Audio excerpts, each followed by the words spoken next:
Hey everyone, if you're enjoying my RM audiobooks, don't forget to like, subscribe, hit that hype, and maybe check out my Patreon if you want to support the channel even more.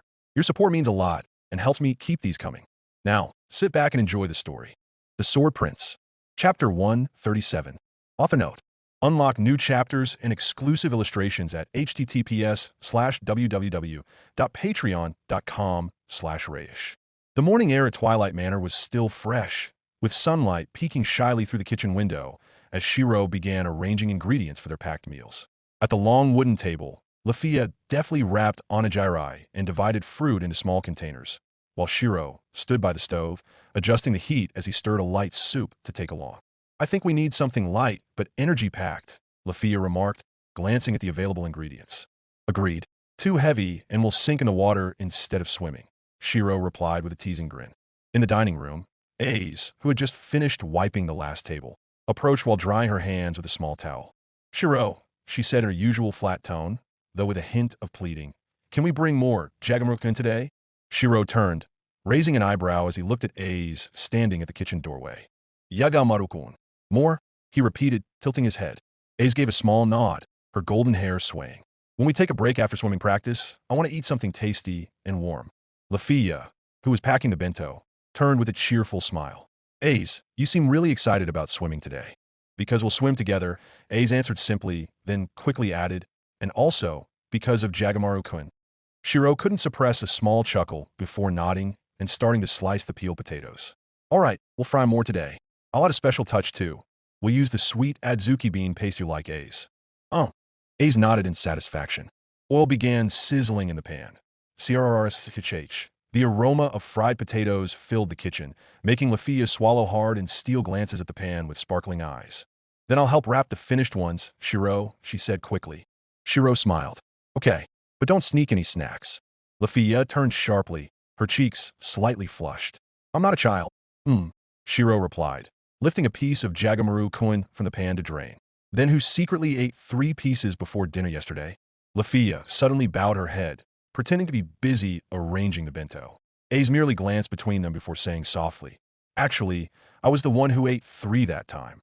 "Of course," Shirou and Lafia answered almost in unison, filling the kitchen with quiet laughter and the warm scent of camaraderie. The preparations for their swimming practice in the dungeon felt more like a summer picnic, except with weapons and monsters by their side, of course. Once all the food was neatly packed, Shirou began transferring it one by one into the large supporter bag he usually carried into the dungeon. The bag was wide and sturdy, with strong double straps to support its weight. "If you want, I can carry your bags too," he offered, patting the top of his bag, which still had plenty of space. Aze and Lafia exchanged glances briefly before handing over their bags without hesitation, each containing spare clothes and, of course, the swimsuits they had bought together the day before. "Thank you, Shirou," Aze said as she handed him her sky blue bag. "If you peek inside, you're dead," Lafia teased, sticking out her tongue playfully before handing over her red bag. Shirou simply chuckled and shook his head, accepting both bags. As he placed the smaller bags into his supporter bag, Aze tilted her head slightly and said in her usual monotone, "Usually, in a party, the supporter is the weakest member, but in our party, it's the strongest." Her gaze fell on Shirou, scrutinizing him. There was no teasing in her voice, just an honest acknowledgement spoken without hesitation. Lafia laughed lightly. "That's Shirou's fault for hiding his strength. Otherwise, maybe I'd be the supporter," she said, punching the air with her small fist. Shirou lifted the large bag onto his shoulder effortlessly, as if it weighed nothing. "I don't really want to draw attention, especially from foreign gods and goddesses." His voice lowered at the end of the sentence, and both Aze and Lafia understood the implication. They knew well that, based on the history of Shirou's world, he had learned to always be wary of divine entities, unlike Orario, where gods and goddesses roamed around like neighbors. "Makes sense," Aze said simply, nodding in agreement. Lafia nodded too. "I'd be careful too, in your position." Shirou gave a faint smile, then added softly, "But even if I weren't hiding my strength, I wouldn't mind being your supporter, you too." The words made Lafia blink before her cheeks turned pink. "Ugh, you smooth talker," she said, nudging Shirou's arm, though her smile was wide. Her heart warmed like the morning sun. Aze glanced at Shirou briefly before looking ahead again, saying nothing. But from the way she fiddled with the ends of her golden hair, Shirou knew those simple words meant a lot to her too. As their footsteps left the now clean and tidy kitchen, Shirou walked leisurely behind Aze while Lafia skipped ahead, occasionally turning back to make sure her friends were following. They were almost at Twilight Manor's main entrance when a firm, yet gentle voice called from the living room. Lafia. The elf girl's steps halted instantly. Her body tensed. That voice was unmistakable and impossible to ignore. She turned quickly toward the living room. There, sitting calmly and gracefully on the long sofa, Lady Riveria gazed at her with deep green eyes that were hard to read, calm, yet always intimidating to Lafia. Why, yes, Lady Riveria? Lafia replied hastily, stepping cautiously toward her mentor. Meanwhile, Aze and Shirou, sensing something amiss, automatically stopped at the doorway. There's something I need to discuss with Lafia. You two may go ahead, Riveria said calmly, but with emphasis. Aze glanced at Shirou as if silently asking, but Shirou only gave a small nod. They stepped out slowly, letting the door close with a soft click, leaving the two elves their privacy. Lafia stood stiffly before her mentor, her posture slightly rigid. Her heart raced. Did I mess up yesterday's daily report? Or maybe during magic practice with fairy force, I was too slow? Or maybe Lady Riveria knows about me. She swallowed hard, snacking in secret. Sit, Lafia, Riveria said flatly but without pressure. Lafia obeyed, sitting slowly at the other end of the sofa. She placed her hands on her lap, sitting properly, ready to accept whatever was coming. Riveria crossed her legs and leaned back, her sharp yet calm gaze fixed on her beloved student, who now sat stiffly, suppressing her nerves. Lafia, did you fulfill my order from yesterday? She asked directly, without preamble. Instinctively, Lafia straightened slightly and gave a small salute, placing her right hand to her forehead. Yes, I did. Lady Riveria. Riveria raised an eyebrow. And what exactly did you do? Lafia's hand, still in salute, wavered. Her eyes darted left and right, searching for a quick answer, before she finally said uncertainly, my daily report? I wrote it thoroughly.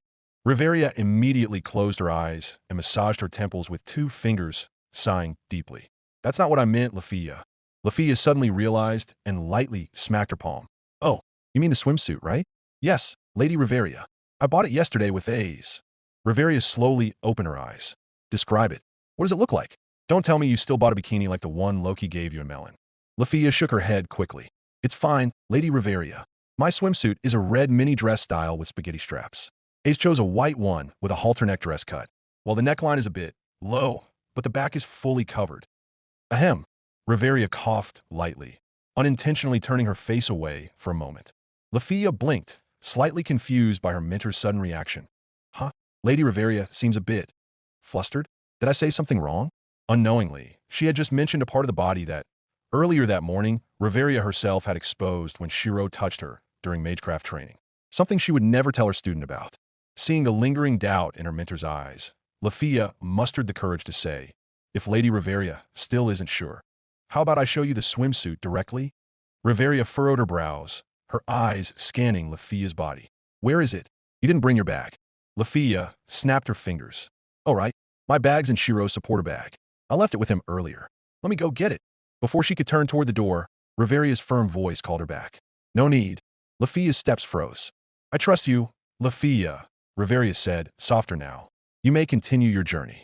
Lafia bowed deeply. Thank you, Lady Riveria. Once the door closed and Lafia's footsteps faded, Riveria let out a long sigh. She gazed out the window at the morning light filtering through the garden leaves. There's no way I let Shirou find out, she murmured quietly. That the real reason I made them buy modest swimsuits was because I didn't want him to be tempted by those 2 girls. She closed her eyes. In her heart, she knew she was no longer just a mentor or a high elf noble. She was a woman who had begun to fear losing something she hadn't even possessed yet. Lafia skipped down the front steps toward the courtyard, her light brown hair swaying slightly with her light steps. Spotting Aze and Shirou waiting for her under a tree near the manor's fence, her face immediately brightened. Sorry for the wait, she called as she approached them. Aze turned and asked in her usual calm tone, How did it go, Lafia? Shirou smirked slightly, raising an eyebrow. Got scolded, huh? No way, Lafia retorted quickly, her voice and expression full of pride. She patted her chest lightly. I completed Lady Riveria's task perfectly. The 3 of them began walking side by side toward the manor's outer gate. Aze on the left, Shirou in the middle, and Lafia on the right, stepping in rhythm with the leisurely pace of the cool morning. Task? Shirou asked curiously, glancing at Lafia. What task did Riveria give you? Lafia only smiled mysteriously and winked at Aze. Girl's secret, she said, blinking one eye at Ace. Ace immediately understood and gave a small nod. "Oh," she said softly. She knew exactly what Lafia meant. Their new swimsuits, which Riveria had requested to be more covered. Shirou sighed, as if lamenting his fate. "Huh. The suffering of being the only guy in the party. Whatever you're planning, I'm not allowed to know, huh?" Ace looked ahead, remaining calm, then added in her characteristic monotone. "When we swim later, you'll find out." Shirou froze for a moment, his eyes narrowing suspiciously at Ace. "That sounds like a good thing, right?"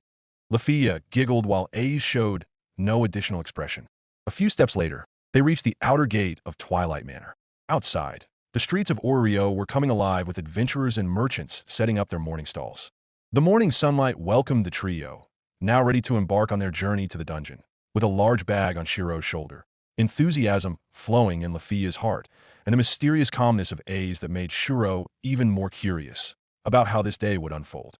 Amid their steady steps down the stone stairs from the upper district, the lively sounds of the morning market grew faintly audible in the distance.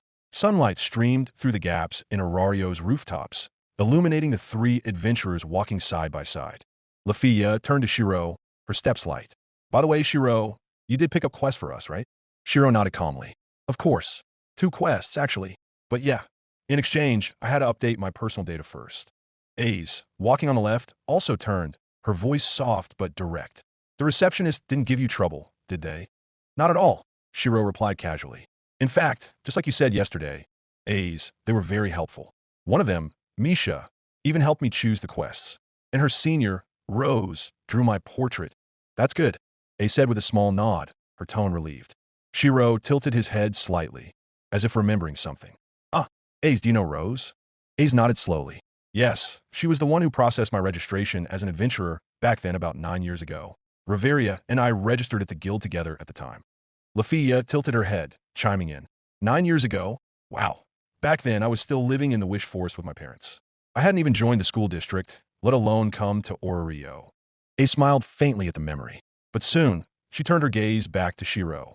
"Why do you ask about Rose?" "Huh?" Shirou shrugged lightly. "While she was sketching me, she asked about you. She called you Doll Princess." Though her tone was a bit cold, Ace let out a quiet laugh, barely audible. That's just how she is. Cold on the outside, but caring in silence. Her eyes grew distant for a moment, recalling the past. When I was about to level up to 2, she knew I was rushing it. But she deliberately didn't explain how, so I wouldn't act recklessly. Doll Princess was my nickname when I was still level 1. An unofficial alias. Only a few still call me that. Shirou glanced at her. A's face, bathed in the morning sunlight, looked so serene, gentle, and in silence, still carried the impression of a doll, as her old nickname suggested. Her pale skin, flowing golden hair, and golden yellow eyes gazed straight ahead with unwavering resolve. Now she's level 6, Shirou thought, but the doll-like impression remains. Not because she's weak or fragile, but because of her captivating calmness, like a figure from another world. Lafia glanced between them, then pouted slightly. "Hey, why are you two suddenly quiet and staring at each other like that?" Shirou quickly averted his gaze and scratched his neck. "No, it's just, I'm impressed by the nickname Doll Princess. It wasn't just random." Ace didn't respond, but from the corner of her eye, there was a hint of amusement she didn't hide. The day had only just begun, but the warmth of their friendship already felt like enough to fuel their journey deep into the dungeon. Chapter 138. Their footsteps came to a halt on the wide plaza in front of the Tower of Babel. Amid the bustling morning activity of Orario, the place resembled an anthill, alive with adventurers coming and going. Before them loomed a magnificent structure with architectural arches that seemed to brush the sky.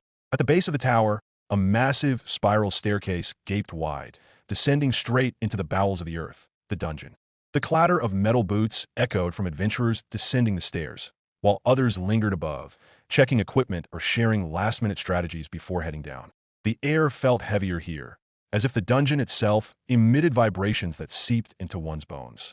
Shirou took a moment to observe his surroundings. The clinking of armor, the rustling of robes, and the cheers of adventurers formed a rhythm unique to the dungeon's entrance. Lafia, walking beside Shirou, finally turned to him with the curiosity she had held back since they left Twilight Manor. "By the way, Shirou," she chirped, "what exactly are the 2 quests you picked up yesterday? That way, we can complete them while heading to the 25th floor." Shirou gave a slight nod, one hand still holding the shoulder strap of his supporter bag. "The first one is simple. They need Minotaur blood, probably for research or alchemy. I didn't ask for details. He shrugged casually. The second one, he continued, is tougher. There's a request for coral from the Water City area.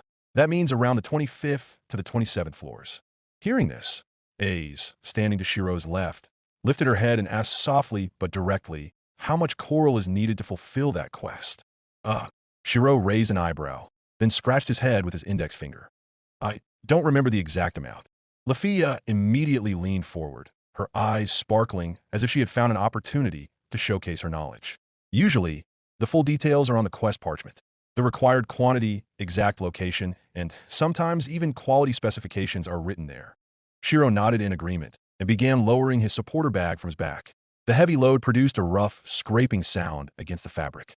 I stored both of them in this bag. Let me check real quick. But before Shirou could undo the large buckle encircling the front of the bag, Lafia quickly stepped in front of him and raised a hand. Wait, she exclaimed. Just stay still, I'll get them. Shirou blinked, slightly startled by her initiative. Lafia smiled as she crouched in front of the large bag, then swiftly patted its side. Come on, just tell me where they are. I can find them myself. You've already done enough work this morning. Hearing this, Shirou raised his hands in surrender, his lips curling into an amused grin. All right, in the third inner compartment from the top, on the right side. I put 2 rolled parchments there, tucked between spare cloth and a potion box. Got it.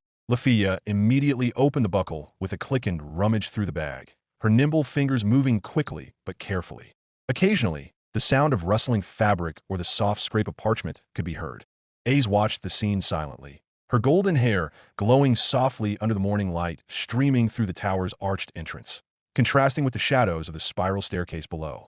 Meanwhile, Shirou simply stood straight, watching Lafia, who now looked like a little pirate enthusiastically searching for treasure in an adventurer's large bag. He found it amusing that she's way too excited, but well, that's Lafia for you. Found it. Lafia cheered as she finally pulled out 2 rolled parchments from Shirou's supporter bag. A light crack sound accompanied the parchments as they brushed against each other in her hands. She stood up, a thin layer of dust clinging to her skirt from crouching too long on the stone plaza in front of Babel. Here they are, she said, holding up the 2 scrolls like small trophies, one in each hand. Shirou gave a gentle nod. Go ahead and read them, Lafia. I'm sure you'll understand the contents faster than I can. Lafia smiled proudly and unrolled the first parchment.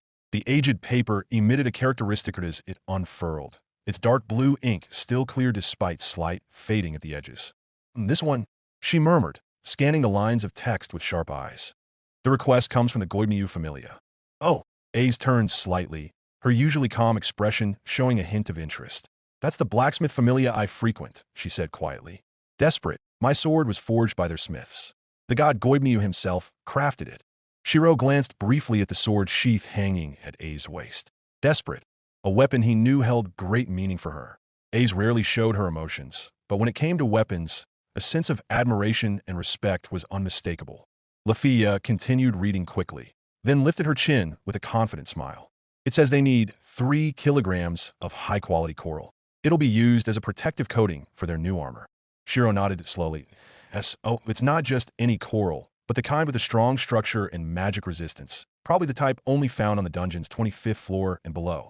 Without further ado, Aze raised a hand slightly and said flatly, in that case, I'll handle that part. It'll also give me a chance to practice swimming further. For a moment, Shirou's mind flashed back to an incident in Melon some time ago. Back then, Aze had seriously attempted to learn swimming at a beach behind the inn.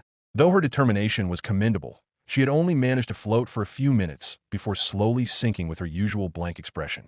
Shirou, who had repeatedly rescued her while suppressing his own embarrassment, remembered it vividly. If the coral is deep underwater and requires diving, will Aze really be okay? He wondered doubtfully, but he didn't voice his concerns. Instead, he held his breath and kept them to himself. She must have a plan. Or at least, I'll stay close by just in case. Lafia, on the other hand, immediately turned to Aze with sparkling eyes. As expected of Aze, always reliable. Even when it comes to underwater tasks, she exclaimed admiringly. If you're the one diving, the coral will probably surrender itself willingly. Aze gave a small nod, seemingly unfazed by the praise. But Shirou noticed the faintest upward twitch at the corner of her lips, a tiny smile perhaps. Meanwhile, Lafia eagerly unrolled the second parchment. Okay, now let's look at the other quest, she said enthusiastically. The sound of crinkling paper returned as she spread it under the morning sunlight. Lafia opened the second parchment carefully, as if unveiling a new chapter in a novel that might hold surprises. Her delicate fingers smoothed the edges, and her eyes quickly scanned the lines of text. She nodded slightly, reading silently. The second request comes from... She glanced up briefly before continuing. The Hermes Familia. Oh, I know a few of them. Laurier, Asphi, even their scout, Lillian. Ace turned slowly. What do they want? Lafia lowered the parchment slightly and answered promptly, 2 liters of Minotaur blood, specifically from one in a state of rage. So not from one that's been instantly defeated, but one in full aggression. Shirou touched his chin, then smiled faintly. Ah, I remember this one. That's why I brought 2 large leather bottles in my bag. I prepared them to store the blood later. Ace frowned slightly, her face serious but curious. But what's the Minotaur blood for? Why does it have to be from an enraged one? Lafia looked back down to read the fine print on the parchment, but as she reached the bottom, her face suddenly turned red and her eyes widened. She opened her mouth as if to speak, but her voice caught in her throat. The intended use is listed as for, She swallowed hard and tried to stay composed. For an aphrodisiac? Shirou raised an eyebrow, then turned quickly.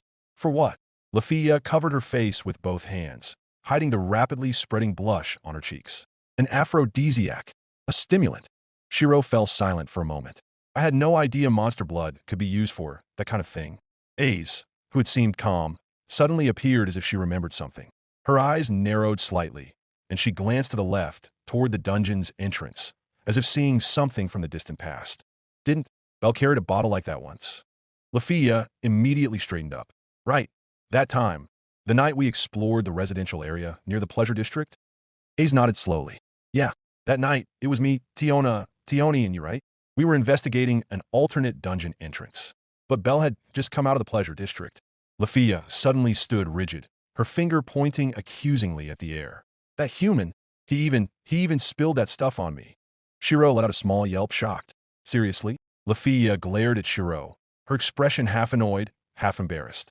At the time, I thought it was a potion or some kind of refreshing elixir, but it turned out to be, that. Ace added calmly. Back then, he also looked dazed, like he had just snapped out of a lively place. Shirou quickly raised both hands to mediate. Hold on. I'm sure Belle didn't mean to. I mean, he's an honest and innocent kid. Maybe he just tripped or something, right? He did trip. Lafia snapped, her cheeks still flushed. But that's no excuse. I still haven't forgiven him. Shirou took a slow breath, trying to calm the mood. Then in a slightly deeper tone, he said, now that I think about it, that bottle might have come from Hermes too. Maybe Belle was given it by Hermes back then, and now Hermes is trying to restock. Ace gave a small nod. Logical. Hermes is too liberal about such things. Lafia just exhaled heavily, looking up at the sky as if praying for strength. I hate this quest. Shirou patted Lafia's shoulder gently. Think of it as mental training, and we'll make sure nothing spills this time. Lafia groaned softly, clutching the parchment as if she wanted to crush it. The sounds of other adventurers passing by continued to echo around them. But for a moment, the atmosphere among the 3 was filled with embarrassment, awkward memories, and a hint of suppressed amusement. Shirou exhaled softly and looked at the 2 parchments now held by Lafia. He crossed his arms and said calmly, in that case, how about I handle the Minotaur blood collection? I'm used to dealing with them, and it'd be easier if I took care of it. He looked at Lafia with genuine concern, not out of doubt, but from a sincere desire to lighten her burden. However, Lafia froze for a moment. Her mind drifted back to an afternoon 2 days ago, when she sat alone with Lady Riveria in the manor's backyard garden. The sun was setting, and the sound of falling leaves served as the backdrop as Lady Riveria, in her usual calm voice, offered a piece of advice. Let him grow more enchanted by you. Show your beauty gradually, and let him unconsciously see another side of you. Men like Shirou aren't quick to understand others' feelings. If you rush, he might not realize what you truly feel. Those words had echoed in her mind ever since, and now, it felt like the perfect moment had arrived. In front of Shirou, in front of Ace, and before the dungeon, they were about to enter together. With her chin slightly raised and eyes shining with determination, Lafia suddenly stepped forward and raised her hand. I'll be the one to handle the Minotaur blood quest, she declared loudly, her voice full of resolve. Shirou was taken aback, while Ace turned with a puzzled expression. You? She asked bluntly. Lafia nodded enthusiastically. Yes, I can do it. For a moment, it seemed she wondered if her earlier offer to handle the choral quest alone had inspired Lafia to do the same. But she didn't add anything else, leaving her words hanging in the air. Shirou furrowed his brow, concern evident on his face. But Lafia, you're a mage who operates from the rear. Minotaurs aren't opponents to be taken lightly.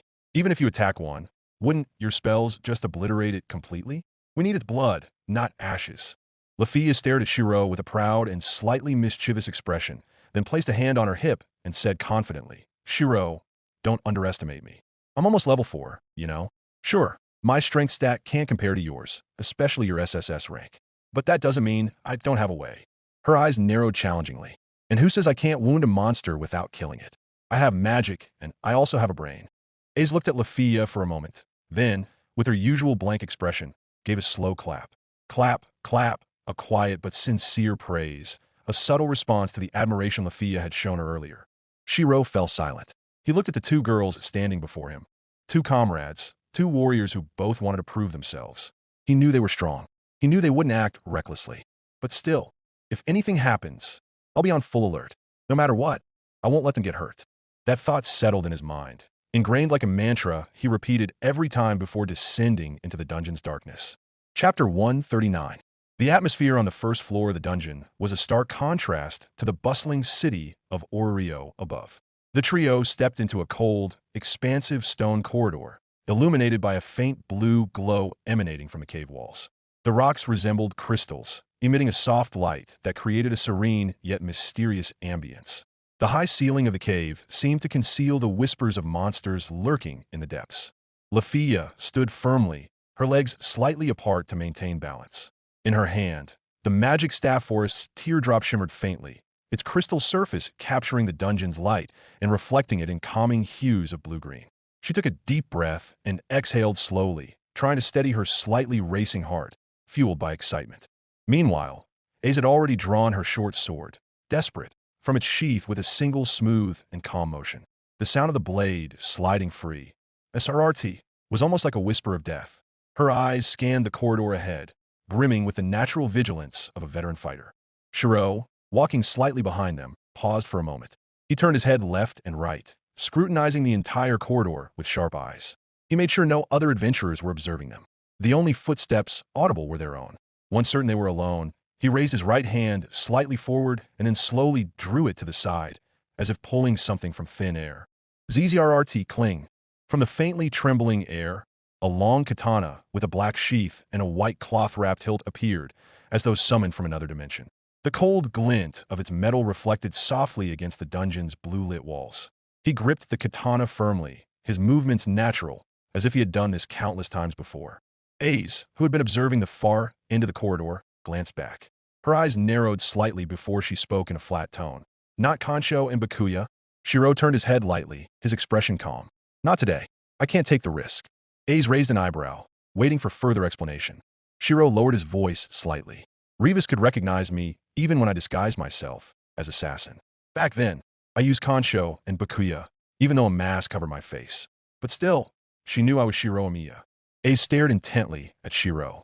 For a brief moment, her gaze seemed to dig through memories. And sure enough, she slowly gave a small nod. That time, deep in Gnosis.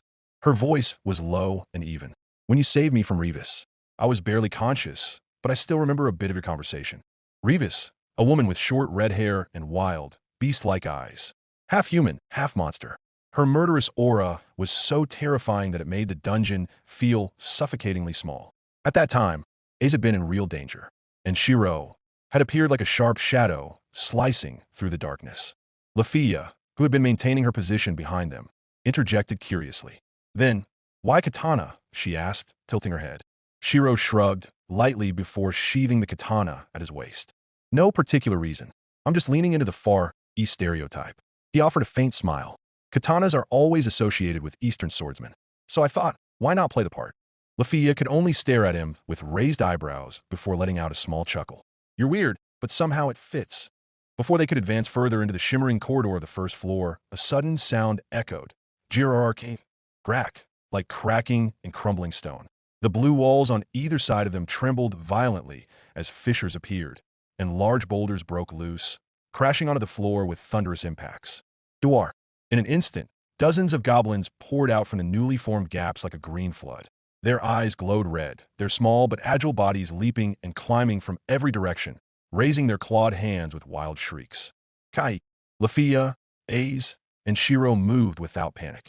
They were far too accustomed to chaos like this. Ace dashed forward like a shadow. Whoosh! Her blade desperate dancing swiftly, cutting through the air, and the goblins one after another. Each motion was precise, lethal, and beautiful like a dance. Shirou wasn't far behind. With his newly projected katana, he advanced alongside Ace.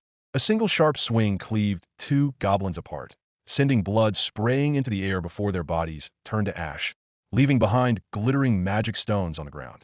Lafia, who usually relied on magic, now joined the fray directly. She twirled Forrest's teardrop like a combat staff, striking goblins squarely on their temples and jaws, crushing them physically.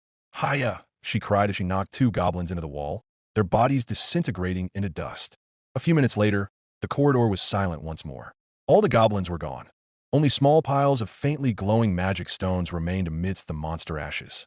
Lafia bent down to collect the stones and handed them to Shirou, who opened his supporter's bag. "Here, store mine too," she said, wiping sweat from her forehead. Shirou accepted them and placed them in the bag, the leather straps creaking softly under the added weight. Lafia turned her head, her eyes narrowing curiously at the katana still in Shirou's grip. "That katana you're using, does it have any special powers too? Like the one you showed that night, the one that split lightning. What was it called?" "Raikiri." Shirou shook his head lightly as he spun the katana and sheathed it again. "No, this is just an ordinary katana, not a noble phantasm like Raikiri." Ace, who had just finished wiping desperate with a small cloth, immediately turned her head. Her golden eyes gleamed with curiosity. "Raikiri?" she asked, handing Shirou a few magic stones she had collected. "I've never heard of that weapon." Lafia eagerly chimed in, her eyes sparkling. "It's a katana with the power to split lightning magic. That time, Shirou used it to deflect Hayden's spell." "Hayden," Ace repeated, her tone shifting slightly. "A member of Freya Familia? That level 6. She stared deeper at Shirou, a serious expression emerging. "Why were you fighting him?" Shirou took a breath before calmly explaining. "It was the night I rescued Lily from Soma Familia's base. After we got out, Hayden was waiting outside. He paused briefly, recalling the moment vividly. He immediately threatened me, said I shouldn't have interfered with Hestia Familia's affairs." Ace leaned slightly forward. "And then? What happened next?" "He demanded I remove my skull mask.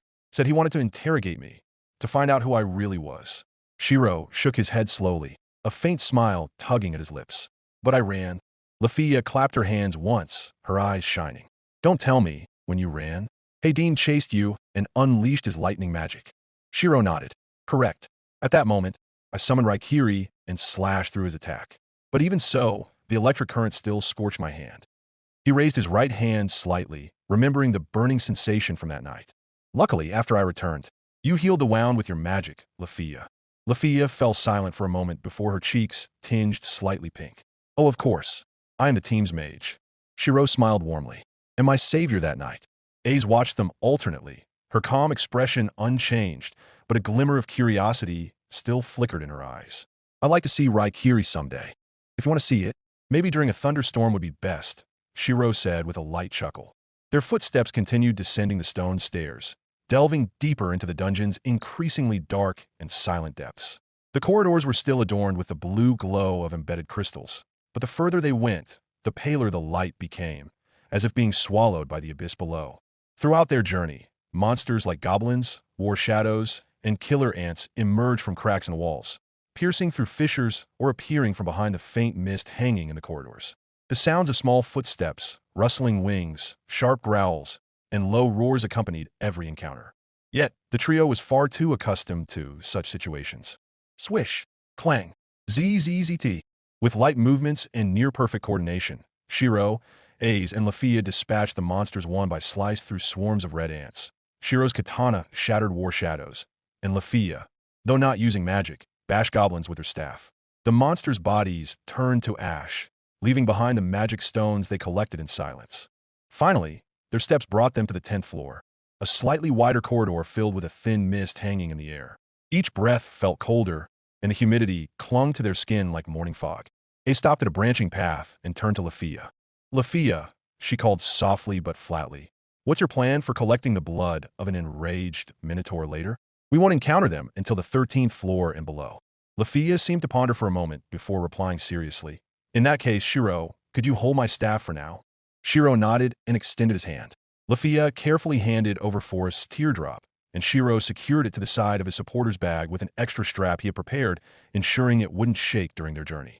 Lafia took a deep breath before looking at Shirou with slight hesitation.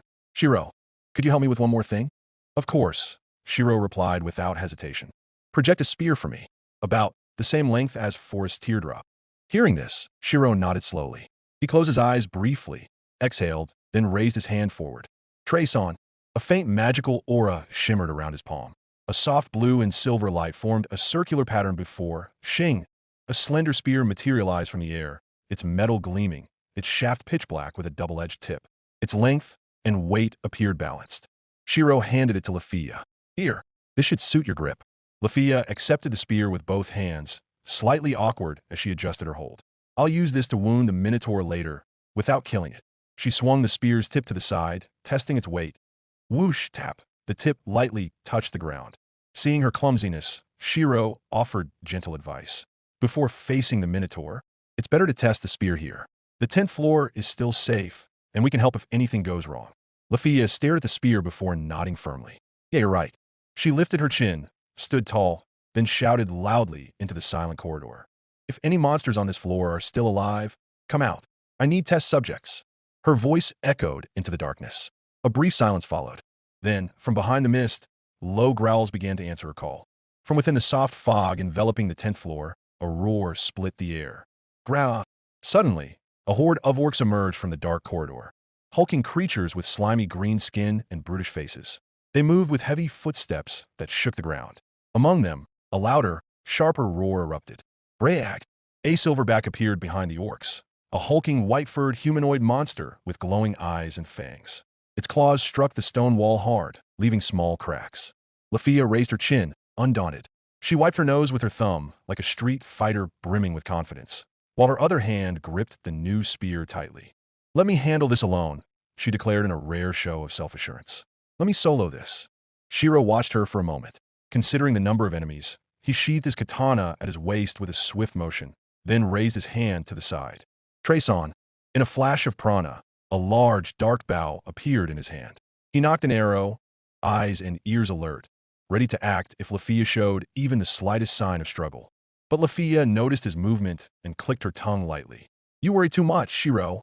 Today I'll prove that level 1 monsters like these are no threat to me, even without magic. Ace glanced at Shirou and added with a small nod. True, Lafia has trained with me several times. She's worked hard to evade enemy attacks. Hearing this, Lafia's confidence only grew. She turned to Ace and declared proudly, I'll show you the results of that training, Ace. Without further delay, she charged forward. Her steps were light on the damp dungeon floor, her spear held low, ready to thrust upward or parry sideways. Her breathing was steady, her body flexible like leaves in the wind. Shirou remained still behind her, observing carefully. He watched as Lafia, despite being a novice with the spear, moved swiftly among the orcs. She didn't attack recklessly. Instead, she read their movements first, dodging left and right. Whum. A massive orc fist swiped through the air, barely missing her shoulder, but Lafia had already leaped aside, her ponytail swaying with the motion. Then, shrack. Her spear pierced straight through the orc's chest. The monster let out a faint growl before its body turned to dust, leaving behind a magic stone on the stone floor. Ace watched calmly from the side, but a glint of pride flashed in her eyes. Shirou, who had still been holding his bow, finally relaxed. He loosened his grip, letting the weapon fade into particles of prana that dissipated into the air. Lafia now moved with even greater confidence, stabbing through one orc after another. She parried, dodged, twisted, and stabbed again. Her movements resembled a rough yet practiced dance. Soon, only the silverback remained. The monster roared and charged, but Lafia didn't retreat. She sidestepped, then circled behind the silverback's massive frame, too slow to turn quickly. "H-H," she shouted, and with a full-force thrust fueled by determination, she drove the spear's tip into the monster's chest. Krrttch. The silverback staggered before its body cracked and turned to ash, leaving behind a purple magic stone in its place. Ace turned to Shirou and said without smiling but with certainty, "See? No need to worry." Shirou nodded slowly, but in his heart, his thoughts lingered on one person. Lafia has proven herself, but the one who still makes my heart race now is you, Ace. He glanced at the golden-eyed girl from the corner of his eye and sighed inwardly. you still can't swim well. How are you going to dive in Water City and retrieve the coral later? Chapter 140. Ace and Shirou slowly approached the spot where Lafia stood, right in the middle of the ashes left behind by the battle. Thin steam still rose from the ground, freshly shaken by roars and attacks. Around them, purple magic stones, remnants of the fallen orcs and silverbacks, were scattered among the cracks in the rocks and the faintly glowing white grass characteristic of the 10th floor. Not a bad haul, Shirou murmured as he bent down to pick up a magic stone half buried in the damp soil. A soft click sounded each time he dropped one into the leather pouch at his waist. Ace crouched as well, gathering several stones with graceful yet efficient movements. She placed them into Shirou's supporter bag without a word, her eyes occasionally glancing at Lafia, who stood with her chest puffed up proudly. As they collected the stones, Shirou turned to them curiously. By the way, when did you two start training together? Ace, still picking up the last magic stone, answered flatly but honestly. A few months ago. I had just finished training Bell at the time. But Lafia caught me sneaking back. She paused for a moment, tilting her head slightly before adding. And she begged me to train her too, with pleading eyes and a little threat. She said if I refused, she'd report me to Finn and Riveria for training someone outside our familia. Lafia, who was wiping the blood of monsters off her spear, immediately looked up. Well, yeah, but you didn't outright refuse either. I was just, well, a little annoyed. What's so special about that human anyway? Why do you care so much about him, Ace? Her tone carried a mix of complaint and unmistakable envy. Ace fell silent for a moment. Her usually expressionless face now seemed slightly awkward. Her eyes darted to the side, as if searching for an answer that didn't exist in her emotional vocabulary. Shirou quickly lightened the mood with a casual tone. Well, at least it's good that you got to train too. But I'm curious, Lafia, what exactly did Ace teach you? They began walking again, following a corridor lined with white grass swaying gently in the underground breeze. Their breaths formed faint puffs in the air as the temperature gradually dropped, signaling their approach to the 11th floor. Lafia answered while twirling her spear in her hand, showing off the newfound skill she had acquired. Ace attacked me with her sword scabbard during training, to avoid serious injuries, though it still hurt when it hit. Shirou glanced at her, suppressing a chuckle. And the purpose? This time, Ace answered, her steps light, but her voice firm. To train her concurrent chanting, the ability to chant spells while moving and evading. Shirou nodded thoughtfully, recalling the information in his mind. Concurrent chanting, a crucial technique possessed by only a handful of mages in this world, as it demanded a balance between spell focus and physical reflexes. Lafia spun her spear once more before lightly swinging it forward, creating a small gust of wind at its tip. But there was another benefit too. At least now I can dodge monster attacks while keeping a clear head. Shirou smiled at her. That's incredible progress, Lafia. Lafia blushed faintly, her eyes sparkling at the direct praise from Shirou. Behind her, Ace walked calmly, though her gaze held a hint of quiet pride. Their footsteps led them further down the corridor toward the 11th floor, the sound of their steps blending with the rustling of the wind slipping through the cracks in the rocks. The thin mist from the previous floor slowly dissipated, replaced by a slightly warmer, yet still silent atmosphere. The light from the crystal walls illuminated their path, casting long shadows behind them. Lafia walked slightly ahead, still twirling her spear in her right hand, and said casually, besides training with A's, I also trained with Filvis once. Shirou, who was adjusting the strap of his supporter bag, immediately turned to her with a raised eyebrow. Oh, you mean the time you practiced dodging frog shooter saliva? He asked with an amused expression. I still remember your story in the Manners Lounge. You looked absolutely disgusted. Lafia's face turned red instantly. I wasn't disgusted, just well grossed out. That monster saliva was sticky and smelled like ugh. She waved her hands as if trying to shake off the unpleasant memory. Ace looked ahead, then spoke with a slightly puzzled tone. But Filvis is a member of the Dionysus Familia, right? Didn't she get scolded by her god for training you?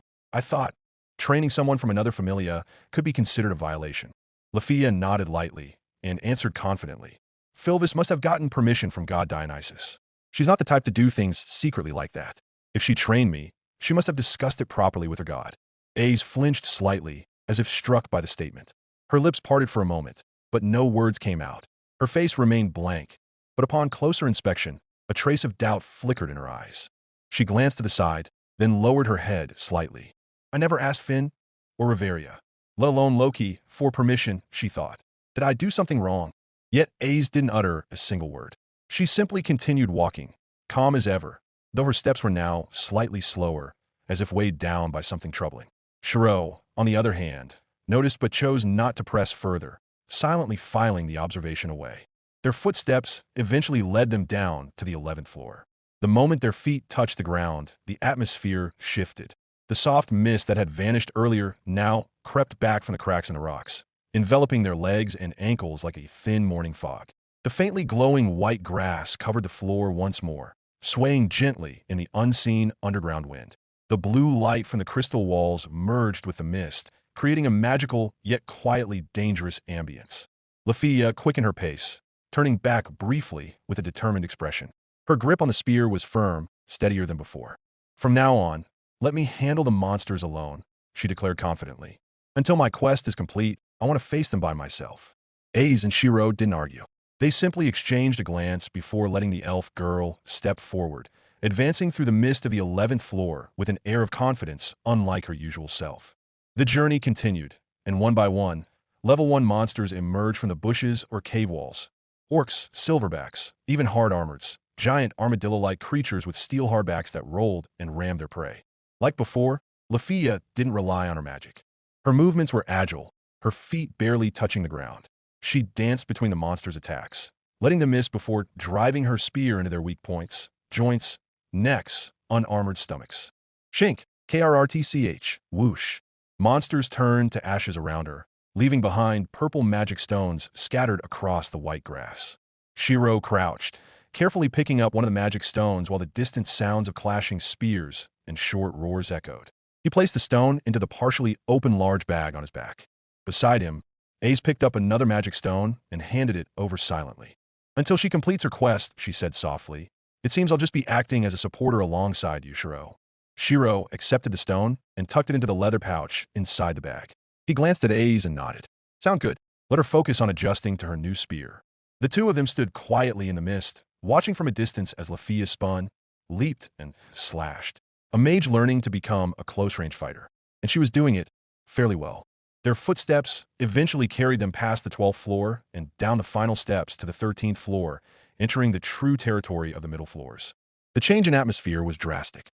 The mist and white grass that had covered the previous floors disappeared entirely. Instead, the corridor they entered now resembled the dark belly of the world. The walls, floor, and ceiling were all made of rough, dense stone, damp and cold to the touch.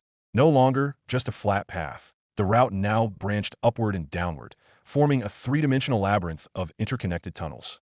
The light from the crystal walls grew dimmer, leaving long shadows that stretched and shifted with their movements. The air was humid, clinging to their skin and making each breath heavier. Shirou looked ahead, his eyes scanning the corridor that split into multiple directions. "Now, Lafia," he said seriously, "you need to be prepared. Minotaurs usually start appearing on this floor. They're the main target of our quest." Lafia, standing not far ahead, swallowed hard. Her palms gripped the spear's handle so tightly her knuckles turned white. She took a deep breath, then nodded firmly. "All right, I'll finish this," she said quietly but resolutely. Ace, standing beside Shirou, glanced at the elf girl and offered a short encouragement. "Good luck, Lafia." Lafia turned and flashed a brief smile before stepping forward first, navigating the dim and silent stone corridor. The sound of their footsteps echoed faintly, accompanied only by the dripping of water from the ceiling and their increasingly labored breaths under the underground pressure. A few meters later, around a bend in the corridor, a heavy snort echoed. Shirou immediately stopped, raising a hand in warning. Three large silhouettes slowly emerged from the mist, tall, muscular bodies with bull-like heads, complete with massive curved horns. 3 minotaurs stood there, sniffing the air, their rough breaths rumbling like deep growls. One of them stomped its foot, sending a shockwave that kicked up dust. Lafia straightened her posture and raised her spear. "All right, they're mine." With determined steps, she advanced into the battlefield. This battle was clearly different from the previous ones. One minotaur charged immediately, its movements swift and powerful. Lafia dodged to the side, but the attack was strong enough to crack the ground where she had stood. She spun and tried to stab the monster's side, but her spear only grazed its thick hide, not deep enough to wound seriously. The other 2 minotaurs closed in from the left and right, attempting to flank her. Lafia jumped back, swinging her spear to block a strike from the right, clang, then twisting to evade a claw swipe from the second minotaur. Her breathing grew ragged. Sweat dripped from her forehead, but her gaze remained steady. With a shout, she counterattacked, Using a rapid combo, she targeted one Minotaur's leg joints, destabilizing it before driving her spear into its neck with a sharp twist. The monster roared, "Brah!" before its body exploded into ash. The remaining Minotaur tried to gore her with its horns, but Lafia leaped onto its shoulder and plunged her spear into the back of its neck. KRRAK, and once again, the body crumbled into dust. Finally, the third Minotaur barreled toward her like an unstoppable train. Lafia braced with her spear shaft, but was pushed back until she slammed into the stone wall. A loud thud echoed, but she didn't give up. With a final cry, she pushed back, stabbing straight into its chest between the ribs. The Minotaur howled before turning to dust, like its companions. Lafia panted heavily, her body trembling from exhaustion and tension. But a triumphant smile appeared on her lips.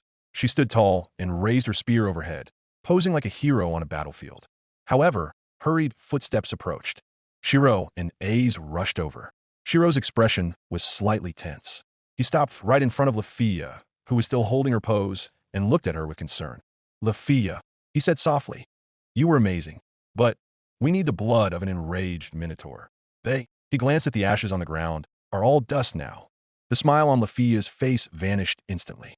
Her gaze slowly dropped to the ashes around her. Seeing the disappointment on Lafia's face, which had just moments ago been glowing with pride, Shirou stepped closer and patted her shoulder lightly. A gentle smile crossed his face. "Don't worry, Lafia," he said soothingly. "There'll be another chance. This time, let me find a Minotaur for you, okay?" Lafia nodded slowly, her eyes still fixed on the remnants of ash being carried away by the damp 13th floor breeze. "Yeah, thanks, Shirou." Without a word, Aiz, standing to their left, bent down and picked up 3 purple magic stones from the Minotaur ashes. She handed them silently to Shirou, who quietly slipped them into the inner pocket of his supporter bag. Once everything was settled, the 3 of them continued their journey through the narrow, naturally formed passages between the tall, dark stone walls. Their footsteps were nearly silent, accompanied only by soft breaths and the constant dripping of water from the ceiling. In the silence, Shirou activated reinforcement in his eyes. The world around him sharpened. The rough edges of the rocks, the flow of the wind, even the faintest sounds of movement in the distance became clearer. He narrowed his eyes toward the left side of the corridor and, "There," he whispered, "behind that large boulder, a single Minotaur. Alone." Lafia immediately straightened up. The dimmed fire in her eyes reignited. She gripped her spear tightly and declared with determination, "Perfect. I'll take care of it." With quick steps, almost a jog, she moved toward the direction Shirou had indicated. Her brown hair swayed with her light movements. From behind, Aiz called out briefly, "Don't forget to make it angry first." "Got it," Lafia replied, loudly without turning back, her voice echoing through the damp stone corridor. When she reached the Minotaur, Lafia didn't go for a fatal strike immediately. Instead, she aimed for its legs and shoulders, deliberately avoiding vital spots. Zrak! Bruk! Her spear slashed the Minotaur's left thigh, then struck its right ribs. The Minotaur roared, "Brrrhhhhh," its eyes burning red with fury. It swung its massive arm at Lafia, creating a sharp gust of wind from the sheer force. Its attacks grew wilder, more brutal. Lafia had to spin, leap, and roll backward to evade. "Ugh, it's really mad now," she muttered, her breathing growing heavier. Shirou, watching from a distance, began to worry. He moved forward silently, positioning himself closer in case something went wrong. His eyes never left the Minotaur or Lafia. The Minotaur swung its arm again, but this time Lafia dodged to the side and thrust her spear forward into its left chest, right between the thick muscle and ribcage. The spear pierced deep and FWSHHHH. Blood gushed violently from the wound in the monster's chest, thick, dark red liquid, frothing and steaming, arced through the air toward Lafia. Lafia's eyes widened, her body freezing reflexively. She knew she couldn't dodge in time. Quickly, she shut her eyes, bracing for the disgusting spray to hit her face and body. But then, whomp, a shadow appeared in front of her. Shirou, in a movement as swift as a shadow materializing from thin air, he stood before Lafia, one hand holding up a large cloth projected from his prana. The fabric billowed, shielding Lafia completely like a barrier. Plaish! The spray of blood slammed into the cloth with full force, bubbling and steaming as it made contact. Shirou held the fabric firmly, his body protecting Lafia from all sides. A few drops managed to slip past the edges and stain his sleeve, but he didn't flinch. Lafia, behind him, could only stand frozen. Slowly, she opened her eyes and found Shirou's back before her. Straight, unwavering and filled with calm. His broad shoulders bore the brunt of the horror that should have struck her. Lady Riveria, she thought, her eyes unblinking as she gazed at Shirou's profile, his face resolute and heroic under the faint crystal light. This is bad. Instead of me making Shirou fall for me, it's me who's falling deeper for him. Chapter 141. Author note. The sketch of the free panel of 4 staring contest is already finished. Please check it out at https://www.patreon.com/Rayish. The Minotaur that had been roaring and rampaging earlier now sat weakly on the stone floor. Its breath was rough and uneven, its massive chest rising and falling rapidly. Dark red blood still gushed from the wound Lafia had stabbed, forming a pool that slowly spread across the damp floor. Its final roar turned into a low groan, like a dying bull that had lost all its strength.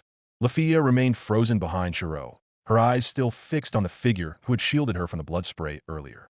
Her face was flushed, her breath short. But then, Shirou's calm voice snapped her out of her daze. Lafia, grab 2 leather bottles from my bag. On the left side, right behind the herb pouch. Huh? Ah, yes. Right away. Lafia reacted immediately, her body flustered as she snapped out of her thoughts. She hurriedly bent down to pick up the spear she had unconsciously dropped earlier, but then set it aside and turned to Shirou's supporter bag instead. The bag's clasp opened with a click, and she began rummaging through its contents. Right now, herbs. This is medicine. Oh, here it is. Finally, her hands found 2 medium-sized leather bottles with wide necks, tied with leather straps. She lifted them with both hands. They're both intact, she said quickly, handing them to Shirou. Meanwhile, the severely wounded Minotaur slowly moved its hand, trying to push itself up. But before it could lift its body any further, the sound of light footsteps halted its efforts. Tap! A stood on its left side. With an expressionless face and without hesitation, she raised her foot and stepped precisely on the Minotaur's neck. The pressure from her metal boot forced the monster to let out a low growl, rendering it immobile. Don't worry, it won't get up, A said softly. Thanks, Shirou replied, then crouched beside the trembling Minotaur. He opened the first bottle, held it beneath the still bleeding wound, and began collecting the flowing blood. It took some time, and Shirou remained focused, adjusting the bottle's angle to ensure no drops were wasted. Soon after, the Minotaur's body trembled one last time. A soft kirk sounded as its body began to disintegrate into particles of light and turn to ash. One leather bottle was now full. The other was only half filled. Shirou stood and handed the first bottle to Lafia, then glanced at Aze. Hold this one. Be careful, it's still open. Aze accepted the bottle without a word, gripping its base firmly with both hands to prevent spills. Lafia, still curious, leaned forward slightly. Huh, what are you planning? That bottle's only half full, right? Shirou merely tilted his head, a faint smirk at the corner of his lips. Just watch. He turned and lifted the large cloth he had projected earlier, now soaked in blood and partially dried. Calmly, Shirou rolled the cloth slightly and carefully squeezed it over the bottle Aze was holding. Drip, drip, drip. Drops of blood fell slowly but steadily into the bottle, flowing from the folded edge of the cloth like morning dew from leaves. Lafia could only gape. You even save the blood? Shirou nodded briefly, still focused. It'd be a waste to throw it away. The blood of an enraged Minotaur like this is definitely useful. A few seconds later, the bottle Aze held was nearly full. Done. That's enough, Shirou said, then tightly sealed both leather bottles with their straps. 2 bottles of Minotaur blood were now safely stored, the result of hard work, quick thinking, and a bit of heroics. With hands still slightly trembling from adrenaline, Lafia accepted the 2 leather bottles from Shirou. She checked the lids briefly, ensuring they were secure and leak-proof, then stepped to Shirou's side as he adjusted his supporter bag. I'll put them in the bag, she said softly. Shirou only nodded, bending slightly so Lafia could open the side pocket. Carefully, she slipped the bottles into the padded inner compartment, ensuring their contents wouldn't shake. Once done, her gaze shifted to the spear she had dropped earlier. She walked toward it, intending to pick it up again. But Shirou's voice stopped her. Lafia, that's enough. You've completed your quest, he said gently. Rest. Let us handle the rest. He stepped back, untying Forrest's teardrop, which had been neatly secured to the side of his supporter bag. With practiced hands, he returned the magical staff to its owner. Take it. It's time for you to return to being the great mage we know. Lafia stared at the staff for a moment, then accepted it with both hands. A warm feeling spread through her chest, a mix of pride, gratitude, and something far softer that surfaced whenever Shirou acted this way toward her. Meanwhile, Shirou turned slightly and opened his right hand, The spear he had projected earlier began to vibrate faintly, then dissolved into blue particles of light. The same happened to the blood-stained cloth. Both vanished, returning to prana that dispersed into the air. SSSHHH. The last drops of blood from the cloth fell to the ground, leaving dark red stains that seeped into the stone cracks. Not far away, Ace silently bent down and picked up the purple magic stone left behind by the Minotaur before it turned to ash. She examined it briefly, then walked to Shirou and handed it to him. Shirou accepted it and stored it in his bag without a word. It was routine by now. The journey resumed. But this time the formation changed. Shirou and Ace walked to the front, both wielding their weapons again. Shirou with his katana and Ace with desperate, its blade glinting faintly in the dark corridor's light. They moved in sync, their sharp eyes scanning ahead, ready for the next danger. Meanwhile, Lafia walked behind them, her steps slower. She held her staff tightly, and for the first time on this journey, she felt truly protected, and in the quiet, a faint smile tugged at the corner of her lips. Lafia's steps felt lighter now, though her body still ached from the desperate battle against 4 Minotaurs earlier. She walked behind Shirou and Ace as they carved through the darkness of the 13th floor, but her gaze lingered more on Shirou's back than the path ahead. After a moment of hesitation, she finally spoke. "Shirou, thank you. Earlier, you shielded me from the Minotaur's blood spray." Her voice was soft but sincere, like a drop of water in the cold silence of the stone corridor. Shirou glanced slightly to the side and replied casually, as usual, "Ah, it was nothing. Don't overthink it." But Lafia immediately frowned, unwilling to accept such a dismissive answer. "It wasn't nothing," she said louder than usual. "Just imagine if I went down to the 18th floor later, drenched in Minotaur blood, the stench still clinging to me, and people staring. How humiliating would that be?" Shirou found it amusing. But before he could respond, Ace, walking beside him, suddenly spoke calmly. "You'd be like Belle." "Eh." Ace nodded slowly. "A few months ago, I saved him from a Minotaur on the 2nd floor. Its blood," she pointed to her own chest, "sprayed all over him. His hair, clothes, even his face." Lafia turned with a horrified expression. "Yo, don't compare me to that human. Being drenched in Minotaur blood is bad enough, let alone being compared to him." Meanwhile, Ace continued her story silently in her mind. "Back then, he ran away from me immediately up to the city. So many people must have seen him, a little boy covered in blood, running around in a panic." Shirou, who heard it, smirked faintly, and Ace glanced briefly at Lafia. Seeing the elf's disgusted and annoyed expression, neither could hold back their reactions. A small curve formed on Ace's usually expressionless face. Shirou also comforted his friend. "Don't worry, Lafia. You're still far more elegant than Belle." Lafia huffed. Obviously," but her slowly reddening cheeks betrayed something unspoken, whether it was embarrassment or perhaps a warm feeling quietly blooming in her chest. The atmosphere returned to silence after their brief exchange, accompanied only by the soft echoes of footsteps on the stone floor. But the peace didn't last long. Suddenly, Grarick, the dungeon wall to their right cracked and shattered, large boulders crashing to the ground, sending up thick dust and a deafening boom. From the gap, a horde of Minotaurs burst forth, snarling and roaring, their horns sweeping through the air as if searching for prey. Unfortunately for them, they had chosen the wrong opponents. In an instant, Ace and Shirou moved in unison. Ace shot forward like a silver arrow, desperate gleaming in her hand. With clean, lethal movements, she slashed one Minotaur's throat, then spun and struck down 2 more in a single swing. Shirou, katana drawn, flanked the other side. He leaped forward, delivering a diagonal slash from shoulder to waist, cleaving the Minotaur's body before it could hit the ground. The monsters briefly showed an expression, not anger, but fear. Fear. Their auras were too overwhelming. The difference in level and strength between level 2 monsters and 2 fighters at the peak of their class was too stark. Some Minotaurs even tried to retreat before being cut down. Meanwhile, Lafia stood a few steps behind, watching the battle end as quickly as it began. She hadn't even had time to raise her staff, let alone chant a spell. She could only crouch and begin collecting the purple magic stones left among the monster ashes. One by one, she gathered the stones into a small pouch in her hand, and once all the monsters had turned to dust, she walked to Shirou and deposited them into his supporter bag. Her face looked gloomy, and a soft murmur escaped her lips. "I guess my selfishness earlier just made things harder," she muttered. "Thinking about it, you two could have easily completed the Minotaur blood-collecting quest on your own." Ace opened her mouth, wanting to say something, but her face looked troubled. She wanted to comfort Lafia, but the words wouldn't come. Her tongue felt heavy. She could only glance at Shirou, hoping her companion could help. Shirou looked at Lafia for a moment. Then his expression softened.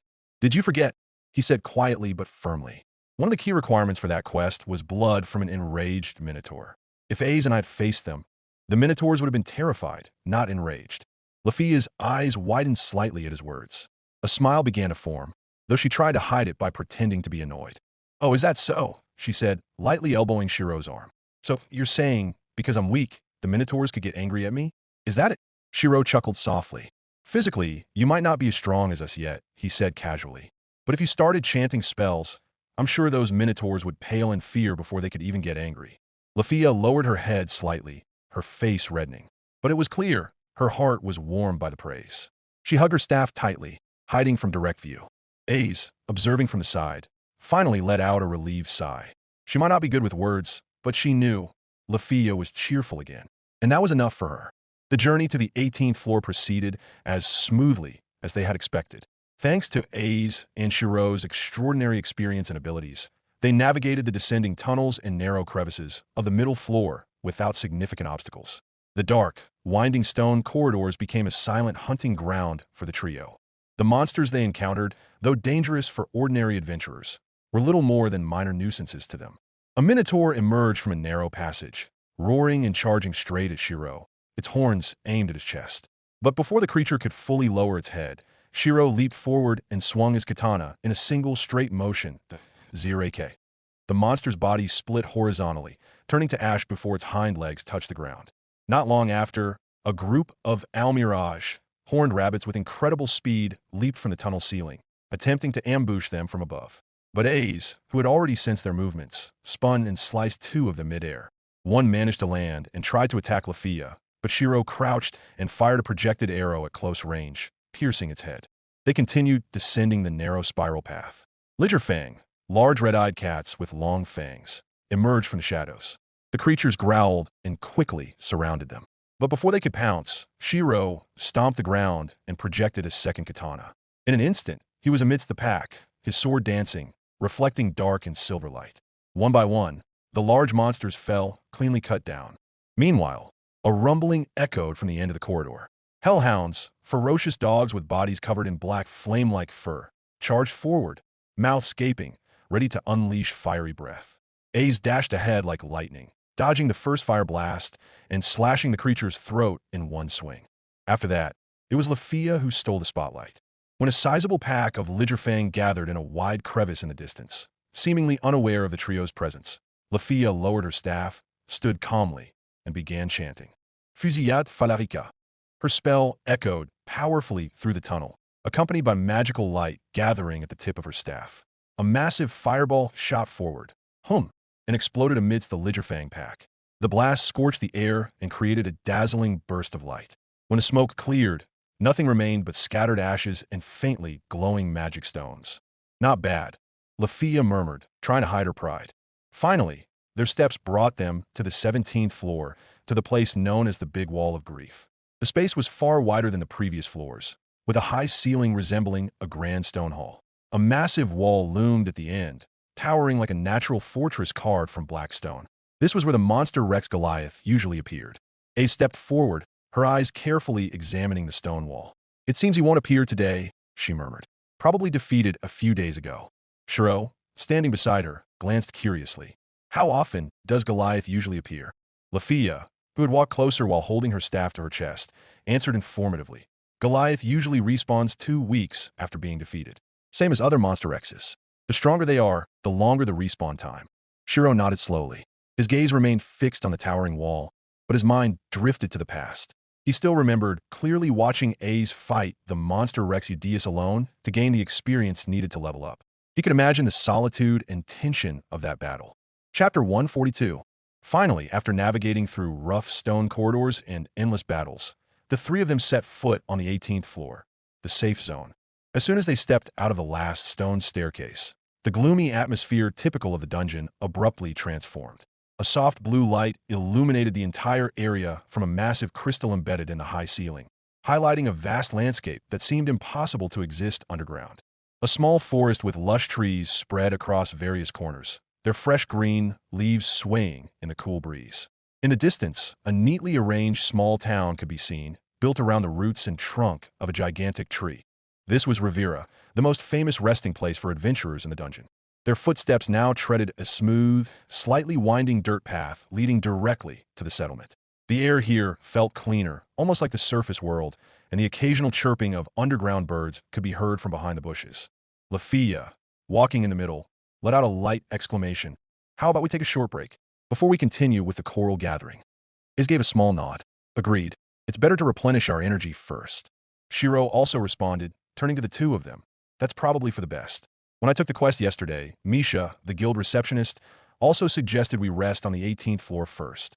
However, as Lafia stepped closer to Shirou, perhaps intending to stand beside him, her expression suddenly changed. She sniffed once, then frowned. Ugh, what's this smell? She exclaimed, sharply turning her head toward Shirou. Ace stared at Shirou for a moment before calmly pointing to the slightly crumpled outer part of his red sleeve. Here, she said, there's a bloodstain. Shirou lowered his gaze to his sleeve and explained, oh, right. This is Minotaur blood from earlier, probably when I blocked the blood spray with my projection. Lafia looked at the stain with a guilty expression. That was my fault, wasn't it? She lowered her head slightly and offered softly. Do you want me to clean it for you, Shirou? At least, so it won't stink too much. But Shirou shook his head lightly, his expression still gentle. No need to trouble yourself. This is just a projection for my magecraft. These clothes aren't real fabric. I'll just reproject them later. They'll be clean in no time. Lafia fell silent for a moment, then finally let out a small laugh, lightly tapping her own cheek. Right, I sometimes forget you're not a normal guy. Shirou simply smiled, and Aze, though silent as usual, seemed to let out a faint sigh of relief. The 18th floor welcomed them not only with tranquility, but also with time to recover. As they leisurely walked along the path leading to Rivera, the rustling of leaves and the sound of their light footsteps became a peaceful backdrop for the three of them. The cool breeze of the 18th floor blew gently, carrying the scent of damp soil and fresh foliage. The blue crystal light from the ceiling illuminated the dirt path, cutting through the wild grass. Amid the calm, Shirou finally spoke. I'll excuse myself for a moment. I need to reproject my clothes. I won't go far, just behind that tree. Lafia immediately nodded and raised her staff as if standing guard. Don't worry. I'll keep watch. If anyone dares to peek, I'll blast them away with magic. He simply looked at Shirou briefly before giving a small nod, saying nothing more. Shirou stepped to the left side of the path, heading toward a large tree with a wide trunk and sprawling roots. He placed his supporter's bag beside the tree, then circled around the trunk so his back was turned to the two girls who now stood at a safe distance. Behind the tree, Shirou raised his hand and began focusing his prana. His signature red attire, complete with the thin black armor on his chest and shoulders, began to glow faintly. The fabric fibers trembled and faded into particles of light, disappearing from his body in a gentle swirl. At that moment, A's calm and straightforward voice came from the other side of the tree. Shirou, have you ever forgotten to renew your clothing projection? Doesn't it only last for 3 days? Shirou paused briefly, then nodded slightly. I usually remember, he replied casually as he projected a new layer. Clothing of the same design, but cleaner and neater reappeared on his body, layer by layer. However, A's next comment came without hesitation, blunt and emotionless. If you forget, does that mean you could end up naked? Lafia, who heard this, immediately stiffened. Her face turned as red as a ripe tomato. A's, she half-shrieked, covering half her face with her hands. From behind the tree came a small cough. Cough. Shirou cleared his throat awkwardly. Don't worry, the outer clothes are projections, but the underwear I wear is always real, so I'll never actually be naked. Lafia lowered her head even further, hiding her face, which was now burning like a stove. Please don't elaborate any further. She whispered, barely audible. A's, as usual, responded with only a small nod, seemingly unaware that her words had nearly caused an elf to faint from embarrassment. A few moments later, Shirou finally emerged from behind a tree. His signature red attire now looked clean and neat, free of stains or scuffs. The thin black armor on his chest was perfectly projected again, gleaming under the bright light from above. With one hand, he slung his supporter's bag over his back and walked leisurely toward A's and Lafia, who were still standing by the dirt path. A's approached first. She leaned slightly forward and sniffed quietly, her expression unchanging. No more Minotaur smell on you, she remarked briefly, as if concluding a scouting report. Shirou let out a small snort. There shouldn't be. I made sure everything was gone. Lafia, who could now look at Shirou without her face burning red, asked curiously. Then, Where did the blood on your sleeve go? Shirou glanced back and pointed toward the large tree where he had changed. It dried earlier. I just dropped it near the roots. Lafia blinked, then walked over to the tree. There, she saw a dark reddish stain on the soil and one of the protruding roots. She crouched briefly to examine it, then stood up with an amused smile. Well, at least it'll serve as fertilizer for the tree, right? With that, she quickly caught up to Aze and Shirou, who had already started walking slowly toward Rivera. The three figures continued their journey under the crystal light of the 18th floor, following the quiet dirt path toward the rest and supplies that awaited them. After the long and battle-filled journey from the 1st to the 18th floor, the three of them finally arrived in Rivera, a simple town built by adventurers for adventurers. Though it appeared calm and peaceful, this place held a long history of destruction and rebuilding. The asymmetrical stone walls, makeshift wooden roofs, and large fabric tents were silent witnesses to Rivera's repeated destruction by monster attacks and its subsequent rebirth. Though modest, the atmosphere was lively. Adventurers from various familias bustled about, carrying weapons and trade goods. The shouts of merchants, chatter, and rough laughter from veterans created a unique bustle. Shirou looked around with interest. He had only set foot here a few times, and the ambience always made him feel as if he were in a different world. Lafia, noticing this, eagerly grabbed Shirou's hand. "Come on, I'll show you the interesting spots here," she said, pulling him forward through narrow alleys and merchant stalls. Shirou was momentarily startled, but allowed himself to be led, a small smile appearing on his face. Aze walked behind them, her golden eyes calm, as usual. However, her stomach suddenly let out a soft but unmistakable growl. She paused for a moment, lowering her head slightly. Her face remained expressionless, but the tips of her nose twitched faintly. Lafia, who heard it, immediately stopped and turned around. "Aze, are you hungry?" she asked, barely suppressing a laugh. Without waiting for an answer, she looked around for a restaurant or stall selling warm food. But before she could take another step, Aze pointed at the supporter's bag on Shirou's back. "The jagamurkin you made earlier is enough," she said simply, her eyes fixed on the bag like a child staring at a lunchbox. For a brief moment, a tiny bit of drool escaped the corner of Aze's mouth. Shirou, who saw this, could only raise an eyebrow, while Lafia was already giggling. "In that case, follow me," Lafia said, walking faster. "There's a perfect spot to sit and eat." Aze and Shirou said nothing, simply following the elf, who now strode confidently toward a quiet corner of Rivera, the promised resting place. Lafia walked quickly ahead, her face bright with enthusiasm. She still held her magic staff, but her steps were light, as if she were at a festival. Shirou and Aze followed behind, curious about where the young elf was taking them. Before long, they arrived at a small wooden building in a corner of Rivera, nestled between an equipment stall and a healing tent. A sign above the roof read, "Ether Blend," with colorful fruits painted around the letters. A faint sweet aroma greeted them as they approached. "Finally, I'm here," Lafia murmured triumphantly. "I wanted to try this place for a long time." Once inside, they chose a table near the window. Bright light from the 18th floor's crystals streamed in from the left, reflecting off the glassware neatly arranged on the bar shelves. The three of them settled at an empty table by a wooden window overlooking the cave forest. After sitting down, Lafia turned to her companions. "Does anyone want to order something?" Shirou leaned back casually while glancing at the menu on the table. What do you recommend here?" Lafia confidently patted her chest. "This isn't just any juice shop. They use fruits that only grow on the 18th floor. Some ripen under crystal light, others can only be harvested at night. The flavors are really unique, especially when juiced." Aze, who was sitting with her hands folded in her lap, turned slowly. "Then, let's order 3 different flavors, so we can try them all." Shirou nodded in agreement. "Good idea. I'll go with your choice, Lafia." Lafia's face lit up like the sun emerging in the middle of the forest. "All right, wait just a moment," she said excitedly, then got up from her chair and hurried to the counter, her staff swaying in her grip. Meanwhile, Aze and Shirou exchanged a brief glance. No words were needed, just a comfortable silence between the two of them in a space that no longer felt like the dungeon, but rather a hidden oasis of peace. Aze, who had been sitting quietly with her usual blank expression, suddenly turned to Shirou, her gaze direct but full of intent. "Shirou," she said without preamble, "take out the Jagamarkin." Her tone was as flat as ever, but her eyes were sharp, almost demanding. Shirou only chuckled softly, then nodded and began untying the straps of his supporter's bag. From inside, he pulled out 3 wooden lunchboxes, all neatly wrapped in simple furoshiki cloth. He placed them one by one on the table. Among the 3, one box looked larger and heavier, clearly Ace. Without waiting for permission or a signal, Ace immediately grabbed her box and opened the lid swiftly. Click! The savory aroma of sweet fried potatoes wafted out, filling the air around the table. The Jagamaru-kun pieces were neatly arranged inside, glazed with shiny red bean azuki sauce. Ace murmured as she picked up a piece and took a slow bite.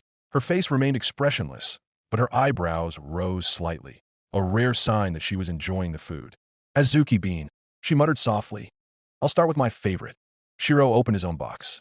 Inside was a small bowl of clear soup with vegetables and meat slices, along with 2 onigiri, one filled with salmon, the other with omebashi, wrapped in shiso leaves.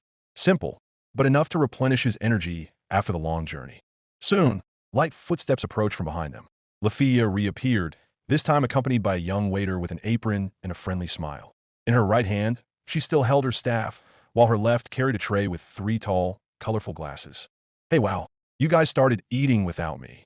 Lafia half protested, but remained cheerful, her eyes immediately darting to A's half-empty lunchbox. The waiter deftly placed 2 of the 3 glasses in front of A's and Shirou. Please enjoy, he said politely before stepping back with a small smile. On the table now stood 3 tall, transparent glasses, each containing a differently colored juice with a cute spiral straw. The first glass, Shirou's, held a bright emerald green juice with a faint blue shimmer, made from Lumina berry, an underground fruit that only ripened under crystal light. The second glass, A's, was filled with a deep red juice with a strong, sweet aroma. It was crimson fig, a thick-fleshed fruit with a tangy sweet flavor. The last glass, still on the tray in Lafia's hand, contained a golden-orange liquid with a thin layer of foam, sunroot nectar, a rare drink made from the roots of an underground fruit that only grew near warm water streams on the 18th floor. Each glass had a curly straw with a rounded tip, adding a playful touch. Let's try them, Lafia said, placing her glass on the table and sitting down. If the flavors are weird, don't blame me, okay? The 3 of them looked at their glasses, condensation forming on the cool surfaces, making the drinks even more enticing in the cool air of the 18th floor. Shirou was the first to taste his drink. He leaned slightly forward, lifting the spiral straw from his emerald green glass, and took a slow sip. SLRRP. His eyes narrowed briefly, then he nodded slowly. It's refreshing, kind of like mint mixed with melon, but with a slight bitter aftertaste. Pretty unique. Lafia tried her orange-colored juice next. She sipped slowly, then her expression shifted from cautious to impressed. This is like a mix of orange, honey, and ginger. It's warm in the throat. I like it. A's, who had been sitting quietly with the last bite of Jagamaru-kun at her lips, stared at her glass for a moment. She picked up her straw and sipped her dark red juice. After swallowing, she simply said, sour, but also sweet. Good. However, her gaze immediately shifted to Shirou's glass. I want to try yours, Ace stated flatly, then, without waiting for permission, took the straw from Shirou's glass and sipped once. SLRRP. Shirou could only blink in surprise, but said nothing. He was used to A's straightforward nature. But Lafia? Her mind immediately went wild. That's an indirect kiss. Her cheeks turned bright red. Her hands trembled as she held her own glass. She stared at the straw A's had just used, and lowered her head, biting her lower lip. But her eyes kept darting toward Shirou's green glass. After a few seconds of hesitation, she finally spoke up. Shirou, can I try yours too? Shirou, still oblivious to the emotional turmoil beside him, simply nodded. Sure, go ahead. With a half-panicked yet determined motion, Lafia grabbed the straw from Shirou's glass, the same straw Ace had used, and took a slow sip. The minty melon flavor with a hint of bitterness filled her mouth, but her mind wasn't processing the taste. So, I just indirectly kissed Ace and Shirou. Her face was now practically steaming, her cheeks as red as a fresh apple. Wow, this is bad. It's like a scene from a romance novel. But I kissed both of them?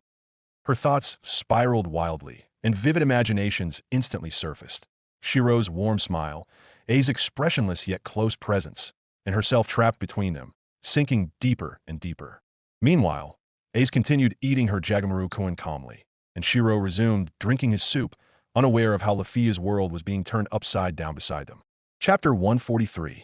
After the 3 of them finished their juices down to the last drop, and only crumbs remained in the lunchbox, Shirou stood up from his chair with a light movement. He patted his waist pocket softly, ensuring he had enough money. Then, let me handle the payment, he said casually. Lafia opened her mouth, about to protest, but Shirou had already walked to the counter before she could say anything. At the counter, the shop attendant politely stated the price. For 3 special juices, 10,000 ballas, sir. Shirou blinked. Seriously? Nevertheless, he opened the leather pouch at his waist and pulled out several gold and silver coins, counting them carefully. He handed over the exact amount. No more, no less. Clink, clink. Once the transaction was complete, Shirou returned to the table, still mulling over the bill. He sat down with a short sigh. It cost 10,000 valis, he told his two companions. Way more expensive than a full meal at the Hostess of Fertility. There you can get soup, bread, meat, and even dessert. Ace nodded calmly, but Lafia replied quickly. That's normal. In Riviera, prices can be several times higher. Logistics costs, transportation risks, and material scarcity all play a role. Ace added, for ordinary citizens, it's expensive. But for adventurers like us, it doesn't mean much. Shirou nodded in agreement. True. Besides, the reward from the quest we took is enough to cover meals here many times over. Lafia studied Shirou curiously, then narrowed her eyes. Speaking of which, Shirou, you've been to Riviera several times, right? But you don't seem to know the prices here. Have you never shopped in Riviera before? Shirou scratched the back of his head awkwardly. Actually, I've never paid with valis here. I usually barter, using magic stones or drop items. They're happy with that because they can sell or use them for crafting right away. So, don't know the normal prices when using coins. Lafia sighed softly. Goodness, you really are a back alley adventurer, huh? Ace turned to Shirou while slowly chewing her last bite of jagamoken, then succinctly said, efficient. After resting for a while and finishing their food and drinks, the three of them prepared to continue their journey. The shop was growing busier, with adventurers coming and going, but they rose with renewed energy. Lafia stood at the front, raising her forest teardrop staff with an enthusiastic pose. All right, let's keep going. Our next destination, the 25th floor. Shirou nodded as he shouldered his supporter bag, ensuring all its contents, provisions, potions, and quest documents, were secure. Ace merely adjusted her sword sheath, her face calm, but her focus sharpening. They left Riviera and descended the path leading to the stairs to the 19th floor. The moment they set foot on the new floor, the atmosphere changed drastically. While the 18th floor was filled with the calming glow of crystals and greenery, the 19th floor felt like stepping into an untouched, wild forest. Towering trees with sharp, curved branches loomed overhead, and thick undergrowth sprawled everywhere. Strange sounds echoed from afar, growls, the footsteps of wild beasts, and the rustling wind carrying the scent of earth and blood. A narrow stone path guided them through the forest, the only safe route amidst the monsters lurking in the dark foliage. Lafia glanced around, her shoulders tensing slightly. Though she had been full of energy earlier, her expression was now far more cautious. I wouldn't dare fight alone on this floor, she murmured, eyeing a rustling bush not far from their path. Fighting the Minotaur earlier was one thing, but here everything feels more dangerous for me. Shirou turned to the elf and spoke in a soothing tone. No one's asking you to fight alone here. We're a team. Ace gave a short nod, her hand resting on her sword hilt. We're here. Lafia smiled shyly, but her eyes showed relief. With them by her side, even the darkest forest felt a little brighter. Before they ventured deeper into the narrow path leading into the heart of the 19th floor's wild forest, Lafia paused for a moment and turned to her two companions. Wait, she said confidently. Before we go on, how about I cast a protection spell for the three of us? Ace agreed. That's fine. Shirou, standing to Ace's right, glanced at Lafia curiously. Is that Riveria's magic? The one you can replicate? Lafia smiled slightly, her eyes shining with pride. Exactly. I learned it directly from Lady Riveria. Shirou nodded slowly, then raised his hand like an actor giving the stage to his co-star. Then, the stage is yours, Lafia. Lafia's heart warmed at the gesture, but she feigned seriousness. She stood straight, raised her forest's teardrop staff to her chest, and began chanting the spell in a calm, graceful voice befitting a true elf. I wish upon the name of Wish, ancestors of the forest, proud brethren. Answer my call and come to the plains. Connecting bonds, the pledge of paradise. Turn the circle and dance around. Come, ring of fairies. Please give me strength. As the chant concluded, a golden magic circle shimmered beneath her feet. Ancient symbols and letters rotated slowly around her, forming an enchanting pattern. Elf ring. A golden ring of light rose, encircling Lafia's body, marking the activation of her rare skill. Elf ring, the magic that allowed her to replicate spells from other elves she had observed and studied. After that, Lafia steadied her breath and immediately moved on to the second chant, her soft voice now filled with power. Assemble, breath of the land. My name is Alf. Veil breath. Instantly, a gentle emerald green wind swept over the three of them. A warm, protective aura enveloped Shirou, Aze, and Lafia herself. The wind swirled briefly before seeping into their bodies, bolstering their resistance to physical and magical attacks. Aze lifted her hand for a moment, feeling the lightness on her skin, then nodded in satisfaction. Shirou clenched his fist gently, sensing the soothing flow of energy. In his mind, old memories surfaced, times when he and Riveria sat alone in the storage shed at the corner of Loki Familia's garden, when the Nine Hells had used the same veil breath while they exchanged knowledge about magecraft and Orario's magic. Back then, she chanted it calmly too, but her aura was as oppressive as an invisible wall. Now, Lafia can wield that magic in her own way. Shirou turned to her with a sincere expression. Well done, Lafia. It feels just as strong as Riveria's. Lafia blushed, but couldn't hide her pride. Thank you. I worked hard to master it. With the protective magic surrounding them and their spirits renewed, they continued their journey through the increasingly challenging floors. Staring into the deepening, wild forest corridor, Shirou took a slow breath. With a firm motion, he raised his right hand. Trace on. A glow of prana formed lines in the air before solidifying into a large, pitch-black bow. He drew the bowstring without an arrow, and a prana arrow materialized in the center, ready to be fired at any moment. On these floors, monsters tend to appear in denser groups, Shirou said, adjusting his stance. It'll be faster if I provide support from the rear. I'll cover you, Aze. Aze gave a short nod, not needing lengthy words. Ariel. As soon as the spell was uttered, a thin wind began swirling around her. Her golden hair lifted softly, and an aura of wind magic enveloped her, drastically increasing her speed and agility. And sure enough, as they stepped back onto the stone path cutting through the 19th floor's wild forest, growls and the thunderous sound of heavy footsteps greeted them. Monsters emerged one after another, as if drawn to their presence. A battle boar charged from the bushes, its massive body and sharp tusks aimed at Aze. But before the beast could even touch the ground in front of her, twang, a black arrow pierced its eye, causing it to collapse and turn to ash. From the left, lizard men approached in droves, their green scales glinting under the dungeon's faint light. But Aze moved faster, her body like a shadow, darting forward, desperate gleaming in her hand. In seconds, two monsters fell with clean slashes to their necks. Two from the right, Shirou murmured. Another arrow shot out, zwoosh, and a bugbear attempting to climb from the slope was obliterated, its large body crashing against the rocks before vanishing into ash. Their teamwork was seamless and efficient. Shirou, with his precise support, Aze with her flawless movements, making the forest spanning from the 19th to the 24th floor feel like nothing more than a training ground. Lafia walked a few steps behind them, staying in a safe position, with no chance to even release a single spell. When they reached the final stairs leading to the 25th floor, she let out a quiet sigh and muttered with a hint of disappointment. Throughout this whole journey, my only contribution was that initial buff. Hearing this, Shirou turned to her with a mischievous grin. Don't worry.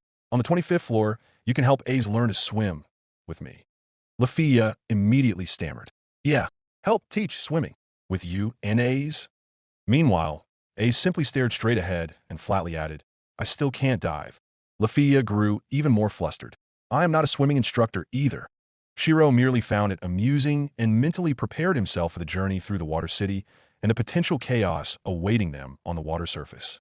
As their final steps landed on the 25th floor, the roar of rushing water greeted them, echoing from all directions like thunder trapped in the earth's belly.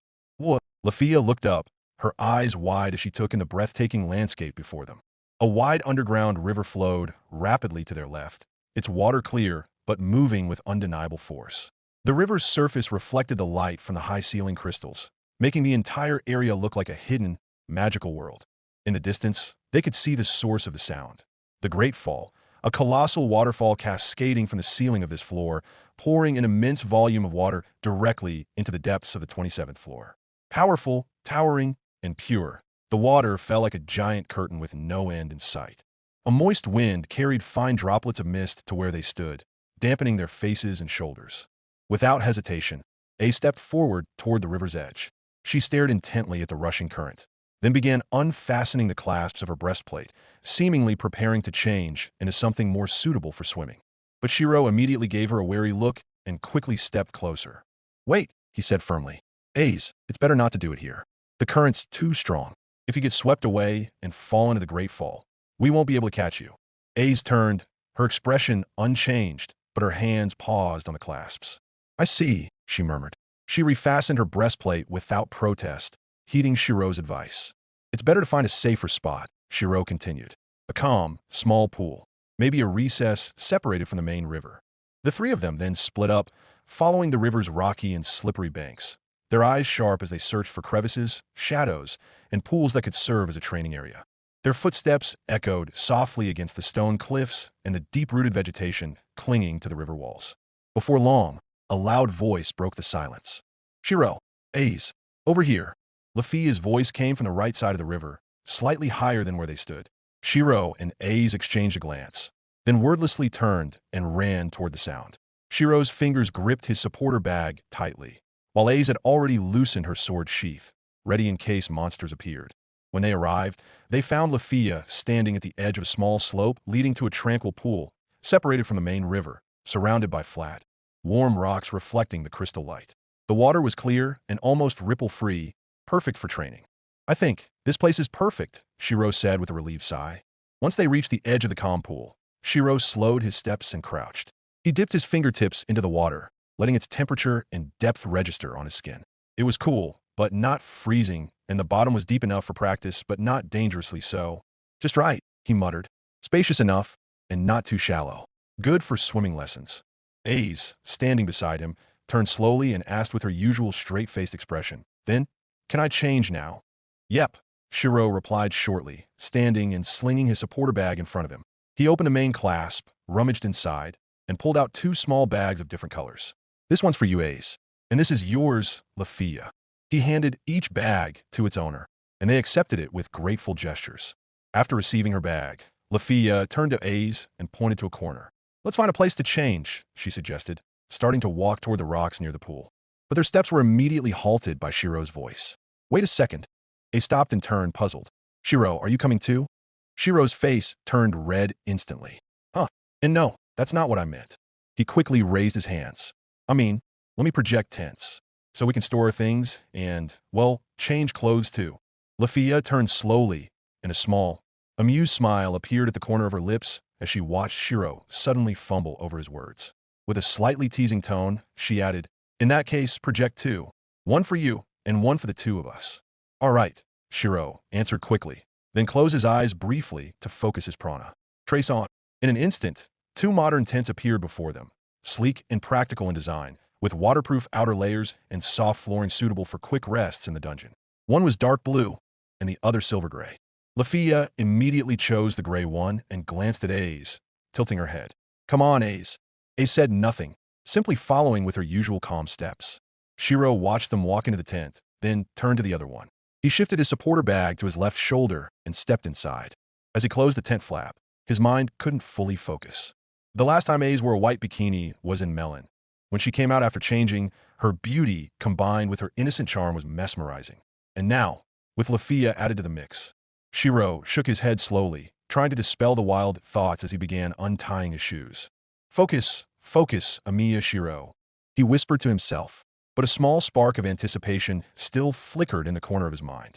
Chapter 144. After changing clothes inside his blue tent, Shirou stood for a moment to check his appearance. All the clothes he had been wearing earlier, except for his underwear, had been converted back into prana, dissolving into the air. Now, he was only wearing plain navy blue swim trunks, without any flashy patterns, practical and simple, much like himself. Taking a calm breath, he pulled aside the tent flap and stepped out into the open area. The air on the 25th floor felt fresh and cool.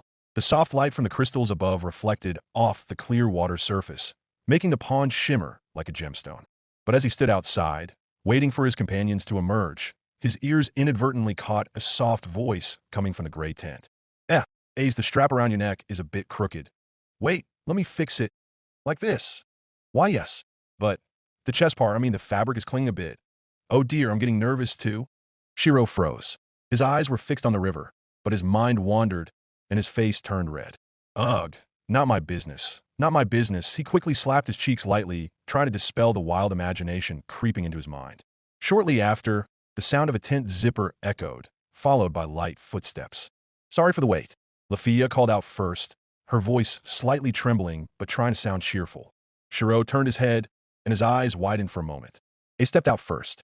Her swimsuit was a white, sleeveless mini dress with a halter neck design, accentuating her slender shoulders and graceful, long neck. The soft fabric fell to mid-thigh, swaying gently with every breeze. At the bottom, golden star motifs were elegantly embroidered, adding a mesmerizing touch to her appearance, as if she had stepped out of a fairy tale painting. Beside her, Lafia wore a playful yet charming red mini dress with a slim neck strap and a large golden ribbon adorning her chest and waist, creating a cute and alluring impression. The light ruffled skirt swayed with each step, adding a cheerful aura to her look. Lafia's face was flushed, and she lowered her head briefly before mustering the courage to ask, Shirou, how do I look? How we look? Next to her, Ace remained silent as usual. But upon closer inspection, her eyes were fixed on Shirou without blinking, and her fingers gripped the hem of her skirt slightly tighter. She, too, was waiting for an answer. Shirou looked at them alternately. It took him a second or two to compose his words. Both of you look perfect, he said sincerely. Both of you are beautiful, but in different ways. He looked at Ace. Ace, you look incredibly elegant. Then at Lafia. And you, Lafia, are adorable. The red suits you well. Lafia immediately bowed her head deeply, as if about to melt. TTTT, thank you. Ace turned toward the pond and said softly, good if it fits. But her eyes sparkled slightly, and her cheeks were a little redder than usual. And in Shirou's heart, I need to stay focused. Don't drown, not in the pond, but in my own desires.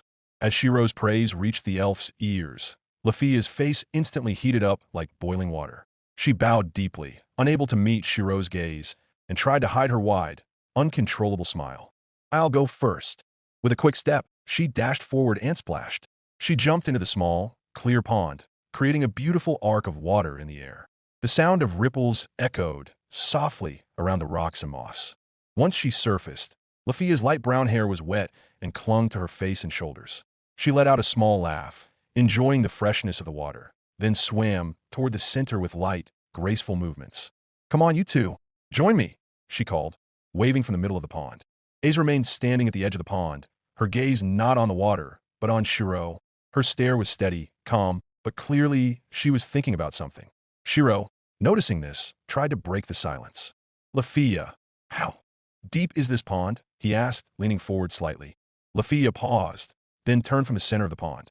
It looks quite deep, even though the pond itself is small. But the bottom slopes downward toward the middle. All right, Shirou murmured, then turned to Ace. Come on, Ace. Take it slow. We can start from the edge here. Hold on to rocks if you're still unsure. But Ace's response wasn't a nod or a step forward. Instead, she turned her head and asked a question that nearly made Shirou choke on his own saliva. Shirou, which one do you think suits me better? She said, pointing at herself. The white bikini from Melon, or this swimsuit I'm wearing now? Shirou froze. His brain processed the question at lightning speed, recalling Ace stepping out from behind a rock on Melon's beach in a simple white bikini, her body reflecting the sunlight, a stark contrast to her current soft and elegant appearance. Was his initial reaction. But he quickly took a breath and answered. Both have their own charm. One is brighter and refreshing, the other, elegant and captivating. So yeah, both are good. Ace stared at him intently for 2 seconds, as if analyzing something profound. Then, without another word, she turned away, stepped into the pond, and slowly descended. So Shirou doesn't mind any swimsuit style. That means even shameless women might be fine with him.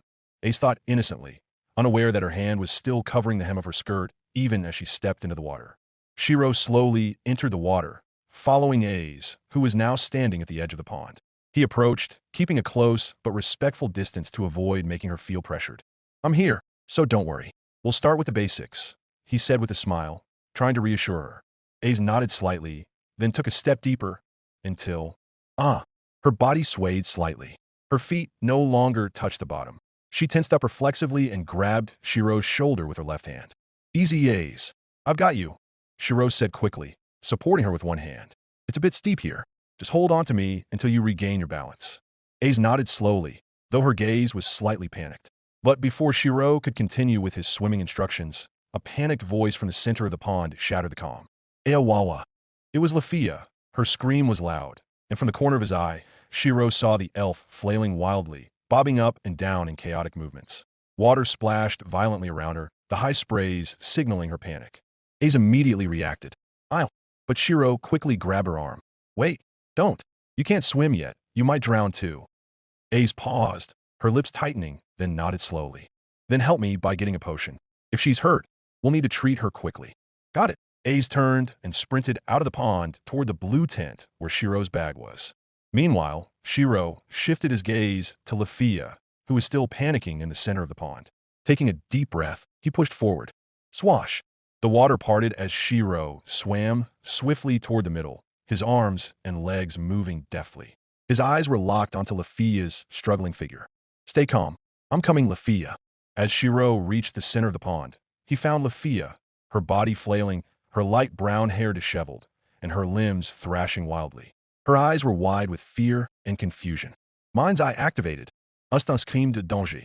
He sensed strange movement beneath the surface, approaching rapidly from below. With razor-sharp reflexes, Shirou twisted his body and kicked hard. Whomp! Something was flung out of the water. A splash, echoed as a small, sharp-toothed fish-like monster. A dungeon piranha was sent flying, writhing in the air before landing on the shore with a short growl. Lafia let out a stifled scream. Yeah, so that's what bit me. Without wasting time, Shirou wrapped an arm around Lafia's waist, supporting her from behind. Stay calm. I'll get you out of here, he said quickly but gently. With practiced movements, he swam toward the edge of the pond, holding Lafia tightly but carefully to avoid worsening her injuries. Water splashed around them as he paddled faster than usual. Once they reached the shore, he pushed himself onto the rocks first, then gently pulled Lafia up, lifting the petite elf onto the flat stone surface at the pond's edge. But as his eyes scanned Lafia's body, Shirou froze for a moment. Several parts of her skin, especially her arms, thighs, and waist, were covered in small bite marks from the piranhas that were still clinging relentlessly. This is bad. Without hesitation, Shirou extended his palm. Trace on. In an instant, a small, precise knife materialized from a blue light. Shirou's eyes narrowed in focus. With utmost care, he began removing each piranha one by one. The small knife stabbed precisely into the center of each monster's head, severing its nerves without deepening Lafia's wounds. Stab, stab, stab. With each stab, a piranha released its bite and fell with Applaponto to the ground. Shirou worked swiftly but calmly, ensuring Lafia's safety. Though her body trembled, Lafia remained still, enduring the pain with her eyes closed, her cheeks flushed, whether from pain, embarrassment, or Shirou's close proximity as he touched her skin without a word, focusing solely on the task. Hurry, Ace, bring the potion, Shirou thought, maintaining his composure amid the chaos. Just as Shirou's knife pierced the last piranha clinging to Lafia's ankle, the small monster twitched, Sirarke, then turned to ash, vanishing along with the knife, which dissipated into prana. And at that exact moment, tap, tap, tap, the sound of rapid footsteps approached. I've got the potion. Ace appeared from the direction of the blue tent, slightly out of breath, but her eyes immediately focused on Lafia, who was sitting weakly on the ground, some of her wounds still open, though others had begun to dry. Without another word, Ace knelt beside Shirou, uncorked the potion bottle, and began applying the clear green liquid to the wounds on Lafia's arms with her fingertips. Does it hurt? She asked curtly, but her tone carried unmistakable concern. Lafia gritted her teeth briefly, then quickly straightened her posture, pretending to be strong. Yeah? And no, not really. It's just a little sting, Shirou observed quietly. Most of the visible wounds were on Lafia's arms and legs, areas exposed by her swimsuit. But he also noticed a few bite marks around her stomach and waist, one of which had even torn a small hole in the side of her bright red swimsuit. The hole was small but noticeable. What a shame, Shirou sighed. You just bought this, didn't you? Lafia, who was starting to recover and could sit upright, gave a wry smile, then turned to show Shirou the small tear. It's fine, she said lightly. Just a tiny hole. Besides, it's my fault. I was too careless, swimming to the middle alone. Ace, who was still tending to the wounds on Lafia's legs, nodded slowly and added, If Riveria finds out about this, we'll be scolded mercilessly. The three of them exchanged glances. Lafia shivered slightly, not from the pain, but from imagining Lady Riveria's cold, sharp expression if she learned they'd had such an incident without proper preparation. Let's not tell her for now, she whispered almost inaudibly. Agreed, Shirou and Ace replied almost simultaneously. The three of them now stood side by side at the edge of the pond, which had just been the site of an unexpected incident. The water was calm again, reflecting the pale crystal light from the dungeon's ceiling, as if nothing had happened. But behind their gazes fixed on the water's surface, each of them carried a newfound wariness. I didn't expect, Shirou murmured softly, his eyes still on the water. Even a small pond like this could hide monsters. Ace nodded, her expression as calm as ever. That's the dungeon. Behind its tranquility, danger always lurks. Lafia hugged her staff, which she'd left on the rocks earlier, then glanced alternately at Shirou and Ace. So, what about our swimming plans? She asked cautiously. Are we still continuing? Shirou thought for a moment. He looked back at the water, which seemed peaceful, but now held the possibility of hidden attacks. Well, if we want to continue practicing, we should clear out any remaining monsters first, he said quietly, already formulating a strategy in his mind. His hand moved to his waist, ready to perform a projection if needed. I just need to figure out which projection would be most effective underwater. But Lafia, who seemed to have been thinking ahead, raised her hand. In that case, why don't we lure them out? Ace turned slowly, as if remembering something. Like on the ship, during our sea voyage in Melon with Loki? Lafia nodded quickly. Yes.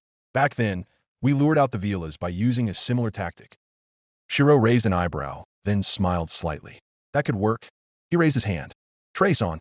In an instant, 3 slender yet sturdy fishing rods appeared in his hand, 2 of which he handed to Ace and Lafia. Then let's use these. And for bait, he picked up a few small magic stones, emitting a faint purple light, dropped by the piranhas earlier. We'll use these, just like when we fished for Velas before, those plant monsters that could swim and attack the unwary. Ace accepted the rod without a word, while Lafia looked more excited than ever. Then, let's lure them out, she said, gripping her rod tightly. The pond was no longer a place for leisurely swimming. It was now a battlefield to be cleared before they could enjoy true peace. Chapter 145. Author note. The free panel of 4 staring contest is already finished. Please check it out at https://www.patreon.com/Rayish. They now sat side by side at the edge of the pond, each holding a fishing rod projected by Shirou. A small magic stone bait was hooked and cast into the calm water, creating tiny ripples that slowly expanded. Silence enveloped them, until... Tukk. Yeah. Lafia quickly turned to her rod, which was jerking wildly. Something's pulling, she exclaimed, reflexively gripping the rod tightly and starting to reel it in slowly but steadily. With a bit of effort, a familiar shape emerged from the water, a sharp-toothed dungeon piranha, half the length of an arm, thrashing violently as it was lifted into the air, its small red eyes glowing.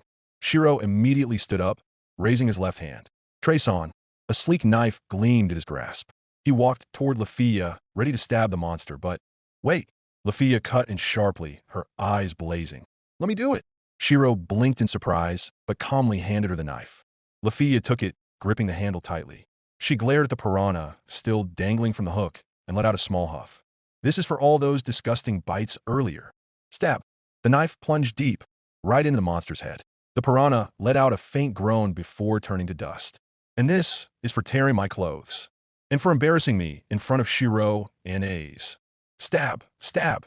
Even after the piranha had turned to ash, Lafia kept stabbing the air, theatrically venting all her pent-up emotions. Ace turned her head, one eyebrow raised. She's kind of scary. Shirou's lips twitched. Yeah, her enthusiasm is something else. Ace then looked at Shirou and said, in that case, I want a knife too. If my rod catches a monster, I want to kill it myself. Sure. Shirou raised his hand again. Trace on. 2 new knives materialized. One handed to Ace, the other kept for himself. They quietly returned to their seats by the pond, rods in hand, the tips occasionally twitching as the water below stirred. Each of them had grown accustomed to the rhythm. Cast a bait, wait, reel in, kill, collect a magic stone, repeat. And indeed, the dungeon piranhas seemed endless. Every time they pulled up their rods, 1 or 2 would latch on. The small current beneath the pond concealed a surprisingly lively swarm of monsters. Reel it in, Shirou murmured as he lifted his rod. A piranha leaped out, writhing wildly in the air. Shick! With a swift motion, Shirou drove the knife into its head. Dust floated briefly before vanishing. He picked up the tiny magic stone left behind and saved it for the next bait. On the other side, Ace pulled in another one, her expression calm but sharp. She stabbed efficiently and silently stored the magic stone. Lafia, after reeling in a piranha nearly the size of her forearm, plunged her knife into it without hesitation, then let out a small laugh as she admired the shining magic stone in her hand. If this keeps up, it's like we have unlimited bait, huh? Ace stared at the stone in her hand for a moment before turning to Shirou. Too bad. We can't eat these fish. She said it softly, but her gaze was clear. It was as if she could already imagine a plate of crispy grilled fish seasoned with Shirou's special spices. Shirou chuckled lightly. If we catch a normal fish, I can cook it right here. Just a simple grill with salt and spices from my bag. A's eyes sparkled instantly. Even Lafia let out a longing sigh, clutching her stomach. Why did those monsters have to be disgusting fish? Lafia muttered sadly. And so, as they cast their lines again, they weren't just waiting for piranhas, but also hoping for a normal fish to appear, one they could enjoy fresh by the pond. However, A's simple hope of tasting a normal fish cooked by Shirou slowly faded. Time passed. 1 hour, 2 hours, until the artificial crystal light on the ceiling dimmed slightly, signaling the dungeon's dusk. And in all that time, not a single normal fish was caught. Only monsters came. Hard-scaled piranhas, deep-sea fish with 3 eyes, even eel-like creatures with needle-like teeth. A's, usually so patient, now sat with her arms crossed, her chin resting on her knees, staring blankly at the empty pond, unable to hide her disappointment. Boring, she muttered. Shirou, on the other hand, stared at the water with a more serious expression. He replayed everything they had experienced so far. This pond is small, but the number of monsters seems endless. Why? Is there some kind of nest? Or a hidden passage connecting to another part of the dungeon? But Shirou's thoughts were interrupted when Lafia suddenly cried out beside him. Hiya! Shirou! Ice! Help! This is really heavy. The rod in Lafia's hands bent drastically, almost snapping. The fishing line was taut, and the water where the bait had sunk was churning violently. Shirou and A's immediately jumped up from their seats. They each grabbed part of the rod alongside Lafia and pulled together with combined strength. Pull at the same time, Shirou said. 1, 2, 3, ZRRRT. With a final tug, the water's surface split, and out emerged a Naqua's serpent. A bright green, scaled water snake nearly 5 meters long. Its body twisted in the air, its tail thrashing, and its eyes glowed with hatred. But the monster didn't get a chance to act. ZSH. Schlick. 2 knife flashes crossed simultaneously. A's slashed from the left, Shirou from the right, and the aqua serpent froze mid-air before slowly turning to ash, crumbling to the ground. Only a large purple magic stone remained, clinking as it fell. Shirou picked it up quietly, staring at it in silence. Seems like, he finally said, we need another way to clear this pond. If we keep fishing like this, their numbers won't dwindle. Lafia gazed at the pond's calm surface, hiding unseen threats, then turned to Shirou and A's with a confused expression. Then, how do we clear them all out? She asked nervously. Do we have to dive in, Shirou? But I'm not sure I can cast spells underwater. A's, who had been silent, now lowered her head slightly, her face gloomy. Sorry, this is all because of me. We're wasting time looking for a pond, just so I can learn to swim. Her voice was soft, filled with regret. But Shirou shook his head firmly. No, that's not it. You're not wrong, A's. And about magic, he turned to Lafia. You're right, don't cast from underwater. But you can use your magic from outside the pond. Lafia frowned, confused. But Shirou, whether it's the spells I copy with the elf ring or my own, like Arc's Ray and others, none of them are suitable for attacking monsters underwater. Shirou narrowed his eyes and thought, do you have any lightning-type spells? Lafia immediately shook her head, but then she seemed to remember something. No, but my friend Filvis has lightning magic, though what I learned from her was her barrier spell. Shirou sighed softly. That's a shame. When I saw Filvis's lightning magic that time, I thought it was strong enough. Lafia nodded slowly, then added, I don't think so. Even if I could copy it, her lightning spell is short chant. Not enough to clear this entire pond. A's, who had been listening intently, murmured, if it were Haydine's lightning magic, maybe. Instantly, the image of a golden-haired adventurer in black Freya Familia uniform flashed in their minds. Haydine, with his sharp gaze and earth-shaking lightning spells. Lafia let out a small snort. No way I'm asking him to teach me his spells. Our Familia is already in a cold war with theirs every week. Not to mention he's annoying. All right, Shirou said, clapping his hands, his voice calm but decisive. Then leave it to me. Ace quickly turned to Shirou, her eyes slightly widening, her tone unusually eager. Are you going to use Raikiri? She asked, like a child hoping for a gift. But Shirou just raised an eyebrow and shook his head slightly. No, using a noble phantasm for a pond like this is overkill. I'll just use regular magic arrows. A shadow of disappointment flickered across A's face. She lowered her head slightly, her usual blank expression now clearly lacking enthusiasm. Lafia, noticing the change, hid a smile behind her hand. She had seen Raikiri firsthand that night when Shirou split Haydine's spell with a single lightning slash. Then, Lafia said, nudging Shirou lightly, "Why don't you just show A's, Raikiri? She's clearly curious." A's quickly turned, her eyes sparkling again. "Can I?" she asked softly, almost pleading. Shirou found the two of them amusing. He raised his hand casually. "All right, if you want to see." Trace on. The air vibrated. A faint blue light gathered in Shirou's hand, forming strands of energy that twisted together before solidifying into a slender katana. As the materialization completed, small lightning streaks flowed gently along the blade. Raikiri, the legendary katana capable of splitting lightning. He handed it to A's with one hand. A's accepted it with both hands, her body tensing slightly as the blue lightning touched her skin. The katana was long and slender, its hilt wrapped in black leather with silver ornaments, and from its hamon emanated a thin aura of lightning that flowed constantly, like a river of light. The tip of the blade reflected a faint blue pulse. A's lifted it slowly, then swung it once in the air. Drak! A soft crackle of lightning broke the silence. Meanwhile, Shirou stood with his hands behind his head, watching the scene with mixed feelings. Before him stood A's Wallenstein, Loki Familia's deadliest fighter, in a white halter-neck swimsuit, swinging a mystical lightning-powered weapon nearly on par with a divine construct, her face full of curiosity like she was testing a new toy. This is absurd, and a little cute, Shirou thought, struggling to suppress a growing smile. Lafia watched A's, who was still holding Raikiri, the faint lightning aura flowing along the blade as she practiced swinging it with concentration. "You're so cool, A's," Lafia murmured in awe, then turned to Shirou, who was standing silently, watching the scene. Aren't you going to continue, Shirou?" Shirou snapped out of his thoughts, realizing he'd been distracted by A's swinging Raikiri in her white swimsuit. He blinked. "Oh, right. Almost forgot." With a calm motion, Shirou extended his hand forward. "Trace on." From the flow of prana in the air, a large black bow formed in his hand, the one he usually used for long-range combat. Then, he focused his concentration, and slowly, an energy arrow began to take shape. This time, it wasn't an ordinary arrow. It was a thunderstrike arrow, infused with dense lightning magic. Once the arrow was formed, Shirou reinforced his body and the arrow itself, increasing its destructive power to a reasonable limit. He pushed the enhancement until the arrow showed faint cracks of light, a sign it was in broken arrow state, ready to explode upon release. Drak! When released, the arrow shot forward and struck the pond's surface with a blast strong enough to shake the ground. Boom!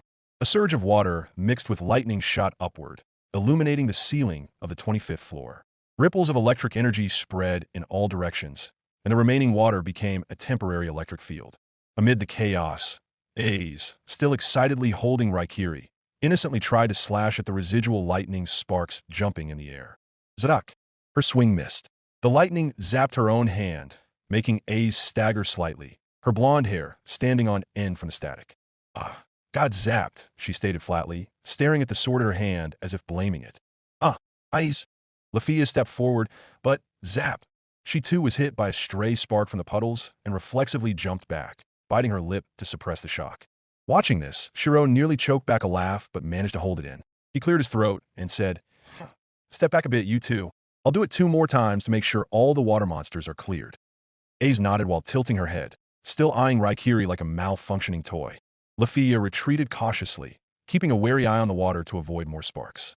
Shirou drew his bow again, forming a second thunderstrike arrow with a vibrating prana flow.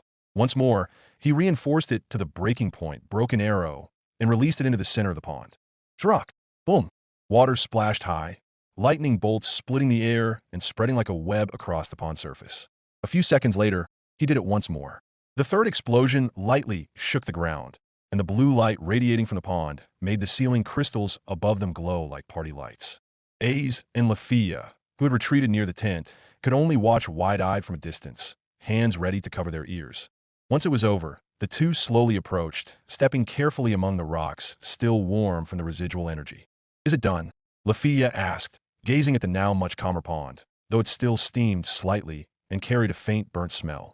"Mostly, Shirou answered with a sigh, then dispersed the black bow into prana particles. "But we can't be sure. Some monsters at the bottom might have survived, but most should be dead." He stepped aside, glancing at the knives they had used to execute the piranhas, and dispersed them into light as well, along with the now unneeded rods. A's peered into the water, then, out of curiosity, dipped the tip of her foot in. "Bzzzt." She quickly pulled her foot back. Her blonde hair stood on end again. The water's still electrified. Can't practice swimming yet. There's still some leftover lightning, Lafia muttered. She then turned to Shirou. So what do we do now? Wait for the water to neutralize. Shirou crossed his arms, tilting his head as he thought for a moment. But before he could answer, the pond had another surprise in store. Dozens of normal fish of various sizes and colors floated to the surface. Belly up, most were already dead from the electric shock. No sharp teeth, no monster aura, just real fish, likely drawn by the magic stone's energy or living alongside the monsters at the bottom. The three of them fell silent for a moment. Then Shirou slowly turned to Lafia, the corner of his mouth curling into a grin. Seems like it's cooking time. Lafia immediately stood up, excitement reigniting in her eyes. Roger, she said quickly, her face bright at the prospect of being Shirou's kitchen assistant again. Chapter 146. Lafia skipped cheerfully toward the pond, her blue eyes sparkling as she saw numerous fish floating on the surface. Some were large, some small, but all appeared fresh despite having died from electric shock. Wow, we can cook so many different. Lafia, Ace interrupted calmly but firmly. Be careful. The water is still electrified. Lafia froze mid-step. She immediately retreated 2 steps, her face tense. Right. I forgot. Shirou, who had been watching from behind, stepped forward. Don't worry, there's a solution. He raised his hand and, with a smooth motion and a short incantation, projected a fishing net. Its design was simple yet sturdy. The threads resembled a silver weave with a lightweight wooden handle, perfect for reaching the water surface without direct contact. With this, we can collect them without touching the water, Shirou explained, handing the net's handle to Lafia. Amazing, Lafia exclaimed, taking it eagerly. Taking turns, the 3 of them began catching the fish one by one. Ace prepared a makeshift container, while Shirou and Lafia worked together to scoop the scattered fish into a projected basket Shirou had also created earlier. A few fish twitched slightly, remnants of reflex from the shock, causing Lafia to let out a small yelp. But once she got used to it, she grew quicker and more skilled. After about 15 minutes of work, they stood beside their haul. 24 fresh fish, colorful and naturally oily, some still warm from the residual electricity. 24, Shirou murmured, counting quickly. Enough for a small feast. Lafia clapped her hands in satisfaction. Come on, chef. Let's start cooking. Before beginning the preparations, Shirou glanced at the pond and then at the net still in his hand. He lifted it slightly, allowing the silver weave to dissolve back into prana particles that vanished into the air. His gaze then shifted to the gray tent, where Raikiri leaned gently against the doorframe. Ace, were you satisfied with trying Raikiri earlier? He asked in a friendly tone. Ace gave a short nod. Yes, thank you. With that, Shirou raised his hand once more, and Raikiri shimmered in a blue light, flowing softly before dissipating like vapor. All right, time to start cooking, he announced. His hands moved again, and before them, a wide wooden table in deep brown materialized with ask sound as its structure formed perfectly from prana light. It didn't take long before he also projected logs and stones to serve as the base for a campfire. Seeing this, Lafia immediately exclaimed, I'll help. I'll grab the spices from the bag, okay.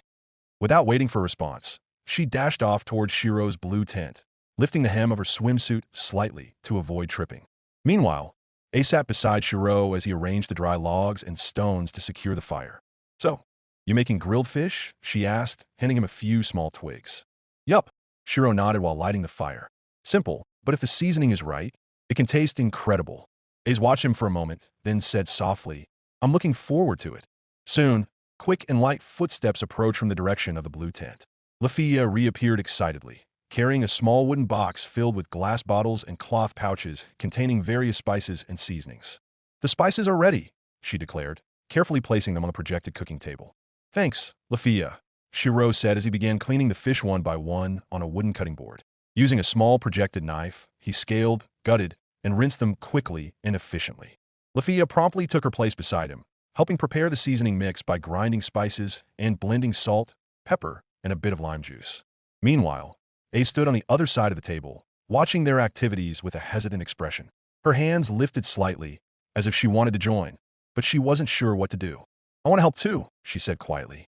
Shirou glanced at her briefly before calling out, Then, help with this. With a swift motion, he projected a bundle of slender metal skewers and handed them to Ace. Skewer the fish one by one after we season them. Ace took the skewers seriously, examining each metal rod as if studying a combat technique. Understood, she replied succinctly.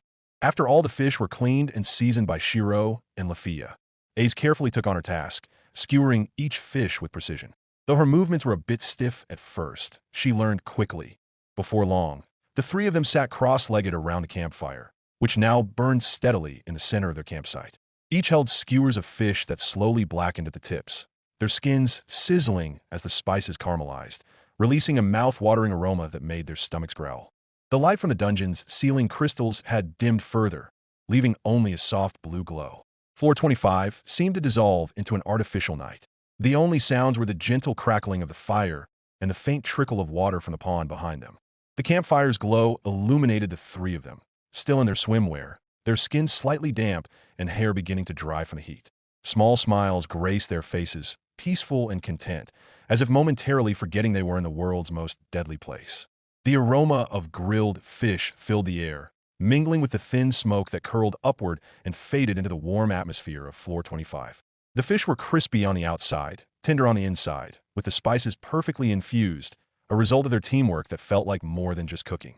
Ace bit into her skewer eagerly, her cheeks puffing slightly, her golden eyes radiating the satisfaction she often showed when eating delicious food.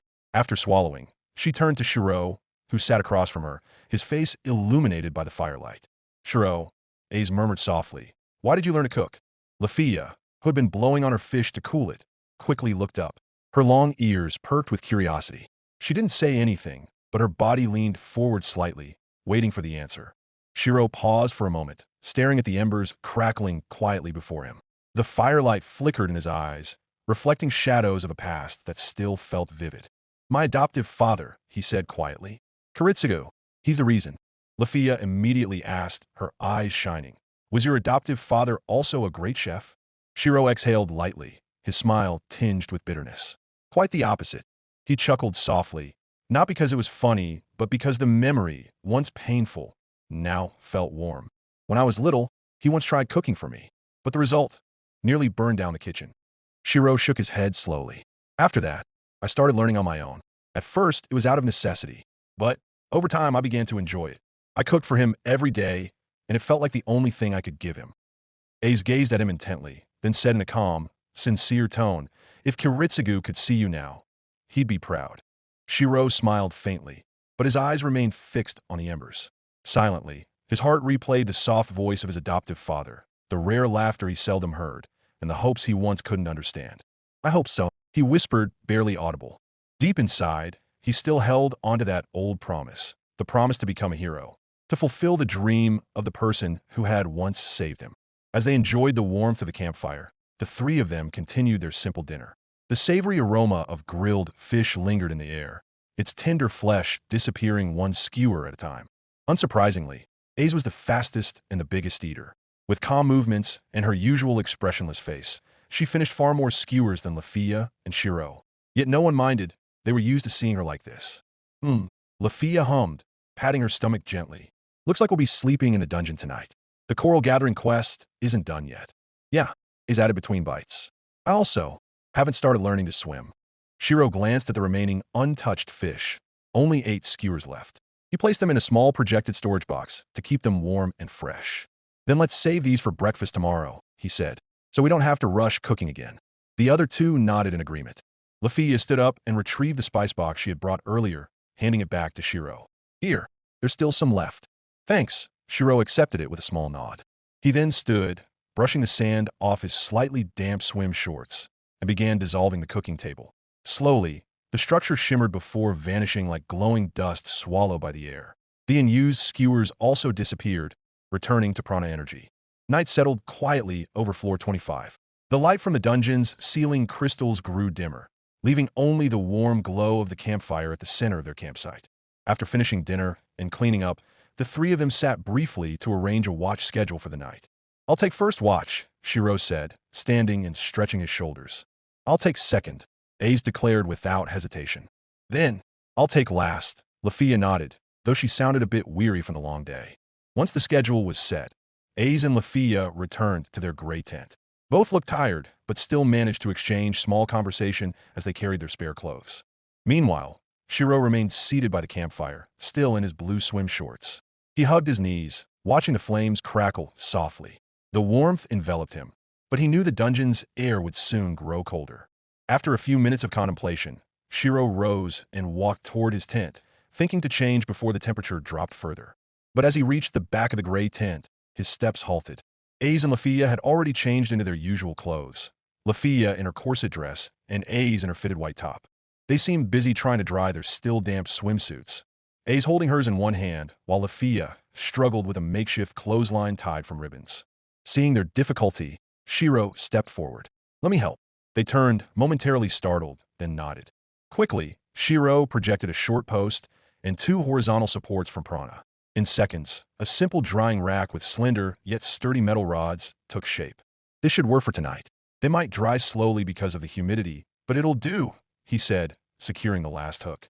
Lafia looked delighted. "Thank you, Shirou." Ace merely nodded, but the gratitude in her eyes was clear. "Well, at least we won't be sleeping in wet clothes." Shirou smiled before heading back to his blue tent to change, leaving the two to hang their swimsuits with relief. Shirou entered his blue tent, silent and serene, with only the distant crackle of the campfire audible from outside. He took a quiet breath, then removed the blue swim shorts that had clung to him all this time. With a small pulse of prana, he summoned his usual attire. A simple white tunic with fine stitching at the collar and comfortable brown travel pants, suitable for night watches. The clothes materialized gradually from the prana, wrapping around him warmly. Once dressed, he stepped out and projected another small drying rack for himself. Just a post and 2 crossbars, enough to hang his damp swim shorts. After hanging them quietly, he returned to the campfire.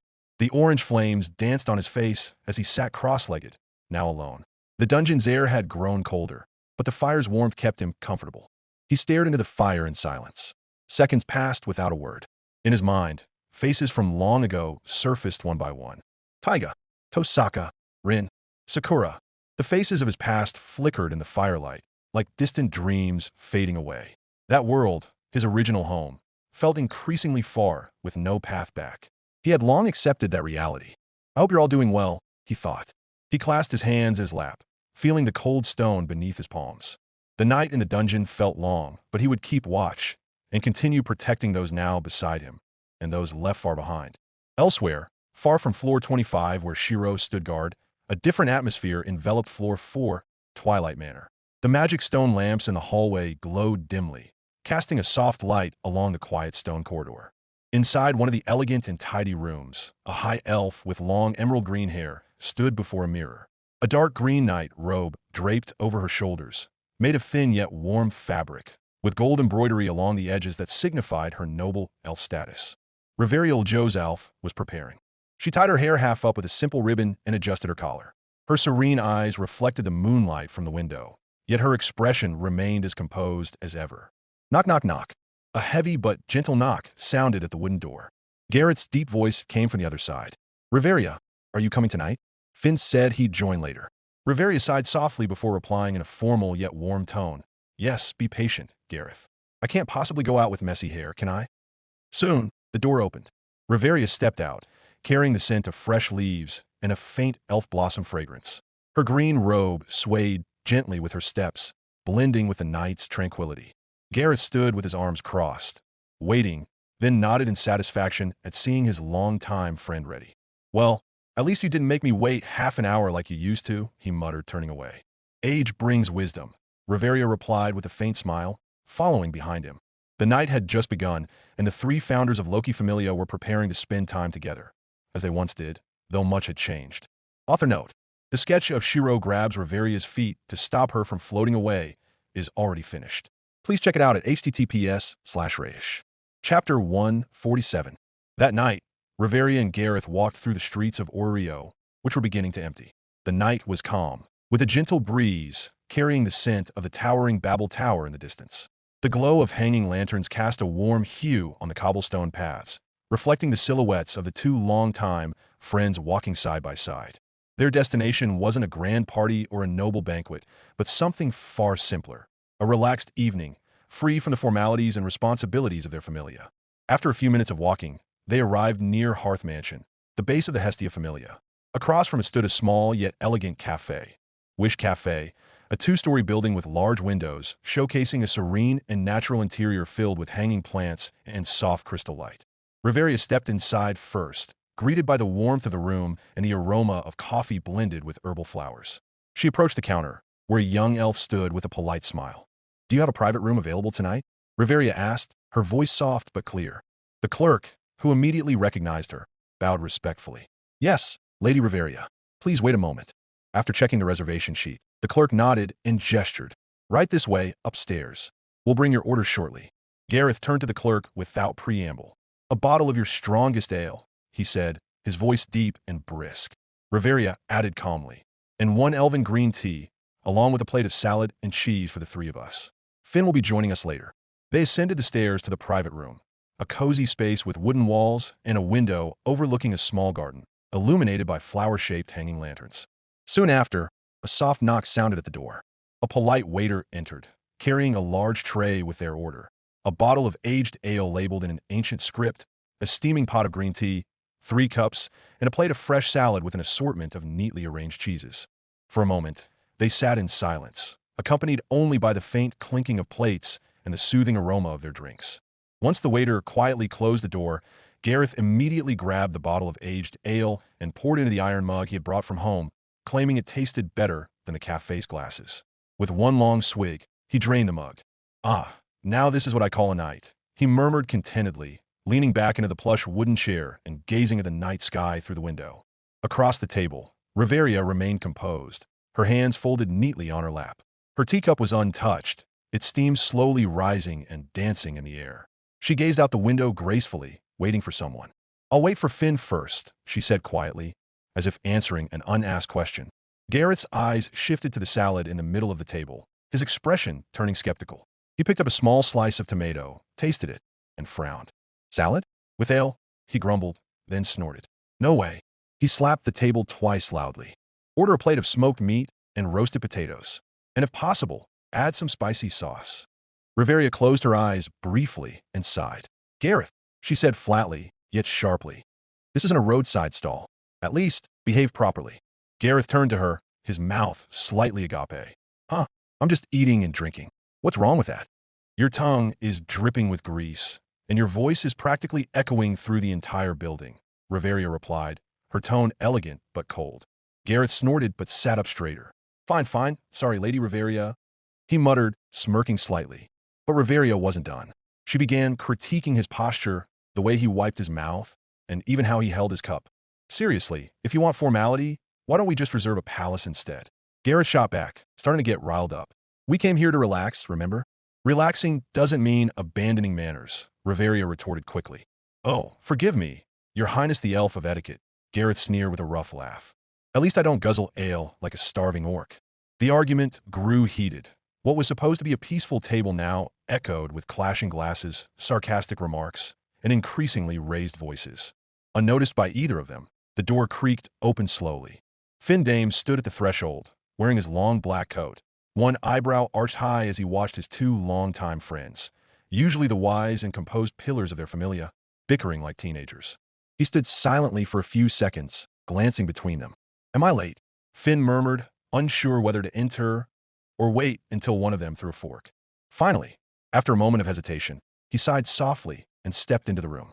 "That's enough, you two," he said firmly but amiably, walking toward the table. Riveria and Gareth, who had been locked in a tense glare, snapped out of it at Finn's voice. They turned to him, their eyes meeting briefly, and then, as if on cue, they both chuckled softly. "Ha, really? It's been a while since we've argued like this," Gareth said, stroking his beard with a low laugh. "Indeed," Riveria added, her smile calming. "It feels like the early days of the Loki Familia, back when we didn't have heavy responsibilities or had to set an example for the juniors." They exchanged glances, and in that look was a shared nostalgia, youth filled with missions, dreams, and the kind of madness only understood by those who had started the journey together. Finn pulled up the remaining high chair and sat down slowly, a faint smile appearing. "In that case, let's consider tonight a break from being role models." He took his plate, filled it with cheese and salad, and poured some wine into the crystal glass in front of him. Riveria finally picked up her teacup, lifting it gracefully before taking a small sip. The herbal warmth soothed her throat. She also began enjoying the salad before her. Meanwhile, Gareth, who had now received his plate of smoked meat, quickly immersed himself in the pleasure of eating, though this time with slightly better manners. The night at Wish Cafe flowed on, no longer tense, but filled with light laughter, casual conversation, and the reaffirmation of an old bond. A night reserved for those who had weathered much together and were still walking side by side. Their topics drifted with the passage of time, wrapped in a relaxed atmosphere that slowly turned reflective. It's undeniable, Finn mused, stirring his glass slowly. The Loki familia has grown rapidly lately. Gareth nodded as he set down his empty cup. Bet Tiona, Tioni, and A's. He listed the names one by one, his tone a mix of pride and weariness. They've all reached level 6. Just like the three of us. I remember when they were younger, stubborn, and unable to tell tactic from luck, Riveria murmured, sipping her tea. Now, they've surpassed many seniors and other familias. Gareth snorted and leaned back in his creaking chair. And then there's Shirou, that new kid. Joined a few months ago and already level 4. Insane. His fighting style is something else. Similar to Bell from the Hestia familia, Finn added. He reached level 3 in no time, too. Those kids are like storms. Fast, unpredictable, and somehow they drag everything along with them. Honestly, I feel like I've been stagnating, Gareth continued, his voice heavy. He stared blankly at the cup in his hand before lifting it and taking another deep swig. Not sure when I'll break through to level 7. Finn smiled faintly. I feel the same, to be honest. But he turned to Riveria. But you are different. Riveria, who had just raised her teacup to her lips, arched an eyebrow slightly. Her eyes met Finn's with curiosity. Different? In what way? Finn set his glass down gently, his gaze soft yet piercing as it settled on Riveria. In a warm but firm tone, he said, while Gareth and I feel stuck. You've chosen to explore something new with Shirou, haven't you? Riveria paused for a moment. Then a gentle smile spread across her face. It was a rare, sweet smile, one seldom seen even by those closest to her. You mean magecraft? She said, her voice calm, yet carrying a hint of excitement. Yes, I've been learning, and though I'm far from mastering it, I can say I've grasped some of the basics. Finn narrowed his eyes slightly, observing the change in his old friend's expression. There was something in the way Riveria smiled just now. Something unusual, softer, more personal. But he didn't press further. He knew when to stay silent. Gareth, however, wasn't as perceptive.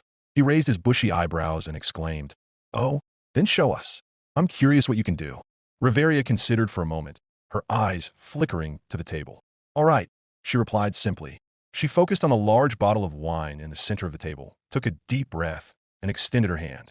Finn, who knew full well of Shirou's skill for projecting legendary weapons, asked hopefully, Are you going to summon a legendary weapon, like Shirou?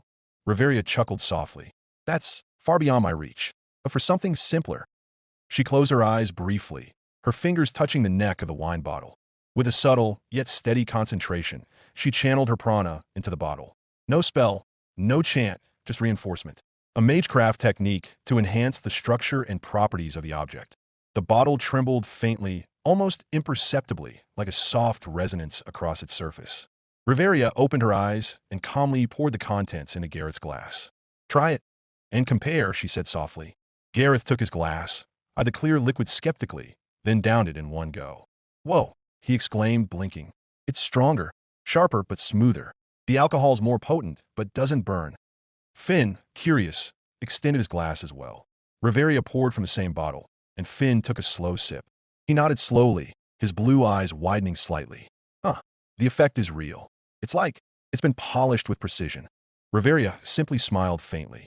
The magecraft she had learned from Shirou, though seemingly simple on the surface, had opened an entirely new world for her, not just as an adventurer, but as a mage. And that night, a small piece of that world was shared with her two oldest friends. Gareth lifted the wine bottle again, pouring half a glass. After taking a sip, he turned to Riveria with eyes slightly reddened from the alcohol, but brimming with interest. So, aside from enhancing drinks, he said with a chuckle, What else can you do with magecraft, Riveria? Riveria set her teacup down gently, then raised both hands above the table. Just the basics, she replied modestly. Only reinforcement. A soft green aura enveloped her palms and the backs of her hands. The light pulsed gently, following the flow of mana beneath her skin. Finn leaned forward slightly, his eyes observing intently. And, he asked simply, eager to learn more. Riveria nodded and continued. Structural analysis. But I need direct contact with the object I want to understand. Unlike Shirou, who can do it just by looking. She lowered her hands, the aura fading slowly. And one more, bounded field, though a very simple one. I use magic stones as markers. Finn nodded slowly. I can guess what structural analysis does from a name, but bounded field, Riveria answered in her calm, instructive tone. Think of it as a magical fence. I place magic stones at the four corners of the area I want to protect, then connect them with magical energy. If anything enters that area, I'll know, especially if it's a threat. Gareth, who had already downed half his glass, nodded quickly. That would be incredibly useful during dungeon expeditions. We could detect intruders or stray monsters at camp. Riveria smiled slightly, a hint of pride hidden beneath her composure. Magecraft might not yet be a full-fledged part of her strength, but the seed had been planted, and perhaps it would grow into something greater in the future. Riveria took the last sip of her tea and set the cup down gently on the porcelain saucer, the soft click-a-choing in the quiet room. Enough about me, she said, leaning back in her chair calmly. Now, what about the two of you? Gareth shrugged immediately. Same as always, really. Eat, drink, help the guild with quests that need veteran hands. He raised his glass as if emphasizing the word drink. Sometimes sparring too. Teaching Bet, even though he's level 6 now. His mouth's gotten worse, but his fists are faster. Riveria smiled faintly. You've always enjoyed butting heads with him. Gareth chuckled. It's the fun part of my old age. Riveria turned to Finn, who had remained quiet for a while. And what about you, Finn? She asked softly, her tone gentle yet attentive. Finn didn't answer immediately. He lowered his gaze slightly, his fingers tapping lightly against the side of his glass. The air in the room grew heavier, as if time had slowed for a moment. Then he took a long, deep breath. Actually, he said slowly, there's something I wanted to ask your opinions about. It's also the reason I invited you out tonight. Gareth and Riveria's expressions sharpened instantly, no longer relaxed. Riveria even sat up straighter, her leadership instincts kicking in. All right, she said, her voice more formal than before. Go ahead. Finn lifted his face, his serious expression etched clearly. He looked at them in turn, his two friends, his comrades of many years. Then, like a stone dropped into still waters, he spoke. I plan to propose to someone, to make her my wife. A quiet explosion seemed to go off in the small room, and silence fell. No one moved. Even the air felt frozen. Chapter 148. The suffocating silence was finally broken by Gareth's deep voice, which sounded slightly choked. He straightened his posture, placing his glass on the table with an unintentional thud. Don't tell me. It's Tioni, he asked, his tone a mix of doubt and amusement. Finn shook his head slowly, offering a faint smile, one that was more bitter than warm. Not her, he answered curtly, and it's also impossible. His two closest friends immediately understood the weight behind those words. Finn had been carrying a heavy burden, and they knew it was no trivial matter. Finn's ambition, his unwavering goal from the very beginning, was to restore the pride and dignity of his race, the Paolom, who had long been downtrodden in this world. Riveria rested her fingertips on her lower lip, gazing at Finn intently. In that case, she said softly, we'll marry a Paolom. Finn nodded firmly, his gaze as resolute as when he gave orders during their toughest expeditions. Yes, actually, from the very beginning, even when I decided to join the Loki Familia, it was one of the conditions I set with Loki. Garrett's eyebrows shot up. Conditions? He asked. Finn nodded again. That Loki would not interfere in my personal affairs, especially regarding marriage. Gareth blinked several times, then suddenly burst into rough laughter. His booming voice filled the small room. Ha ha, I think, even if you hadn't set that condition, she wouldn't have interfered anyway, he said, wiping the corners of his eyes, which were damp from laughter. She's too busy stalking A's to care about your business. Riveria could only sigh deeply at Gareth's remark, but in her heart, a certain emotion stirred. She looked at Finn with a gaze that was soft yet filled with respect. That responsibility was clearly no easy burden for him. Yet, amid the jokes and laughter, Riveria's thoughts began to drift. Unstoppably, the image of a long-haired Amazon girl, Tioni Hiriut, flashed through her mind. Before Shirou entered her life, Riveria might have dismissed Tioni's feelings for Finn as something childish, a fleeting crush that would never grow into anything serious. She had often turned a blind eye to it, believing that Finn had the right to choose his own path, and that Tioni would eventually move on, as life often dictated.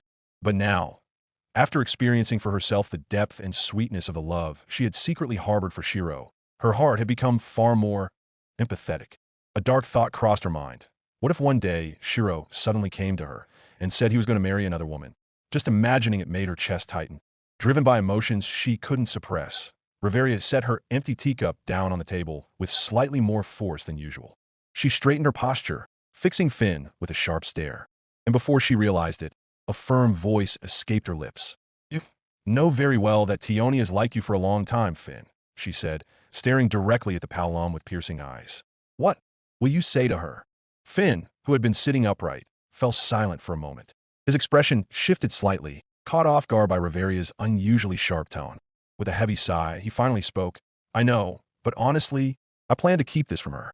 Gareth, who hadn't fully grasped the growing tension, interjected with a joke. Be careful.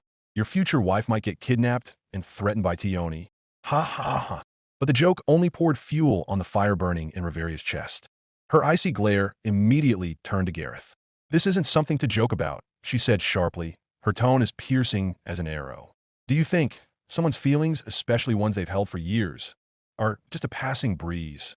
The atmosphere in the room froze instantly. Gareth's laughter died abruptly, his lips freezing mid-smile, no longer daring to continue. Finn, too, fell silent. His face, usually calm and composed, tensed up. Riveria's demeanor was unlike anything they, his two oldest friends, had ever seen before. For a moment, the three of them stared at each other in silence. No words were spoken, only the faint hum of Orario's night slowly seeping into their private room. Realizing that her earlier words had sounded too emotional and harsh, Riveria lowered her head slightly. Her hands clenched the hem of her robe in her lap. Her heart was still racing, the tightness in her chest refusing to fade. She took a deep breath. Sorry, she finally murmured, her voice softer. This is your personal matter, Finn. I shouldn't have interfered this much. But Finn simply raised his small hand, stopping her apology. Don't, he said sincerely. Thank you, Riveria. His gentle blue gaze shifted from Riveria to Gareth. Actually, the reason I invited you both out tonight wasn't just to talk, but also so the two of you could remind me if I ever started forgetting important things. Gareth, who had been watching quietly, let out a long sigh and leaned back in his chair. I thought it was just me getting sensitive about age. He muttered, then glanced at Riveria with a wide grin. But seriously, Riveria, I don't know when you became like this. So sentimental. Have you been reading too many romance novels lately? Riveria's cheeks flushed, not just because of Garrett's words, but also because she herself realized how emotionally chaotic she had just been. Without another word, she reached for the bottle of liquor that Gareth and Finn had been drinking, something she would normally never touch. Without hesitation, she poured the liquid into her empty teacup. The two men across from her froze. Gareth nearly choked. Why you serious, Riveria? Finn also stared with slightly widened eyes. They knew full well, Riverial Joe's Alf, the high elf renowned for her discipline, who had always kept her body and mind pure from things like alcohol, had never once touched liquor. Expressionless, Riveria lifted the cup, and in one swift motion, glug glug glug, down its contents in one go. Guh! Her face immediately turned red, all the way to the tips of her long, sensitive elf ears. Her breath quickened momentarily, and she bit her lower lip to suppress the burning sensation of the liquor scorching her throat. Take it easy, Riveria, Finn said anxiously, half rising from his chair. Gareth, on the other hand, burst into laughter. Ha ha ha. This calls for a celebration, he exclaimed, slapping the table. Our high elf princess finally drank alcohol. But, geez, why did it have to be like this? Riveria, her eyes slightly glassy from the strong liquor, pressed her lips together, then with a mix of anger and embarrassment, gritted out, This is all because of you, dense men, who never understand a woman's feelings. Gareth and Finn fell silent again, their expressions as if they'd been shot straight in the chest. They could only exchange guilty glances. Meanwhile, far below, on the 25th floor of the dungeon, Shirou, who had been sitting alone by the campfire, suddenly looked up. Hachu! His sneeze was so loud it sent the dry leaves around his feet scattering. Rubbing his nose with the back of his hand, he muttered to himself, Ugh, who's talking about me at this hour? Gazing at the dungeon's ceiling, shimmering with a faint blue crystal light, he sighed. Seems like I need to project some thicker clothes. Riveria, her cheeks growing redder and swaying slightly in her seat from the alcohol, fixed Finn with a steady gaze. Her voice was slightly heavier than usual, but still controlled. So, why won't you just accept Tioni's feelings, Finn? She asked bluntly, without her usual tact or filters. Finn, who had just set his glass down, let out a long sigh. He interlaced his fingers on the table, bowed his head briefly, then answered. My first reason, he said quietly but clearly. Our ages are too far apart. He raised his head, looking at Riveria and Gareth in turn. You both know, I, along with the two of you, raised her since she was little.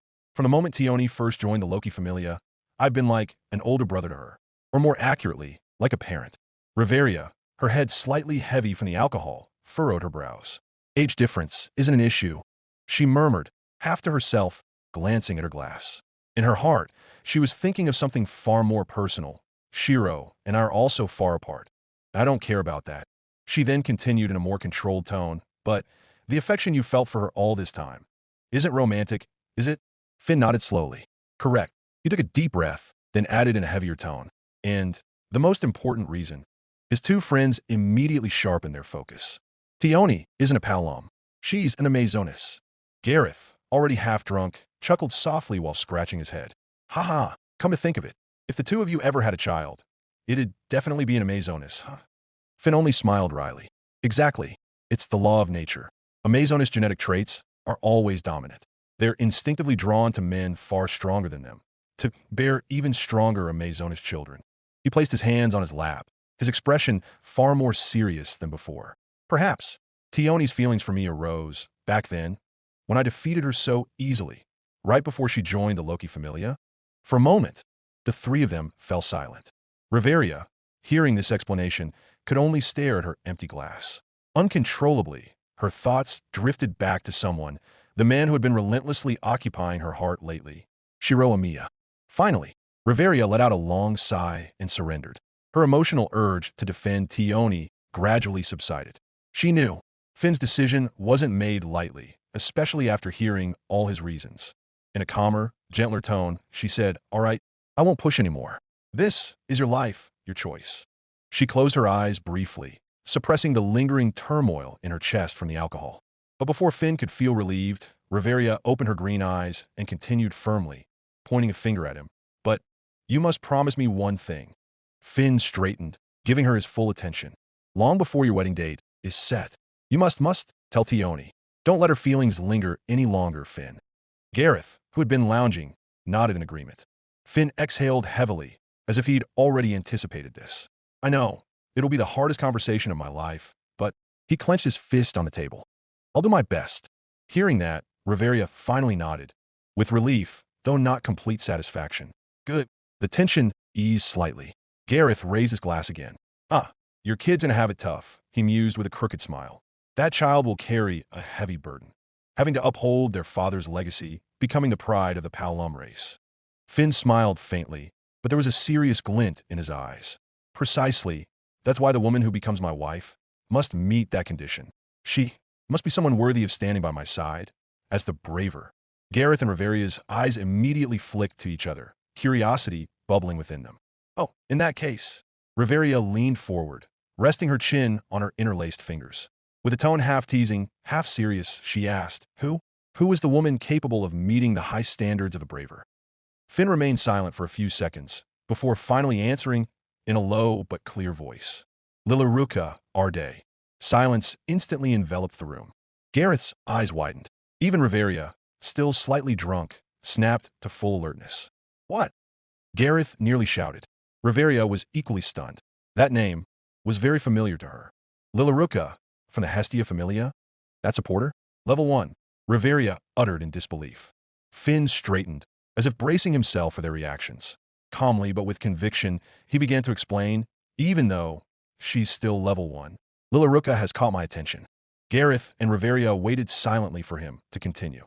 "The first time," Finn went on, his gaze warming slightly at the memory, "when Belcranel was still level 1, fighting the Minotaur in the dungeon. Lily, despite being severely wounded, didn't run." He took a breath before continuing. "Instead, she stayed and pleaded with all her strength for us to save Belle." Riveria and Gareth exchanged glances. They remembered that day. The day Belle, that human boy, stood alone against the Minotaur. And of course, that memory included the small, petite girl whose blood nearly stained the ground, yet kept screaming for help. Finn continued, "And it's not just that. During the war game between the Hestia Familia and the Apollo Familia, she showed her intelligence." His eyes shone as he recalled it. Using her skill, Lily disguised herself as a Palom from Apollo's side, infiltrated their fortress, and successfully opened the gates from within. Without that move, Belle and his comrades would never have won. Riveria, now slightly more sober, narrowed her eyes. He's speaking too objectively. She thought Finn's reasons sound like a strategic report, not a confession of love. As if reading her mind, Gareth nudged Finn with his elbow and chuckled. And with all that, how far along are you two? His mischievous grin widened. Finn didn't falter in the slightest. He remained seated upright, his expression serious. Not close yet, he answered honestly. So far, we've only spoken a few times. Brief encounters, light conversations. But he took a deep breath, then continued with determination. In the coming days, I plan to invite her to dinner. A pause. Then his closing statement followed. And, at the same time, proposed to her. The atmosphere froze again. Gareth nearly choked on his drink. Riveria, still heavily affected by the alcohol, half rose from her seat, her eyes wide with disbelief. What? You, idiot Finn!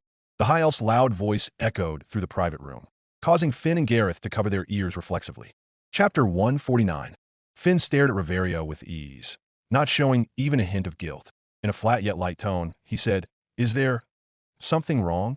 That question, far from calming Riveria, only further ignited her anger, already fueled by alcohol. The elf's forehead creased deeply, her cheeks growing redder not just from the liquor, but also from her emotions. She pointed straight at Finn, her voice rising again. You, how dare you casually say you want to propose, without even knowing for sure if she'd accept you? Are you certain she'll say yes? Finn merely shrugged. His thin smile carried the trademark confidence of a strategist who always calculated everything. I believe the probability is high, he replied casually. Grrr. Riveria clenched her fists on the table, almost tempted to hurl an empty cup at him. Seeing this, Gareth, already half drunk, burst into loud laughter, slapping the table with his large hands. Ha ha, Finn, I don't know where you get that confidence from, but damn, I'm jealous. He continued laughing uproariously while Riveria could only cover her face with her hands, unsure whether she wanted to be angry or simply resigned to the antics of the two most troublesome men of her night. Seeing Finn's unshakable calm, Riveria eventually changed her approach. She took a deep breath, trying to steady her emotions, though the alcohol still burned warmly in her veins. In a more measured but still sarcastic tone, she glared at Finn and asked, So, why are you so sure she'll accept, when you two aren't even close? Finn answered without hesitation, his expression flat, his voice steady. Because I am me. Riveria's eyes widened. Huh, Finn continued, like a general reporting a victory. Objectively, I'm stable, a level 6 adventurer, leader of one of Orario's strongest familias, renowned as the braver and a hero of the Palum race. Clearly, for anyone, especially a fellow Palum, standing by my side would be an honor. As soon as he finished speaking, Garrett's laughter erupted again, booming through the small private room. Ha ha, damn, Finn, you're truly a little narcissist, he roared while ruffling his hair. Riveria snorted loudly, and this time, she couldn't hold back. Her face flushed crimson to the tips of her pointed ears, a mix of drunkenness and irritation. She pointed straight at Finn and, without thinking, fired off a verbal attack that left Gareth momentarily silent. You are so full of yourself, she snapped. Don't get too proud, just because some cheap fangirls swoon over you in the streets of Orario. Finn remained seated calmly, not even a flicker of change on his face. He simply smiled faintly, then casually said, Then, tell me, what's the solution? Instantly, Riveria fell silent. For a split second, she seemed frozen. Then, in a softer voice, almost like a shy murmur, her face growing even redder, she muttered, It's obviously love. Gareth, witnessing this, let out a long whistle, Whew, before laughing again, slapping the table. This is the most entertaining night of the year. Finn tilted his head slightly, his expression still blank, but clearly showing a mix of confusion and skepticism. Love is complicated, he mused casually. I think it's just a matter of logic and timing. An easy problem to solve. Gareth, now heavily drunk, slapped the table while laughing. Ha ha, maybe, Finn, on your first date, Lilaruka will fall head over heels for you. Just like that. Finn nodded slightly, a faint smile on his lips. Possibly. Riveria, who had been listening with a mix of anger, embarrassment, and alcohol-induced flush, finally wrapped her fingers hard on the table. Enough nonsense, she barked. You two are taking love far too lightly. Finn glanced at her, slightly surprised by her raised voice. Then what do you want? With full enthusiasm, and likely the alcohol's push, Riveria leaned forward, pointing straight at Finn. Prove it. Finn raised an eyebrow. Prove what? Picture this. Riveria took a deep breath, then spoke challengingly. You're on a date with Lilaruka, and at that moment, you decide to propose. Finn was still confused, but Gareth was already slapping the table again while pouring more liquor into his cup. "Wow, this is getting interesting," he cheered with a hearty laugh. Riveria folded her arms, her eyes narrowing judgmentally. "Here, now try to prove it. Show us how the braver proposes to a woman he's not even close with." Finn rubbed his chin slowly, his eyes half-lidded as if strategizing for a dungeon battle. In a flat but slightly puzzled tone, he asked, "Where do I start?" Riveria crossed her arms, her expression half serious, half annoyed. "From the beginning. Imagine, this is the moment you've just met for your date. Start with the greeting." Finn nodded, took a deep breath, then cleared his throat softly, as if preparing for an important speech. He stared straight at the wall, as if envisioning Lilaruka before him. In a formal, authoritative tone, he began, "Good evening, Lilaruka. It's a pleasure to meet you here." Riveria immediately cut him off, raising her hand like a referee blowing a whistle. "Stop." Finn frowned. "What now?" With an expression that looked like she wanted a facepalm, Riveria sighed deeply. "Ew. Forgot to compliment her appearance. That's basic for a first date." Finn paused, then lightly smacked his hand as if realizing something. "All right," he muttered. He straightened up again, this time adopting a more dramatic tone, as if reciting poetry. With a theatrical hand gesture, he said, "Tonight, even the moonlight pales compared to your beauty. Oh, Lilaruka." Gareth, who had been observing, burst into laughter, nearly choking on his drink. "PFFFFDDT. Ha ha ha. What the hell was that?" Riveria's frown deepened, her face half dead with exasperation. "Cringe," she snapped, wrapping the table hard with her fingers. "You're not close enough with her. If you suddenly act all poetic like that, she might run away." Finn merely raised an eyebrow. "Oomph." Then, in a lazy yet annoyed tone, Riveria answered quickly, "Keep it simple. Just say, 'You look beautiful tonight,' or 'That outfit suits you.' Simple, honest, and straightforward. Got it?" Gareth, leaning back his chair, laughed even harder. "Wow, such strict commentary. Ha ha ha. This is more fun than fighting a Goliath." After numerous corrections, critiques, and laughter throughout the date simulation, Finn finally moved on to the most crucial part, the proposal. Taking a deep breath, Finn stared straight ahead as if Lilaruka were truly sitting before him. His voice remained authoritative, but this time there was a hint of sincerity. "I am captivated by your courage," he declared firmly. "Your courage to stand tall, even when wounded. Your clever decisions in tough battles. And your honesty, even in the face of fear." He paused briefly, carefully choosing his final words. "So, Lilaruka Arde, will you build a family with me to restore the pride of our race?" A brief silence filled the room. Riveria, who had been watching intently, finally gave a slow nod. Though still stiff, "I suppose it's passable," she commented in a calmer voice. Finn turned his gaze to Riveria. "So, how is it?" he asked, seeking final judgment. Gareth, now half drunk, chimed in with a wide grin. "Honestly, your style just now sounded more like the opening of a Loki Familia strategy meeting than a marriage proposal, Finn." Finn merely raised an eyebrow. "Is that a problem?" Riveria, jumping back in with a slightly softer yet still critical tone, added, "If Lily is a logical thinker, and her mindset aligns with yours, maybe she'd accept you." Finn nodded slowly, a hint of relief crossing his face. A small weight seemed lifted from his shoulders. "But if she's more emotional, more sentimental," Riveria continued, her voice now gentler, "or if she already has feelings for someone else." Finn fell silent. His smile faded slightly. Gareth could only sigh, then patted Finn's shoulder. "Huh, love problems are always complicated, buddy." Finn leaned back in his chair, staring blankly at his now empty cup.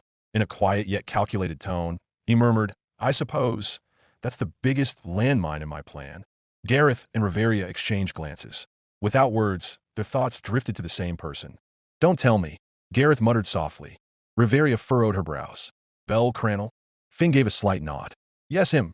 Hearing this confirmation, Gareth whistled softly, while Riveria leaned back in her chair, exhaling deeply. "I've looked into it," Finn continued calmly. "Before joining Hestia Familia, that girl was just a petty thief, often committing minor crimes, working as a freelance supporter for hire, with no attachments."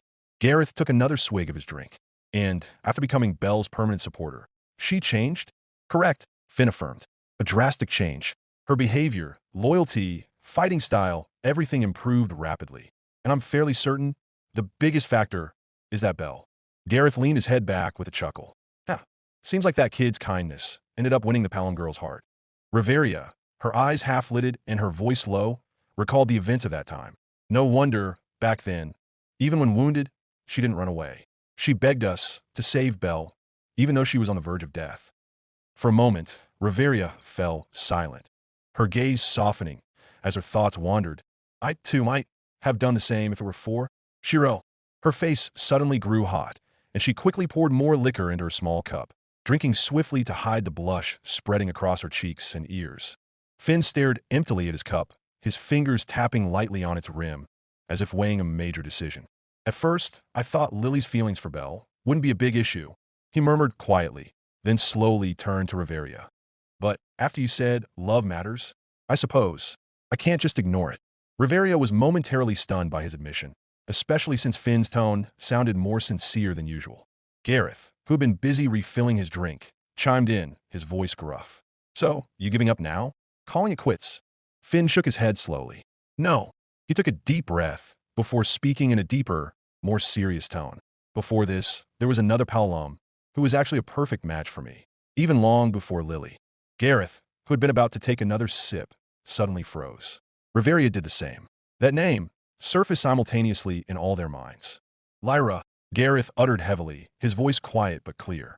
Finn nodded, his expression filled with regret. Yes, Lyra of the Astria Familia. The image of a short, pink-haired Paolum girl, with a mischievous smile and eyes always gleaming with playfulness, filled the small room. In the past, Lyra often teased Finn, whether with prank letters or mysterious little gifts that suddenly appeared on his desk. Finn smiled bitterly. Back then, I thought she was just joking. I always dismissed her as playful, assumed, even if she were serious, I'd end up as a weak man constantly nagged, always losing in the relationship. Gareth chuckled faintly. Yeah, she was totally the type to turn you into a whipped husband. Finn nodded in agreement, but his expression couldn't hide the deep regret. And I kept delaying, kept thinking there'd be another time, another chance. Silence once again enveloped the room. And then it was too late when news of her death came, when we heard the Astria Familia was slaughtered by the Juggernaut. Riveria lowered her head, closing her eyes tightly. Gareth could only stare at his cup, wordless. In a hoarse yet resolute voice, Finn finally said, this time, I don't want to regret it again. Hearing how vulnerable and honest their usually composed friend sounded for the first time that night, Riveria felt a stir in her chest. With a softer yet firm expression, she said, this time, I'll support you, Finn. But with one important condition. Finn looked at her expectantly. What condition? Riveria crossed her arms. Your approach needs a complete overhaul. Finn raised an eyebrow. Overhaul? How? In a deep voice, Riveria locked eyes with him. You must truly love Lily. Not just choose her because she's a Paolum or because she fits your ambitions. I know, your dream of being a beacon for the Paolum race is noble. But if you treat this relationship like a contract to produce offspring, then that's utterly wrong, Finn. Finn fell silent, his face hardening as he wrestled with his thoughts. My. Finn finally nodded slowly. Gareth nodded too, half joking, half serious. Now, that's the braver I know. But Riveria wasn't finished. She raised a finger, her expression turning even more serious. And one more thing, don't make your first meeting with Lily a proposal. That's the dumbest idea I've ever heard. Finn nearly retorted, but Riveria raised her finger, stopping him. And if it's true that Lily has feelings for Belle, never, ever call it a date. If you say that, she'll get defensive and pull away. Finn exhaled heavily, downing the last of his drink. But if I don't propose right away, that means I'll have to go on multiple dates? If so, someone will get suspicious, and it could ruin my whole plan. Gareth, drunk but still coherent, grinned widely. That's someone? You mean Tioni, right? Finn didn't answer, but his resigned expression said it all. With an enthusiastic tone, Gareth slapped the table. Then easy, Riveria and I will handle Tioni. We'll do whatever it takes to keep her in the dark while you're out dating Lily. Riveria, who had been about to take a sip of her drink, nearly choked. And me? Why me too? Gareth laughed while raising his glass. Of course, if this gets exposed, all three of us will face Tioni's wrath. Fair's fair. We'll all have dirty hands. Riveria could only cover her face with one hand, sighing deeply. Forgive me, Tioni, she thought, already picturing the emotional storm that would inevitably come. Chapter 150. The morning air on the 25th floor felt damp, carrying the faint scent of wet earth mingling with the remnants of the previous night's thin mist. The bluish light from the ceiling crystals of the dungeon grew brighter, signaling the passage of time underground. Around their small campsite, Ace and Shirou slowly emerged from their tents after being called by Lafia, who had just finished her last watch shift. The elf girl stood near the now-extinguished campfire, her forest teardrop staff resting casually in her hand. Shirou let out a small yawn, stretching his shoulders before walking toward his supporter's bag. With practiced movements, he opened it and pulled out a small wooden box containing the leftovers from last night's meal. "All right, 8 pieces left from yesterday," he said, lifting the lid. The aroma of cold but still appetizing grilled fish filled the air. "Let's split them evenly." Lafia quickly sat cross-legged on the thin grass near the pond, accepting her portion with a cheerful smile. "Thanks, Shirou." Ace, sitting not far from Lafia, took 3 pieces unhesitatingly. Her hungry gaze made Shirou smile faintly. He was already used to the golden-eyed swordswoman's appetite. "Do you still remember the taste from last night, Ace?" Shirou teased. Ace nodded quickly, her mouth already full. "Good," she answered shortly between chews. Lafia ate her share more gracefully, but occasionally glanced at Shirou, pleased that the morning had begun with such a familiar atmosphere. Around them, the pond where the piranha incident had occurred the day before now looked calmer, though the water still shimmered faintly under the reflected light of the ceiling crystals. They sat in comfortable silence, enjoying breakfast by the pond with the gentle sound of water trickling from cracks in the rocks. The leftover grilled fish tasted even more savory this morning, perhaps due to the fresh air of the 25th floor or the peaceful moment they could finally savor after last night's events. Lafia gazed at the pond while fiddling with a fishbone. "Hopefully, your lightning arrows yesterday were enough to wipe out all the water monsters in this pond," she said, half hopeful. Ace gave a small nod as she sipped from her water bottle. "And hopefully, they won't respawn anytime soon." Shirou, still holding half of his skewered fish, turned toward the pond. "Speaking of which, monsters usually spawn from the dungeon walls, right?" He glanced at the 2 girls. "But for water monsters, where do they come from?" Lafia chewed slowly before answering after swallowing. "From the bottom of the pond or the pond walls. The water here, from floors 25 to 27, is connected to an underground stream that flows all the way to Melon." Shirou narrowed his eyes slightly, processing the information. "So, that's why water monsters from the dungeon sometimes appear in Melon's Sea?" "Exactly," Lafia replied quickly, pleased that Shirou followed her logic. "But that pathway has long been sealed. It's called the Leviathan Seal, sealed by the Poseidon Familia. The name comes from one of the 3 great quests." "Great quests?" Shirou leaned back, intrigued. "What are they?" "Behemoth," Lafia answered, raising a finger, "was defeated by Zeus and Hera Familius. Then Leviathan, a massive sea monster, they defeated too with the help of Poseidon Familia." Lafia lifted the last piece of her fish and wiggled it like a swimming fish. "And the last one, one-eyed black dragon," Ace murmured, her voice soft and heavy. Her gaze was downcast, fixed on nothing. Unaware of Ace's change in expression, Lafia continued cheerfully, "Yes, that's the strongest one. Even the 2 greatest familius of that era were slaughtered by that creature." Shirou fell silent. The words hung in the morning air, which suddenly felt colder. His eyes turned to Ace, who remained fixated on the remnants of her breakfast. She said nothing, but Shirou knew. That name held a far deeper meaning for her. One-eyed black dragon. Shirou thought, that's not just the last monster of the Great Quest. That's the dragon that killed Ace's parents, the same dragon that has existed since ancient times. He then remembered Ryu's story about Zald and Althea, 2 legendary adventurers from the past, powerful and tragic.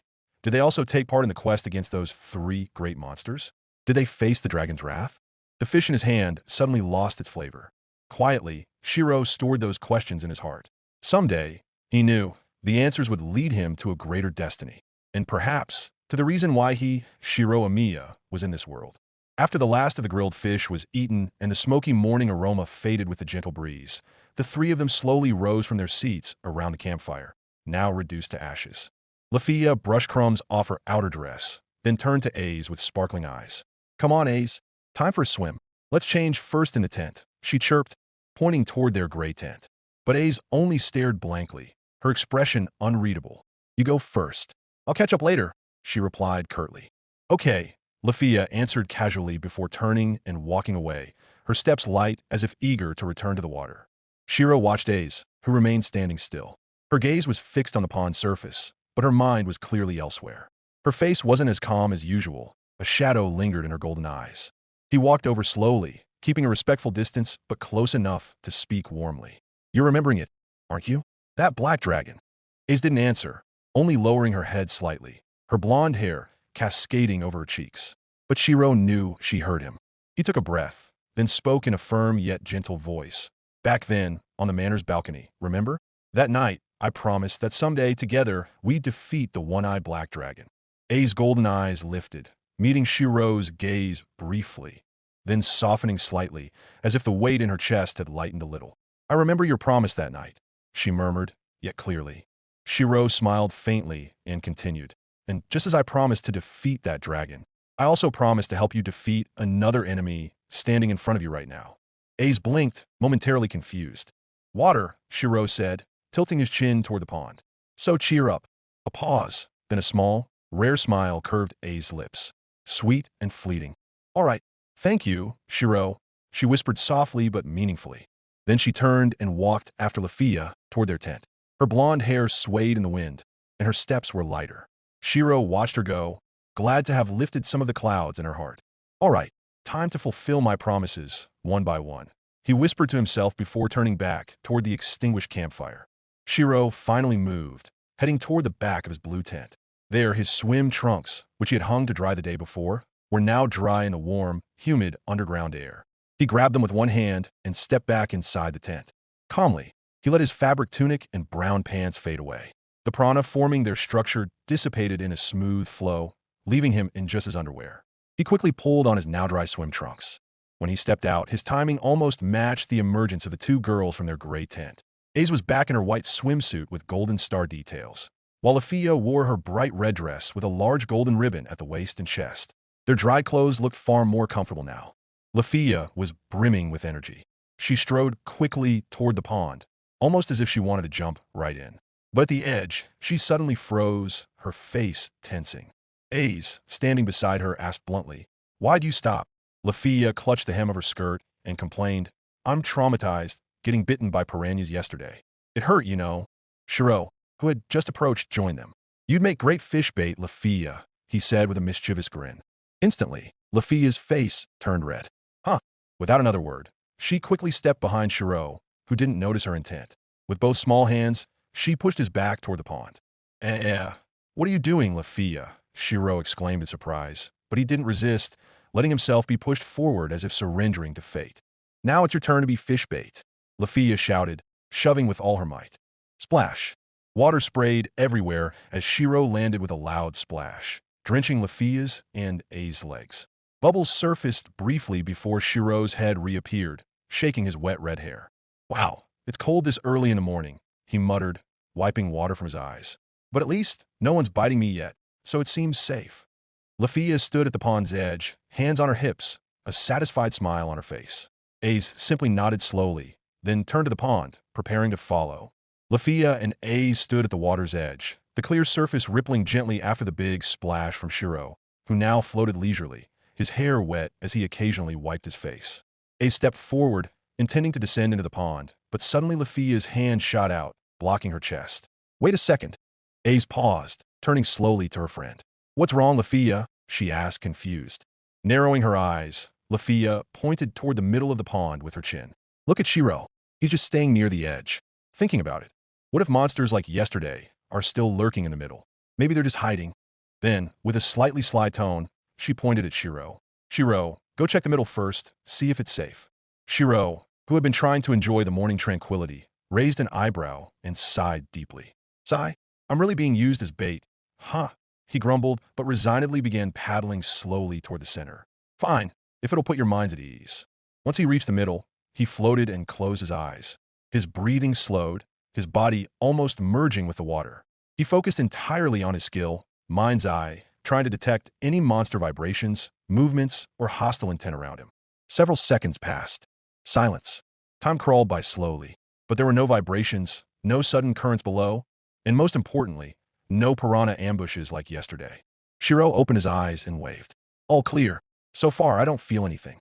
"Yada," Lafia cheered. Then, without hesitation, she jumped, splash, creating small waves around Shirou. She resurfaced with a bright laugh, her ponytail clinging to her cheeks. Finally, a peaceful swim without piranhas. Meanwhile, Aze remained calm, descending the small natural stone steps at the pond's edge. She entered slowly, letting her body adjust to the water's temperature. with all three of them safely in the pond. No disturbances, no monsters, just light laughter and splashing. The long-delayed swimming practice could finally begin. Lafia glided gently toward Ace, the water rippling softly around her slender elf frame, stopping near Ace, who still clung tightly to the pond stone edge. Ace, Lafia called softly but eagerly, show us how much your swimming has improved since Shirou taught you in Melon. Ace turned slowly, her golden eyes meeting her friend's bright gaze. She nodded faintly, saying nothing. Then, she closed her eyes. She took a deep breath. Lafia, watching, furrowed her brows in confusion. Huh? Isn't she going to swim? Why is she just standing there? Shirou, what's she doing? She whispered, turning to Shirou, who was now floating beside her. Shirou smirked slightly. Ace hasn't fully mastered natural swimming yet. But she has her own way. Her own way? Yeah, she uses her wind magic. Little Ariel. Lafia narrowed her eyes, repeating the spell's name softly. Little Ariel, oh, that's the magic she used to inflate the tires on my pink bike that one time, right? Her face lit up as she recalled the funny incident from weeks ago. Shirou nodded. Right, that spell isn't just for enhancing A's movements. It can also act as a support in water. So she floats, even if she hasn't fully mastered swimming techniques yet. Lafia sighed in awe, then turned back to A's, who was now gradually releasing her grip on the pond's edge. Around her body, an almost invisible breeze formed, creating tiny bubbles rising from the water. Phew! A soft exhale escaped A's lips, and her body began moving forward smoothly across the water surface. Her movements were calm, deliberate, though still slightly stiff, but she didn't sink or panic. Wow! Lafia gasped. Don't distract her yet, Shirou murmured. Let her focus. If she gets interrupted, the spell might slip, and she'll panic again. Lafia quickly covered her mouth with both hands, though she couldn't hide her delighted smile. Watching A's, her idol, the flawless sword princess in her eyes, strive so hard to conquer her own weakness was truly inspiring. And Shirou, just watched from the side, quietly proud of his student's progress. Chapter 151. Ace sighed quietly, her eyes still closed. In the silence of the water, the world felt so peaceful, so weightless. A faint aura of magic began to unravel from her body like gentle ripples spreading slowly. Like a spring breeze brushing against leaves, little Ariel emerged from A's body.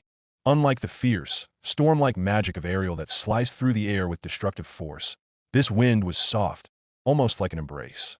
For the past few weeks, Ace had been secretly practicing this branch of magic. A nameless spell she had slowly shaped from the power of Ariel, which she usually wielded on the battlefield. Unlike the sharp force she used to slay monsters, this wind carried no intent to attack. There was no pressure, no destructive impulse. This wind only sought to touch, to support, and to lift. I can't imagine using wind like this in battle, Ace thought quietly. But for now, this wind was enough, more than enough. She didn't need to move her hands or feet. The power of little Ariel formed a buoyant force around her body, like an invisible, giant bubble that kept her afloat, allowing her to stand upright in the middle of the pool with perfect stability. Slowly, the memories that had sparked this magic resurfaced. At first, it had been a distant, hazy recollection. Her mother's soft voice, a beautiful woman with long blonde hair, humming a gentle lullaby as a young Ace slept in her arms. That was the first time this tender wind had enveloped her, back when she was learning to swim under the melon sun. But now, there was a new memory, closer, fresher, and strangely stirring. Shirou's face. The time she had nearly drowned during swimming practice, her lungs heavy, the world darkening. Then, she had awakened, on the sand, under a blue sky, with her heart racing and Shirou's lips pressed against hers. Logically, she knew it had just been CPR, a life-saving measure. But to A's, that memory felt odd. Warm, odd, but not frightening. It made her heart pound as if she were facing an enemy, yet not out of fear, but something else. And the gentle wind responded. The breeze enveloping her grew steadier. She floated slightly, like a fairy dancing on the water surface. Her posture remained upright, her golden hair swaying softly with the rhythm of the wind. Slowly, she opened her eyes, her expression filled with quiet confidence. I can do it, she whispered. From the edge of the pool, Shirou and Lafia could only stare in awe, watching Ace, who was usually fierce on the battlefield, now resembling a fairy tale girl who had just discovered her first miracle. Ace continued to float calmly on the water's surface, the soft wind of little Ariel still encircling her. A faint magical glow shimmered subtly from her skin, barely visible, yet enough to keep her effortlessly buoyant. Lafia, still swimming in the pool, slowly approached Ace with curiosity. She squinted, examining the faint aura surrounding Ace. Incredible, she murmured. So this wind is what's keeping you afloat. Ace gave a small nod, her golden hair fluttering slightly in a breeze. She remained perfectly still on the water, almost unmoving. If you used regular aerial, it'd be way cooler, like swoosh, zooming straight to the middle of the pool, Lafia said, mimicking the sound of wind with a sweeping motion of her hand. Ace shook her head. If I used aerial, I'd just sink, she replied flatly, as if stating the obvious. Lafia frowned, not understanding. Why would you sink? Shirou, who had been listening nearby, swam closer with a faint smile. Back in Melon, Ace tried using aerial to swim. But because the force was too strong and uncontrolled, her body got slammed underwater like she was being dragged down by weights. He explained, chuckling at the memory. Instead of gliding forward, she did a force dive. Lafia covered her mouth to stifle a laugh. Oh, so she was overpowered, huh? Ace remained silent, though her eyes briefly rolled toward Shirou, who was now leaning casually against the pool's edge, the water reaching his chest. I did drown that time, Ace thought to herself. But it wasn't embarrassment over her failure that filled her mind now. But because of that, I got my second kiss. Her expression remained as stoic as ever, but a few bubbles surfaced as she exhaled softly, trying to hide the warmth creeping into her cheeks. Meanwhile, Lafia lightly splashed the water, sighing in admiration. So, little Ariel was really made for swimming, huh? Ace didn't answer immediately, just gazing at her hand, which was slightly lifted by the gentle wind. This wind only appears when I feel warm, she murmured, almost as if speaking to herself. Lafia paddled backward, swimming a short distance before looking back at Ace, who was still floating near the edge. If you just stay there, when are you going to practice? She teased. Come on, try swimming to the middle, Ace. Ace blinked slowly. Her mouth opened as if to reply, but no words came out. She just glanced toward the center of the pool with a hesitant expression. The wind of little Ariel still enveloped her, keeping her afloat, but her mental readiness to move further was clearly lacking. Seeing this, Shirou took the initiative. He dove briefly before swimming a few meters away, creating a safe distance. Ace, he called softly, shaking water from his bangs. Try swimming toward me. No need to rush. It doesn't have to be perfect. I just want to see you try. Ace looked at him, then slowly nodded. Still enveloped in little Ariel's aura, she began moving her hands, paddling gently as she leaned forward. The first attempt worked. She moved forward slightly, 1 meter, 2 meters, but as she lifted one leg to kick harder, her magical concentration wavered. The soft wind around her began to fracture, and like the snap of fingers, A's buoyancy vanished. Wah! Splash! With a loud splash, Ace sank.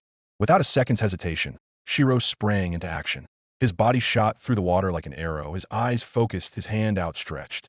Within seconds, he found Ace beneath the surface, her eyes wide, her body stiff with shock, her breath held. Shirou grabbed her shoulder and pulled her up. As soon as their heads broke the surface, Ace coughed lightly, shivering. Without a word, she wrapped her arms tightly around Shirou's neck. Her body trembled, not from cold, but from lingering fear. Thank you, she whispered, barely audible. Shirou held her waist firmly, keeping her steady as he looked into her slightly glistening golden eyes. It's okay. I've got you, Ace, he said softly. At first, Lafia's heart skipped a beat when she saw her idol suddenly disappear underwater. Panic surged through her, but the next moment, as she watched Ace reappear in Shirou's arms, so close, so intimate, a different feeling arose. The way A's gaze lingered on Shirou, the way her arms clung to him, it made Lafia's chest tighten. Why do I feel like this? She wondered, her cheeks warming despite the cold pool water. Still holding Shirou tightly, Ace remained silent. Her grip loosened slightly, but she didn't dare let go completely. Shirou stayed calm, glancing toward Lafia, who was floating nearby. So, as you can see, this is A's current swimming ability, Shirou said lightly, trying to ease the awkwardness.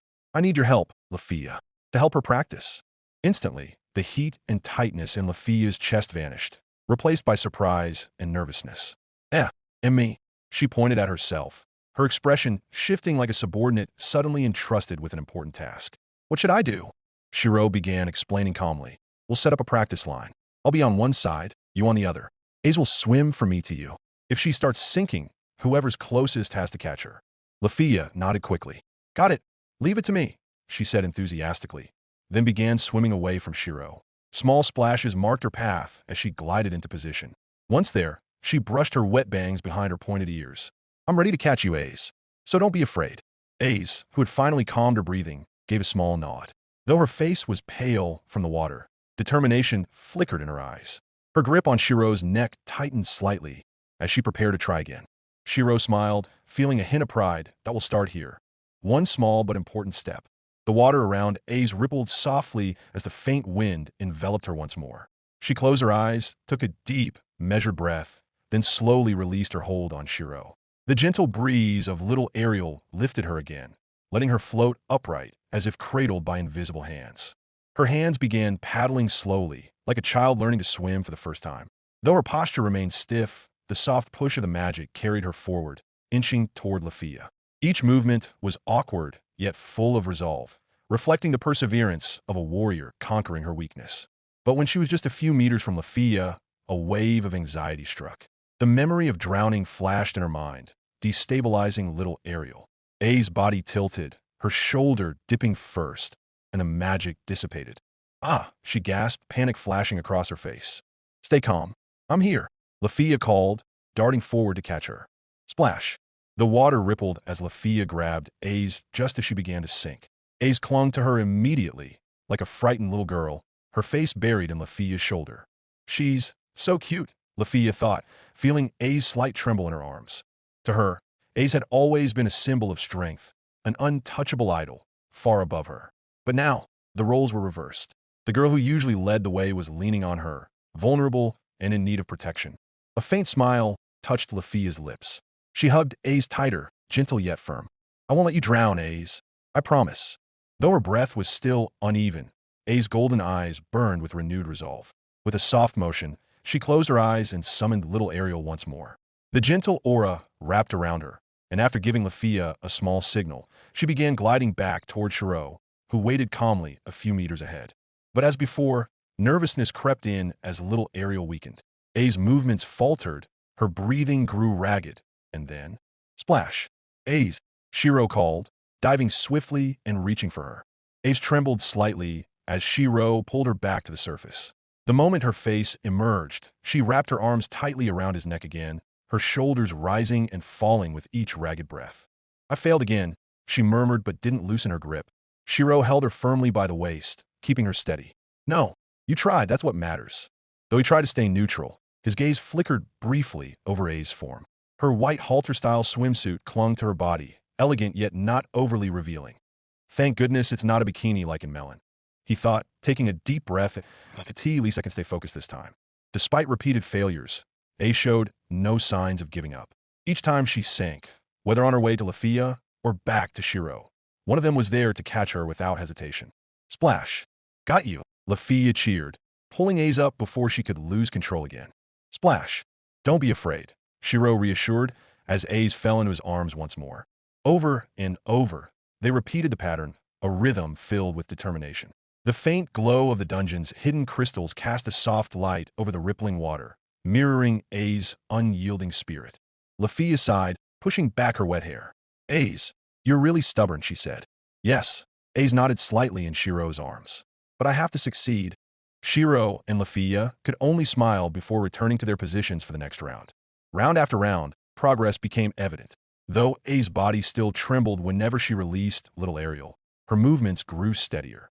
Each near sinking brought her closer, sometimes just a hand's reach from Lafia or a few strokes away from Shirou. "Almost there," Lafia murmured, supporting A's as she reached the edge. A's short breaths were soft against the water, her eyes still focused. Yet, amid her resolve, a flicker of doubt emerged. Why does this magic always falter midway? A's wondered, her brow furrowing. Am I too afraid? Or am I still not strong enough?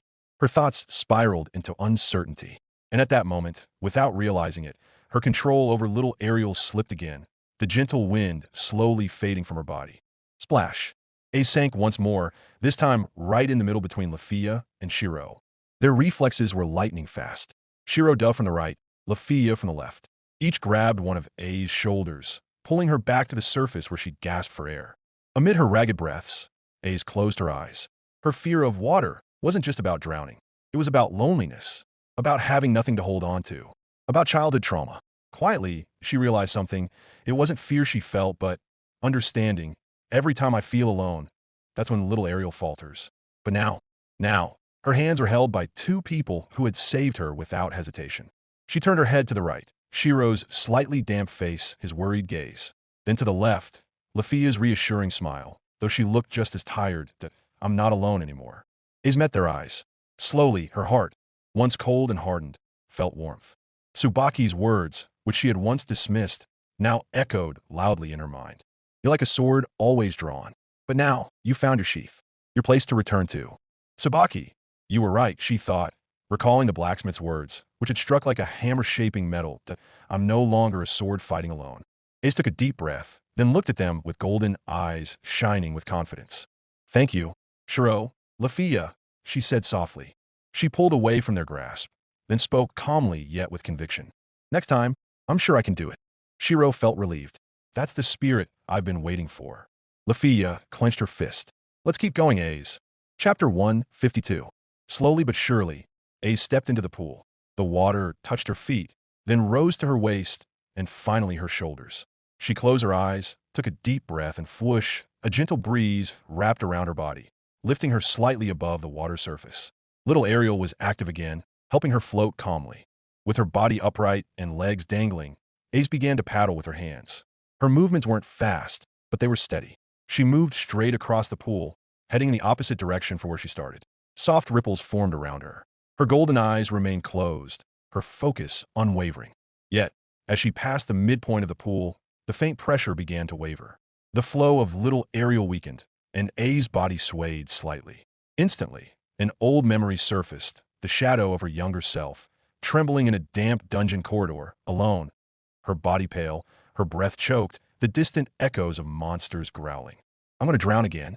She was no longer A's Wallenstein, the strongest fighter of Loki Familia. She was just a little girl, frightened, shivering, hiding behind a large rock, praying not to be found by monsters. Her chest tightened. The wind vanished. Her body began to sink into the water. But suddenly, a voice echoed. Come on, Ace. Just a little more. Lafia. That voice didn't come from a monster or the darkness. It came from a friend, from a safe place, a place to return to. The shout cut through the darkness in her mind like light. Warmth seeped in, replacing the fear. Ace began to remember she wasn't alone. Shirou and Lafia were with her. She was no longer a helpless little girl. She was a fighter. She could reach for their hands. In her mind, the little A's felt two hands supporting her, one warm and strong like Shirou's, the other gentle and soothing like Lafia's. They didn't say anything, but their presence was enough. Whoosh! Little Ariel's wind wrapped around A's again, this time far more stable than before. Her breathing calmed, and her body felt lighter. The water no longer frightened her. With one final stroke of her arms, she touched the far edge of the pool. Ace opened her eyes. There, Lafia was waiting with an outstretched hand and a hopeful expression. I did it, Ace whispered. Yes, you did, Lafia exclaimed, nearly jumping with joy. From across the pool, Shirou raised a hand high. Well done, Ace. That was way smoother. Ace felt relieved. Finally, she no longer felt like she was drowning, neither in the water nor within herself. Standing on the opposite side, Shirou watched Ace, who was still with Lafia. The water around him was calm, but in his heart, he knew this wasn't the end. He furrowed his brows, trying to read A's expression. Even though she had just overcome a great trial, it wasn't enough to prove her consistency. So, in a gentle yet serious tone, Shirou called out, Try swimming back here, Ace. Then, with a slight squint, he added, Who knows, maybe that was just a fluke. Huh. Lafia immediately turned her head, her eyebrows rising and her cheeks puffing slightly, as if she couldn't believe what she'd just heard. Shirou, you're being way too dismissive. Her voice rose half an octave. She turned to Ace and added, Ace can definitely do it, but let her rest first. I can. Ace suddenly interjected. Her voice was soft but firm. She didn't look directly at Lafia, only giving her a small nod, as if saying I'm fine. Ace took a deep breath. She closed her eyes briefly, feeling the water's ripples against her stomach, then summoned the wind. Whoosh! Little Ariel swirled around her again. This time, it was calmer, more stable, no longer feeling like an urge to flee, but more like newfound confidence growing from within. Ace began to move. Her hands paddled lightly, her body gliding with a grace she had never felt before. Little Ariel supported her, like invisible hands guiding her through the water. Not fast, but steady. Each movement brought her closer to Shirou. There was no more doubt, no more fear. Even if she failed, they were there. Shirou, Lafia. The water that once terrified her now felt like an embrace. Warm, gentle, like home. Ace felt as if she could let go of her burdens. Her obsession with becoming stronger, her grudge against the one-eyed black dragon, all of it blurred. Not gone, but for now, unimportant. What mattered was this feeling that she was accepted, that she could be weak, that she could fail and still be loved. If only this warmth could last forever. Clap, clap. The sound of Shirou's applause greeted her as Ace reached the edge of the pool. A faint smile appeared on the young man's face as Ace looked up at him, slightly out of breath. I made it, Ace whispered softly. Shirou responded with a warm nod. You were amazing. Well done. Before the moment could grow too quiet, the sound of splashing water came from the side of the pool. Huh. Lafia approached after running around the pool, her chin slightly raised. See, what did I tell you? Don't underestimate Ace. She pointed a finger at Shirou, half scolding, half proud, like a mother whose child had just won a swimming competition. Shirou raised his hands in surrender. All right, my bad. I admit it. Lafia let out a small huff, but her smile was unmistakable. She then turned to Ace and patted her shoulder. Well done, Ace. You were really cool just now. Ace gave a small nod, and for a moment, that small, warm smile returned to her face. Not a smile of victory, but a smile because she knew she wasn't alone. Ace's spirit still burned brightly, even after the mentally exhausting training session. She gazed at the bottom of the pool, which appeared calm from the surface, but deep below, a faint glimmer could be seen. The reflection of light from the dungeon corals that were part of their quest. She clenched her fist lightly, then turned to Shirou and Lafia. I'm going down. I need to finish this myself, as I promised. Her voice was low but resolute, carrying unshakable determination. Shirou, still standing at the edge, narrowed his eyes slightly. There was clear hesitation in his gaze. Ace, wait a minute. Diving is different from swimming. Are you sure you don't want to practice a little first? His tone wasn't condescending.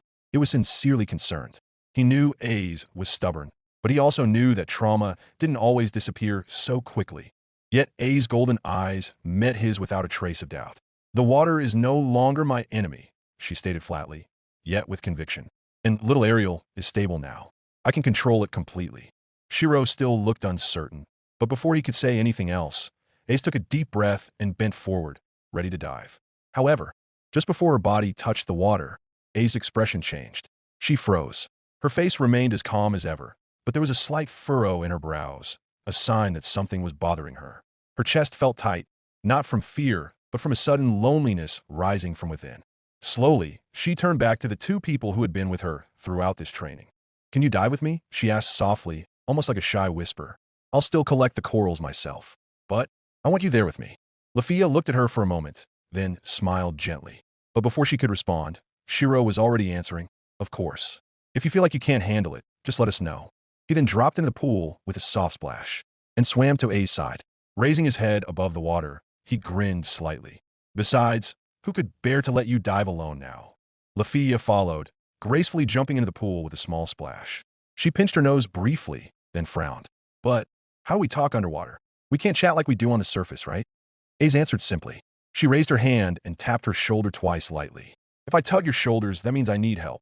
Simple, clear, effective. Shirou understood the assignment. Got it. Code accepted. Lafia nodded quickly. Got it. But don't tell my shoulder suddenly from behind. Okay? I might panic. Ace exhaled softly, then looked up at the crystalline sky above the dungeon. And then she dove. Fire. The water embraced her completely. This time, without hesitation. With two figures behind her, people she trusted with all her heart, she descended into the depths with a light heart. With a light heart, Ace truly immersed herself in the depths without fear. The faint light from above reflected off the rippling water, creating shimmering patterns on the calm walls of the pool. Though there were no fish swimming, no sea creatures to adorn the view, to Ace, the sight was still captivating. The water was clear, calm, and silent. She glanced around. Emptied, I thought there'd be monsters or fish swimming here, but Ace narrowed her eyes and remembered. Oh, they must have fled or died because of Shirou, she thought. She recalled vividly how the young man had fired lightning magic arrows into the pool repeatedly. Ace shook her head slightly, then directed her body deeper, letting the gentle wind of little Ariel guide her like a subtle whirlpool. The magic didn't push or pull. It simply embraced her and guided her slowly, like small waves leading a child to shore. At the bottom of the pool, moss-covered rocks lay flat, as if arranged by God's hand. But in the center of that surface gaped a dark hole, like the maw of a giant, connected to the main river system. From there, a A small current whispered of hidden life lurking in the darkness. Right around the mouth of the hole, bright colors began to appear, corals. Ace stopped moving, pointing toward the cluster of corals that looked like small stone flowers, colored pale blue, soft purple, and bright orange. She glanced at Emiya and Shirou, who were diving not far from her, then pointed at the corals with shining eyes. She quickly moved closer and began carefully plucking the corals one by one. Her hands moved swiftly yet gently, ensuring none were damaged. Slowly, her arms grew full, the colorful corals now crowding her embrace. Seeing this, Emiya approached and held out her hands, signaling subtly as if to say handsome over to me. Her eyes smiled even underwater, and her light brown hair fanned out beautifully in the blue light of the pool. Ace looked at her for a moment, then, without hesitation, handed over some of the corals to Emiya. But then, doom, the water around the hole rumbled. Large bubbles rose from the darkness, and the ground at the bottom of the pool trembled. Ace's eyes widened. From the dark hole, a massive shadow emerged, moving swiftly, its mouth wide open, teeth as sharp as thorns glinting in the light. A shark monster, big, fast, and hungry. Ace reflexively reached for her sword, only to grasp empty air. No, I left my sword behind. Her mind raced. Should she fight it with bare hands? Wrestle underwater? She gritted her teeth, bracing to counter, but before she could move, whoosh! A silver streak shot from above, piercing the water like lightning. A massive, glowing trident struck the monster's head with absolute precision. Scrack! The monster instantly exploded in a black ash, scattering in the water. Without even a sound, it vanished in an instant. Ace looked up. There, Shirou, still half in a swimming stance, stared at her flatly as he lowered his right hand. A faint blue glow lingered on his wrist, the trace of a projection. Ace could only stare, then give a small nod. Thank you. Shirou responded with a slight nod, then swam closer to the monster's remains and retrieved the purple magic stone floating slowly in the water. The stone was still warm, pulsing faintly as if holding the remnants of the creature's rage. Meanwhile, Ace refocused. She turned back to the remaining corals and, as before, began plucking them one by one. The threat was gone, and her promise still had to be fulfilled. It didn't take long for Ace to gather all the corals she needed. Her small hands now held the colorful clusters, while some were still held by Emiya. She glanced at the bottom one last time, ensuring nothing was left behind, then looked up. With a nod and a hand signal, Ace signaled to Shirou and Emiya that her mission was complete. The three of them began swimming to the surface. Shirou twisted his body and kicked the water rhythmically, while Emiya flapped her arms and legs skillfully. But Ace didn't paddle at all. She only realized this as her body rose smoothly, as if lifted by an unseen current. I'm not swimming like them, she thought, gazing at her motionless legs. Little Ariel is carrying me up. The wind enveloping her body felt like an invisible embrace, lifting her gently without her having to struggle against her weight. No pressure, no panic, just tranquility. A few seconds later, their faces broke through the water surface. Whoosh! The air felt cool against their wet skin. The faint blue light hanging in the dungeon sky welcomed them with a dim warmth. Shirou was the first to reach the edge, pulling himself up with a single strong motion. Water dripped from his red hair, splashing onto the rocks. He didn't speak, only walked toward the small camp they had set up near the pool. Moments later, he returned with two medium-sized leather pouches slung over his shoulder. Here, he said, tossing them gently to Emiya and Ace, who were still half submerged. For the corals. Emiya caught hers with one hand, while Ace took hers and began carefully placing the corals inside. Her movements were slow, almost like a florist arranging freshly picked flowers. Once everything was neatly stored and the pouches secured, Shirou spoke again. His voice was flat but satisfied. With this, 2 of our quests are done. He raised an eyebrow. Want to head back to the surface now. But before he could take another step, Ace's voice cut in, short and resolute. Not yet. Shirou turned. Emiya, who was tying her pouch, also turned quickly. Ace was still standing waist-deep in the water, her wet blonde hair draped over her shoulders, her golden eyes glowing softly in the crystal light. She looked at the pool, then back at the 2 of them. I still want to swim, she said plainly, almost childishly, yet honestly from the heart. Emiya froze for a moment, then covered her mouth, stifling a small laugh. You've taken a liking to swimming now, huh, Ace? She teased, her eyes crinkling with warmth. Ace didn't answer immediately. She only turned her gaze to the shimmering surface of the pool, then slowly walked back into the water, letting herself sink halfway. The gentle wind of little Ariel began enveloping her again. No words, but a warm expression played on her face. as if saying, "This is where I want to be with them, at least for a little longer." Author note: the sketch of the free panel of 4, Harder Please is already finished. Please check it out at https://www.patreon.com/Rayish. Chapter 153. As soon as A's returned to the water, it felt as though the world had become lighter. All the pressure from quests, training, and even the looming threat of the monster that had just appeared. Everything vanished, swallowed by the sound of rippling water filling the air. Lafia initially sat at the edge, idly kicking her feet in the water, but she couldn't resist for long after seeing A's floating gracefully on the pond's surface thanks to little Ariel's wind. "I'm joining in," she exclaimed before pushing herself into the water with a big splash. Splash. The water danced as Lafia landed, splashing A's, who was floating peacefully, causing her to squint and shield her face. Instantly, A's turned to Lafia and retaliated with a splash of her own, using the palm of her hand. "Hey!" Lafia laughed loudly before splashing back twice as hard. "You want to start a war?" Floating calmly, A's narrowed her eyes and, with her usual serene expression, raised both hands, summoning a gentle breeze from little Ariel to create a small whirlpool. Whoosh! The water formed a tiny current that showered Lafia from above like sudden rain. The elf girl coughed while laughing. "Cheater! Using magic?" "Not cheating," A's replied flatly, though the corners of her lips curled slightly into a faint smile. From the sidelines, Shirou stood with his arms crossed, watching them with a mix of amusement and confusion. "You do realize this is the dungeon. We're underground. You're way too relaxed." But before he could finish, Lafia quickly turned to him, grinning. "Oh yeah," she said before swinging her hands swiftly. Splash. Water splashed directly onto Shirou's face. "HK." Shirou closed his eyes as water dripped from his hair. He stood still for a moment, completely still. Lafia laughed cheerfully. A's watched Shirou, resting her chin on the water surface. And then, calmly, Shirou walked to the edge of the pond, set down the magic stone hanging from his waist, and jumped in. Splush! Water was sprayed in all directions. Lafia shrieked while covering her face, and A's was pushed back by the small wave. Then, from beneath the water, Shirou emerged slowly, like a creature from myth.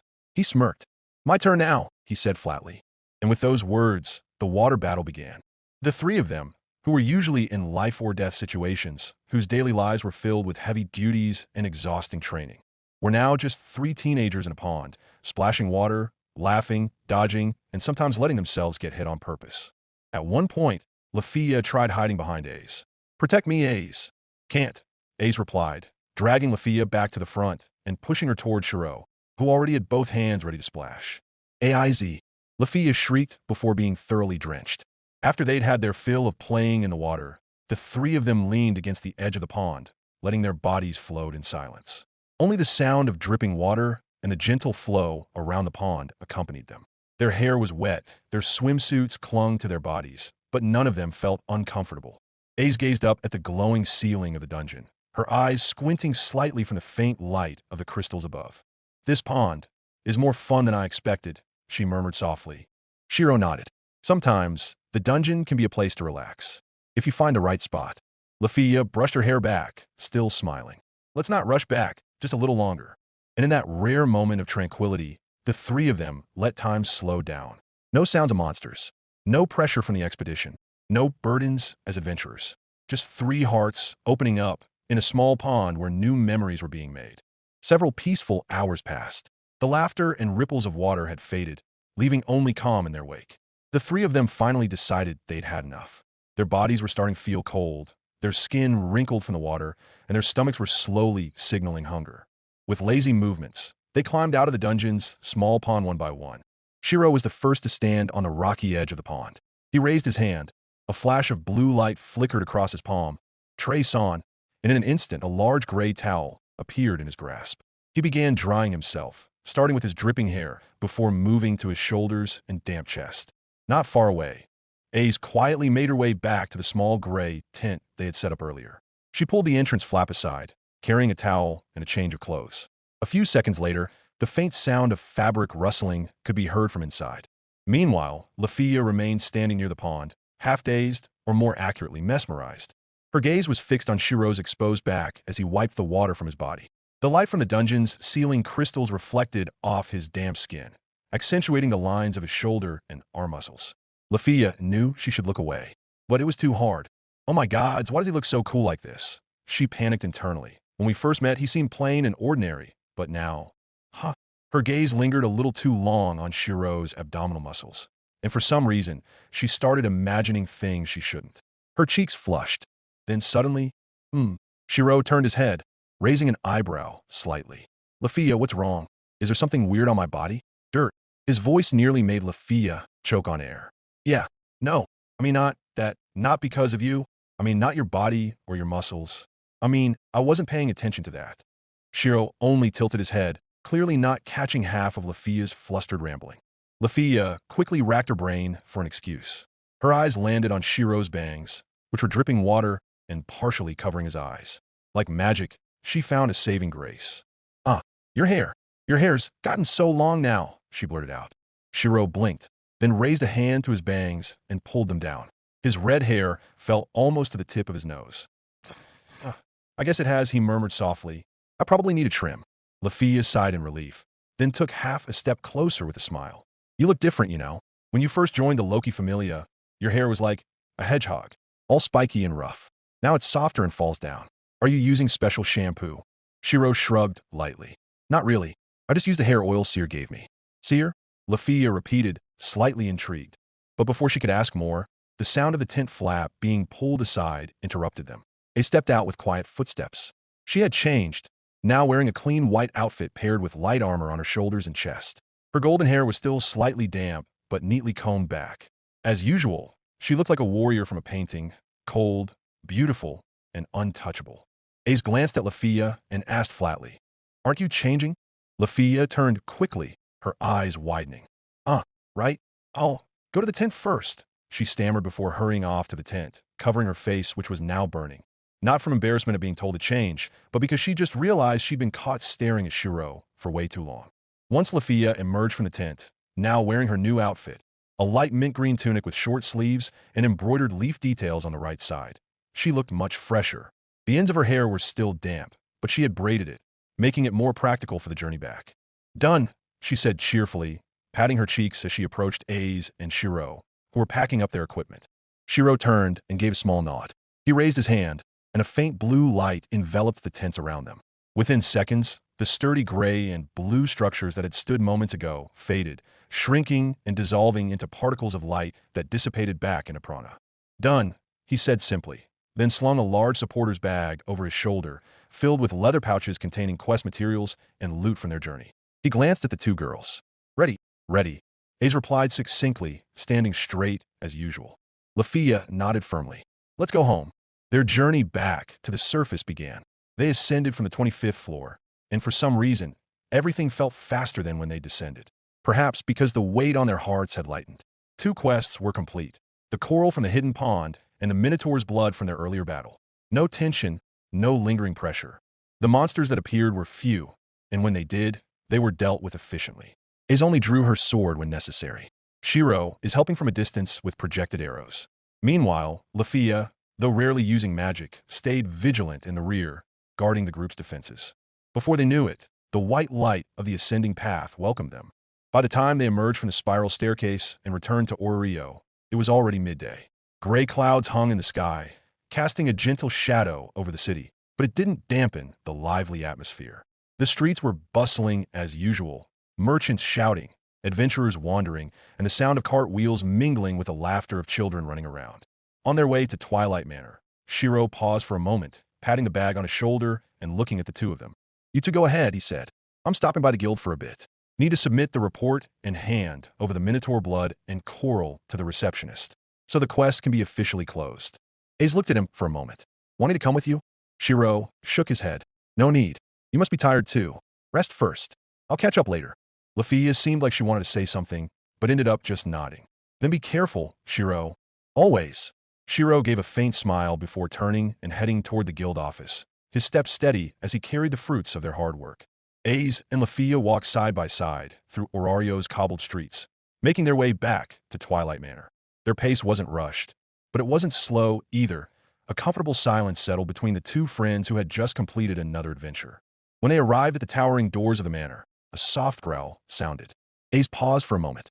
Her hand reflexively touched her stomach, which had just made the noise, and her usually expressionless face showed a slight change. Her eyebrows lifted slightly, her expression almost pleading. Lafia turned and smiled slightly. "Hungry?" she asked, half suppressing a laugh. "A little," Ace replied curtly, but her eyes glanced toward the kitchen as she caught the scent of food. Lafia raised her hand, pointing to the small bag slung over A's shoulder, the one containing their swimsuits and towel from earlier. "Let me take your bag to your room. You can head straight to the kitchen." Ace looked at her for a moment, then nodded. "Thank you." After handing the bag to Lafia, Ace immediately dashed on the manor's hallway. Her movements were quick and light, like the wind, or more accurately, like someone already envisioning a large bowl of hot soup and toasted bread in front of them. Lafia chuckled softly as she watched her friend's back disappear around the corner. She then carried both bags to the second floor, where her room was located. Upon entering, she realized her room was empty. Elfie, her roommate, must still be out in the dungeon or with other familiar members. She set her own bag down by the bed, then went out and headed to the third floor to place A's bag in her room. But just as she opened A's door and stepped back out, bump. Sorry, Lafia exclaimed in panic upon realizing she'd bumped into someone. The person fell onto their rear with a relaxed expression and a mischievous grin. "Oh, look who bumped into her own goddess," Loki mused while patting her clothes. Lafia quickly bowed. "And my apologies, Loki. I didn't mean to." But Loki only narrowed her eyes and looked Lafia up and down before chuckling. "You've grown, haven't you?" Her gaze conspicuously lingered on Lafia's chest. Instantly, the elf's face turned as red as a ripe tomato. What do you mean?" she exclaimed, covering her chest defensively. Loki grinned, even wider. Relax. I'm just saying you don't look like a newbie anymore besides." She stood up and clapped her hands. "It's been a while since your last status update, right? Come on, let me see how you've improved." Lafia shook her head quickly, her expression awkward. "I don't think much has changed since last time. It's really not necessary." Loki snorted and crossed her arms. "You're picking up Shirou's habits, huh? He keeps putting off his status updates, too. Don't follow his example. You youngsters can be so lazy when it's actually important." Before she could finish scolding, Loki grabbed Lafia's wrist and pulled her along. "Enough excuses. Come on, let's go to my room." "Yeah? Wait. I'm not ready." Half dragged, half walking on her own, Lafia's face grew even redder as other familia members began glancing their way. And just like that, unable to refuse, Lafia was dragged into the goddess's room for a status update session that was bound to be filled with teasing remarks. Upon entering Loki's room, it was as chaotic as ever. Scattered pillows, a strange sweet scent that could either be the goddess's perfume or leftover wine bottles. Loki herself had already flopped onto her bed lazily. She patted the spot in front of her and called out, "Come on, hurry up. Your gorgeous goddess is ready to see how much you've grown." Lafia took a deep breath, closed the door quietly, and walked slowly to the center of the room. She stood with her back to Loki, undid the light clasp at the neck of her tunic, and let it slide down until only her undergarments remained. "Whoa," Loki chuckled under her breath. "I wasn't exaggerating, was I? You really have grown." Lafia ignored the comment, sighing softly before sitting on the edge of the bed, her back facing Loki. She lifted her light brown hair slightly and unhooked her bra, fully exposing her back. Suddenly, the atmosphere grew quieter. Loki, though usually mischievous and full of quips, knew when to be serious. With practiced ease, she took a small needle from the bedside table, pricked her pinky finger, and let a drop of divine blood, ichor, well up. The thick, crimson liquid glowed faintly at the tip of the needle before Loki touched it to Lafia's back. The fauna pattern on the elf's pale skin shimmered softly, the hidden symbols of the gods coming to life under the goddess's touch. Lafia closed her eyes. Her heartbeat quickened, not from embarrassment, but from the unease in her heart. How much have I really grown? Had all her training, all her adventures with the Loki familia, borne fruit? Or is she running in place? Lafia clenched her fists on her lap, suppressing the sudden surge of nervousness. Meanwhile, Loki began reading the shifting numbers and symbols before her, her expression shifting to surprise. But she said nothing yet, and Lafia could only sit still and wait. Chapter 154. As Loki's fingers moved along Lafia's back, the fauna update continued, and the goddess's expression began to change drastically. Then who? And finally, huh? Lafia straightened her back slightly. Loki's voice was unlike her usual playful or teasing tone. It was serious, and each of Loki's surprise murmurs seemed to strike Lafia's heart harder. Why is she so shocked? Lafia thought anxiously. If even Loki is this surprised, it must be a good thing, right? But why do I feel even more uneasy? Her small hands clenched tightly on her thighs as she tried to steady her suddenly heavy breathing. After a few minutes, Loki finally withdrew her fingers from Lafia's smooth, white back and let out a long sigh. Done. Lafia immediately moved. With quick, practiced motions, she adjusted her bra, fastened it, and slipped back into the light green tunic she had removed earlier.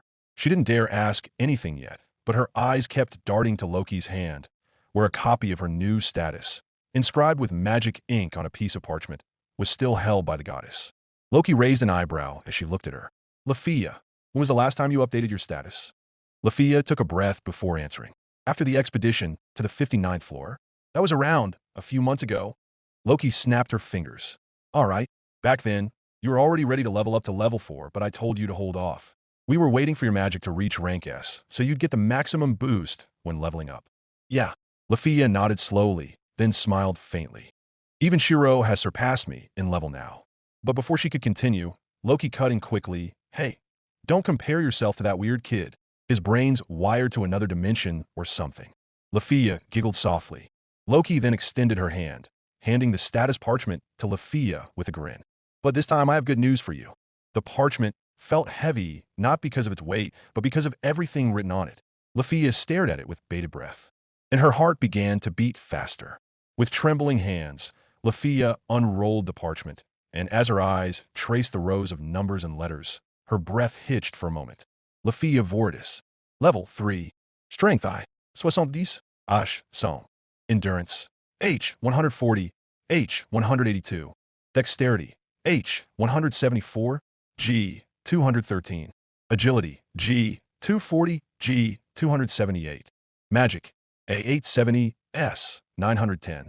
Her deep blue eyes widened. She stared at the number under magic without blinking, and like a flood breaking through a dam, a wave of emotion and joy surged through her chest. I reached rank S. She whispered in disbelief. She quickly turned to Loki, her voice rising with excitement. That means I can level up now, right? Right, Loki? Loki grinned smugly and nodded casually. Yep, I'll level you up right away. Congratulations, Lafia. You're officially level 4 now. Hooray! Lafia cheered, unable to contain herself any longer. She hugged the parchment as if it were the most precious gift she'd ever received. What developmental abilities can I choose now? She asked eagerly. Magic resistance? Healing power? Or can I pick spirit healing? I can, right? Loki raised a hand, amused. Hold on. You haven't even read everything yet, have you? Take another look. There might be another surprise.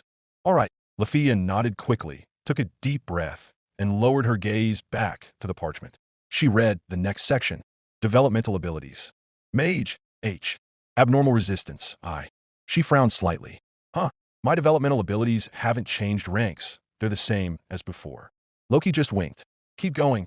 Curious, Lafia directed her gaze to the last section, where skills were usually listed. She squinted for a moment, then froze. Skills, Fairy Cannon. Increases the effects of magic. The effect doubles when used with attack magic. Double Cannon. Lets the user keep the magic circle of magic they'd finished chanting as a ring on their left arm by using mind. Allows the user to use it whenever they want. The user is only able to keep one magic. Yeah, a new skill, Lafia whispered, her eyes slowly widening as she read the name beneath Fairy Cannon. Double Cannon, she murmured softly. The hand holding the parchment trembled slightly. Unconsciously, the corners of her eyes grew warm. Emotions she couldn't hold back rose to the surface. All the training day and night, every battle, every close call, every failure was now replaced with one undeniable truth. She had grown. That her efforts hadn't been in vain. I got a new skill, she mumbled, her voice cracking. Loki watched her for a moment. She knew full well that this was a fragile moment for Lafia, a moment when all the mass of her resilience could crack from sheer happiness. So this time, the goddess didn't say anything weird or teasing.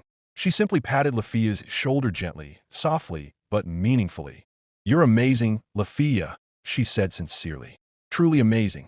Lafia wiped the corners of her eyes with the back of her hand, brushing away the small tears that had escaped her control.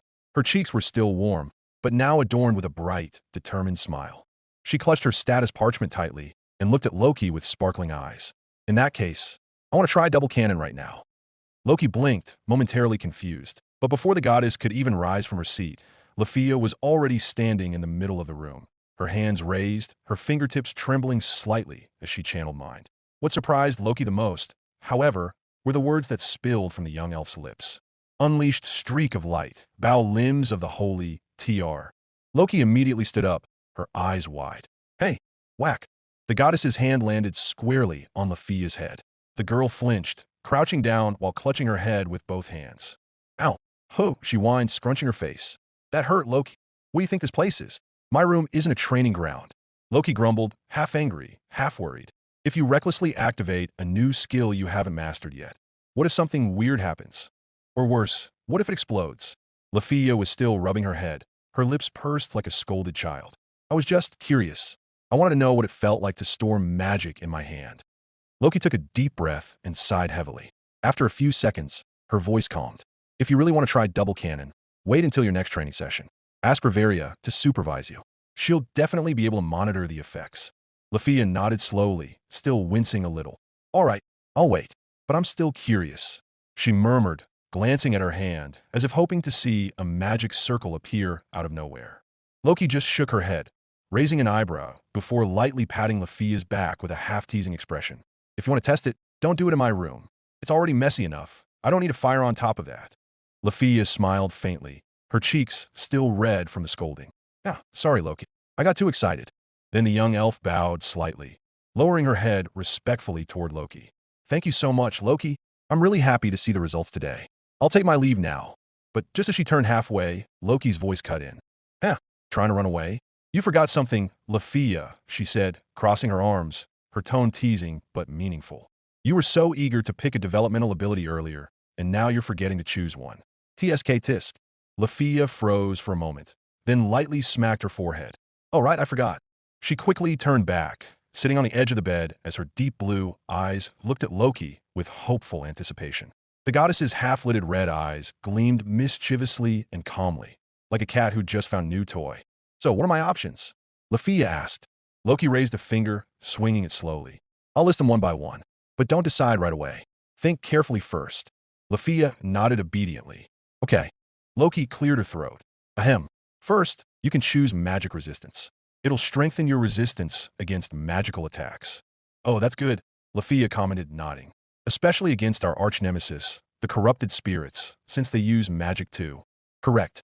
But the second one is more interesting, Loki said, her eyes narrowing slightly with dramatic flair. Spirit healing. The moment she heard that, Lafia's face brightened. Wow, then I'll definitely pick spirit healing. I've wanted that for so long. Spirit healing was a rare developmental ability that allowed the user to passively recover the mind. It was especially useful for mages who relied heavily on magic in battle. Riveriel Joe's Alf and A's Wallenstein were among those who had spirit healing in their list of developmental abilities, making it a crucial asset for high-level adventurers. Lafia was already ready to make her final decision, but Loki raised another finger, this time with a more mysterious air. I wouldn't mind if you picked that, but this last developmental ability is unexpected, and it turns out you can choose it too. Lafia tilted her head. Huh? What is it? Is there something even better than spirit healing for me? Her face was puzzled as she tried to guess, but nothing came to mind immediately. Was it something not directly related to magic? Loki's gaze remained enigmatic, her mischievous smile creeping onto her lips. Here's the interesting part, she whispered. Mystery, Loki said, leaning back against the bed and raising one leg, relaxed but with a meaningful tone. Huh, mystery? Lafia blinked rapidly, then frowned. Loki, don't joke around. This is serious, you know. Loki sighed dramatically and sat up slightly. That's not what I meant, kid. Mystery is the actual name of the developmental ability, she said, poking Lafia's forehead with her index finger. Lafia blinked slowly, finally understanding. Oh, like the one Asfi has? She asked quickly, her expression now full of curiosity. Correct. Loki crossed her legs and began explaining more seriously. But remember, the effects of mystery aren't the same for everyone. Each user has a unique manifestation. She raised a finger. Asfi, the Perseus of Hermes Familia, uses it to create various magic tools, from magic weapons to mobility gear like those winged shoes of hers, Lafia added, picturing the short, blue-haired woman with a cool demeanor she'd once seen soaring through the air at high speed. Loki nodded. Right. Now, Aramid of Dien Sect also has mystery, and she uses it to create artificial limbs, ones that can even channel the mind. Extremely useful for patients who've lost body parts. She leaned forward. And I suspect the cursed weapons used by Evolus members in the past were also made by someone with mystery. Lafia listened intently, her eyes widening as she realized just how versatile the ability could be. So, the potential of mystery depends on the user themselves? She murmured softly. Loki grinned. Exactly. Now it's your turn. What could you create with your mystery? Lafia nodded slowly, beginning to grasp the implications. But one question lingered in her mind. She looked at Loki with a confused expression. But why is mystery one of my options? I don't think I've done anything extraordinary like Asphi or Airmid. Loki raised an eyebrow, then crossed her arms and sighed. Huh, have you forgotten? You did make something with that red-haired brat. Shirou, Lafia murmured reflexively. Then her eyes slowly widened as a memory surfaced in her mind. She recalled the moment she and Shirou had sat together in Twilight Manor's forge. Shirou spending days tinkering with metal, trying to balance the wheels and rods he'd copied from the bicycles of his world. Meanwhile, with her rudimentary alchemy, Lafia had helped Shirou make tires for the bike from slime carcasses, something entirely new in this world. At first, she'd just been helping casually, but somehow, Shirou had ended up giving her the bike. A gift, without many words. It had deeply touched her at the time. And now, from that simple act, a potential she hadn't even realized had opened up. So this is why, Lafia thought, the sweet feelings I have for Shirou ended up bringing me closer to him and made me stronger. Thank you, Shirou. She smiled faintly, lowering her head unconsciously. Loki, misinterpreting her silence, let out a long sigh. Huh, it's tough, huh? Choosing between spirit healing and mystery. Both are awesome. Think it over carefully, she said, adopting a wise tone with dramatic flair. But before Loki could continue, Lafia straightened her back and shouted loudly, Mystery! I choose mystery! Loki immediately covered her ears with both hands. Oh, no need to yell. But then she grinned widely, shaking her head slightly before standing up. She placed a hand on Lafia's head and lightly channeled her blessing. Congratulations, Lafia. You officially have mystery now. Lafia stared at her own hands, as if she could feel something new growing within her. Subtle, faint, but full of promise. I can be even more useful now, she thought, clenching her fist that I can help Shirou with his next project. This time, with more than just bike tires. Chapter 155. Lafia stared at her open palm, as if hoping to see a new spark of magic emerge from her skin. Yet curiosity still tickled her mind. Loki, she said, turning to the goddess. Is this everything? Or is there another surprise you haven't told me about? Loki sighed loudly and tossed a small pillow at Lafia, who caught it just before it hit her face. You're so greedy, you know that. This is already insane progress. Many adventurers only dream of getting a level up, skill, development ability, and rank S magic all at once. Lafia giggled, hugging her status sheet lovingly. Well then, I'll take my leave now, she said cheerfully, then skipped lightly toward the door. Her steps seemed to float, full of energy and hope. Loki watched her retreating back and let out a long sigh. She grabbed a half-empty bottle of liquor from under the table, swinging it gently before taking a swig. These kids, they grow up so fast, she murmured with a small smile. The goddess nodded slowly, not to anyone in particular, just to the passage of time and the new generation that kept surpassing even the gods' expectations. Lafia walked out of Loki's room with light steps and a heart full of euphoria. Every step she took down the hallway felt like a dance, and a wide smile never left her face. Her status sheet remained clutched tightly in her left hand, as if she wasn't ready to let it go. As she descended the stairs to the lower floor, her steps slowed when she spotted a very familiar figure coming up from the direction of the kitchen. Ace, she called out spontaneously. Ace paused on the stairs, one hand resting on her slightly bloated stomach. She looked satisfied. A crumb of bread lingered at the corner of her lips, and her breathing was slightly heavy, clearly a victim of a massive eating session. Lafia, Ace greeted flatly, though her eyes widened slightly at the elf girl's enthusiasm. I leveled up, Lafia exclaimed excitedly, almost bouncing in place. Ace remained silent for a moment, processing the information. Then, with a slightly awkward expression, she raised one thumb into the air. Congratulations. Lafia laughed happily and took 2 steps closer. Not just that, I also got a news kill. Ace, whose expression still hadn't changed, raised another thumb, now holding both up like a victory statue. And Lafia leaned forward with sparkling eyes. I also got a rare developmental ability. Mystery. Ace froze. Her eyes blinked once, then again. Her thumbs remained raised, unable to offer further praise because, well, the swordswoman had run out of thumbs. She looked at her own thumbs, then slowly turned to Lafia. Her face remained blank, but her mouth opened slightly. Cool. Just one word. But coming from A's Wallenstein, it was praise of divine proportions. Lafia covered her mouth with a small laugh, her heart bursting like fireworks. Today, without a doubt, was one of the best days of her life. The elf girl continued her cheerful descent down the stairs to the lower floors of Twilight Manor. Unable to contain her overflowing emotions, she began humming while twirling lightly on the steps. I leveled up, I leveled yup. Several members of Loki Familia, relaxing in the common room, turned at the sound. Raoul, who was polishing his sword, smirked, while Gareth, sitting with a cup of tea, chuckled softly and shook his head. Aki nudged Raoul lightly and whispered, "Wow, she's really happy, huh?" But as usual, one person reacted differently. From a corner of the room, Bet grumbled without turning. "TSK noisy." But Lafia didn't care. Her feet hopped lightly, like a small fairy who had just grown extra wings. When she reached the main hall, her gaze immediately landed on a figure that made her pause, and her smile widened even further. On one of the long sofas sat a woman with emerald green hair and an elegant long dress that radiated grace and nobility. Riverial Joe's Alf, her mentor. But this time, the high elf wasn't holding a magic staff or reading a book. She was massaging her temples with one hand, her expression showing extreme exhaustion and a hint of nausea. Riveria didn't even notice Lafia's arrival until Lady Riveria. The loud voice made Riveria flinch. The hand massaging her forehead pressed harder. Exchange. Lafia slid onto the sofa, sitting beside her mentor with shining eyes. I leveled up. Lady Riveria, level 4. And that's not all. I also got a new skill. It's called Double Cannon. It lets me store a chance circle as a ring on my arm. Isn't that amazing? It's super cool, right?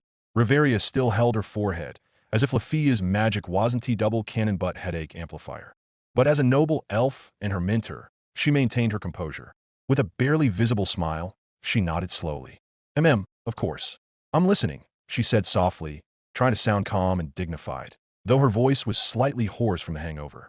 She didn't want her student to know that last night, for the first time in her life, she had consumed a significant amount of alcohol thanks to Finn and Garrett's antics, especially Finn's.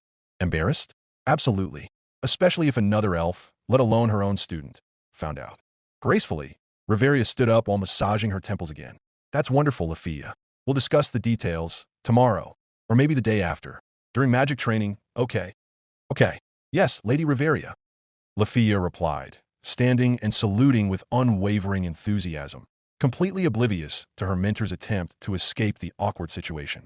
Still brimming with excitement and joy, Lafia walked out of Twilight Manor with little hops, her steps so light it was as if she wasn't touching the ground. Occasionally, she twirled happily, as if dancing with the afternoon breeze. On the hall table, she absent-mindedly placed the status sheet she had been hugging and then sauntered out, forgetting to take it with her. As soon as she stepped into the front yard of the manor, her eyes immediately caught sight of someone she had been waiting for, a red-haired young man in a dusty tunic, carrying a large supporter's bag on his back. Shirou had just returned from turning in a quest at the guild and hadn't even had time to catch his breath when Shirou, Lafia called out, approaching quickly and, without hesitation, grabbing both his hands. Hi, Lafia. Shirou could only surrender as she pulled him into a spin.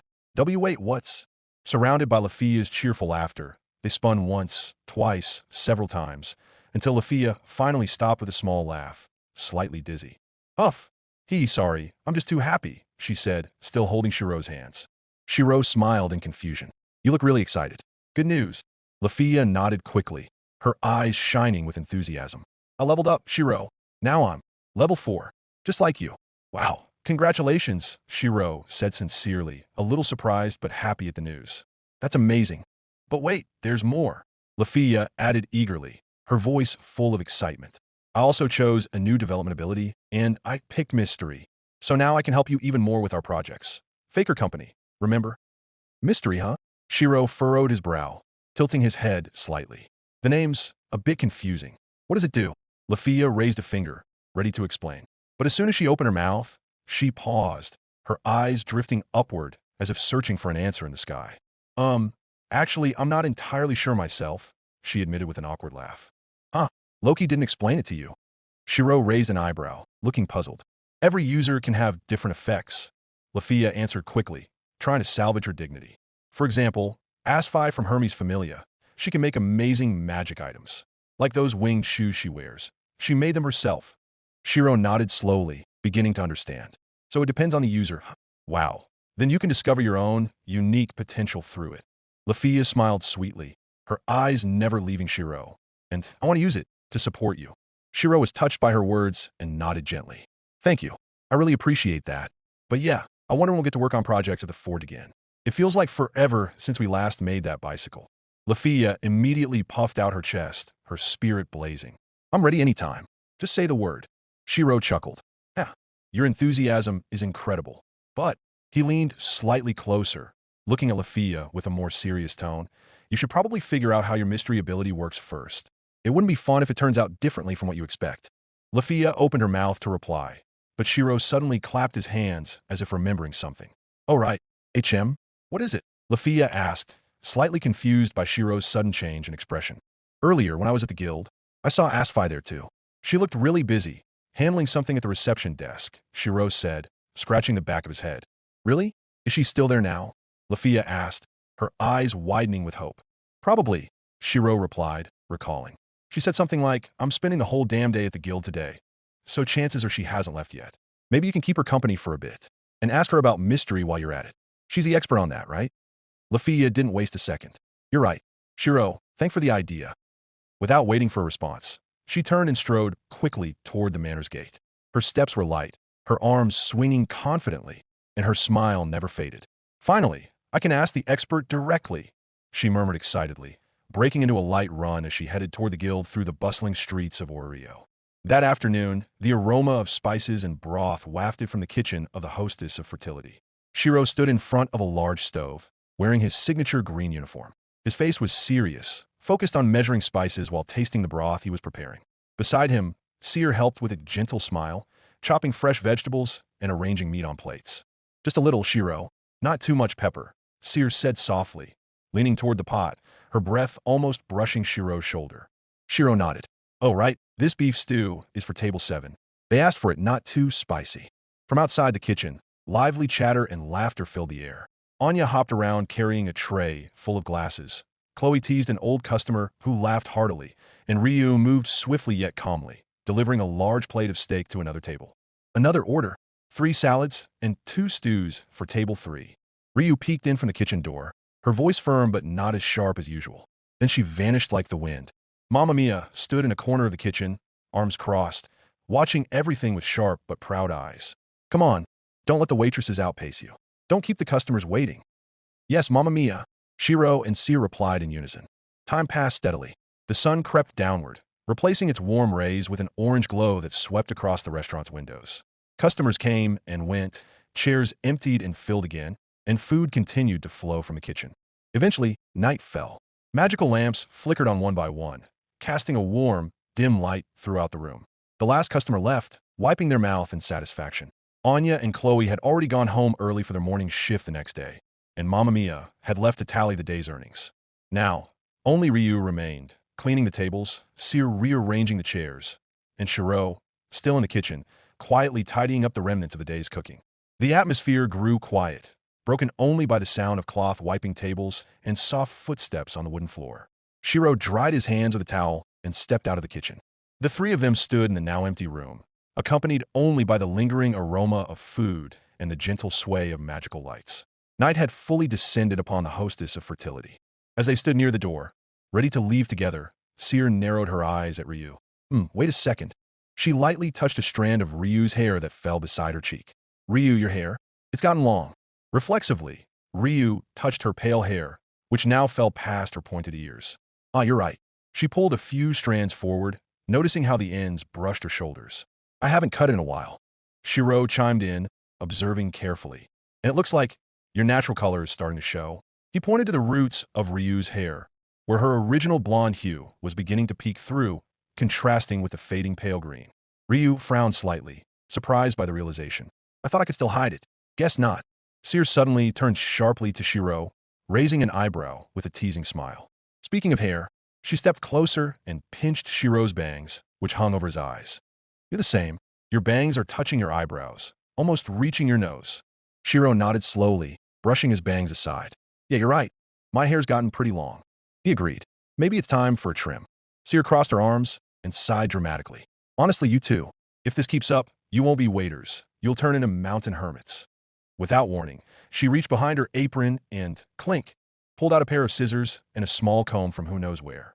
Well then, are you ready? Tonight, I'll be your stylist. Ryu immediately stepped forward, suspicious. Seer, have you been carrying those around? Shirou laughed nervously. Don't tell me you planned this?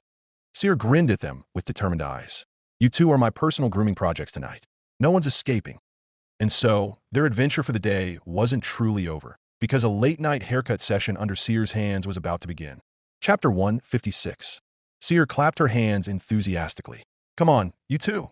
Follow me upstairs, she said, gently nudging Ryu's shoulder and tugging Shirou's arm.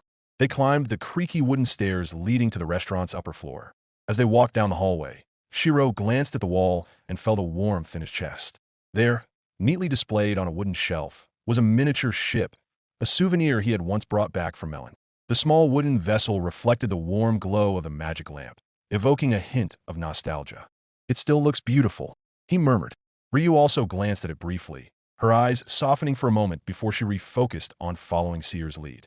When they reached the end of the hallway, Seer opened the door to a room. Shirou blinked in surprise. It was his old room before he officially joined the Loki Familia. Now the space looked tidier, almost like a multi-purpose room. Perfect spot, right? Seer smiled before busying herself with preparations. She pulled a small table to the center of the room, placed a large mirror on top, and set out a simple chair. She then unfurled a hair-cutting cloth, shaking it deftly so that a faint cloud of dust scattered into the air. Once everything was ready, she turned around with a professional expression. All right, who's going first? Shirou glanced at the chair briefly before raising both hands. Ryu can go first. I'll wait here for now. He plopped down on the edge of the bed, leaning back casually as he watched. Ryu let out a short sigh, resigning herself to her fate. Fine, I'll go first. With light steps, she sat on the chair Seer had prepared, allowing the cutting cloth to be draped over her shoulders. Seer smiled gently. The usual, Ryu? The usual, Ryu replied curtly, her voice calm. Clearly, this wasn't her first impromptu haircut from Seer. The haircut proceeded quietly, the soft snip off the scissors filling the silent room. Ryu's pale green hair, which had grown to shoulder length, slowly fell to the wooden floor.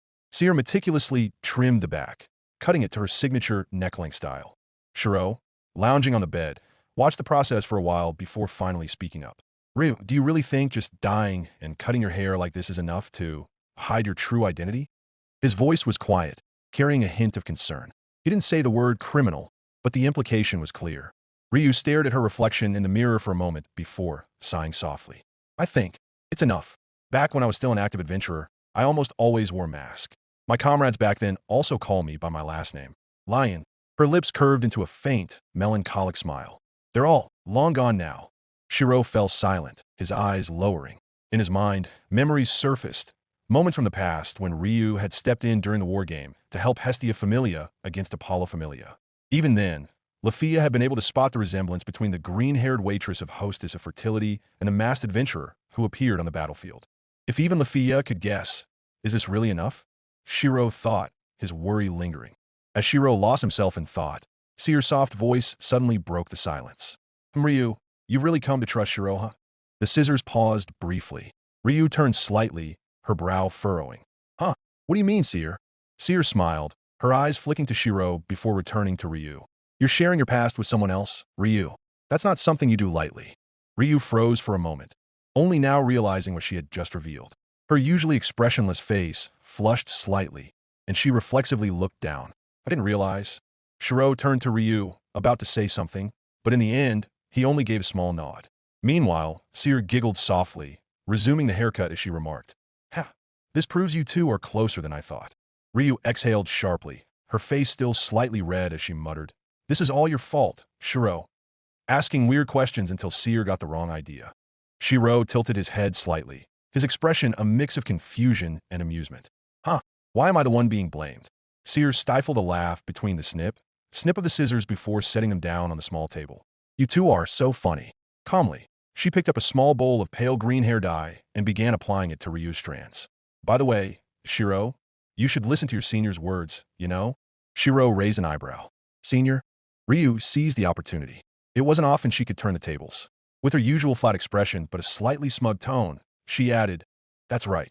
You should show some respect to your senior here. I've been fighting for justice much longer than you. Finally, Shirou raised both hands in mock surrender, as if conceding defeat in this unarmed battle. All right. I'll show respect. I'll listen. Ryu-senpai, happy now? Seer and Ryu exchanged glances before chuckling softly. Soon after, the final snip of the scissors echoed through the room. Ryu's haircut was complete. Her hair was now neatly short again, brushing softly against the back of her neck and accentuating her sharp yet feminine features. She stared at her reflection for a moment before giving a small nod. As always, you're reliable, Seer, Ryu said sincerely. Seer looked pleased. Of course, Ryu Lion's signature style is back. Your turn, Shirou, she called cheerfully, waving a comb. Shirou stood from the bed and swapped places with Ryu. He sat on the chair she had just vacated and looked at the mirror in front of him.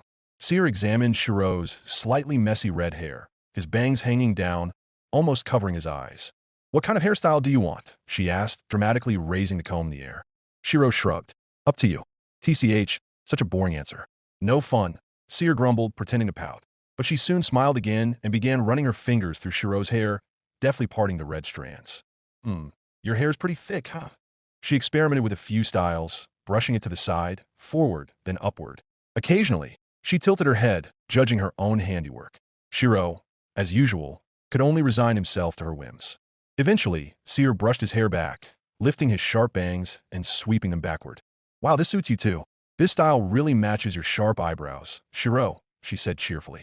But when Shirou saw his reflection, his calm expression slowly faded. This hairstyle? Suddenly, he was reminded of a figure from another world. A man with his hair swept back, sharp eyes full of cynicism, clad in red cloth and black armor. Archer. No, it's too similar. I don't want to become him. In a quiet voice, Shirou said, maybe a different style. Seer, however, turned to Ryu, who was still standing near the door, watching. What do you think, Ryu? Doesn't Shirou look handsome like this? Ryu stammered, clearly unprepared to be suddenly roped into judging. Seer grew even more mischievous, her grin widening. In that case, Ryu, which style do you prefer? Ryu fell silent for a moment, her gaze shifting to Shirou, who looked like he wanted to escape the situation as soon as possible. Finally, in a voice barely above a whisper, she said, maybe the usual one. Shirou immediately nodded, as if he'd just been handed an escape ticket. Agreed. Seer sighed in resignation before chuckling. Fine. But on one condition. She began styling Shirou's hair back to his more natural look, then added teasingly, you have to use the hair oil I gave you regularly. If you run out, just ask me, okay? Shirou could only nod slowly, while Ryu discreetly covered her amused expression with her hand, enjoying how Seer had managed to fluster the usually composed Shirou. Before long, Shirou's haircut was finished. His red hair now looked neater, retaining his signature natural style. Not too long, not too short. Seer spun the chair slightly, so Shirou could see his reflection from different angles. Yeah, this works, Shirou commented, staring at the mirror. If it's like this, it'd be cheaper to just keep getting my hair cut by you, Seer. Seer smirked, narrowing her eyes slyly. Since when did I say this was free? I have to pay, Shirou complained, raising his eyebrows with a half-joking, half-shocked expression. Seer wagged a finger side to side. But don't worry, you don't need to pay in Valis. Just cover my shifts at Hostess when I skip work, she said casually, then pointed to the floor. And your task starts now. Clean up all this hair. Shirou let out a small chuckle. Not bad. He stood from the chair and immediately grabbed the broom, leaning against the wall. Deep down, he didn't mind. Cleaning gave him a sense of calm. It cleared his mind. I'll help, Ryu said, stepping closer. She bent down, picked up the used haircutting cloth, shook it out, and began folding it neatly. Seer watched the two of them tidying up the room with a satisfied smile before turning toward the door. In that case, I'll head home first, she said lightly. But before leaving completely, she glanced back and added mischievously, oh, and don't do anything indecent, you two, just because you're alone in a room now. Seer, Shirou and Ryu's synchronized shout echoed, but the bluish-gray-haired girl had already dashed out, her laughter ringing down the hallway as the door clicked shut behind her. Inside the room, Shirou could only stare at the ceiling and sigh. She's always like that, huh? Meanwhile, Ryu's face was red all the way to the tips of her elf ears as she quickly averted her gaze. Don't think about what she said. But though they tried to stay composed, Seer's laughter still hung in the air, making the night feel more alive. Almost in sync, Shirou and Ryu began cleaning the room. Without much conversation, they worked in harmony because they were already used to doing this kind of thing together. The soft swish of the broom blended with the sound of neatly folded cloth, filling the room with simple tranquility. Shirou bent down, gathering the scattered red and pale green strands, while Ryu deftly cleaned the chair and table, ensuring no stray hairs remained. Occasionally, they glanced at each other briefly before refocusing, no words needed. Soon, the room was as tidy as before, as if it had never been used for a haircut at all. "Done," Shirou said softly, patting the broom. Ryu gave a short nod. "Let's go downstairs." The two of them stepped out of the room, descending the softly creaking wooden stairs. The lower floor of the restaurant, now dark, felt different, lit only by the last magic lamp near the kitchen. They walked to the front door, where Ryu reached into her pocket and pulled out a small silver key. Click! The soft sound of metal meeting metal echoed as Ryu turned the key, locking the hostess of fertility for the night. "It's locked," she said, returning the key to her pocket. Shirou nodded, and the two began walking side by side through the night air of Orario. Their steps were relaxed, the sound of their shoes against the cobblestone the only rhythm in the quiet streets. As they walked through the nearly deserted nighttime streets of Orario, the sound of their footsteps echoed softly between the buildings bathed in standby lamplight. The night breeze carried the faint scent of flowers from balconies hidden in narrow alleys. Ryu glanced sideways at Shirou, her usual calm gaze holding a hint of softness. "Shirou, I just realized you know so much about me, about my past, my real name, even my connection with Lady Astria. But she paused briefly. "I've only scratched the surface with you." Shirou turned to her, slightly surprised but not entirely shocked. "Isn't that because we've been exchanging secrets? You tell me one, I tell you one." Ryu shook her head gently, her newly cut hair swaying. "But it still feels unfair. You have too many secrets, Shirou." Shirou smiled wryly. "I'm happy to share more, but you haven't kept your promise yet, have you?" Ryu furrowed her brows. "Promise? Meeting Goddess Astria with me," Shirou said flatly but pointedly. "You said you'd see her again someday." "Ugh." Ryu looked away, staring at the starry night sky. "I'm not ready. Not ready to face her again," she thought to herself. The old wounds still hadn't healed. After a few silent steps, Ryu stopped and crossed her arms, pursing her lips. "If you don't want to talk, fine. Keep all your secrets to yourself." Final attack, elf sulking mode, activated. Shirou panicked slightly. His expression softened, his tone turning placating. All right, I'll show you a little, okay?" Ryu turned slowly, trying to hide her victorious smile behind a fake pout. "Really? Even if I asked to see your strongest power?" Shirou exhaled deeply, resigned. Yeah. But I can only do that in the dungeon. And preferably, somewhere quiet, so it doesn't cause a scene." "I'll hold you to that," Ryu replied flatly, though a small spark lit her eyes. "In that case, I'll ask Mamma Mia for a day off to go to the dungeon." Shirou could only give a small nod, knowing full well he'd just been tricked again by the sulking elf's expression, one he couldn't refuse. The Sword Prince. Chapter 157. Author note: The 4, Harder Please is already finished. Please check it out at https:/www.patreon.com/Rayish. The next morning, the aroma of cooking once again filled the kitchen of Twilight Manor. The rhythmic crack off knives, chopping vegetables, and Festov, meat sizzling on a hot pan, echoed harmoniously. Amid the bustle, Lafia stood on the left side of the kitchen counter, busy preparing vegetable soup, while Shirou, on the right, was toasting bread and preparing side dishes. The morning routine felt warm, almost like any other day, except for one noticeable difference. At the dining table directly facing the kitchen sat a small Palom with neatly combed blonde hair, Finn. Unlike usual, he had woken up earlier than all the other members of Loki Familia this morning.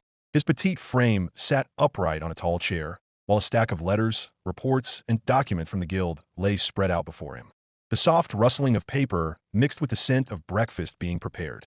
Occasionally, Finn let out a quiet sigh as he reviewed a document, signed the bottom, and placed it to the left, forming a new pile. Lafia glanced sideways, slightly surprised by the sight. "Captain Finn is up this early?" Finn didn't look up, only offering a faint smile as he continued reading. There's an expedition report I need to send back to the guild this morning. The sooner, the better, right?" Shirou turned his head briefly while flipping the toast in the pan. "In that case, breakfast should be extra quick, huh?" Finn chuckled swiftly. As usual, I'll leave that to you two." As Shirou busied himself with the pans, he repeatedly glanced toward the dining room entrance. His looks were quick, just fleeting glimpses, but they happened often enough that Lafia, who was chopping vegetables, eventually noticed. Without stopping her knife, Lafia glanced at Shirou. "Why do you keep looking at the door like that?" Shirou exhaled lightly, keeping his eyes on the soup pot. "Actually, Riveria didn't come to the shed for magecraft training at dawn today. Lafia blinked in surprise. Lady Riveria? But she's usually so enthusiastic every morning.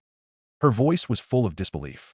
She still vividly remembered the scene from a few weeks ago, when Riveria had rushed into the kitchen, flustered and still in her nightgown with half-messy hair, afraid of missing her morning training session with Shirou. Exactly, Shirou nodded, shifting his gaze back to the pot. That's why I'm worried. Maybe something's wrong. Lafia nodded slowly, as if recalling something. Yesterday evening, when I told her about my level up, Lady Riveria seemed a bit unenthusiastic. She bit her lip before adding. She kept massaging her forehead like she had a headache. Shirou's brow furrowed, his expression turning concerned. Then, is she sick? He stared at the table before realizing something. In that case, maybe we should make her some warm porridge? Before Lafia could respond, a soft cough interrupted them. Ahem. Shirou and Lafia turned simultaneously. Finn closed the folder he was reading and looked at them with his usual calm expression. Just make the porridge, he said while rearranging the stack of letters in front of him. As for checking on her, I'll handle that. His tone was light, but there was something hidden behind his shrewd blue eyes. Shirou and Lafia exchanged glances, while Finn lowered his head back to his documents, hiding a faint smile. Deep down, he already knew the real reason Riveria hadn't left her room this morning. The aftereffects of her first ever hangover from drinking with him in Gareth 2 nights ago to relieve stress. Once all the cooking was done and the warm steam from the soup and rice filled the kitchen, they began serving breakfast at the table. Finn closed the last document and pushed his stack aside before hopping down from his tall chair. With his signature calm and efficient demeanor, he grabbed a plate and joined Shirou and Lafia at the main table. Meanwhile, at other tables, members of Loki Familia began gathering. Raoul sat with Aki and Lin, discussing plans for next week's dungeon expedition. Light laughter and the clinking of cutlery against bowls accompanied the warm breakfast. Shirou glanced at Lafia, who was sitting beside him, and asked between sips of soup, So, what happened yesterday? Did you end up meeting Asfi at the guild? Lafia nodded enthusiastically. Yeah, she was so nice, Shirou. When I asked her about mystery, she just smiled and started explaining in detail how she develops magic tools using that skill. Her dark blue eyes sparkled, clearly showing her excitement. Across the table, Finn raised his spoon and nodded toward Lafia. Congratulations, Lafia. I heard from Loki that you've reached level 4. Good work. Lafia's cheeks flushed slightly at the praise. Thank you so much, Captain. She then turned back to Shirou, still excited. Oh yeah, today, Asfi even invited me to her personal workshop. This time, Finn looked up, his expression slightly surprised. Asfi's private workshop? That's unusual. He crossed his arms and nodded slowly. Seems she really trusts you, or at least sees potential in you. Lafia blushed, feeling proud yet nervous. I didn't expect it either, but she said since I have mystery now, she wanted to show me real examples of how to develop the skill. Shirou smiled softly, happy to see Lafia so excited and valued by someone as renowned as Asfi. That's awesome. I think you'll do great, Lafia. It's all thanks to you too. Lafia murmured quietly while stirring her rice. As she took her last bite, Lafia nudged Shirou's shoulder lightly with her elbow. Hey, Shirou, can you come with me to Asfi's workshop later? She asked hopefully. Shirou chewed slowly, then took a sip of water before answering apologetically. Sorry, Lafia. I'd love to, but yesterday at the restaurant, Goddess Hestia asked me to visit her place today. Lafia groaned, her shoulders slumping. She beat me to it. Across the table, Finn raised an eyebrow at the mention of Hestia. Istia familia. In that case, Shirou, could I ask you to deliver something? Of course, Captain, Shirou replied promptly, sitting up attentively. Finn picked up an envelope from his neatly wrapped pile of documents. It looked elegant, with a small golden wax seal and a faint floral scent. Shirou took the envelope curiously. Who's this for, Captain? Goddess Hestia. Finn shook his head slightly, his small smile full of meaning. No, give this to Lilaruka, Arde. Lafia, who was drinking water, nearly choked. She set her glass down quickly and stared wide-eyed at Finn before leaning toward the envelope in Shirou's hands. Hi. Is this a love letter, Captain? She teased with a light laugh. Finn only smirked slightly, neither confirming nor denying. Could be, he replied casually, his tone mysterious. Shirou and Lafia fell silent, exchanging glances before their eyes widened in unison. They exclaimed almost simultaneously, drawing curious looks from other familia members. Suddenly, heavy, confident footsteps approached from the hallway. The distinct sound of anklets jingling lightly preceded their owner, Tioni. With her hands on her hips and a sharp, inquisitive smile, she strode toward the dining table. Hey, what's going on? Why the commotion? She asked, narrowing her eyes suspiciously at Lafia and Shirou. Reflexively, Shirou and Lafia exchanged glances, and, as if by magic, they both raised their hands to cover the fancy letter on Shirou's plate, their stiff and forced movements only making them look more suspicious. In nothing. Lafia stammered too quickly. Right, just remembered something funny from last night, Shirou added with a stiff smile and a slightly bowed head. Fortunately, Tioni wasn't too focused on them. She had already shifted her gaze to the one person who could make her heart race, Finn. As usual, the Amazoness sauntered over and leaned casually against Finn's chair. Captain, have you eaten? Or should I feed you? She cooed flirtatiously. Finn let out a long sigh, as if too accustomed to Tioni's antics. He simply offered a wry smile, didn't answer, and calmly picked up a bowl of porridge from the table. I'll deliver this to Riveria first, he said curtly before getting up and heading toward the stairs. Always dodging me. Tioni sighed dramatically, hugging herself as if heartbroken. But true to form, her expression brightened a few seconds later, and she strutted away without looking back. Once Tioni was truly gone, Lafia and Shirou exhaled deeply in unison. Phew, that was close, Lafia muttered, rubbing her chest. I thought we were going to get caught, and everything would blow up, Shirou added, leaning back in his chair. Soon after, the sound of chairs scraping and plates being cleared filled the room. Members of Loki Familia began dispersing, returning to their respective tasks. While Finn disappeared up the stairs with the porridge for Riveria, Shirou and Lafia stood near the kitchen, cleaning up the remnants of breakfast together. All right, clean up duty as usual, Shirou said, grabbing a damp cloth to wipe the table. After this, we'll head out, right? Lafia asked, carrying a stack of plates to the sink. Shirou nodded lightly. Yeah, hopefully that letter reaches the right hands. The morning air of Orario blended with the dust of the streets and the warm breeze, carrying the sounds of the city's footsteps. Sunlight streamed through the gaps between the tall buildings of the North District, illuminating the now quiet front yard of Twilight Manor. In the back kitchen, Shirou and Lafia finished their final sweep. The lingering scent of breakfast still hung in the air, mingling with the warmth of their morning together. As they hung up the cloths and aprons, a soft voice came from the back door. Good morning. Ace Wallenstein stepped inside, her golden hair slightly damp with sweat. She slipped in quietly, as usual, not wanting to draw too much attention. Her posture made it clear she had just finished her morning training, likely with Belle. Lafia glanced briefly, her cheeks tinged pink as always, but this time she didn't stop what she was doing. She was too excited thinking about her visit to Asfi's workshop. All done, Ace asked, sitting at the corner of the table and pouring herself tea from the remaining pot. Just finished, Shirou replied, hanging the clean cloth in the kitchen. Breakfast is still warm if you'd like some. Ace nodded quietly, her eyes briefly flickering to Shirou as he wiped his hands. Thank you. A few minutes later, Shirou and Lafia stepped outside, greeted by the increasingly warm morning sun. The streets of Orario were already bustling. Horse-drawn carriages moved slowly. Merchants opened their stalls, and the laughter of children running around echoed in the distance. The smell of toasted bread and smoked meat wafted from food stalls, a typical scene in the city of adventurers. Amid the crowd, the two walked side by side. Occasionally, Lafia chattered about small things, like how she had struggled to pick an outfit earlier because she wanted to look presentable for Asfi. Eventually, they reached the large intersection in the city center, their usual parting spot when they had separate errands. So, see you later, Shirou, Lafia said cheerfully. Shirou nodded, slinging the small bag containing Finn's letter to Lily over his shoulder. Hope your meeting with Asfi goes well. And don't forget to take notes about mystery. Of course, Lafia replied, pumping her fist. Oh, and don't forget to give that letter to Lilaruka. Shirou smiled slightly. Don't worry. With a light wave, they turned away. Lafia's footsteps led her toward Hermes Familia's headquarters, while Shirou headed in the opposite direction, toward Hestia Familia's home. Orario continued to live on as usual, holding countless stories within its bustling streets. And today, 2 of those stories have just begun a new chapter. Shirou finally arrived in front of Hearth Mansion, a grand building standing elegantly in the middle of a residential area. Its size was incomparable to the rundown church where Hestia and Belle used to live. This resembled a noble's estate more than the home of small familia. Tall, intricately carved pillars, large windows reflecting the morning sunlight, and a modest yet well-kept front garden. No one would have guessed this was all thanks to Hestia Familia's victory in the war game against Apollo Familia weeks ago. Back then, Apollo had aggressively pursued Belle, but now, rumors said he had been banished from Orario, forbidden to return by the god's decree. Yet, precisely because of that, Shirou couldn't help but wonder, a god expelled from Orario, But is that really the end?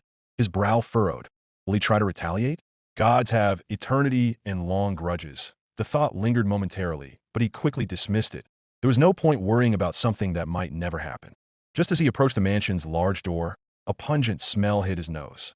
Sniff, sniff. Huh. Shirou frowned. That was the smell of something burning? Smoke? From the kitchen? He thought in alarm. He quickened his pace, pushing open the unlocked door with urgency. The hinges creaked lightly, and the acrid smell assaulted him even strongly. Good grief, he muttered, covering his nose. From the hallway leading to the kitchen, muffled arguing could be heard. Belle, it's your fault for stirring with a broken wooden spoon. But goddess, you're the one who left the pot on the stove and forgot to turn it off. Shirou let out a long sigh. Looks like this morning is going to be interesting. Chapter 158. Shirou pushed the door of Hearth Mansion wider open, and the smell of smoke immediately greeted him so strongly that it stung his nose. Even in the grand living room, the pungent scent of something burnt had already permeated the air. With quick steps, he followed the source of the smell, crossing the marble hallway, passing the velvet sofa, until he finally arrived at the large kitchen located on the side of the mansion. As soon as he opened the kitchen door, whoosh, thick smoke rushed straight into his face, making him cough slightly. Cough. Good grief. In the middle of the messy kitchen, a large pot on the stove emitted small, flickering flames. The smell of burnt oil and charred spices filled the room. The pot was burning from the inside. The remnants of oil and sliced chilies had turned into a blackened crust. Hestia, wearing a light blue apron now covered in stains, ran around frantically while shouting, Belle, quick, get some water. We have to put out the fire right now. Yes, on it, goddess. Belle, who also looked flustered, immediately ran toward the water bucket they usually use for washing dishes. Wait, a calm yet firm voice cut through the chaos. Hestia and Belle froze in place. Shirou, Hestia exclaimed in surprise. You're here already. Shirou nodded quickly, then stepped toward the still-burning stove. Don't use water. This is a grease fire. If you pour water on it, the flames could flare up and burn down the entire kitchen. Belle stared at him in panic. Then, what should we do? With swift and steady movements, Shirou grabbed a metal lid from the nearby rack, then slowly, very carefully, placed it over the burning pot. The flames, which had been dancing wildly, were now starved of oxygen and gradually died down, leaving behind thin smoke and a lingering spicy smell. Shirou turned off the stove and moved the pot away from the heat source. Done, he said, wiping sweat from his temple. It's safe now. Hestia immediately approached and raised both hands in the air. Wah, Shirou, you really saved my kitchen today. I just happen to know what to do, Shirou replied modestly. But before he could say more, Hachu, Shirou sneezed violently, causing his body to lurch forward slightly. His eyes watered. Ugh, the chilies are way too strong. Oh, Hestia stepped closer, also holding her nose. All right, I was trying to make spicy jagamuruka, and maybe I used 3 times the amount of chilies I was supposed to. Are you sure it wasn't 10 times? Shirou muttered under his breath before sneezing again. Hachu. Hestia patted her own cheeks and sighed. I bought these chilies from Demeter's shop, Shirou. They're supposedly the spiciest in all of Orario. They say just a few of them can make a minotaur shed tears. Shirou, still wiping his nose with his sleeve, clicked his tongue softly. No wonder. My head feels like it's burning. But why were you suddenly making spicy jagamuruka anyway? He looked at Hestia with a mix of curiosity and resignation, while clear mucus began to drip from his nose, forcing him to wipe it away again. Hestia turned to him, her blue eyes sparkling despite the soot smudges on her face. Because you came to my new home today, Shirou, she said, spreading her arms wide. I wanted to welcome you with something special, something unique, and I wanted to try a new flavor too. She lowered her head slightly, her black hair covering her face. But well, it looks like it was a total failure. Not at all what I imagined. Belle, who had now returned with a bucket full of water, thankfully unused, walked over and set it down with a smile. It's okay, goddess. Your effort was amazing. Besides, we're all still alive, right? Hestia slowly lifted her head and looked at Belle, her eyes glistening. Belle, you're such a sweet child. Tap tap. The sound of quick footsteps echoed from the hallway, leading to the still smoky, chili-scented kitchen. A woman appeared in the doorway, her black hair tied in a high ponytail, wearing a simple purple kimono tightly secured by a serrature around her chest. Her face was tense, and her voice was high-pitched as she called out, Goddess Hestia, are you all right? I smelled something burning from the backyard garden. It's fine, Makoto. Hestia replied, waving her hand with a slightly embarrassed expression. She pointed at Shirou, who stood by the kitchen counter while sneezing lightly. The fire's already been put out, but I ended up troubling our guest instead. Cool. Shirou sneezed again, awkwardly raising a hand to signal that he was fine. It's no problem, really, just a bit too much chilly smoke. Behind Makoto, another figure appeared. A young woman with long, golden blonde hair cascading like a waterfall, her fox ears twitching slightly. She wore a clean and elegant maid outfit, contrasting with her nervous expression. She immediately bowed deeply. Thank you very much for helping to extinguish the fire, Master Shirou. Shirou, unprepared for such a formal greeting, especially from the fox maid, scratched his cheek, unsure how to respond. Oh, why, you're welcome. Belle, noticing Shirou's hesitation, stepped forward and introduced them warmly. Makoto bowed respectfully. Oh, Belle, a great debt. That's why I decided to stay and serve under Goddess Hestia. Shirou nodded politely. I remember that war game. I watched it from Twilight Manor. You all really pulled off a surprise back then. Hestia then pointed to the foxwoman. And this is Haruheim. The foxwoman straightened up gently and spoke in a soft tone. I am a former prostitute saved by Belle from the Ishtar Familia. As a token of gratitude, I've chosen to serve as a maid and attend to Belle. That's not how it is. Hestia interjected, jumping forward. Her petite body moved swiftly until she stood right in front of Haruheim, hands on her hips and cheeks puffed out. The way you say it makes it sound like you're completely devoting yourself to Belle. That's not allowed. You're a Familia member too, not a blindly obedient servant. She then pointed dramatically at Haruheim. And one more thing. I know you're acting all sweet and gentle and everything, but don't you dare try to seduce Belle, okay? That's forbidden territory. Haruheim simply bowed deeply, her cheeks reddening, while Belle, behind them, flailed his hands in panic. That's not. I wouldn't. It's not like she's seducing me either. Shirou, standing slightly to the side, could only suppress a small chuckle, thinking that the atmosphere in this familia was chaotic but warm. Haruheim quickly lifted the hem of her maid's skirt slightly and bent down, reaching for a cloth and a small bucket. In that case, allow me to clean up the burnt chili residue, she said softly. Belle, who had already fetched water, smiled and pitched in. I'll help too, Haruheim. At least the kitchen isn't completely charred. As the two began cleaning the burnt chili remnants from the floor and kitchen walls, Hestia stood near Shirou with a regretful expression. Sigh, I was so excited too. She muttered, holding her own hands. She turned to Shirou with a slightly dejected smile. I really want to make a special snack for you, Shirou, but it turned into a disaster instead. Shirou responded with a calm expression. It's fine, Hestia. The thought alone makes me happy. Seeing Hestia's expression, Makoto stepped forward and offered. If it's all right, I'll prepare the snacks instead. Goddess Hestia should accompany our guest on a tour of the house. Besides, you almost burned down the kitchen. Seriously, you'll cook? Hestia turned to her with sparkling eyes. Makoto nodded slowly. Of course. I also need to check if the kitchen tools are still usable. Why you my savior today, Makoto? Hestia cheered before immediately turning back to Shirou and linking her arm with his. In that case, Shirou, come with me, I'll show you our brand new hearth mansion. My new home is even bigger than the guild's office, you know. Shirou could only smile resignedly, letting the petite goddess drag him along with boundless energy, while behind them, the sounds of Belle and Haruheim working together to clean and Makoto inspecting the salvageable ingredients filled the air. Hestia pulled Shirou deeper into the mansion, skipping lightly with energetic steps. Look, Shirou, this is the bathhouse. It's huge, right? The hot water comes directly from the underground heating system, so it's not just for relaxing, but also for healing fatigue after the dungeon. The sliding door opened, revealing a spacious bathhouse with thin steam rising from the water surface. Shirou nodded in admiration. It feels like a high-class public bath. Wait until you see the next place.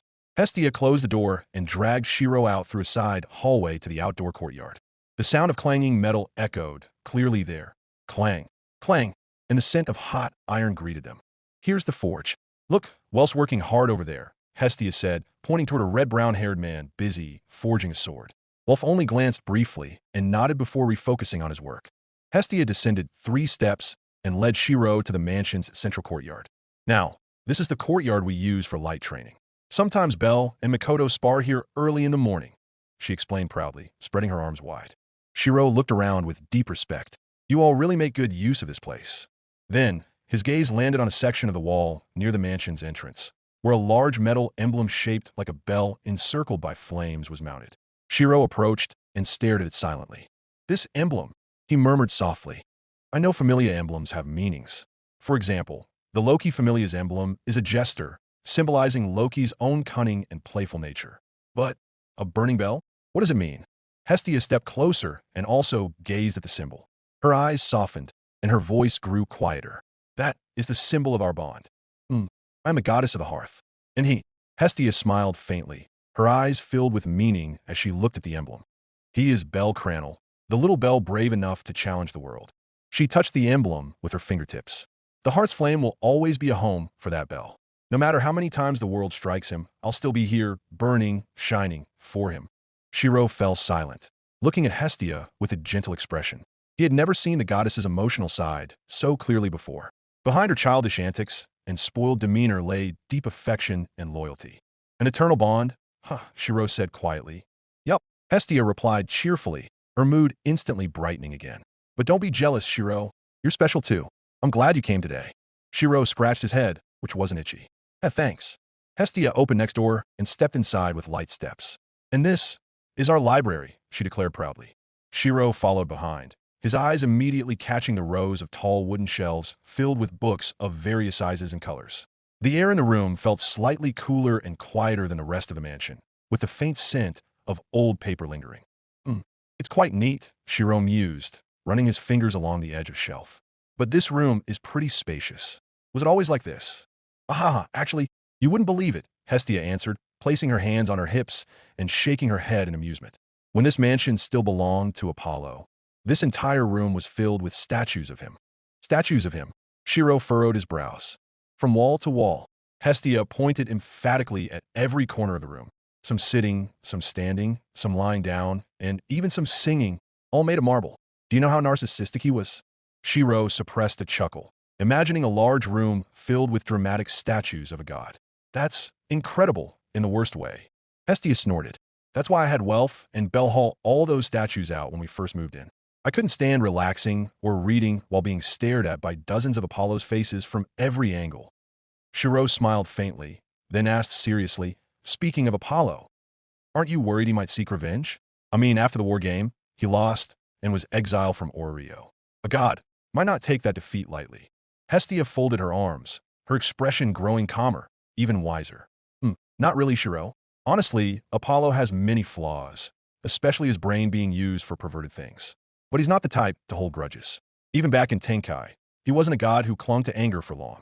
Shirou tilted his head slightly. But being exiled from Orario, it's not the end of the world, Hestia continued. Many gods and goddesses live outside Orario and still lead their familiars. Artemis, for example, my friend, she lives outside Orario and rarely even visits big cities. Shirou nodded slowly, listening attentively. Even Zeus, Hestia added with a smirk. After he was exiled from Orario, rumor has it he's now traveling the world, disguised as an old man. You might have even met him without realizing it. Shirou blinked. Wait, an old man? Yeah, a mysterious old man who suddenly appears and speaks in riddles. Ha. Shirou didn't know whether to laugh or worry. But deep down, a vague memory surfaced of an old man named Mr. Arthur who had saved him when he first washed up in this world. Don't tell me, he murmured softly. Hestia didn't catch his muttering. She was already heading to the next door. Come on, there's one more room I want to show you, she called, waving at him. Author note, the sketch of the soft caress of Seer is already finished. Please check it out at https://www.patreon.com/Rayish. Chapter 159. Shirou followed Hestia, but his mind slowly drifted away from the cheerful voice of the goddess ahead of him. His gaze was slightly vacant, hinting that he was retracing fragments of old memories. Mr. Arthur, the name surfaced clearly in his mind. The elderly man he had met not long before arriving in Orario. His posture was slightly hunched. His messy brown hair and wrinkled face gave the impression of a wise old man who had weathered the storms of life. At the time, the man's words were simple yet profound, as if he understood the world more deeply than most. Shirou frowned slightly. Could it be that he was actually Zeus? The idea sounded insane, but not entirely impossible. According to Hestia's earlier story, Zeus was rumored to disguise himself as an old man and wander the world. And Mr. Arthur's relaxed yet subtly instructive way of speaking did fit that description. He took a deep breath, then sniffed to clear the tickle in his nose, a remnant of the spicy chili incident in the kitchen earlier. The lingering warmth in his nasal cavity made him grimace briefly before his thoughts returned to the mysterious old man. But doubts soon arose. Shirou remembered how his nose, quite sensitive to the scent of magic, could always detect the divine fragrance of gods and goddesses he encountered in Orario. A unique aroma that couldn't be replicated by ordinary humans. A mysterious blend of power and something not entirely mortal. Even with Seer, who hid her true identity, Shirou could still clearly catch the scent of divinity. Mr. Arthur was different. When they met, Shirou hadn't smelled anything hinting at the power of a god. Only the faint mustiness of old, slightly damp fabric mixed with the scent of corn he often carried. Not a single trace of divinity, not even a whisper. If he really is Zeus, then he's hiding it flawlessly, or he's not Zeus at all, he thought. After all, among the millions of old men wandering the world, the odds of that one being the king of the gods were slim. Logic said so, though his gut still couldn't entirely dismiss the suspicion. He only snapped out of his reverie when Hestia's cheerful voice called him from the end of the corridor. "Shirou, come on, you're falling behind," the goddess exclaimed, waving at him. Shirou sighed, brushed away his lingering thoughts, and quickened his pace.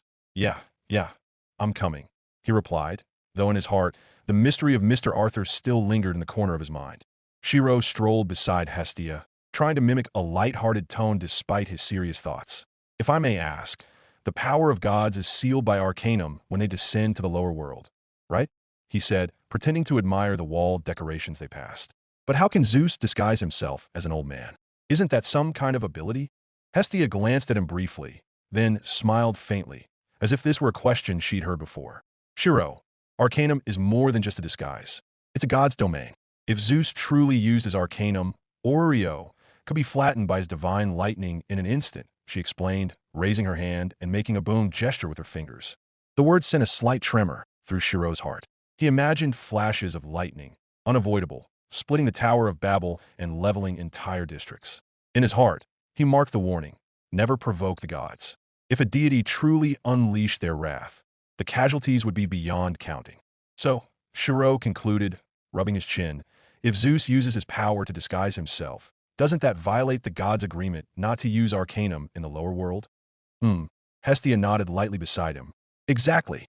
Shirou raised an eyebrow, probing further. "Then, can you disguise yourself as an ordinary human, Goddess Hestia?" he asked, leaning slightly to see her expression. Hestia immediately waved her hand dismissively. No. Each god has different abilities," she replied with a smile. "I don't have a disguise ability like Zeus." She began listing examples, counting on her fingers. For instance, Artemis. She's an expert archer. Her shots never miss. Hephaestus. She's a master smith, crafting weapons no blacksmith can replicate. And Apollo. Her tone suddenly turned disgusted. He can actually heal, restore vitality, but well, he's Apollo. Shirou looked at her with growing curiosity. "What about you, Hestia?" Hestia only smiled mysteriously, then eagerly quickened her pace. "Then follow me. I'll show you a glimpse of my power," she said, breaking into a light run while waving for Shirou to catch up. Hestia kept walking briskly, glancing back to ensure Shirou was following. Her steps led them back to the living room of Hearth Manor. Shirou furrowed his brow, wondering why they had returned here. Not to the sofa, not to the table. Hestia stopped right in front of the large fireplace at the center of the room. "Well, this is the place," she declared with a slightly dramatic tone. Without further ado, Hestia crouched down, picked up one of the neatly stacked firewood logs from the rack, and began looking around as if searching for something. A needle, she murmured softly. Shirou understood. Without a word, he projected a fine needle into his hand. A faint light flickered briefly before he handed it to Hestia. "Oh, thank you, Shirou," Hestia said with a quick smile. She held the needle in her right hand and, without hesitation, pricked the tip of her left index finger. A small red dot appeared, and a trickle of blood began to flow. Shirou tilted his head, narrowing his eyes. Goddess Hestia? What exactly are you doing?" "Just watch," Hestia replied curtly, her tone unusually serious. She smeared the blood from her finger onto the surface of the firewood, leaving a thin red stain contrasting with the dark wood. With a firm motion, she tossed the log into the fireplace. As the wood landed among the embers, whoosh, flames erupted, but these were no ordinary flames. They shimmered, a blend of orange, gold, and hints of blue, as if tiny particles of light danced in the air around them. Shirou was transfixed, his eyes following every spark. Then he noticed something. A faint glow now enveloped Hestia's body, making her silhouette appear more majestic. Her face was no longer cheerful and mischievous as usual, but solemn. Her aura had completely transformed, as if she were revealing a side of herself rarely shown to anyone. Hestia remained kneeling before the fireplace, the flickering light reflecting in her eyes. In a calm yet deeply confident voice, she said, I may not have Ares' combat prowess, Hephaestus' forging skills, or Apollo's healing abilities, but I have this fire. Shirou, standing a few steps behind, slowly approached. With each step, warmth enveloped his skin, not a scorching heat, but a soothing warmth that seeped into his bones. He bowed slightly, his eyes filled with curiosity as he gazed at the flames. What is this fire? He whispered, almost afraid to disturb the serenity. It's called Vesta, Hestia answered, her voice now solemn and deep, unlike her usual cheerfulness. An eternal flame that has been part of me since Tenkai, a fire that will never extinguish, even without fuel. Shirou let the words sink in, his eyes never leaving the dancing flames that seemed to beckon him closer. Seeing Shirou's mesmerized expression, Hestia smiled faintly and stood up, brushing the dust off her white dress. Then, she said, shifting slightly to the side to make room, try facing the fire directly. She gestured for Shirou to stand right in front of the fireplace, as if wanting to see how the divine flames would react to him. Shirou gazed at the flames for a moment before lowering himself to kneel before the fireplace, as Hestia suggested. The warmth felt familiar, not just a heat that chased away the cold, but one that seeped into his heart, touching something he had long yearned for. In an instant, the golden radiance from the flames grew brighter, enveloping his entire vision. The light was so pure and intense that all other colors around him faded, leaving him in a sea of warmth. It felt like being cradled in a thick, comforting blanket, slowing time itself.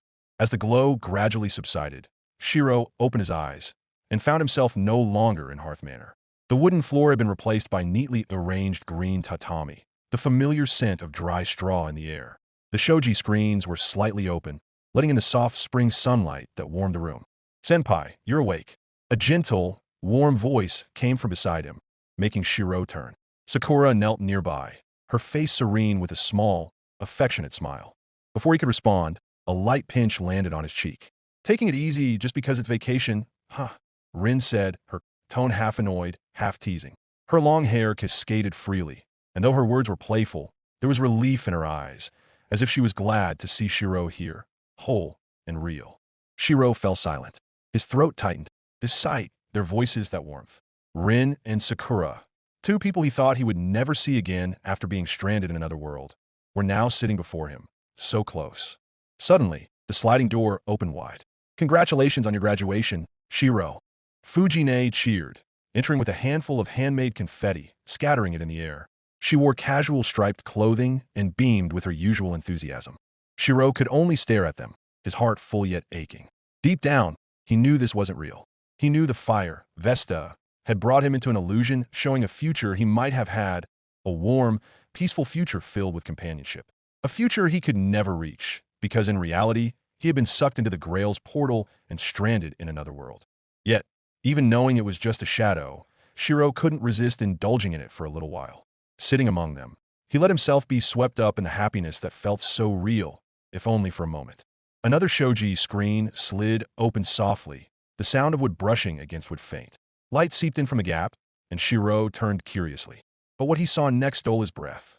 His eyes widened, his entire body stiffening. The figure standing at the threshold was someone he had longed to see for so long. Someone he thought he would never meet again in any world. Someone who had left long ago, leaving a void in his heart that never truly closed. Kiritsugu Emiya. With quiet steps, the man entered. His black hair was slightly disheveled as usual, his expression gentle yet mature, with a small smile on his lips. There was no sadness, no regret like in the past, only warm serenity. Shirou, congratulations, he said softly yet meaningfully. I never thought your path to fulfilling my dream of becoming a hero of justice would be as a lawyer. He took a deep breath, as if savoring his own words. Perhaps that path is far better than what I did. His voice was low but filled with sincerity. Shirou swallowed hard, his voice trembling as he spoke. Father, Kiritsugu's gaze softened, his eyes brimming with genuine pride. I'm proud of you. Those words, so simple, yet they felt like a weight lifted from his shoulders after years of carrying it. Warm tears welled in Shirou's eyes before spilling over, blurring his vision. It was the sentence he had waited so long to hear. The one he had yearned for, but never got to hear during his father's lifetime.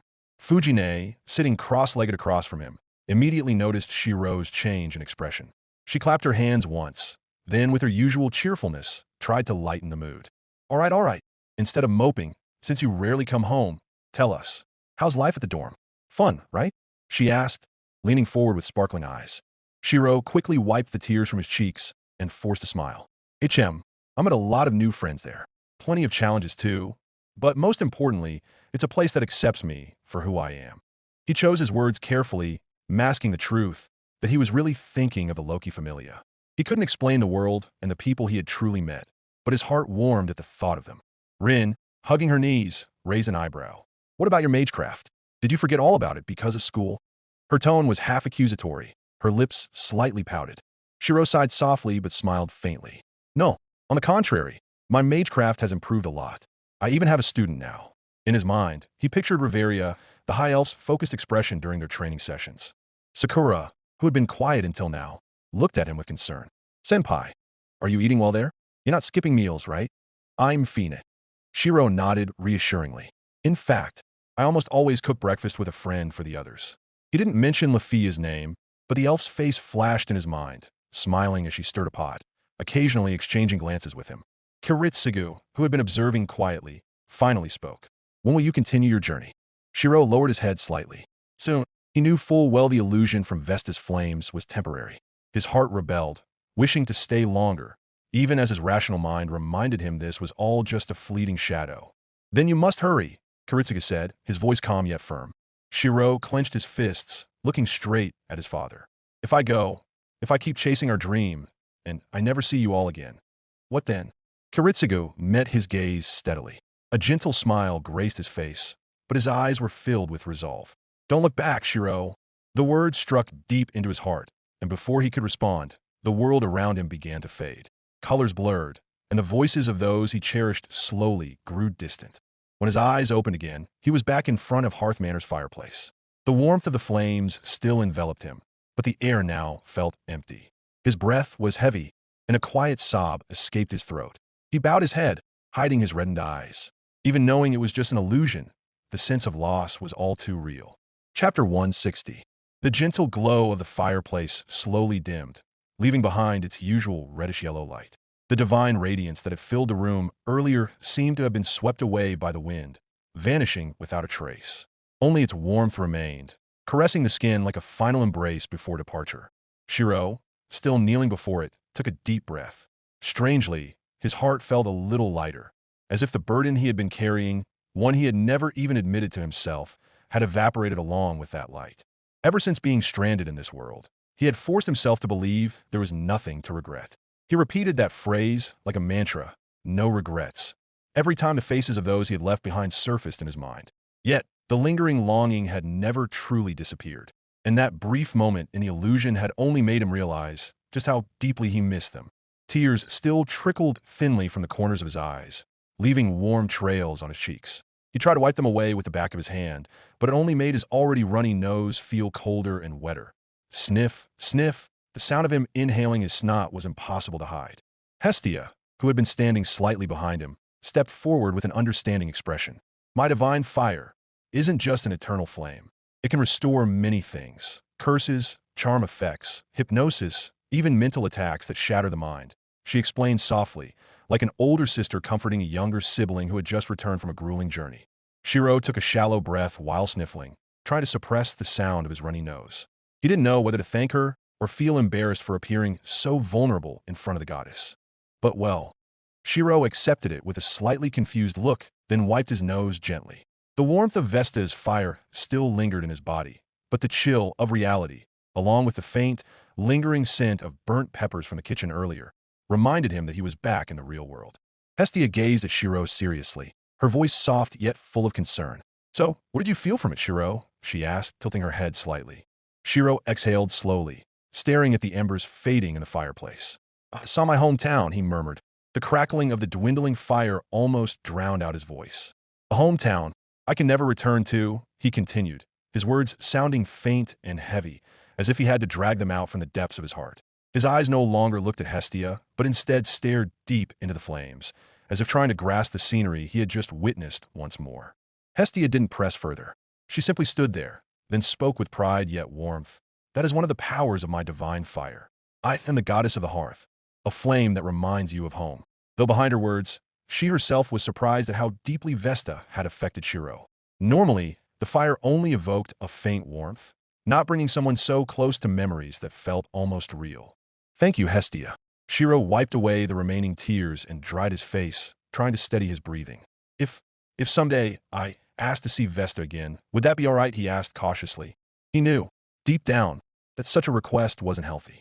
Clinging to illusions would only make it harder to move forward. Yet, he also knew, later, when the longing for the people he had left behind became suffocating, he at least wanted the chance to see their faces one more time. Hestia sighed, then raised a small eyebrow. Yeah, just so, you're the first person to experience Vesta from my blood. Even my familia members have never seen this power of mine. Shirou looked at her, his gaze almost pleading. He didn't bow his head, but it was clear he wanted a favorable answer. However, Hestia instead offered advice in a tone that was gentle yet firm. Shirou, I don't know exactly what Vesta showed you, but remember, it's not good to be bound by illusions of the past. This fire may warm you, but can also burn if you cling to it for too long. Shirou lowered his head, accepting her words with a heavy heart. In his mind, he grew more aware that beneath Hestia's childish appearance lay the wisdom of a goddess who had lived far longer than he could imagine. Shirou let out a small sigh, then spoke resolutely. Since you've given me the chance to see Vesta, I want to repay you. Hestia grinned broadly, her cheeks slightly flushed. Hey, I'm so flattered, she said, lightly nudging Shirou's arm in a teasing tone. We're friends. No need to be so formal. But then her blue eyes sparkled mischievously, her lips curling into a sly smile. But how exactly does Shirou plan to repay me? Shirou met her gaze without hesitation. I'll help you pay off your debt. Huh? Debt? Hestia tilted her head, momentarily confused. I heard rumors, Shirou said calmly, that Hestia Familia has a debt of 200 million valis. I can't cover all of it, but I can help a little. Ah! Hestia exclaimed, grabbing the ends of her twin tails as if she wanted to yank them off. So the rumors have spread that far. She groaned, her voice half despairing, half annoyed.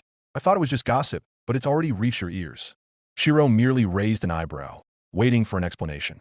Hestia, still gripping her hair, mumbled like a child caught misbehaving. Well, how do I put it? This is all Belle's fault. Or maybe mine. It's a long story. Shirou straightened his back, eyeing Hestia while raising one eyebrow. So I'd like to hear this story. But he narrowed his eyes slightly, his tone half joking, half accusatory. This debt isn't because you splurged on luxuries, is it? Hestia immediately retorted. Of course not. Don't compare me to Loki, who wastes money on drinks and weird things every day. This debt is because I wanted to make a truly powerful weapon for Belle. Shirou leaned forward slightly, his eyes widening a bit. That weapon, could it be the black knife Belle used during the war game? His memory flashed to Belle running across the battlefield with that extraordinary-looking weapon. Hestia smiled proudly, her ample chest puffing out. Correct. It's called a Hestia knife. I commissioned Hephaestus herself to forge it. Shirou nodded slowly, then frowned. And what else? Surely that's not all. That's all, Hestia replied casually, shrugging as if 200 million valis were just a number in the air. Shirou's eyes widened. Wait, how can a single knife cost that much? Hestia glanced left and right, then leaned closer to Shirou, whispering as if sharing a state secret. Because the knife's power, well, you could say it's cheating. Unlike ordinary weapons, the Hestia knife grows with its user. The stronger Belle becomes, the stronger the knife gets. Shirou fell silent, his mind racing at a weapon that grows with its user. If I were to project this weapon, would its strength follow Belle? Or would it follow my own strength? The question lingered in his mind, sparking a curiosity he couldn't ignore. Shirou was still staring at the fireplace, lost in thought about the possibility of projecting the Hestia knife, when Hestia's voice snapped him out of his reverie. So, Shirou, the goddess said, interlacing her fingers behind her head, you don't need to trouble yourself with helping me pay off the debt. That knife is proof that I'll always support Belle. The debt is mine to bear. Shirou turned to her, his tone slightly serious. But isn't 200 million valis an enormous amount? At your current rate, selling Jagamaru coin on the streets, it'll take decades to pay it off. Hestia merely chuckled, without a trace of worry. It's fine. Even if it takes 100 years, I can keep working. Goddesses don't die of old age, right? So relax. Besides, you should save your money. You might need it to upgrade your weapons or gear. Shirou shook his head slowly.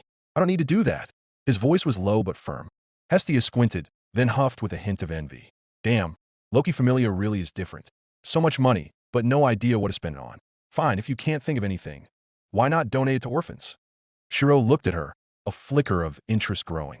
Where can I donate? He asked. Deep down, he felt a slight emotional connection, because he, too, had once been an orphan. Hestia leaned back on the sofa, thinking, try Deadless Street. If I remember correctly, there's a small orphanage there. Most of the children lost their parents to the dungeon.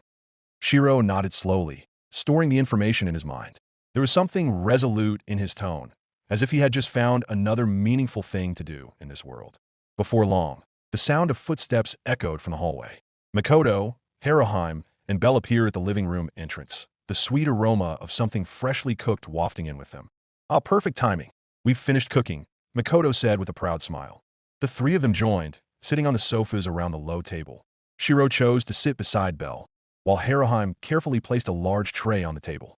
Hestia, her curiosity piqued, leaned forward. What's that? She asked, her eyes sparkling as she stared at the tray. With a gentle motion, Haruhime lifted the lid. A sweet, slightly tea-like fragrance filled the room, revealing rows of bamboo skewers adorned with small green, white, and pink balls, arranged neatly like jewels. Dango, Shirou said instinctively, recognizing the familiar snack. His eyes gleamed slightly, a hint of nostalgia he couldn't hide. Makoto nodded in confirmation. Yes, it's a snack from my homeland. Made from rice flour, it's chewy and sweet. Thanks to Haruhime and Belle for helping me prepare it. Belle smiled awkwardly, scratching his cheek. Ah, I only helped a little. Makoto and Haruhime did most of the work. Hestia was already salivating, her eyes fixed on the colorful dango. Please enjoy, Haruhime said softly, bowing her head slightly. Each of them took a skewer from the tray. Shirou examined the smooth texture of the rice balls before taking a slow bite, while Belle immediately devoured an entire skewer without hesitation. So good, Belle exclaimed, his eyes shining with delight at his new favorite treat. The texture is soft, the flavor is just right, and it's not overly sweet. Haruhime blushed, her furry ears twitching slightly. Thank you, Belle, she murmured, her face as red as the dango on the skewer. Meanwhile, Makoto remained composed, chewing slowly as she savored the familiar taste. Occasionally, her eyes flicked toward Shirou, and after placing her empty skewer on the plate, she asked, Shirou, may I ask you something? Shirou nodded. Of course. Are you also from the Far East? Makoto inquired carefully. I apologize if I'm assuming based on your face and name, and your reaction to recognizing the dango. Shirou nodded slowly. Yes, you could say that. But in his heart, he added silently, the Far East, isn't the Far East of this world. Hearing his answer, Haruhime, who was sitting across from him, leaned forward with keen interest. If I may ask, which city or region is Master Shirou from? She asked, her eyes shining with curiosity. Shirou decided to answer honestly, though he knew they wouldn't recognize it. A small town called Fuyuki. Haruhime raised a hand to her chin, trying to recall. Fuyuki? I don't think I've heard of it. Shirou smiled faintly. Of course, he thought, because Fuyuki is on Earth, not in this world. Amidst the dango enjoyment, Belle turned to them while still holding his third skewer. If it's okay, maybe we should save some for Welf and Lily? It'd be a shame if they missed out, he suggested sincerely. Makoto nodded. Good idea. Welf will need extra energy after a whole day at the forge. Haruhime smiled softly. Yes, and Lilaruka would surely be happy. However, Hestia smirked mischievously. For Welf, sure, he's busy. But for Lily, how about we just finish her share, she said, pretending to dramatically bite the last dango on her skewer. What? A loud voice came from the doorway. It was Lily, who had just returned carrying a large bag of groceries. She stood at the entrance with a half-shocked, half-annoyed expression. Goddess, don't just casually eat Lily's share of food, she protested, stepping inside and dropping the bag on the floor with a loud thump. Just kidding, Hestia replied, though her eyes still gleamed with mischief. The two of them immediately launched into a playful argument, exchanging banter while Makoto and Haruhime tried to mediate, and Belle could only smile awkwardly. Amid the commotion, Shirou suddenly remembered something. That's right. His hand reached into his pants pocket, recalling Finn's request earlier that morning. The letter for Lily? Author note. The sketch of Ryu wallpaper is already finished. Please check it out at https:/www.patreon.com/Rayish. Chapter 161. After Makoto and Haruhime stepped in to calm the situation, the small verbal spat between Goddess Hestia and Lily finally subsided. Lily huffed in annoyance, but eventually took a seat on the empty chair beside Belle. Here, eat this first, Lily, Belle said, handing her a stick of dango with a sincere smile. Lily glanced at it briefly before taking it with her signature Sunder attitude. Fine, since Belle offered it. She took a bite, and the chewy balls coated in sweet and savory sauce melted on her tongue. It's good. A nice way to relieve fatigue. As she chewed contentedly, her gaze drifted toward the guest sitting across from her, a red-haired young man with a calm expression and an unfamiliar, yet oddly familiar aura. She narrowed her eyes suspiciously. "Yeah, isn't that?" she muttered. "All right, let me introduce you, Lily." Hestia clapped her hands cheerfully. "This is Shirou. He used to help me sell Jagamaru coin before Hestia Familia was officially formed. Thanks to him, I managed to survive back then." Shirou bowed politely. "Nice to meet you, Lily. It's a pleasure." Lily returned a faint smile, though her eyes remained sharp with curiosity. "Yeah, likewise." But she leaned slightly forward, scrutinizing Shirou's face. "Have we met before?" Thump! Shirou's heart skipped a beat. His mind flashed back to the night he had saved Lily from Soma Familia while wearing the assassin's skull mask. Don't tell me. She recognizes my voice or mannerisms. He thought anxiously. However, Shirou quickly composed himself, keeping his expression neutral. He nodded slightly and replied, casually, "Maybe you've seen me at the Hostess of Fertility. I work there quite often." "Oh." Lily seemed to ponder for a moment before lightly smacking her palm, as if remembering. "That's right. You're the only male waiter at that restaurant, aren't you?" Shirou felt relieved, though a trace of unease lingered in his heart. "Yeah, though I'm usually in the kitchen. I rarely serve customers directly." Lily took a sip of the warm tea Haruheim had served and nodded, seemingly satisfied with the explanation. "No wonder you felt familiar.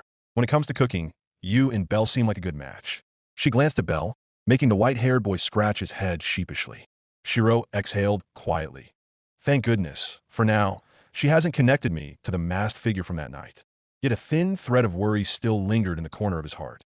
Lily chewed the last piece of her dango and then spoke lightly, as if remembering something. "Oh, right. Earlier, when I was shopping for groceries at the market, I ran into Chigusa. She said Takamikazuchi Familia plans to drop by today to visit Mikoto. They're worried about her after her transfer." Mikoto, who had been sitting quietly beside Haruheim, straightened her posture. A faint smile appeared on her face, her eyes glistening slightly. "Is that so? Lord Takamikazuchi has always been like that. He's been so caring toward all of us. I'm honored that he still considers me part of his familia, even though I've joined under Lady Hestia's banner now." Shirou turned his head slightly and lowered his gaze with a somewhat awkward expression. "In that case, perhaps it's best if I'm not here when they arrive. I might just get in the way of your reunion with your former familia." But Hestia immediately waved her hands frantically, her expression full of enthusiasm. "Yeah? What nonsense. You don't need to be so reserved, Shirou. Takamikazuchi is a friendly god. He wouldn't think anything weird about it."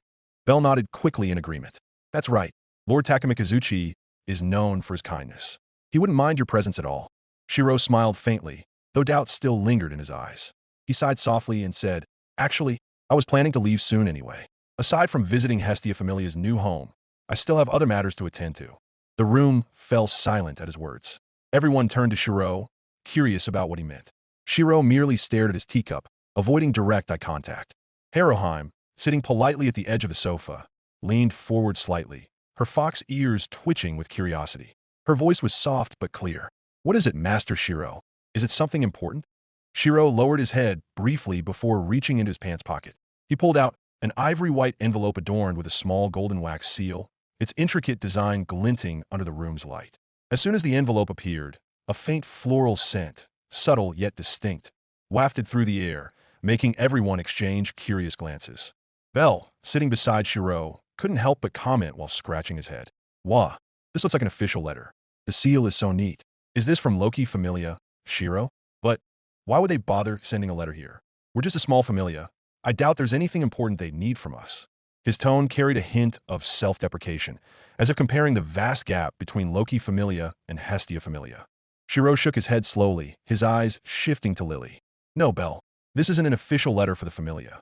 This is a personal message. Captain Finn himself entrusted it to me, and the recipient is Lily." The room fell dead silent. The weight of the quiet was so heavy that even the sound of breathing became audible. Everyone turned to Lily, who had just finished her tea. Her eyes widened, and her small hands trembled slightly as she pointed at herself. "F for me." Her voice cracked with disbelief.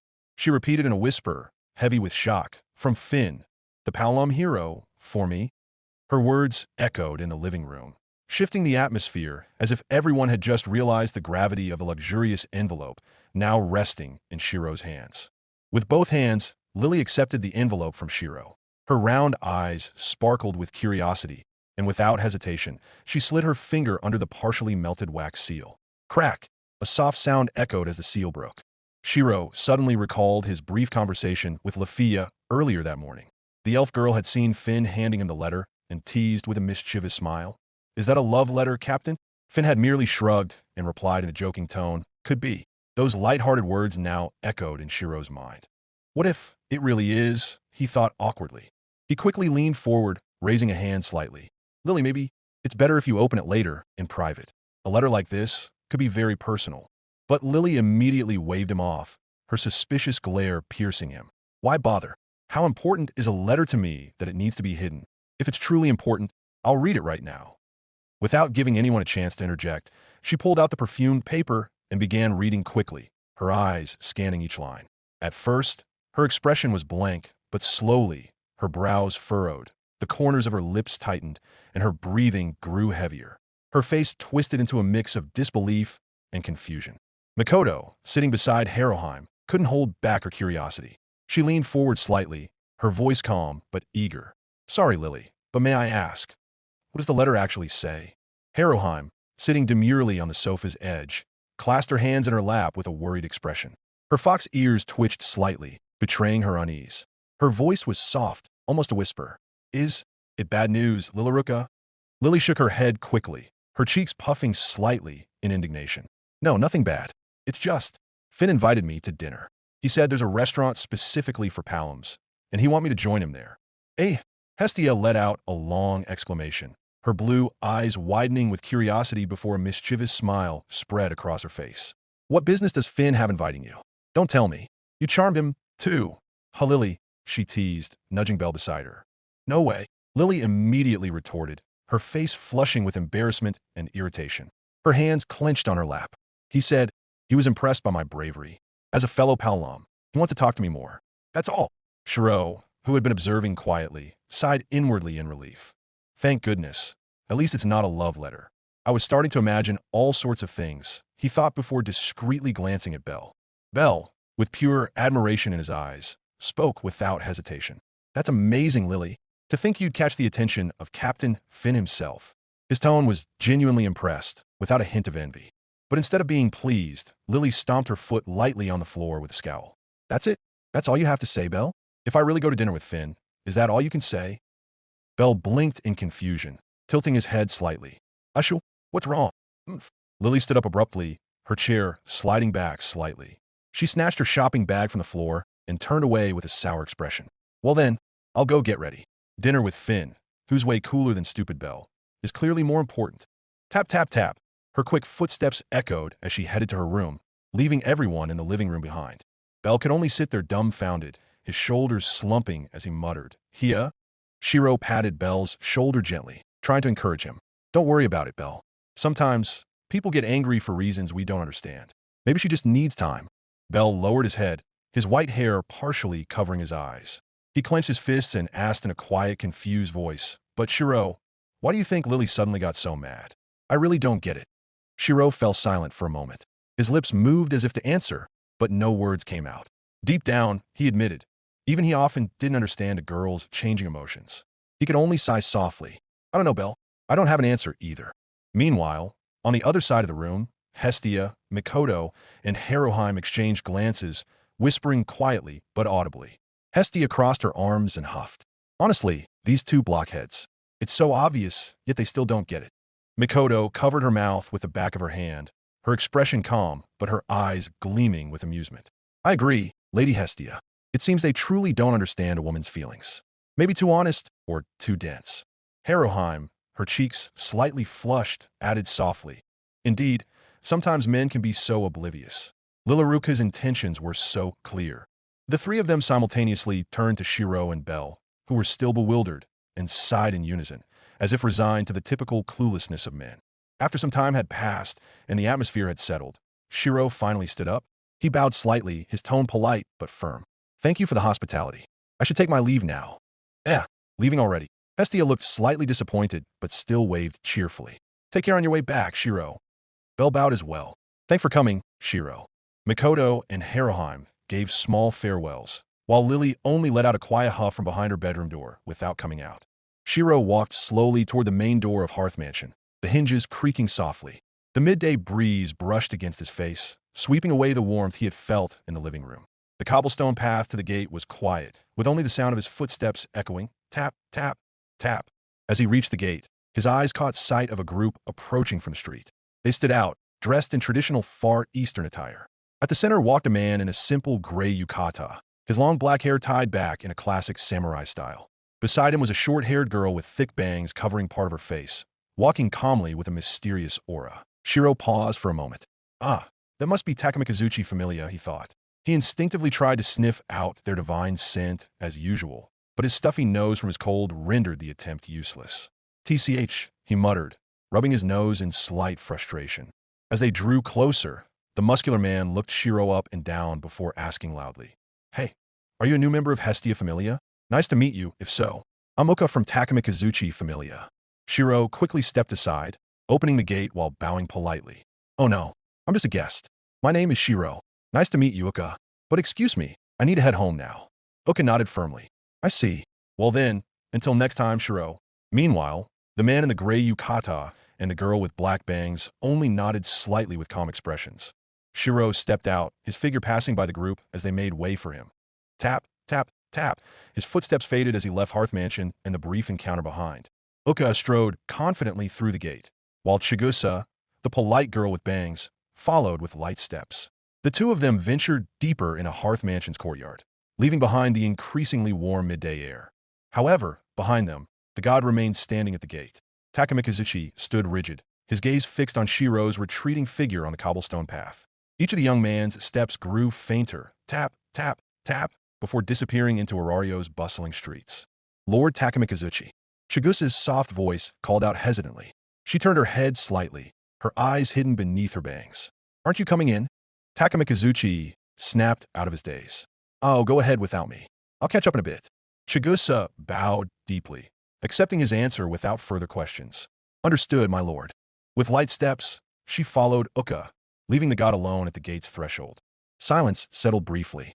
The midday breeze carried the scent of dust and a faint fragrance from inside the house. But Takamikazuchi's gaze remained fixed outward. His eyes narrowed as he watched Shirou's shadow vanish into Orario's crowds. "What was that?" he murmured, his voice a mix of wonder and amazement. He stroked his chin, his brows furrowing. That young man, the aura he emitted, in his eyes, Shirou wasn't just some random guest. Something sharp and distinct had struck his senses, something different from any other adventurer he'd ever met. "Swords," he whispered, his voice barely audible. "Infinite swords. Not just one, but thousands, millions." His entire body seemed filled with endless blades. Takamikazuchi took a deep breath, his chest trembling faintly. "Never before have I seen a mortal with such a unique aura, like a bottomless vessel holding an infinite arsenal." For a moment, his curiosity surged, but just as quickly, he suppressed it, his lips forming a wry smile. "How intriguing. Perhaps one day, I'll learn who that young man truly is." With that, the god finally stepped inside, following his familia, leaving behind the midday air that now felt heavier than before. Author note: Ryu wallpaper is already finished. Please check it out at https://www.patreon.com/Rayish. Chapter 162. Mikoto, who happened to be standing in the living room, immediately stepped forward upon hearing the door close. She smiled in relief when she saw Uka with his proud stride and the shy Chigusa enter through the main door. "Welcome, Uka, Chigusa." Mikoto bowed deeply, then glanced behind them. "But where is Lord Takamikazuchi?" she asked softly, a note of worry in her voice. Chigusa paused for a moment, her fingers clutching the sleeve of her yukata, then answered in a quiet, almost whispering voice. "Ah, he stopped outside earlier. He said he would catch up." Uka added with a shrug. "Don't worry, Mikoto." The god was just lost in thought for a moment, probably because something caught his attention. Before Mikoto could ask further, the door creaked again. Creak, the sound of soft footsteps was heard, and the figure Takamikazuchi finally entered the mansion. His face was warm with a calm smile, though his eyes still held a hidden trace of a question. "Mikoto." The god immediately approached, and, with a gentle, loving motion, his hand stroked Mikoto's hair like a father would his daughter. "Sorry to make you worry. I was just daydreaming for a bit, nothing more." Mikoto blushed slightly, but she bowed respectfully, holding back the overwhelming feeling of relief in her chest. It's no problem, Lord Takamikazuchi. As long as you are all right. Takamikazuchi smiled even more warmly, looking at her with pride. You're always so caring, Mikoto. I'm grateful you are part of my small family. Mikoto raised her head, her eyes shining. Lord Takamikazuchi, thank you. The atmosphere felt warm for a moment, as if a strong family bond surrounded them, while the fireplace in the living room crackled softly, crackle, crackle, adding to the cozy feeling in hearth manner. Takamikazuchi sat relaxed on the long sofa with Uka and Chigusa. The warm atmosphere of Hearth Mansion felt slightly different from their own residence. Uka turned to the low table in front of them, his eyebrows raised. HM, why are there dirty plates here? He said bluntly, pointing. Mikoto, who was standing near the fireplace, started. Sorry. We just finished eating dango together. I was careless. I should have cleaned them up immediately. Flustered, she grabbed the plates, her face reddening with embarrassment. Takamikazuchi chuckled lightly, crossing his arms on his lap. Haha, I see. Well, how come we didn't get a share? He said in a joking tone, trying to lighten the mood. But Mikoto, true to form, immediately responded seriously. She bowed deeply. Forgive my negligence, Lord Takamikazuchi. I was careless. Takamikazuchi suddenly felt guilty. His hand rose, wanting to stop his beloved familia member's rigid formality. Mikoto, I was just joking, no need. But before he could finish his sentence, Mikoto had already moved quickly. With a determined look on her face, she picked up the dirty plates. In that case, let me correct this mistake. I will make new dango for the Lord Takamikazuchi and everyone. Wait, Mikoto. Takamikazuchi called out in surprise, but Mikoto had already disappeared towards the kitchen, the sliding door making a grek sound behind her. Uka and Chigusa looked at each other, then laughed softly. Takamikazuchi could only rub his face, both proud and resigned to Mikoto's ever-serious nature. While waiting, light conversation flowed in the living room. Takamikazuchi, Uka, and Chigusa chatted about various things concerning the state of the Hestia familia. The topic eventually shifted to the figure of the red-haired young man they had just seen at the front gate. Uka frowned, his arms folded. That earlier, the red-haired kid, who exactly is he? I've never seen him in Orario. Chigusa added in a soft tone. Yes, his aura is somewhat different. Not a member of Hestia familia, but clearly not an ordinary person either. Takamikazuchi, who had been mostly listening until now, finally spoke. He placed his elbow on the sofa's armrest, his chin resting on his palm. Yes, I noticed him too. There's something unique about him, as if limitless. I think it's better if I discuss this directly with Hestia. She must know more about that young man. Chigusa straightened up. In that case, allow me to help Mikoto in the kitchen. She must be struggling alone. Let me keep her company.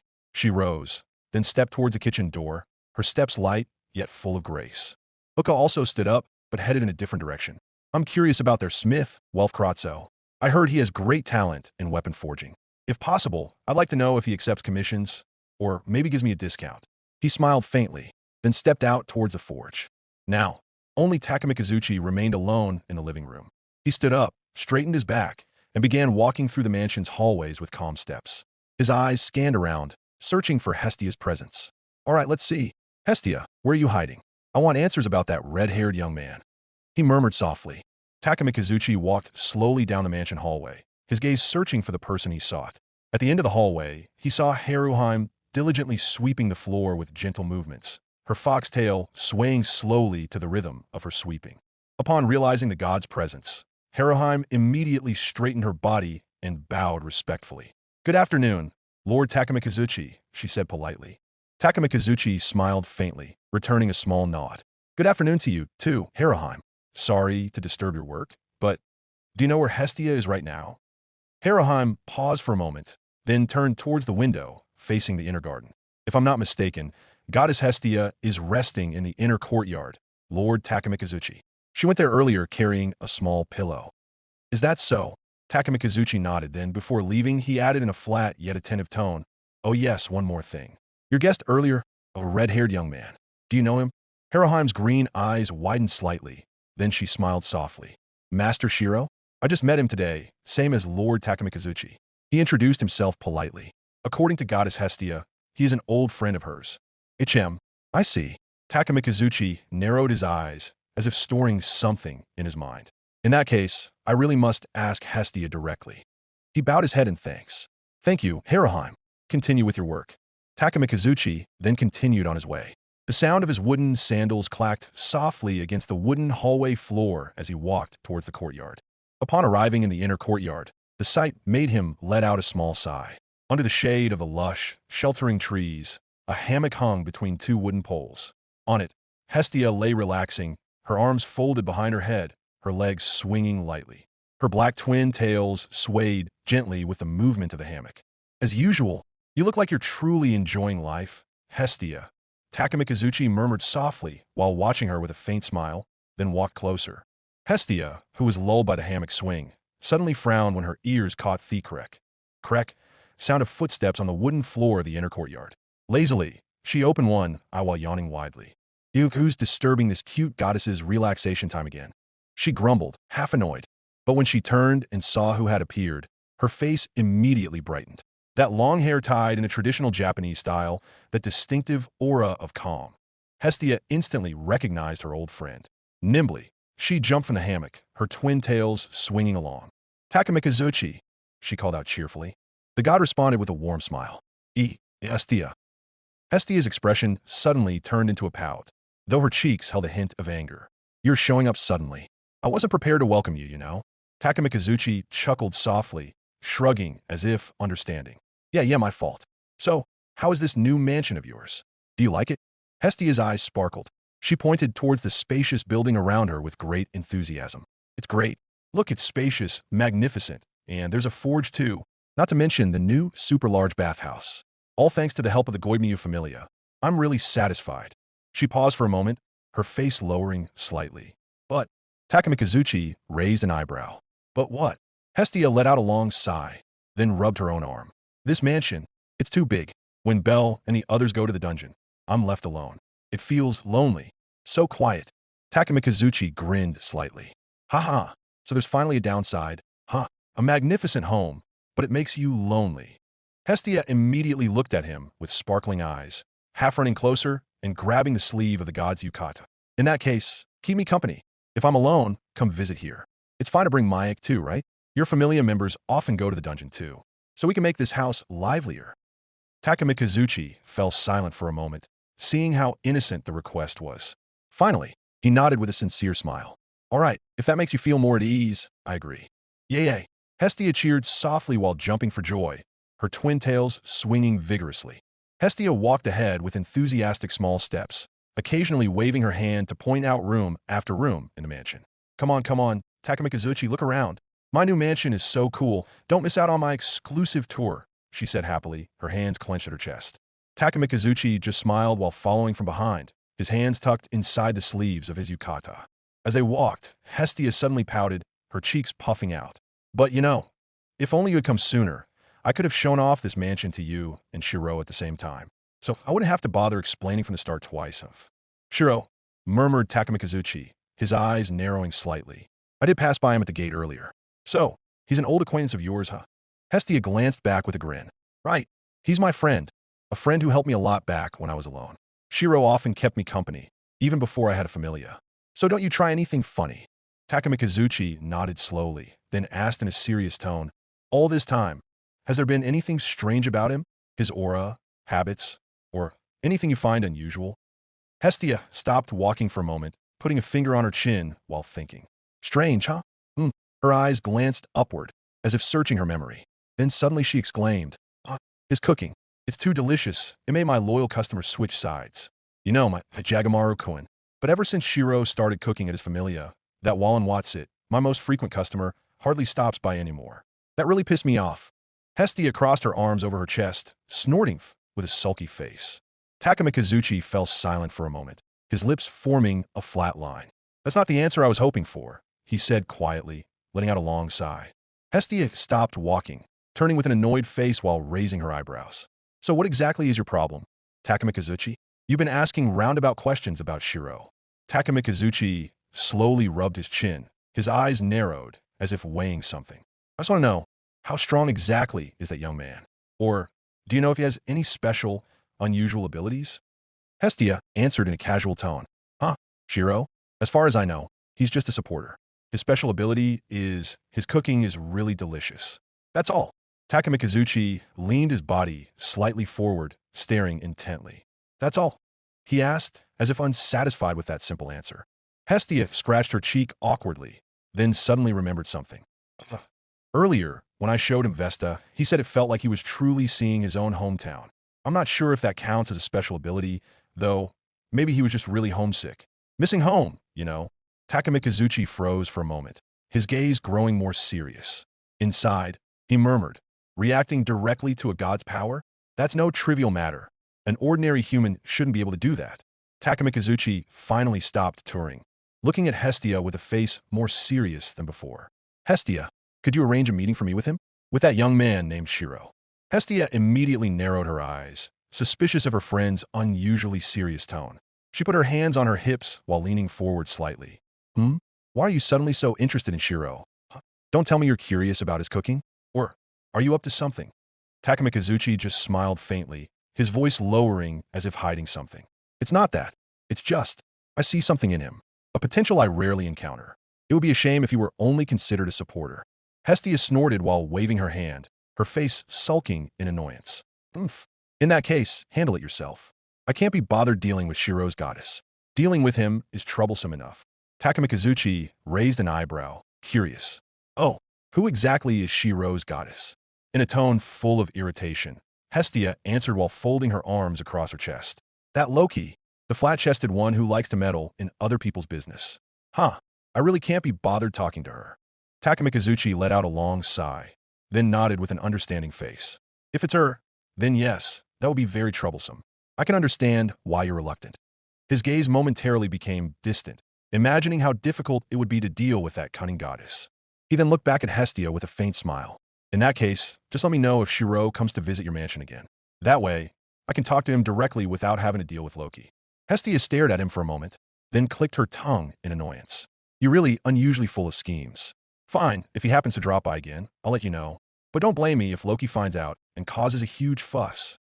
Takamikazuchi just chuckled softly, as if accustomed to dealing with godly intrigues. In his heart, he repeated his impression of Shirou.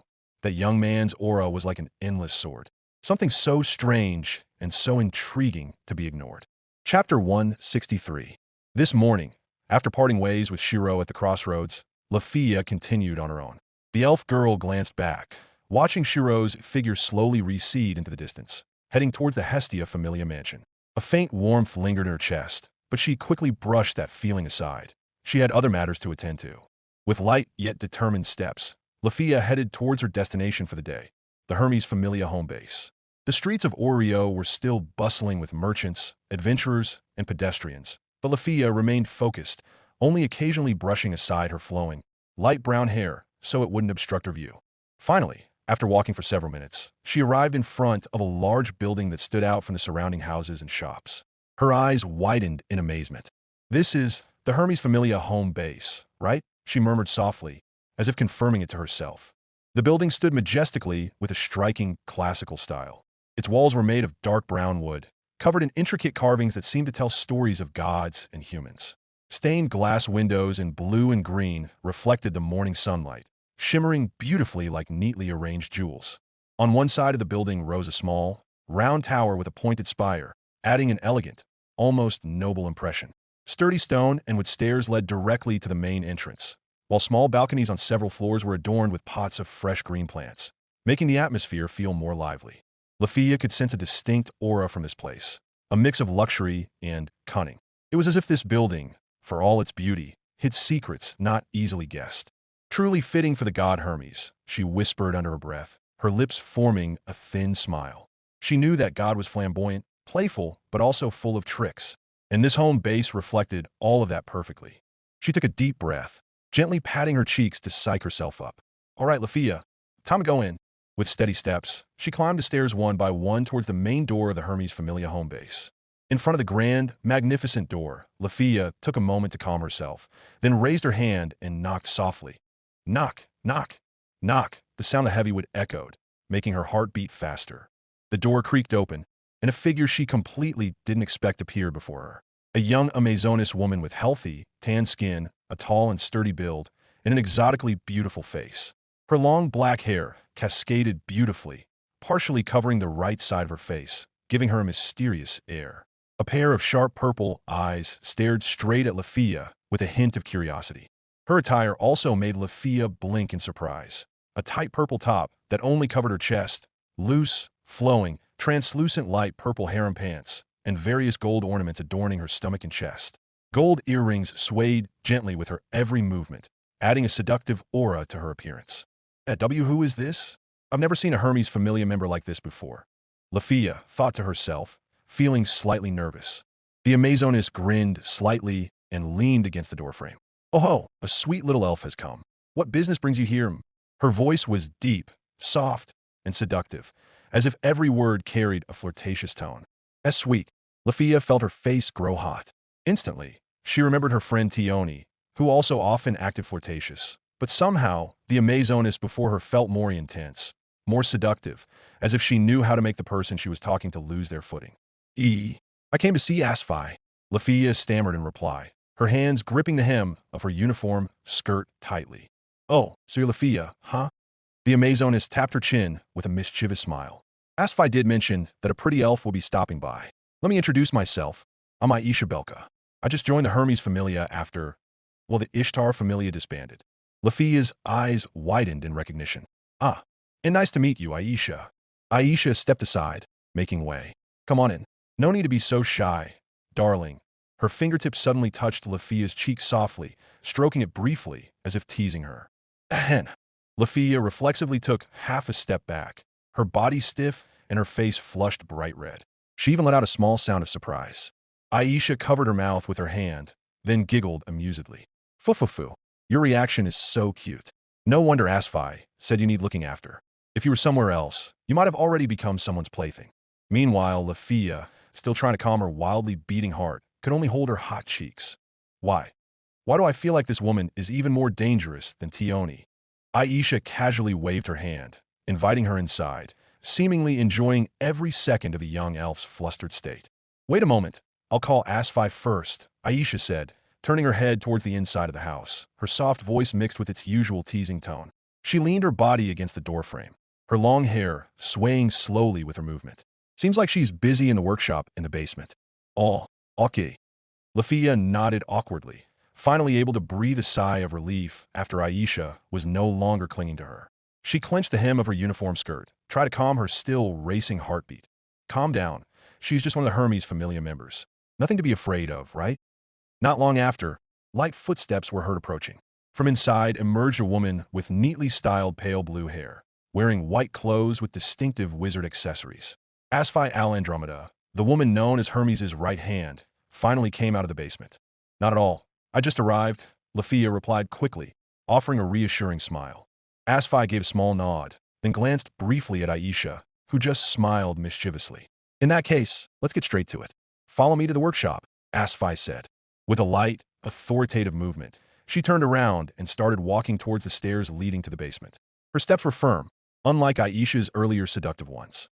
Lafia glanced towards Aisha one more time, and the Amazoness just waved her hand with a flirtatious smile, as if saying, "Be careful." "Oh dear, if this continues, I'll be exhausted before anything even happens," Lafia thought to herself, then hurriedly followed Asfi down the stairs to the workshop. The basement felt like a different world from the grandeur of the Hermes Familia home base above. As soon as Lafia's feet touched the last step, her eyes widened. The workshop was spacious, its walls lined with sturdy gray stone covered in shelves full of glass bottles, scrolls of paper, and carved wooden boxes. On the long tables filling the central part of the room, various magic tools lay scattered. Colorful crystal balls, small daggers with intricate carvings, silver talismans, and even strange metal molds glowing faintly. In the corner of the room, a small furnace with a steady blue flame burned, surrounded by metal tubes containing mysterious liquids. The scent of hot metal and magical spices mixed into a distinctive, pungent odor. Wah! Lafia's lips spontaneously fell open. She looked around in full admiration, her steps slow as if afraid to disrupt the atmosphere. "Amazing. I've never seen a place like this before." Asfi smiled faintly, her tone remaining calm. "This is my workspace. All the aids and magic equipment I create are born here. From simple smoke bombs, defensive talismans, to more complex magic tools. Hermes gives me complete freedom to create anything as long as it's useful." Lafia turned, her eyes shining. "So all of this is your own work?" Asfi nodded, then pointed to a shelf containing small purple crystals. Those are catalyst stones. If used correctly, they can strengthen spells. And over there, she pointed to a side table full of shiny black metal, raw materials for weapons.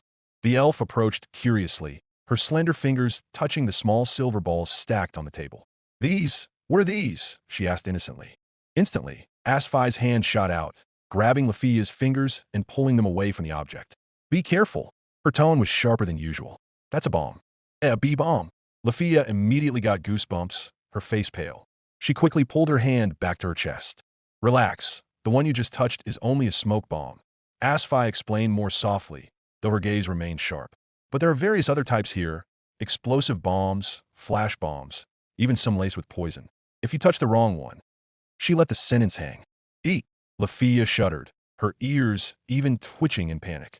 I almost blew myself up. She mumbled, pale as a sheet, holding her pounding chest. Asfi sighed, then released her hand. Next time, don't just touch things in someone else's workshop. It's dangerous. I'm sorry. Lafia bowed deeply, her cheeks red with a mix of embarrassment and fear. Asfi glanced at a wooden shelf behind her for a moment, then pulled out a small object from a black box. The object looked simple, a small, sleek, jet black helmet, only covering the forehead area like a headpiece.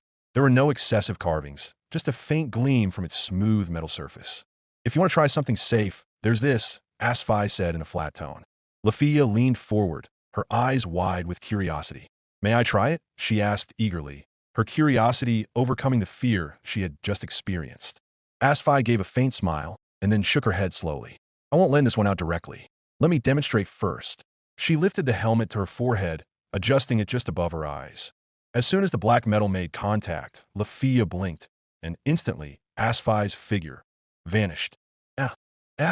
Lafia jumped, her ears standing straight up. She looked right, left, and even took a few steps back, panicked. Hey, Asfi, where did you go? A flat voice, yet sounding slightly amused, came from the empty air. I'm still right here, Lafia. Yuawa. Lafia gave a small jump, her expression both shocked and panicked. Why you vanished? I can't even sense your presence at all.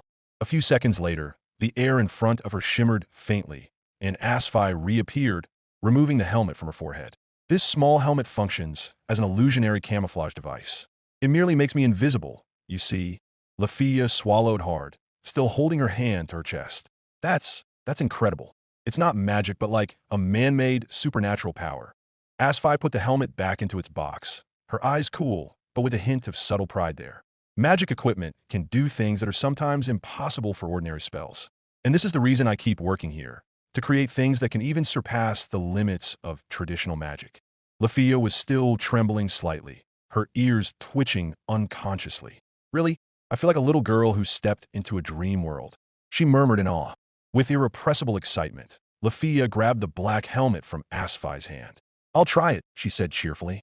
Asfi just sighed, half reluctant, but allowed it. Once it was put on, Lafia's body immediately vanished from sight. She giggled softly, then mischievously poked Asfi's side with her index finger. Asfi, can you see me now? Ugh, Lafia. Asfi clicked her tongue, her expression remaining calm, but her eyes twitching slightly at the antics. Lafia stifled a laugh and quickly scurried to the side of the room, standing in front of a tall mirror on the workshop wall. She leaned towards the glass, but all that was reflected were the tables, chairs, and shelves full of equipment, without a trace of her own shadow. I'm really gone. No shadow at all, she exclaimed with shining eyes, her pointy ears wiggling excitedly. She spun around in front of the mirror, having discovered a new toy. Just don't bump into the bomb shelves. I don't want to clean up an explosion, Asfi replied flatly, crossing her arms over her chest. Finally, after playing to her heart's content, Lafia took off the helmet and carefully returned it to Asfi. Thank you. That was truly an amazing experience, she said sincerely, her cheeks still sweaty from the euphoria. However, her curiosity hadn't subsided yet. She glanced hesitantly at Asfi and asked, but aren't you worried about letting an outsider like me into this workshop? What if I try to imitate or steal your ideas? Asfi snorted softly, her tone full of confidence. Go ahead and try if you can. Even if an outsider like you possesses the development ability mystery, its function is never the same. Every user has their own path. No one can copy my creations exactly. Lafia nodded quickly, trying to hide her unease. That's true, but not for him. In her heart, she immediately thought of Shirou If Shirou saw it with his magecraft, couldn't he perfectly imitate this helmet and Asfai's magic tools? Her thoughts spun faster. If only Asfai knew. If she truly realized Shirou's power, she would surely be stunned. Just imagine, all these intricate devices, supposedly impossible for anyone to copy, could probably be replicated by Shirou with ease from just a single glance. The tingling sensation spread through Lafia's chest, a mix of pride and the urge to laugh, like she was harboring a huge secret that made her feel special because so few knew about it. She almost smiled to herself, but quickly suppressed it to avoid looking suspicious in front of Asfai. But Lafia immediately shut those thoughts away tightly. She didn't want Asfai to suspect, let alone find out about Shirou's secret. So she just lifted her face, trying to offer a normal, albeit stiff, smile. "Yes, of course, that makes perfect sense," she said, her voice trembling slightly, and her hands unconsciously clenched the hem of her skirt. Her nervousness was mixed with a warm feeling of pride, as if she herself was guarding a priceless treasure, the secret of Shirou that others couldn't comprehend. Chapter 164. Asfai clapped her hands lightly together and said flatly, "Well, that's all I can show you today. Consider a bonus for your special visit." Lafia gave an awkward smile, her small fingers clasping each other in front of her skirt. "I could never make magical tools as amazing as yours, Asfai, even though I just received the developmental ability Mystery." Her tone was full of self-deprecation, her elf ears drooping slightly. Asfai sighed, then leaned back against the table full of equipment. "Don't sell yourself short like that. I've been immersed in this world for a long time, even before I received my fauna from Hermes. Years of tinkering, failing, trying again, until eventually it all felt natural. Years, huh?" Lafia looked down, her face gloomy. "So it takes a very long time to master it." Sigh. She complained softly, her shoulders slumping like wilted leaves. Asfai looked at her carefully, her eyes glinting behind her glasses. "Honestly, I'm puzzled. How could an elf mage like you obtain mystery? It feels unnatural. Could it possibly be related to your magic, the one that can mimic other elf spells?" she guessed. Lafia looked up quickly. "No, it's not because of that," she said hurriedly. She shook her head hard, then took a deep breath. "Actually, Loki herself told me the reason why I got the option to choose mystery when I leveled up." Asfai leaned her body forward, her curiosity burning even brighter. "Oh, so what's the reason?" she asked in a cool tone, but her eyes were sharp, waiting for Lafia's answer. Lafia took a deep breath before explaining, "According to Loki, I was able to get mystery because I previously helped Shirou at the forge. She said that experience opened up new possibilities in my Excelia." Asfai raised her eyebrows, slightly surprised. "Shirou? Oh, you mean that redhead? The supporter who was with your group, Bet, and Philvis when you were our reinforcements back on the 24th floor against Evelis, right?" "Yes, that's right." Lafia nodded quickly, a bit excited that someone remembered Shirou clearly. Unexpectedly, Asfai crossed her arms. I thought he was just an ordinary adventurer. So it turns out he also has an ability in the field of forging." Her tone was full of curiosity, but also held a hint of appraisal. "Yes, although actually Shirou is just starting out too," answered Lafia. She gave a small smile, then looked down, embarrassed. "And back then, I was just casually helping him. I never even imagined that my trivial help would impact my fauna status." "I see." Asfai tapped the table slowly, her expression serious. "In that case, may I see what you two made?" she asked with great interest. Lafia immediately waved both her hands in panic. It's not much. Just a beginner's bow, and a very simple one at that. And one more thing, a secret." "A secret." Asfai pushed her glasses up the bridge of her nose slightly, her lips curling mischievously. "Lafia, I allowed you into my private workshop, showed you all my work, and even let you touch dangerous items. But you're keeping secrets from me? That's not fair, you know," she teased in a half-joking tone. "You." Lafia's face trembled, and she nervously clutched her short skirt. "It's just that the other thing. We plan to file for its copyright with Altina first, so no one else can see it yet," she explained haltingly, while in her heart she vividly recalled the pink bicycle she and Shirou made together. Something too conspicuous to reveal to the public right now. Asfai chuckled softly, her eyes gleaming like a cat that had just found a new toy. "I see. If you're keeping it that secret, it must be extraordinary. But I have a condition." "A condition?" Lafia straightened up. "After the copyright is settled, you have to give me 1 unit. Consider it a barter, since I also gave you the chance to try out several tools here." Lafia was silent for a moment, then let out a long sigh with a resigned smile. "All right, deal. But don't blame me if the result astonishes you later." Asfai grinned contentedly, then sat back down casually. "I'm looking forward to it." It seems that Shirou is far more interesting than he appears on the surface. He even managed to drag an elf like you into a world outside your field. Lafia's face turned red again, her ears twitching. "You don't say that," she protested, but her heart couldn't deny that Asfi's words held some truth. Asfi crossed her arms, looking at the still confused Lafia with an analytical gaze. "If that Shirou is the reason you could obtain mystery, then understanding your ability is actually much simpler than you imagine." Lafia blinked in confusion. "Simpler? What do you mean?" In a calm, certain tone, Asfi answered, "Just go back to the forge with him. Try to repeat the situation that formed your Excelia back then. That's when you might find the direction for your abilities' development." "Oh, I see." Lafia's eyes shone brightly, as if she had found the answer to the puzzle that had been weighing on her mind. "Thank you so much, Asfi. That's a great idea. I'll definitely drag Shirou to the forge again later. It feels like it's been forever since we last went there." Asfi just gave a small smile, then waved her hand lightly. "Hey, go for it. I'm curious about the results." After that, Lafia bowed politely and stepped up the stairs towards the exit, the sound of her footsteps fading away as she left the basement. Now the workshop was quiet again. Only the hum of the still, gently vibrating magic tools could be heard. Asfi looked at her work table, her fingers touching the neatly lined up objects. She muttered softly, "You're so lucky, Lafia, to have someone like that as a comrade. Whereas she let out a long sigh, her eyes gazing into the distance. Maybe I'm just too comfortable working alone myself." A faint smile played on her lips, vague, as if hiding a bit of loneliness that had suddenly crept in. Lafia climbed the stairs slowly, her heart still beating fast after seeing all the amazing magic tools in the underground workshop. As soon as she pushed the door into the living room, her gaze immediately fell upon the figure of a god dressed in elegant white-blue clothing, lounging casually on the sofa. Hermes, that cunning god, straightened up and gave a meaningfully cheerful smile, waving his hand towards her. Lafia Vortis, so glad you dropped by. How is Asfi's workshop?" "Amazing, isn't it?" His voice was light, as if making casual conversation, but his gaze seemed sharp and full of curiosity. Lafia was somewhat stiff, trying to answer as innocently as possible. "Why, yes, the place is truly incredible. So many tools I've never seen before." Beside Hermes, a tanned Amazoness woman in dancer's attire, Aisha Belka, crossed her arms over her chest while glancing suspiciously. She leaned slightly towards the god. "Boss, you look way too happy. What's got you so cheerful?" Hermes just chuckled softly, then pulled out a small glass bottle containing a bright pink liquid. He held it up high, making the sunlight from the window reflect beautifully off its surface. "Fu. My special order is finally done. This liquid is far stronger than the usual version, because it was made using Minotaur blood." Lafia jolted. "That's." Her eyes widened as she saw the bottle. "No mistake. That's the result of the quest materials I gathered with Shirou with great effort. It's really in this god's hands now." Aisha tilted her head, looking at Hermes with an expression of disbelief. "Don't joke. That's an aphrodisiac, right? Would a god like you really need something like that?"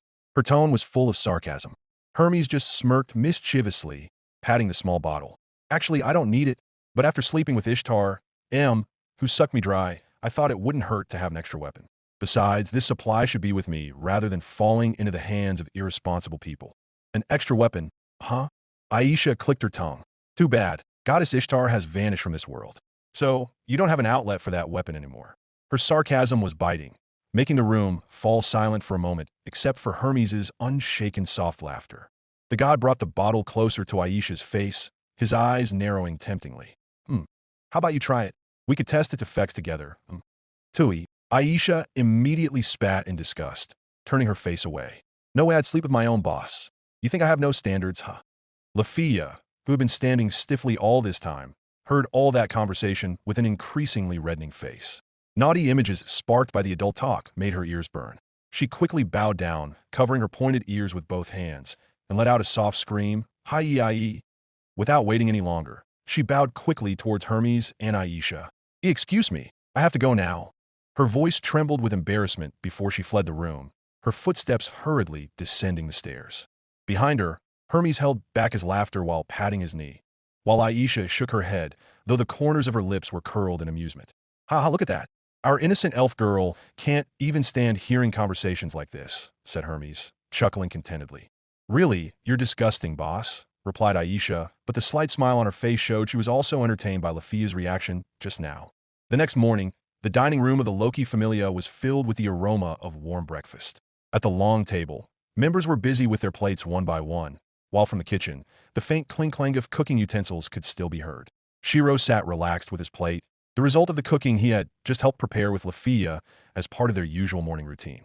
Lafia put a piece of warm bread into her mouth, her cheeks slightly warm as she remembered her experience from yesterday. After taking a sip of water to soothe her throat, she began telling Shirou enthusiastically. So, yesterday, I went to the Hermes Familia headquarters. Asfi showed me her workshop. You know, she has so many strange and amazing magic tools. Shirou listened seriously, his gaze full of attention. Magic tools? HM? Like what, for example? Lafia leaned in a little, lowering her voice as if divulging a big secret. The coolest one was a black helmet. When worn, the user becomes completely invisible. I even used it, and I mischievously poked Asfi until she got annoyed. Shirou's eyes narrowed with interest. Clearly, his attention was caught by that detail. A tool that can make someone vanish just like that. If I can copy it with Magecraft, it would be an incredible asset in the dungeon. Seeing Shirou's expression, Lafia smiled slyly. She nudged his arm softly, whispering mischievously, "Hee, are you thinking about copying it, huh?" Shirou didn't try to deny it, instead replying with a confident expression that made Lafia's face grow even hotter. "If I can, why not?" he said calmly, his tone making Lafia's heart beat faster for no reason. To divert the strange feeling in her chest, Lafia quickly changed the subject. "By the way, she looked at him seriously, her fingers playing with the spoon on her plate. "Are you free? I mean, could I ask for your help?"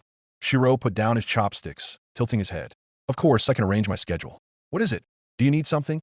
Lafia took a deep breath, then bowed her head slightly before lifting her face again. "Yesterday, Asfi said, to truly understand my mystery ability, I need to go back to the forge with you. Just like the first time I got it." Shirou looked at her for a few seconds. Then, with a warm expression, he answered, "I see. If that can help you, I don't mind. Whenever you want, Lafia." Lafia nodded slowly, bowing her head over her soup bowl while hiding the slight expression on her face. Only, the corners of her lips lifted slightly. A faint smile, she wasn't even aware of herself. A loud yet authoritative voice came from the end of the dining room, breaking the morning's warmth. Riveria stood straight at the doorway, her long gown shimmering softly in the sunlight coming through the window. With a serious look, she announced, "After breakfast, all members of Fairy Force, please gather at the Magic Training Building. I want to check your progress." Her tone brooked no argument, making the atmosphere at the table tense up instantly. Lafia, who had been engrossed in chatting with Shirou, was startled. "Yeah, yes." Panicked, she bowed her head over her food, then began hurriedly spooning her soup and bread. Slurp, hap, hap. The rush sounds made a few people at the table glance over while suppressing amused smiles. In her rush, a piece of bread she swallowed got stuck in her throat. "Gah, ka." Lafia started coughing hard. "Calm down, don't rush." Shirou, sitting next to her, immediately patted her back gently, tap, tap, tap, helping the piece go down. He offered a glass of water. "Drink this first." Ugh, thank you." Lafia accepted the water, her expression growing even more flustered, not just from choking, but also from embarrassment. Riveria raised her thin eyebrows, then continued in a sharper voice, "Especially for a member who just leveled up." Her green gaze was directed straight at Lafia, who instantly bowed her head even deeper, almost pressing her face into the bowl. "Why yes, Lady Riveria," Lafia uttered softly, her voice almost inaudible. Shirou leaned back in his chair, observing Lafia's awkward expression. In a calm tone, he said, "In that case, you'd better finish your business here first. We can discuss it more later." Lafia turned her head quickly, her eyes widening slightly, then nodded briefly. "All right, Shirou." In the distance, Riveria, who was still watching the two of them, narrowed her eyes slightly, as if reading something implied in their interaction. But without further comment, she turned and left the dining room with graceful steps, leaving behind a suddenly much tenser atmosphere. Chapter 165. Lafia paused for a moment in front of the large, ornately carved wooden door that served as the entrance to the Magic Training Building. Her slender fingers trembled slightly as she prepared to push the door open. "HHH. Calm down, Lafia. You've participated in training many times, this is nothing new," she tried to reassure herself. Yet, her heart continued to beat faster than usual. Creak, the door groaned softly as she pushed it. Upon entering the room, the distinct scent of wood and a faint hint of incense filled the air. Inside, the training hall appeared spacious with gleaming marble floors, its walls covered in ancient carvings that emitted a subtle magical aura. Sunlight streamed through the high windows, forming bright lines on the floor. At the front, The graceful figure of Riveria stood calmly. Her green hair shimmered in the light, and her white-green robe hung down like a projection of authority. Her sharp gaze swept across the entire room, making the air feel tense. Before her, the elves were already lined up neatly in a horizontal formation. Alicia stood straight with a disciplined expression. Sylvie looked serious, her hands folded in front of her stomach. Alinda bowed her head with a face full of concentration. Arwen let out a long sigh, but maintained her position in line, while Melina calmly stared straight ahead, her face as cold as a statue. Just as the door creaked shut behind Lafia, click, everyone in the room turned simultaneously. Various pairs of eyes, 5 pairs at once, instantly focused on her. Some looked with curiosity, others with faint smiles, and some were flat and expressionless. Lafia could feel heat creeping on her face. Why is everyone staring at me like that? She wondered inwardly, her fingers reflexively gripping the hem of her skirt. Lafia, Riveria's voice echoed, calm yet full of authority. Don't just stand there. The young elf reflexively straightened her posture. Why yes, Lady Riveria. Join the formation. Without much choice, Lafia hurriedly stepped forward, tap tap tap, joining next to Alicia. Riveria stood upright at the front, her hands clasped behind her back. In a calm, yet authoritative voice, she began giving commands. Attention, straighten the ranks. Attention, the 6 young elves answered in unison. The sound of their feet tapped lightly on the marble floor, tap, tap, as they adjusted their positions. A brief marching drill began. Their movements were neat, accompanied by simple instructions from Riveria. Right face, left face, at ease. Although brief, each movement felt like a test of discipline, emphasizing that they were not merely mages, but also troops. Once that session ended, Riveria lowered her hand. A faint smile graced her face, making the young elves straighten up with anticipation. Good, she said softly but clearly. I have important news for all of you. She looked at each of her students one by one, then announced in a formal yet warm tone. There is news you need to know. Starting today, Lafia Vortis has officially risen to level 4. Thud, the previously stiff atmosphere instantly shattered. The neat formation immediately shook with cheerful cheers. Really? Exclaimed Alinda, grabbing Lafia's hands. Incredible. Congratulations, Lafia, added Sylvie with a wide smile. Arwen patted Lafia's shoulder with a small, sincere smile. You've worked hard. Melina simply added briefly, impressive, but from her tone, it was clearly praise. Amidst the commotion, Alicia, who had always been like an older sister figure to them, immediately hugged Lafia's shoulders. Finally, we're equals, Lafia.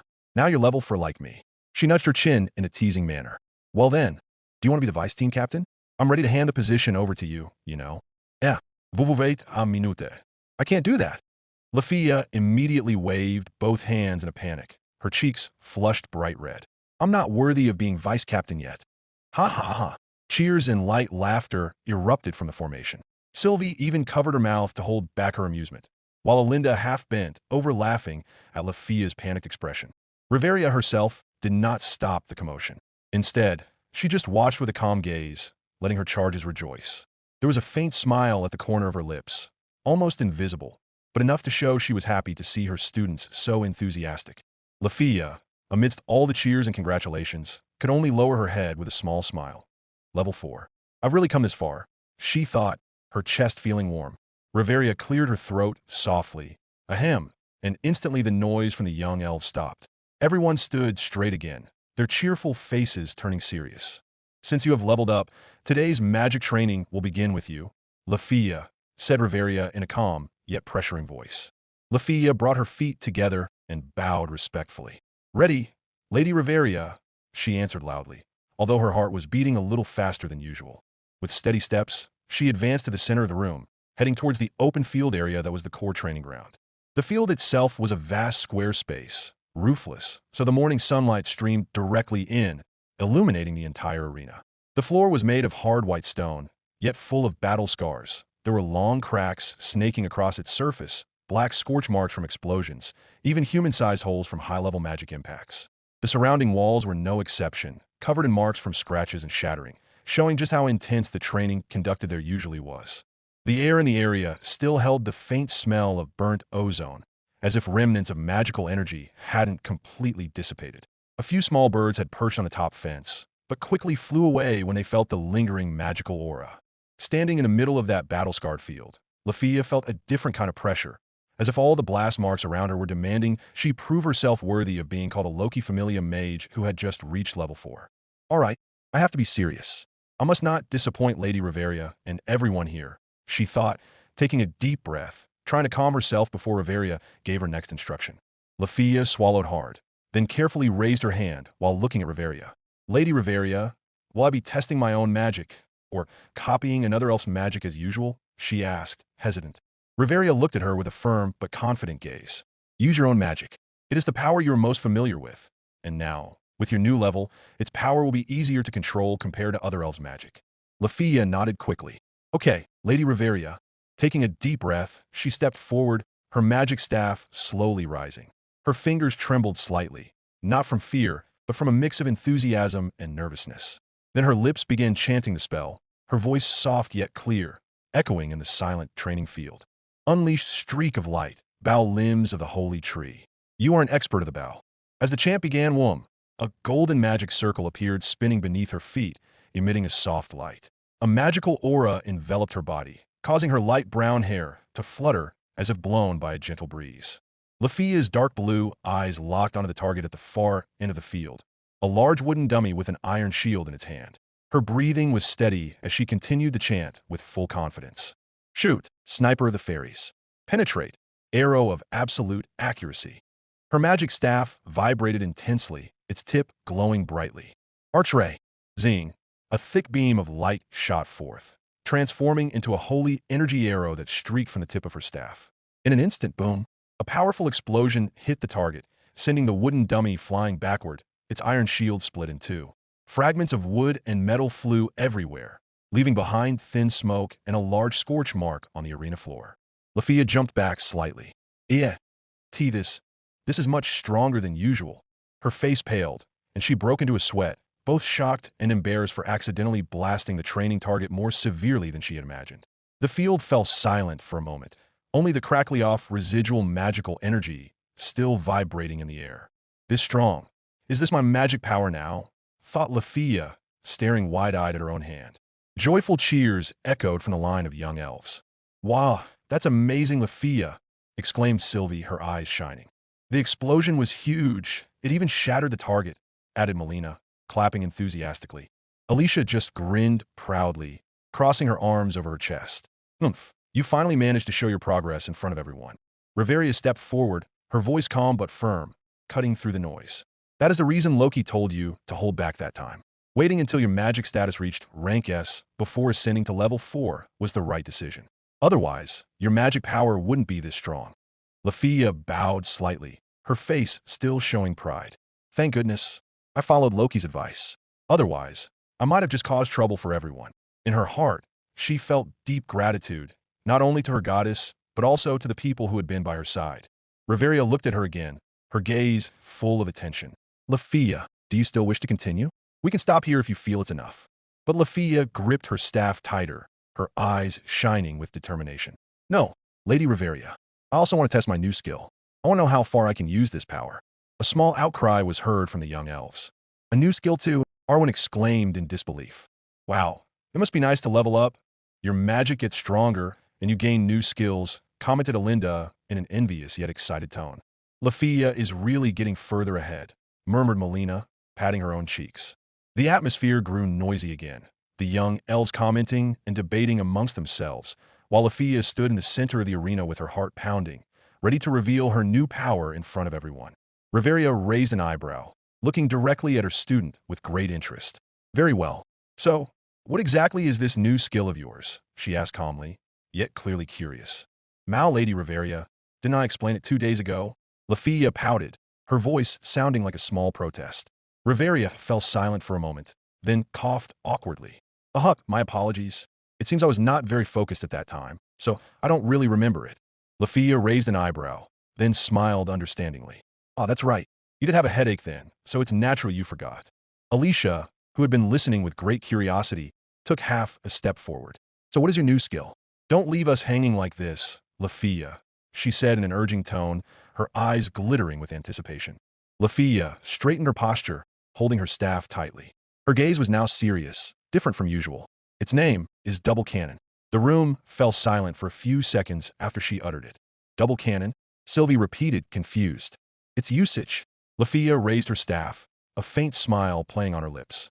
I'll show you directly. The young elves fell silent simultaneously, holding their breath in anticipation. Even the usually calm Riveria seemed to lean forward slightly, indicating her genuine curiosity. All eyes were now on Lafia, waiting for the demonstration of her new skill. Lafia took a deep breath, sweat dripping from her temples. Her chanting voice trembled, but her eyes remained fixed straight ahead. Unleashed streak of light, bow limbs of the holy tree. You are an expert of the bow. Zruum. One shimmering golden magic circle appeared beneath her right foot, glowing lines forming intricate patterns, pulsating like a living pulse. Her magical aura immediately filled the field, causing the hair of the other elves to flutter from the gathered energy. Shoot, sniper of the fairies. Penetrate, arrow of absolute accuracy. But Lafia stopped her chant, her hand moving towards her left arm. Clang. A thin magic ring glowed around her wrist, spinning slowly like a luminous wheel.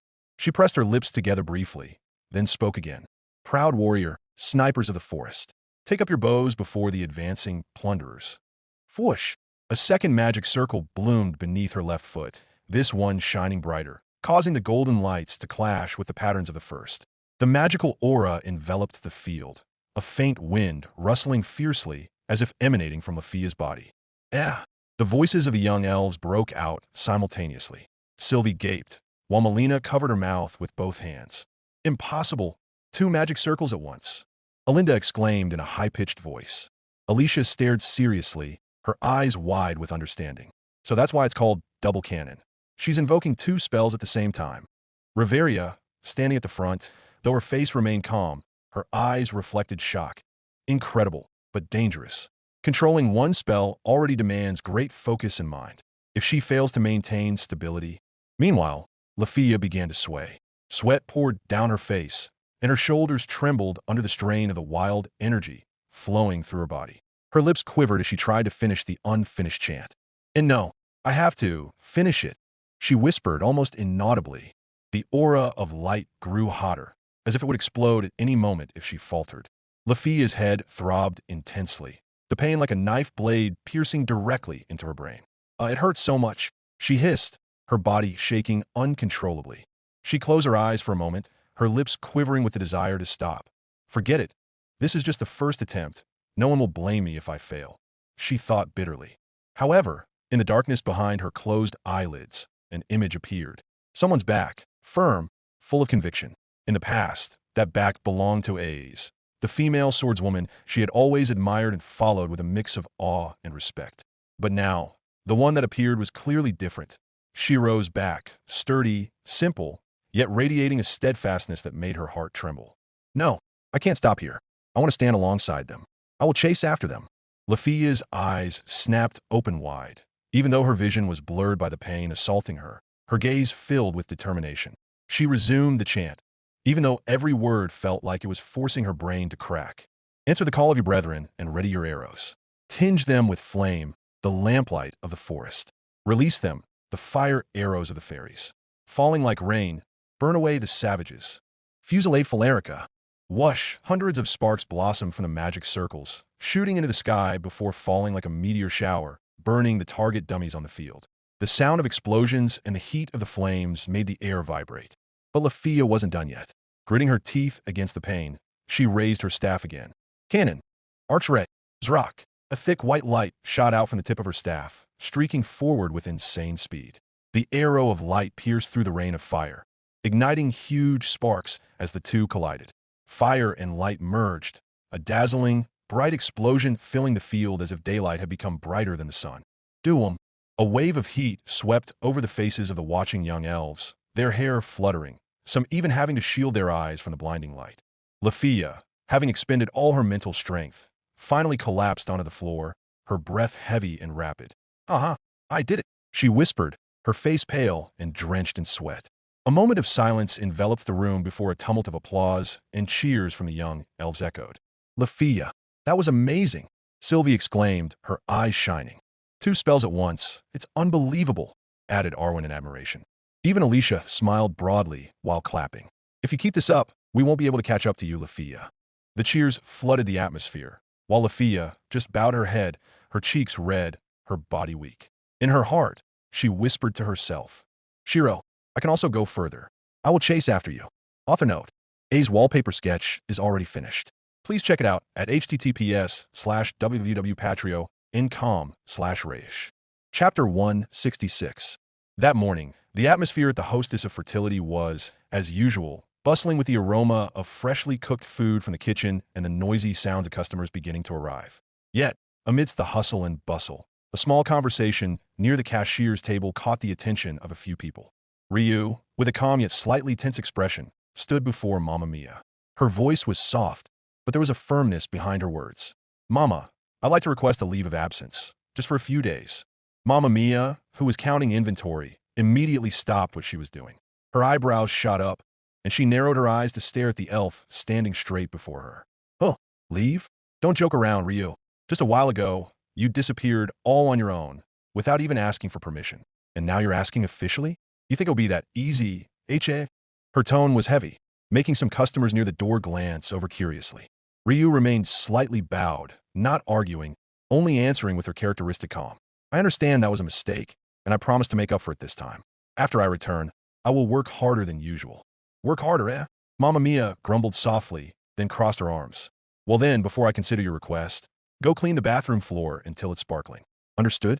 I want it so clean you can see your reflection in it. Understood. Ryu bowed politely, accepting the task without objection. On the other side, Lenoir, who was carrying a tray of dirty dishes, covered her mouth, trying to hold back her laughter. Fufu. Ryu, our elegant hero, is now a cleaning attendant.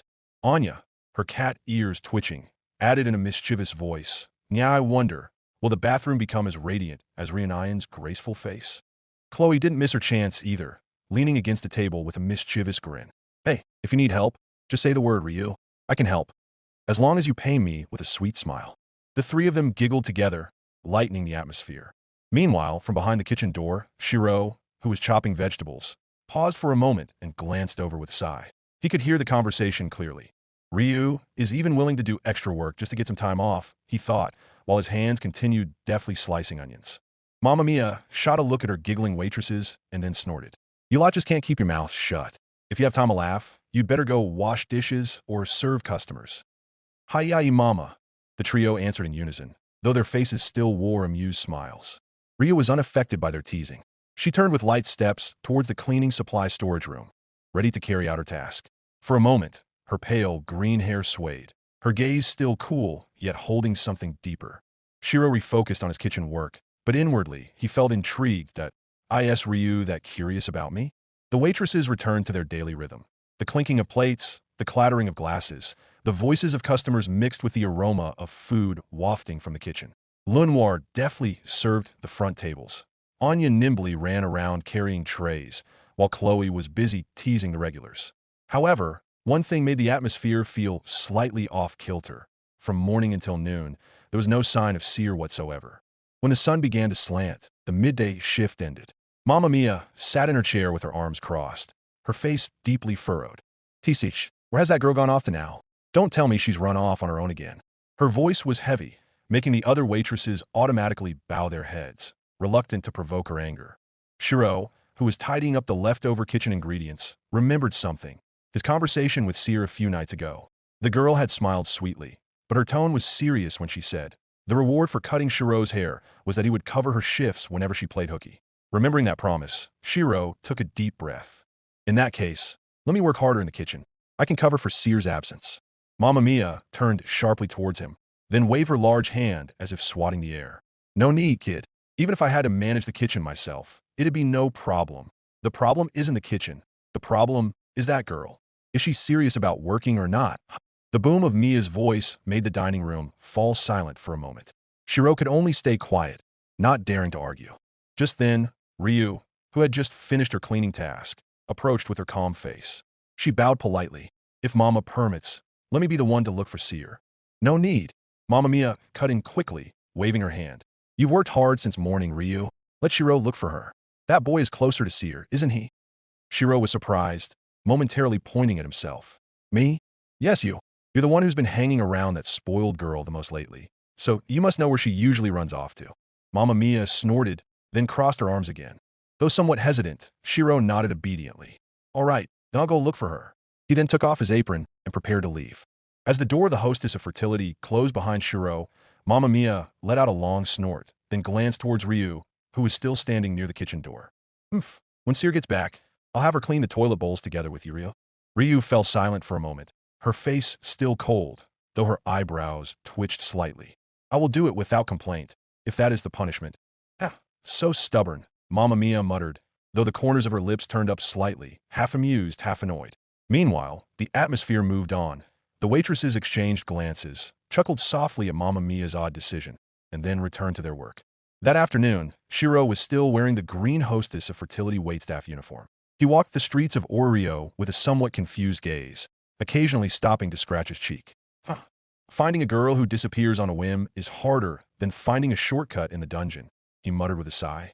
Just as he was about to give up and turn back, his eyes caught a very familiar figure, bluish-gray hair tied in a ponytail, a simple white dress swaying in the wind, and a wide straw hat covering her face. The girl walked lightly, as if she were on a picnic rather than skipping work. "See her," Shirou called out while waving. However, the girl didn't turn around. She kept walking as if the wind itself had spoken. Shirou blinked in confusion. Did I call too softly? Or is she pretending not to hear? Seer turned into a small alley. Shirou spontaneously quickened his pace. Wait, don't run away again. The scene almost resembled a cat chasing a mouse. Shirou entered the alley, passing under low-hanging laundry lines until his head got briefly snagged. Ugh, who hangs their underwear in the middle of the path? He hurriedly freed himself, his face red, then continued the chase. When he reached the intersection of the narrow alley, Seer's figure was nowhere to be seen. Only the shadow of a straw hat had briefly flashed at the far end before disappearing. Shirou stood there slightly out of breath, looking around.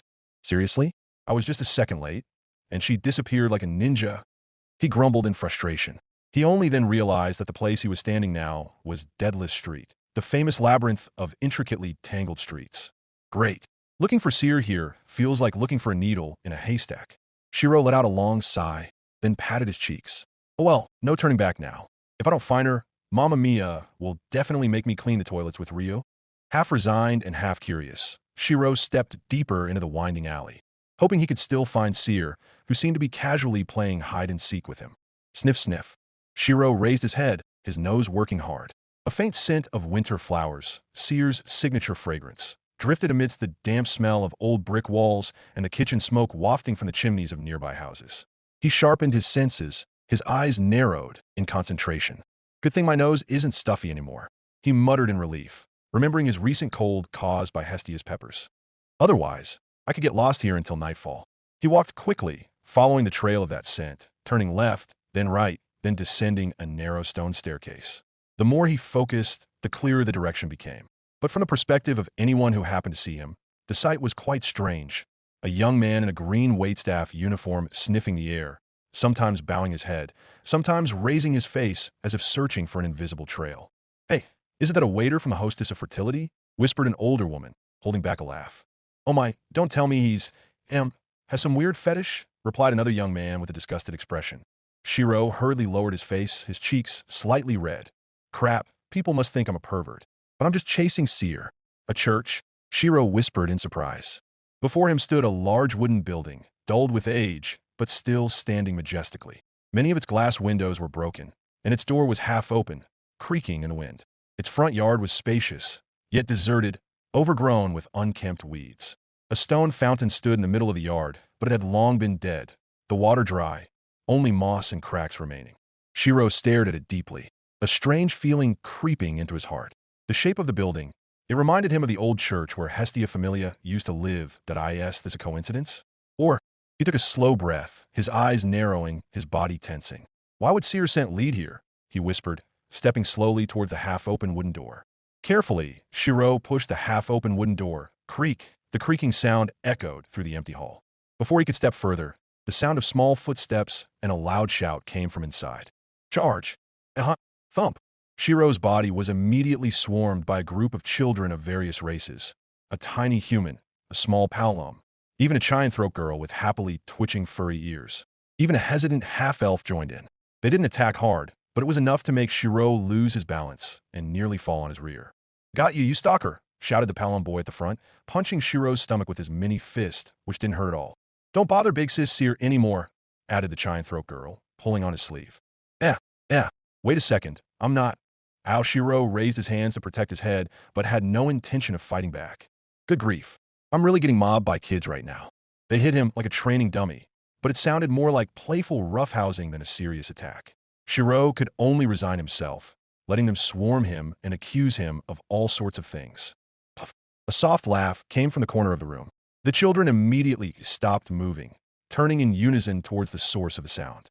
Near one of the wooden pillars stood Seer, still in her white sundress, covering her mouth with her hand, holding back her amusement. So it's you, Shirou. Her voice sounded light, full of teasing.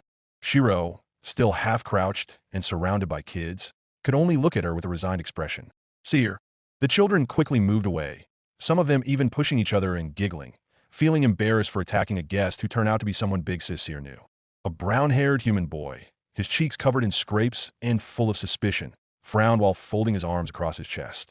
Big Sis Seer, you know him? He asked in a wary tone. Seer bowed her head slightly, then smiled thinly while glancing at Shirou with a mischievous look. Yous were more than just acquaintances. You know, Rai, she answered in a teasing tone, making some of the children around her gasp.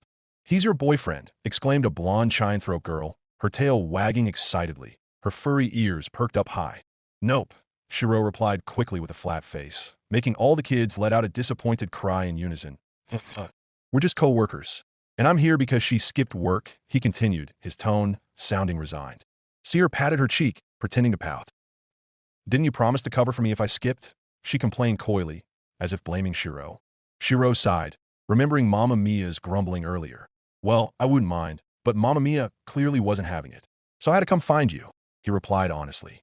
Glancing around the room, filled with children of various races, Shirou finally asked, what kind of place is this really? Seer smiled warmly this time, the teasing tone gone, replaced by gentleness. This is an orphanage, Shirou, she answered softly.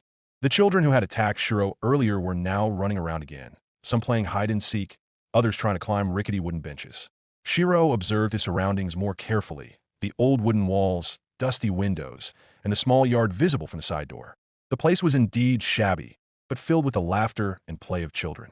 Shirou's nose, still slightly sensitive from his cold the previous night, could faintly pick up the smell of stale bread mixed with dust. But stronger than that was Seer's scent, the fragrance of winter flowers, which, for some reason, felt perfectly in harmony with the warm atmosphere of the orphanage. Chapter 167. Shirou watched the orphan children running around cheerfully in the shabby room. Some were chasing a ragged cloth ball, others were tugging at a nearly broken wooden doll. Their laughter echoed, simple yet warm. The sight made Shirou let out a small sigh. Then he turned to Seer, who was standing beside him, smiling softly at the children. So, Shirou finally spoke up with a half-inquisitive tone. You skipped work just to accompany them? Seer turned to him, her bluish-gray eyes sparkling mischievously, yet full of affection. She clasped her hands behind her back, swaying gently from side to side. Yees, she answered in a long, coquettish tone. I've come to this orphanage a few times, but usually after work. This is the first time I dare to come during work hours. It's more fun this way, right? Shirou rubbed the back of his neck, unsure whether to scold her or just smile along. He finally sighed. Well then, you stay here. I'll go back to the restaurant alone and make up an excuse to Mamma Mia. At least you won't get scolded. Hearing that, Seer immediately pouted, then quickly approached and patted Shirou's shoulder. Don't be like that, she protested half coquettishly. You'll be the one who gets yelled at badly, you know? I can't bear it if you become the victim because I skipped work. Shirou raised an eyebrow, ready to answer, but Seer leaned in first with her characteristic sly smile. How about we both skip until evening? Then we go back together to the hostess of fertility. That way, even if Mamma Mia gets angry, we get scolded together. More fun, right? Shirou fell silent for a moment. Seer's logic sounded ridiculous, of course. Who deliberately asked someone else to share punishment? But as he glanced at Seer's face, beaming with expectation, accompanied by the sound of the orphan's laughter in the background, Shirou ultimately couldn't refuse. All right, he said with a resigned smile. Seer immediately let out a small cheer. Yada! Raising both hands in the air, making the children look at her curiously before joining in the cheer, without knowing what was being celebrated. Shirou could only shake his head slowly, but in his heart, he felt something different about today. Light, warm, and far from the burden of work. Somewhat stiffly, Shirou joined in the children's games. He stood rigidly in the yard, trying to understand the unclear rules. A cloth ball was thrown, a child suddenly made in the target, and another ran circles around Shirou, giggling. Unlike Seer, who deftly weaved between the children, laughing loudly while being chased, easily hugging or carrying them, Shirou looked awkward but tried to keep up with the rhythm. "Big bro Shirou, catch this if you can," shouted a small child, throwing the cloth ball towards his face. Aoi! Shirou hurriedly caught the ball reflexively, almost falling backward from the surprise. The children burst into loud laughter, amused by his panicked expression. As he played, Shirou began to recognize the faces of the children swarming around him. There was Rai, the oldest boy with short brown hair, his gaze seeming the most mature among the others. He was like an older brother to all the children here, always keeping his friends in line so they wouldn't be too mischievous toward Shirou. Then there was Fina, a giant-throat girl with shoulder-length blonde hair and animal ears that twitched cutely now and then. She was the most talkative, constantly teasing Shirou. "So slow, big bro Shirou. Even I could escape 100 times." Ru, a calm elf girl with blonde hair, sat slightly apart, hugging her shabby wooden doll. Her serene face reminded Shirou of Ryu, though this smaller version was much more innocent. Occasionally, her gaze lingered on Shirou with curiosity, as if assessing whether he could be trusted. And finally Ashin, a small Palom boy with neck-length brown hair, his body tiny, but his movements the fastest. He was the most mischievous, constantly trying to tie Shirou's legs with a rope to make him fall. "HHH, you guys are really so active," Shirou mumbled, catching his breath, half tired, half amused. Seer, who was sitting on the side watching, just chuckled. "Fufu, turns out you're quite suited to be a childminder, Shirou. See, they're getting even more attached to you." Shirou let out a long sigh, trying to maintain his dignity, though the cloth ball hit him squarely on the head again. "If this is what you call liking me, I have my doubts." While Shirou was still trying to stand straight after almost being knocked over by the swarm of children, Rai, the oldest, looked at him curiously. "Big bro Shirou, you're the one who taught Big Sis here how to cook, right?" he asked innocently, his voice making all the other kids fall silent, waiting for the answer. Shirou nodded. "Yes, if Seer's food is tasty now, it's partly because I taught her." "Oh!" the children exclaimed in unison before stepping forward one by one to approach Shirou. "Thank you, big bro Shirou." Rai bowed seriously like a boy who knew his manners. "Yeah, our food before tasted really weird," Ashin blurted out innocently. "Right, sometimes too salty, sometimes too sweet," Fina added, grimacing as if still remembering the trauma to her taste buds. I wasn't that bad," Seer protested, her face flushing. She stood up, placing her hands on her hips, trying to look fierce. However, the children just looked at her with an "okay, sure, we believe you" expression and nodded in unison, making her pout even more. Shirou covered his mouth, amused, his shoulders shaking slightly. "You're so mean," Seer muttered, sulking. But then her eyes sparkled mischievously, and she turned to the kids. "Hey, did you know? Big brother Shirou isn't just good at cooking, you know. He's a member of the Loki familia. The famous one," she said dramatically, as if telling a hero's story. "EHHH." All the children immediately stopped moving and turned to Shirou simultaneously. Their eyes sparkled, as if they were seeing a hero from a fairy tale standing before them. "Really? You're really a member of the Loki familia?" Rai stepped forward first, his voice trembling with a mix of awe and disbelief. "I saw them during the expedition parade yesterday," Fina added in a loud voice. "Wow, so you're friend with Lady A's? The Sword Princess?" Ashin jumped up and down with joy, almost bumping into Shirou's leg. Shirou took half a step back, slightly overwhelmed by their enthusiastic attention. "Yes, I am indeed a member of the Loki familia," he answered, this time unable to stop a cold sweat seeing their innocent faces shining with excitement. "Wah!" All the children immediately swarmed Shirou, tugging at his sleeves, asking this and that, like, "Have you ever seen a Monster Rex? Do you train with Lady A's? Can you defeat a Minotaur by yourself?" Leaving Shirou almost no room to breathe. Seer stood behind them, laughing, satisfied that she had successfully diverted attention from herself. After laughing her fill, Seer clapped her hands once. Clap. The sound made the kids immediately turn to her. Putting on an air of a pretend serious caregiver, she arranged the children to sit neatly cross-legged on the floor. Seer also sat down among them, her chin resting on her palms, her eyes sparkling temptingly. "Tell us a story, big bro Shirou," she said in a teasing tone. The children chimed in unison. "Yees. Tell us, tell us." Shirou could only let out a long sigh. "Why did I become a storyteller in an orphanage?" he thought. He pondered for a moment, then began to speak in a calm voice. "I am actually just a supporter, not someone on the front lines." That sentence made some of the children pout. "Yeah, really just that?" Rai leaned forward, clearly dissatisfied. Shirou looked at them, then thought to himself, I can't say too much about myself.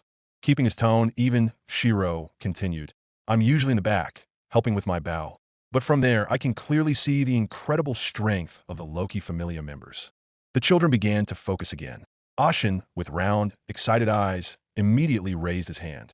Then, tell us about Captain Finn. I'm his biggest fan. Shirou felt he understood the Palom boy's enthusiasm. He then told a long story. How Finn, despite his small stature, could devise brilliant strategies that saved many people. How his sharp instincts and agility with his spear made him truly worthy of being called an ideal leader. Ashin listened with shining eyes. After that, the stories flowed to other members. About Ace, who was swift as the wind, Riveria with her majestic and fearsome magic, Bet, who was always rough but undeniably strong, to Gareth, who was mighty and sturdy like a living fortress. The children listened with full admiration, small cheers, and exclamations of "Wah," often heard whenever Shirou mentioned amazing details.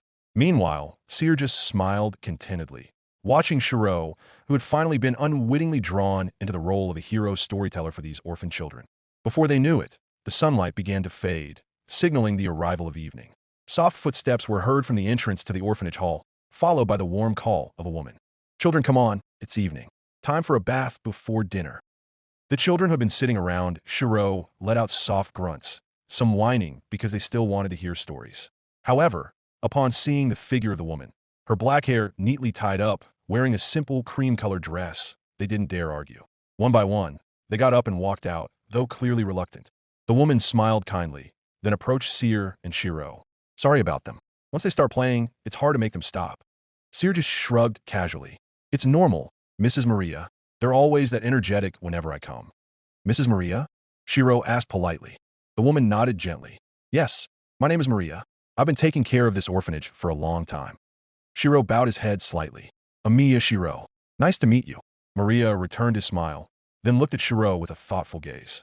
Earlier, it seemed you were telling the children about adventures? Shirou nodded without hesitation. Yes, they asked for stories about the Loki Familia, so I... Maria took a small breath, her expression still soft but her eyes slightly shadowed. If I may, please reduce such stories next time. They do enjoy hearing heroic tales, but... Shirou was a bit confused. Why? Maria looked out at the orphanage yard, as if searching for words. Their parents, most of them were adventurers. Many never returned from the dungeon. Even some children old enough to leave the orphanage chose to become adventurers, and... She paused for a moment, her voice lowering. Their fate was the same. Not all heroic stories have happy endings. Thump! Shirou felt a pressure in his chest. Instantly, guilt crept in his mind. That's true. I was telling stories as if they were just fun adventures. But I know full well how dangerous the dungeon is. How thin the line between life and death is. He clenched his fists on his lap, his lips pressed tightly together. I understand. I'm sorry, Mrs. Maria. The woman shook her head lightly. It's all right. They still enjoyed hearing it. I just worry they idolized that world too much without understanding the risks. Seer, standing next to Shirou, noticed the change in the young man's expression, realizing how seriously he was taking Maria's words. Shirou just stared at the floor for a moment, pondering the woman's words, before nodding slowly. Shirou, who had been thinking about Maria's words, finally mustered the courage to speak. Mrs. Maria, this orphanage, does it accept donations? He asked carefully, his voice soft but full of sincerity. The woman was silent for a moment before giving a small smile. Thank you for your intention, Shirou, but this orphanage is doing fine. Many kind gods and goddesses help us. Food, clothing, even occasional building repairs are taken care of. But Shirou didn't back down immediately. He looked at Maria with a determined glint in his eyes. But I have some extra fortune. At least let me help a little. I can't sit still after hearing that story earlier. His tone sounded almost desperate to be able to do something. His body leaned forward slightly, his fists clenched tightly at his sides. Maria was taken aback. You? She shook her head slowly, her face a mix of confusion and admiration. This is the first time I've seen someone pleading just to be able to help. Seer, standing beside him, smiled faintly, her eyes narrowing as if hiding something. But behind that smile, in the depths of her being as the goddess Freya, she let her gaze trace Shirou's soul. Interesting. She mused inwardly that a soul full of rust, cracked here and there by the burden of guilt, yet still shining with a light of kindness. A kindness born not from pure selflessness, but from unending regret. Is it fragile, or is it perhaps more beautiful than an innocent, pure soul? Maria finally let out a soft sigh, surrendering to Shirou's determination. All right. Then, I will accept your intention. But it's not just this orphanage that needs help. Shirou straightened up, looking at her attentively. What do you mean? Around here, there are also many in hardship.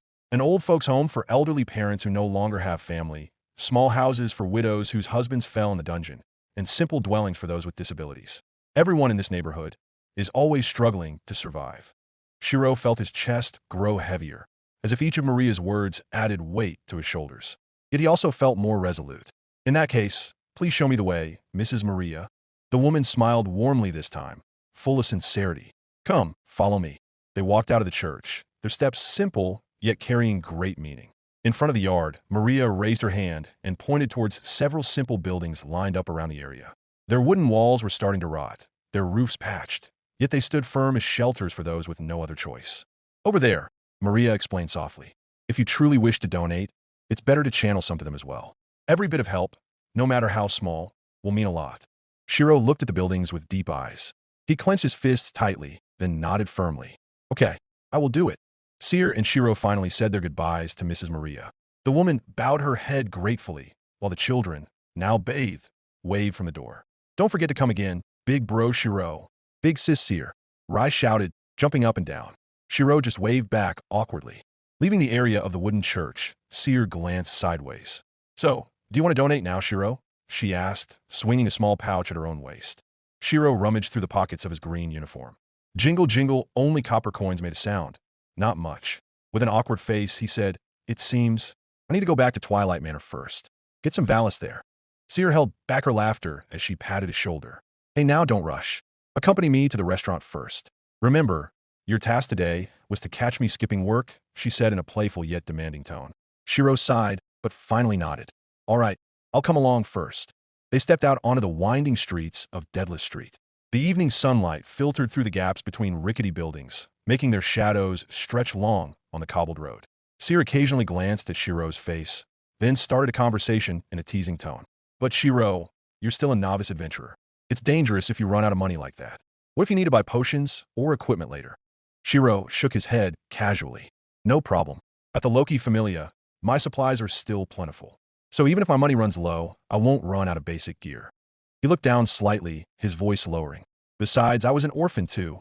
Instantly, his thoughts drifted back to the night of the Fuyuki fire.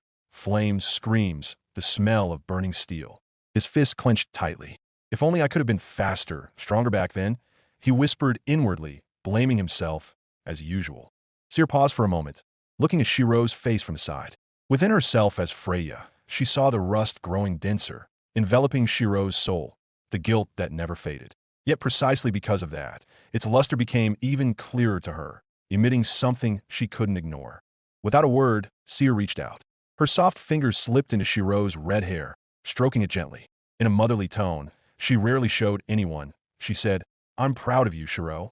Even though you carry those wounds, you keep moving forward. That's not easy, and I know how strong you are. Shirou jolted. The touch was warm, piercing through the emotional walls he had built. The rust in his heart, which had been thickening, seemed to stop corroding. For a moment, the world felt lighter. His face flushed. Hurriedly, Shirou removed Seer's hand from his head. You don't do that. It's embarrassing, he said, scratching his cheek, trying to hide his fluster. Seer just chuckled softly, her eyes sparkling meaningfully. Fufu, you are too innocent, Shirou. They continued on their way, their shadows walking side by side towards the hostess of fertility. Author note: A's wallpaper is already finished.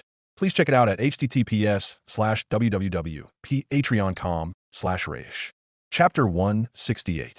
The evening sun was almost set, its golden orange light piercing through the window, as Shirou and Seer finally stepped into the hostess of fertility. The aroma of the evening meal began to fill the room, greeted by the noisy sounds of customers. However, the moment they set foot on the doorstep, stop right there. Mamma Mia's gaze instantly shot sharply towards them, her arms crossed over her chest. Her face was scrunched up, her eyes looking as if they wanted to swallow Seer whole. Behind her, Anya, Chloe, and Lunwar could barely hold back their laughter, snickering and nudging each other. Naiha, Seer's dead, Anya teased in a half-whisper. Calmly, or more accurately, pretending to be calm, Seer smiled sweetly while clasping her hand behind her back. I just went for a little walk, tee-hee, she answered lightly, as if it were no big deal. A walk, a walk. Mamma Mia growled, her tone as loud as thunder. Do you think this restaurant is a playground? Huh? Are you still serious about working or not, Seer? Seer just put on a cheeky grin, unfazed by the shouting. Shirou, standing beside her, could only feel cold sweat dripping down his temples. Oh, if this continues, it could drag on. Mamma Mia then turned her gaze to Shirou. Her tone lowered, but remained firm. And you, red-headed brat, why did it take you so long to find her, huh? Seer glanced briefly at him, then winked slowly in Shirou's direction. It was clearly a code. Don't spill it. Shirou swallowed hard, then forced an awkward smile. I went along with Seer on her walk earlier, he answered softly. A moment of silence. Anya covered her mouth to hold back laughter, while Chloe pretended to cough to cover her giggles. Shirou fell silent, unsure whether to defend himself or not. Seer beside him just put her hands to her cheeks, pretending to be remorseful while muttering, "Don't be angry, Mamma Mia." "Quiet, you little rascal." Mamma Mia shouted again, while the waitresses behind her almost fell over from trying not to laugh at the scene. Feeling that this was also his fault, Shirou stepped forward with a resolute attitude. "In that case, punish me, Mamma Mia," he said seriously, his voice sounding firm even though the atmosphere was awkward. Mamma Mia glanced sharply at him, her eyebrows raised. "Punish you? You were just following Seer's lead. Should you really be punished too?" Her tone sounded hesitant. Clearly, she couldn't really bring herself to punish Shirou. But before Mamma Mia could decide, Seer suddenly raised her hand high. "In that case, punish me twice as much," she declared firmly, causing all the waitresses who had been snickering to fall silent. "Yeah," Anya and Chloe exclaimed in unison, shocked. "Seer is willing to be punished?" Lenoir even dropped the tray she was holding. Mamma Mia narrowed her eyes, feeling suspicious. "Huh? Are you serious?" Seer nodded firmly with a determined smile. Then she leaned slightly closer to Shirou, whispering softly, so only he could hear. "You want to go back to the orphanage to donate, right? Let me repay the favor this time. Consider it my turn." Shirou froze for a moment, his heart feeling warm. Seer, he could only give a small nod, touched by the girl's intention. Mamma Mia snorted and announced in a heavy voice, "Fine, your punishment is fix the clogged toilet." "No." Seer immediately slumped her shoulders dramatically, her face tense as if she had just been sentenced to death. She looked at Shirou with a gaze full of suffering, as if blaming him for this fate.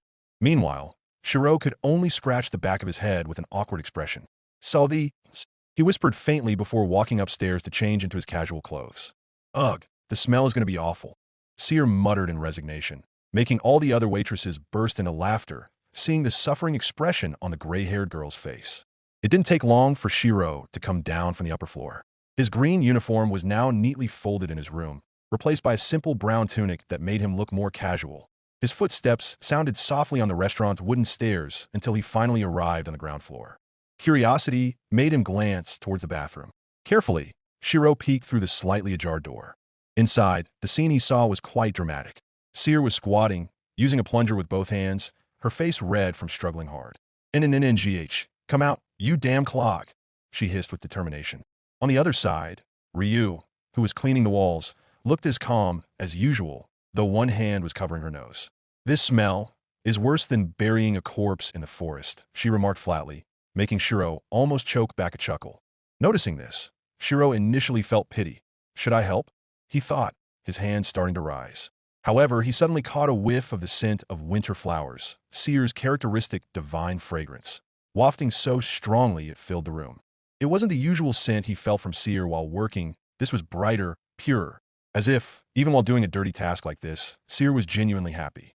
Shirou stood frozen for a moment, then slowly lowered his hand. "She's really enjoying it." "All right then, let her finish it herself." He turned around, his steps firm as he headed towards the front door. At the bar counter, he greeted Mamma Mia, who was wiping glasses. "I'm heading out now," he said politely. "Be careful on your way home," Mamma Mia replied, glancing at him. "And next time, don't follow her skipping work, understand?" Shirou just nodded, then left the restaurant. On the way home, the sun had begun to tilt westward, its rays bathing the city of Orario in a golden hue. The evening breeze blew slowly, making Shirou pensive. Shirou's thoughts drifted. Who exactly is she? What goddess would willingly disguise herself as an ordinary girl, skip work, and even accept punishment by fixing toilets? He shook his head slowly with a faint smile. "One thing's clear. She's the weirdest goddess I've ever met," he muttered. "But no less kind." Shirou finally arrived at Twilight Manor just as the magic lamps in the yard began to light up. He opened the entrance door and found Lafia sprawled on the living room sofa, her face flushed, cheeks pressed against a cushion, breathing heavily after a day of magic training. "Welcome back, Shirou," she murmured weakly, not even trying to get up. Shirou gave a small smile, seeing her. Good work today. Don't forget to drink water before sleeping, he said briefly while walking up to the second floor. Once in his room, Shirou headed straight for the wooden wardrobe in the corner. He pulled out one of the drawers, where he kept a heavy leather pouch. The sound of coins clinking rang clearly as he lifted it. The pouch contained his savings from months of work. He untied it and checked the contents. Silver coins, gold coins, even a few large, shiny coins. The amount reached tens of millions of valis. He rarely touched this money because all his daily needs were covered by the Loki Familia: food, lodging, and even his basic equipment. Previously, he had thought about using this money to help Hestia pay off her famously large debt, but the petite goddess had instead refused jokingly and suggested he donate the money to the orphanage.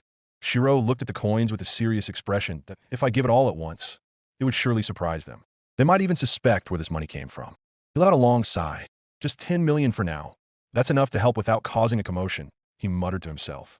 Carefully, he separated coins worth 10 million valis into a smaller leather pouch, tied it tightly, and slipped it into his pocket. The remaining large pouch he put back into the drawer and locked it. By the time he left his room, the sky was dark. The streets of Orario began to be lit by magic lamps, casting long shadows along the stone-paved roads. The night air felt chilly, but Shirou's steps were firm. He passed through the shopping district, which was growing quiet, only hearing the sounds of merchants packing up their wares and a few adventurers returning from the dungeon. After that, he turned onto a narrower path, following the same route as earlier that afternoon. Finally, he reached Deadless Street, where the city's labyrinth stretched out with rows of old buildings tightly packed together. The atmosphere here was quieter, and only occasionally heard children's laughter from distance. Shirou tightened his grip on the small pouch containing the valis. Today, I'll make sure this money reaches them, he said softly, then stepped deeper towards the church where the orphanage was located. After walking along the winding stone path, Shirou finally went deeper into the Deadless Street area. Night had truly fallen. The magic lamps on the house walls were lit, casting a soft light into the narrow alleys branching out in all directions. Which way was it again?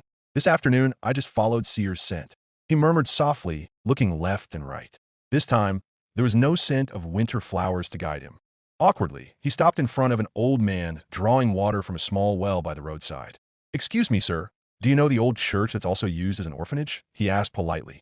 The man nodded slowly, then pointed amiably toward the fork in the alley. Take the right path. Go straight until you see a broken fountain. That's its courtyard. Thank you. Shirou bowed respectfully before continuing on his way. A few other residents who saw his appearance, a red-haired young man in a simple tunic, also gave additional directions. They understood, as Deadless Street was famously confusing, even for Orario's own residents. However, among the crowd, one young man narrowed his eyes suspiciously. He crossed his arms, staring sharply at Shirou. Wait a minute. Aren't you that perverted waiter who was seen sniffing around here this afternoon? Huh, I saw it with my own eyes. Eh. Shirou immediately stiffened, his face paling. Cold sweat dripped down his temples. And no, you got the wrong person. At that time, His voice became increasingly unclear as he panicked, searching for an excuse. The men around also turned to look, some grinning, others staring in confusion. I just happened to have a cold, Shirou finally answered, quickly waving his hand while pretending to sneeze. Hachoo! The atmosphere fell silent for a moment. Then some of the residents actually chuckled in amusement. Ha ha, what a weird young man, commented one woman, covering her mouth in amusement. Extremely embarrassed, Shirou hurriedly bowed, sorry for the misunderstanding, and immediately quickened his pace into the alley pointed out by the residents earlier. His face was still hot with shame. Why do I always end up in embarrassing situations like this? He thought, lowering his head, trying to calm himself. After the embarrassing incident in the narrow street, Shirou took a deep breath and continued walking. Finally, he arrived at the destination pointed out by the woman, a simple wooden building that looked fragile in the night, but felt warm from the dim light within its windows. From the front of the old church, he walked towards that row of small wooden houses and found the intended door. A wooden sign reading Deadless Relief House swayed slowly in the wind. Creak, creak. The old wooden facade groaned slightly as he pushed the entrance door open. Inside, the small reception space was filled with neatly arranged racks of secondhand clothes and a wooden table where a middle-aged woman with her hair in a neat bun sat. Her face friendly, fine lines at the corners of her eyes, showing she often dealt with donors and volunteers. Excuse me, Shirou called, his voice slightly hesitant because the place was so quiet. Oh, good evening. How can I help you? Shirou stepped inside, closing the door behind him. I would like to make a donation to this orphanage, he said with a slight bow. Oh, is that so? Thank you very much. The receptionist answered with a sincere tone. She immediately stood up, taking a notebook. Please have a seat for a moment. They talked briefly about the orphanage and the activities they did. Shirou listened attentively, feeling warmth, hearing how they helped children and needy residents in the area. When it was time to hand over the donation, Shirou placed a small pouch containing Valis on the table. If possible, I'd like to remain anonymous. No need to record my name, he said humbly. The woman nodded understandingly, then opened the pouch. Her eyes immediately widened upon seeing the amount. Oh my, she reflexively covered her mouth, then looked at Shirou. I don't mean to be rude, but are you a high-level adventurer? Realizing her question might be too personal, she immediately stopped and bowed politely. Forgive me, that's none of my business. Shirou just gave a small smile, raising one hand to signal it was okay. It's nothing. I just want to help as much as I can. The woman smiled warmly, this time with eyes that were slightly teary. Thank you, young man. This help will mean a great deal to them. Shirou nodded slowly, feeling his chest lighten a little after successfully handing over the money to AT Least. I can do something useful with these hands. Shirou was about to take his leave after handing over the donation, but before his foot could step out, the receptionist called to him in a soft tone. Young man, if you're not in a hurry, would you like to see the conditions of other places around here? Besides the orphanage you just visited, there are other relief houses. Shirou fell silent for a moment. His mind initially refused. He had already been quite emotionally moved at the orphanage, but the guilt that kept gnawing at him and his instinctive urge to help made him nod. If it's all right, yes, I'd like to see. The woman smiled, taking an oil lantern from the table. Come, I'll show you. They went out, walking along the winding alleys of Deadless Street. The lantern light danced on the mossy brick walls, and Shirou could feel the damp air mixed with the night breeze. Soon, they arrived at the first building, an old folks' home.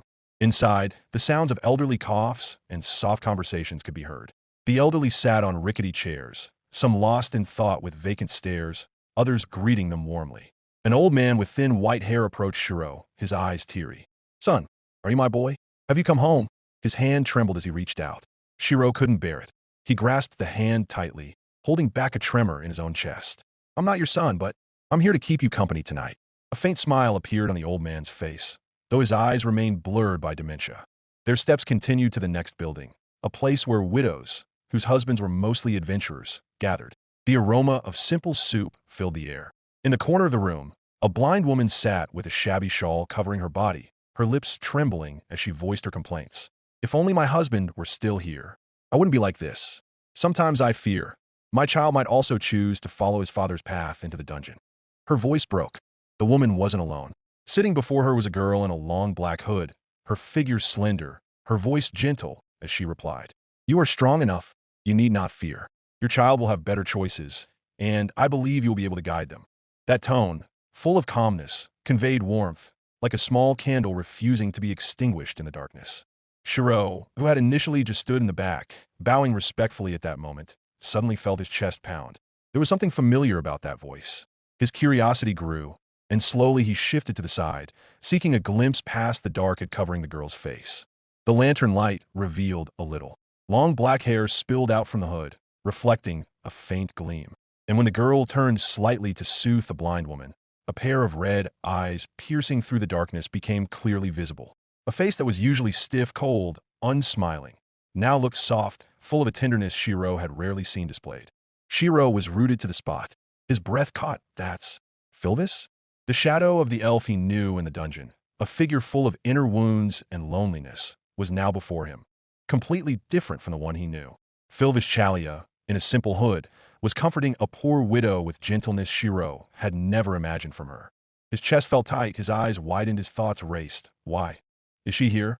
Chapter 169. Filvis's presence there clearly carried a heavy layer of meaning. Filvis Chalia, an elf known to be steadfast, yet was actually full of secrets. She had a background far darker and more complicated than what met the eye. The answer lay in Filvis's very nature. Filvis Chalia was not just an ordinary elf. She was the sole survivor of the darkest tragedy to befall the Dionysus Familia. In the past, during the nightmare of the 27th floor, the members of the Dionysus Familia were ambushed by a corrupted spirit that destroyed not only the victims' bodies, but also their souls. Blood, screams, and the stench of death filled the dark corridors of the dungeon. Among all that, only Filvis survived, but at a terrible, horrifying price. When she regained consciousness, her body was different. A faint glow emanated from the center of her chest, where a magic stone was embedded. That stone, a remnant of the corrupted spirit, was the mark of a curse that transformed her into something not entirely elf. She was now a creature, a half-monster being, who, though her outward appearance remained beautiful, hid destruction and ugliness within. The days after the tragedy were filled with darkness. Filvis viewed the world with empty eyes, as if all the colors of life had vanished. Her pale face was always stained with blood. Whether it was the blood of an enemy or her own, she no longer even knew the difference. Every step felt degrading, and she began to believe that she was unworthy of walking under the sunlight. No one accepted Filvis, except for one figure, the god Dionysus, with a gentle smile but eyes full of sinister secrets, embraced the fallen Filvis. "You don't need to reject yourself, Filvis," he whispered temptingly. Yet, that was precisely the beginning of Filvis's new downfall. Because in that embrace, Filvis gained a new skill, Einsel. Einsel was not just a skill, but a shackle that split Filvis's soul and body into two sides. Ein, the cold, blood-soaked, and merciless side. He was the one who did Filvis's dirty work, carrying out all of Dionysus's orders without hesitation, spying, sneaking into the dungeon, even killing. It was Ein who created Filvis's new epithet, the feared banshee, a shadow of Orario. Meanwhile, the other side, the obedient Filvis, remained by the god's side like an untainted jewel, her beautiful face seemingly denying the bloodstains clinging to her hands. People saw Filvis as Dionysus's loyal companion, but only a few knew that beauty was merely a mask, and behind it resided a killer who never stopped being drenched in blood. And perhaps it was precisely because of this duality that Filvis now sat in this orphanage, trying to atone for sins she could never erase.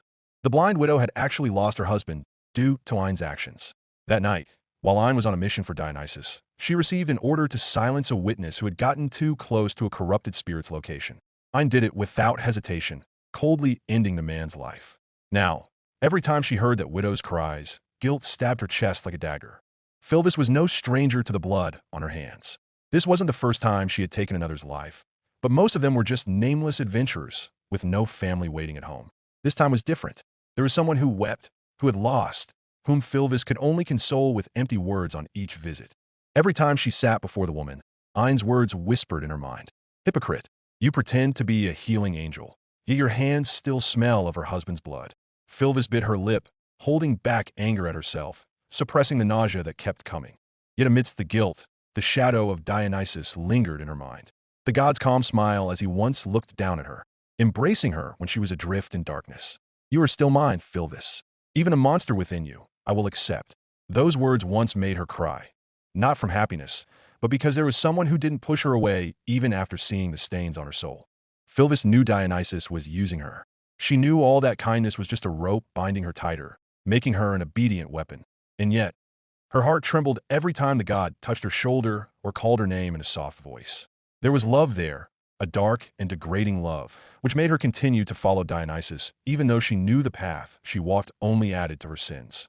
So she kept coming to this orphanage, sitting before that widow, listening to her laments like a small attempt to silence Ein, and to prove, even if just for a moment, that she could still choose to be the clean Filvis. But in her heart, she knew, if Dionysus called for her tonight, she would still come, still obey, still be in love. But the mask Filvis wore, the friendly smile she practiced relentlessly in front of the mirror, the tone of voice she forced to sound warm, instantly cracked when her ears caught that voice. "Filvis." The tone of that call made her body tense. Slowly, she turned her head, and in the doorway, she saw that figure, a young man with red hair, standing with wide eyes and a slightly surprised face. Shirou Emiya. Filvis's heart raced, not from fear, but because guilt gripped her more strongly than Ein's grip on her mind. Quickly, she lowered her hood, hoping the shadows could hide her expression. Then, with a reflex that had become instinct, she turned, her feet ready to step away. She and Shirou both carried past wounds. Both were remnants of tragedies that had torn their lives apart. The difference was, Shirou stood tall, using his guilt as fuel to help others. He walked the path of a hero, a brightly shining route. Whereas herself, Filvis looked at her own hands, feeling heavy as if still covered in blood. She was nothing more than Dionysus's dirty tool, bound by sin, sinking in mud she could never clean. "Don't look at him. Don't let him see you like this." But before she could leave the room, a faint voice from behind stopped her. "Miss Filvis, don't go." The widow she had been accompanying looked at her with wet eyes, pleading. The woman's fragile fingers tried to grasp the edge of Filvis's robe, as if afraid the figure who had been coming to offer a little comfort would vanish forever. Philvis's steps halted. Her heart shook. In the corner of her vision, Shirou still stood silently, watching her back without judgment, just watching. Why did he have to be here? Why did he have to see me at my most vulnerable like this? Philvis bit her lip. In her chest, two voices fought. Ein's voice mocking her run. You don't deserve to stand here. You're a monster. And the widow's pleading voice, begging her to stay. A suffocating feeling filled her chest. She remembered Dionysus's words, the god smile as he looked at her with intoxicating affection. You are still mine, Philvis. Philvis clenched the edge of her robe, her body trembling. She murmured almost inaudibly, not just to the widow, but to whomever, perhaps to Shirou, perhaps to herself. Yet she remained standing, unable to leave yet. The widow's faint voice had stopped her steps more powerfully than even Dionysus's chains of command. The receptionist, who had also been standing near the door, finally broke the tension. Miss Philvis, you've come back, she called in a warm tone, as if welcoming an honored guest. That voice made Philvis start slightly.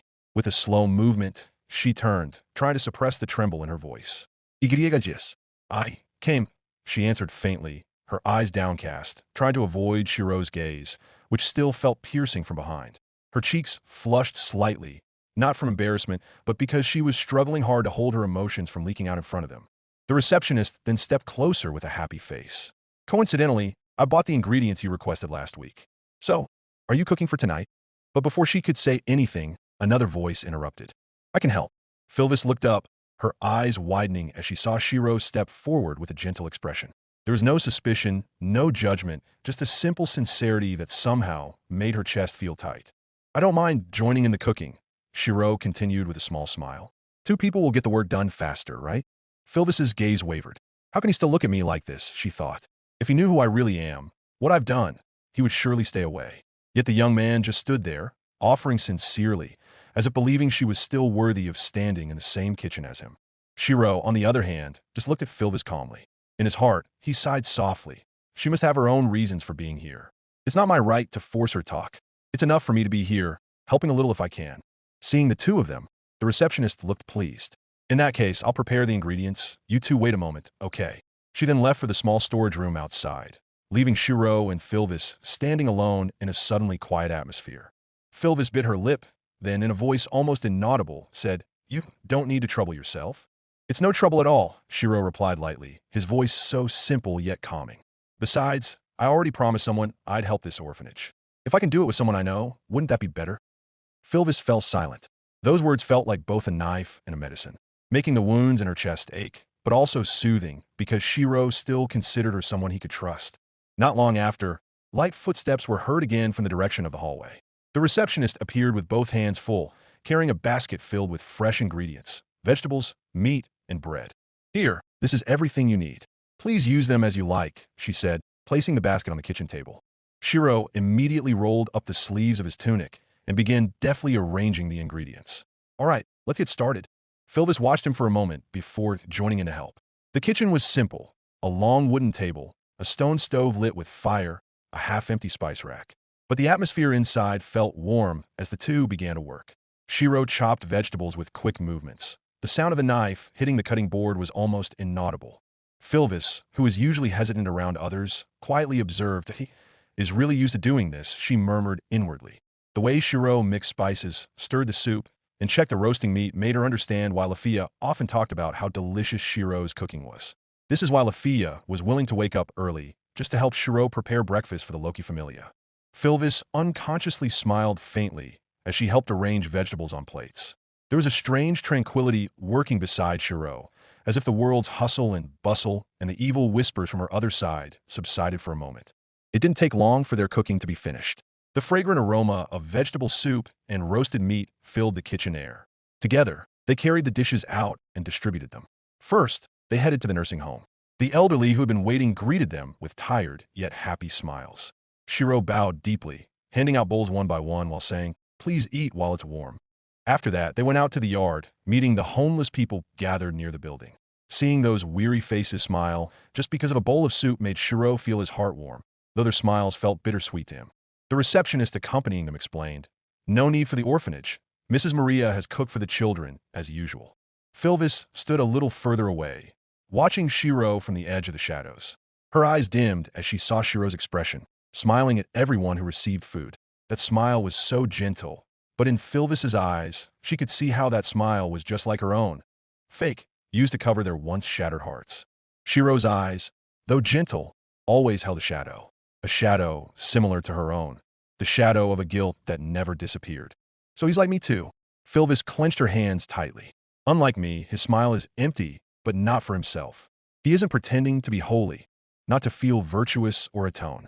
That smile is for others, to warm their hearts, even though he is freezing inside. And that made Filvis's chest ache, yet feel warm at the same time. She was seeing something she desired but never dared to reach. Finally, their steps stopped before the blind widow, who sat on a rickety bench near the building's entrance. Though her eyes stared emptily into space, her face looked calm, as if waiting for something. Shirou crouched down, offering a warm bowl in his hands. "This is for you, ma'am. I hope it warms you up." The woman felt around slowly, her fingers touching the rim of the bowl. Then her face turned toward Shirou. A relieved smile appeared on her lips. "Thank you, son."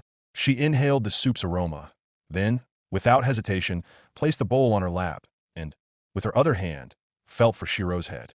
His red hair was tousled by her loving touch. This boy is so kind," she whispered. "Many people out there have forgotten about our existence. But you came bringing warmth." Shirou answered with his eyes downcast. "I'm not that good. Actually, Filvis is better than me. She's the one who always comes here before." Those words made the blind woman smile wider, her head turning as if searching for Filvis's direction. "That's true. Miss Filvis has come often, keeping me company, listening to my complaints. That girl has a gentle heart. She is my savior." Thud. Filvis, standing just a few steps behind Shirou, felt her chest being squeezed. Those words of praise stabbed deep, not as medicine, but as poison. "And oh, I am not your savior. I am the cause of the calamity that took your husband." Her fingers trembled as she gripped her hood. If only she knew the truth. If she knew that these hands are stained with her family's blood, she would surely curse me, not praise me. A faint smile formed on Filvis's face, a smile that was bitter, fragile, and full of falseness. In her heart, Ein's voice whispered mockingly, "You wretch, you stand before the widow who lost her husband because of you, and still hope for that praise." Filvis lowered her head, trying to suppress the pain increasingly constricting her chest.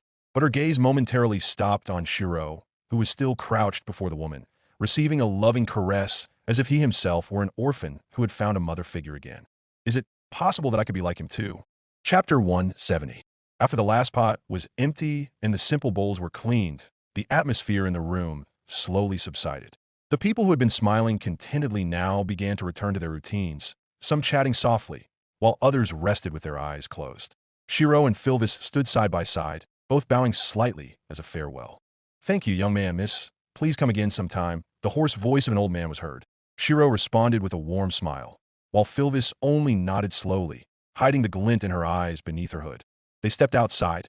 Tap, tap, tap. The sound of their shoes echoed in the narrow corridor of Deadless Street. Their long shadows followed each other on the uneven stone walls. Filvis glanced back, her brow slightly furrowed. "Why are you following me?" Her voice was flat, but there was a faint note of annoyance in it.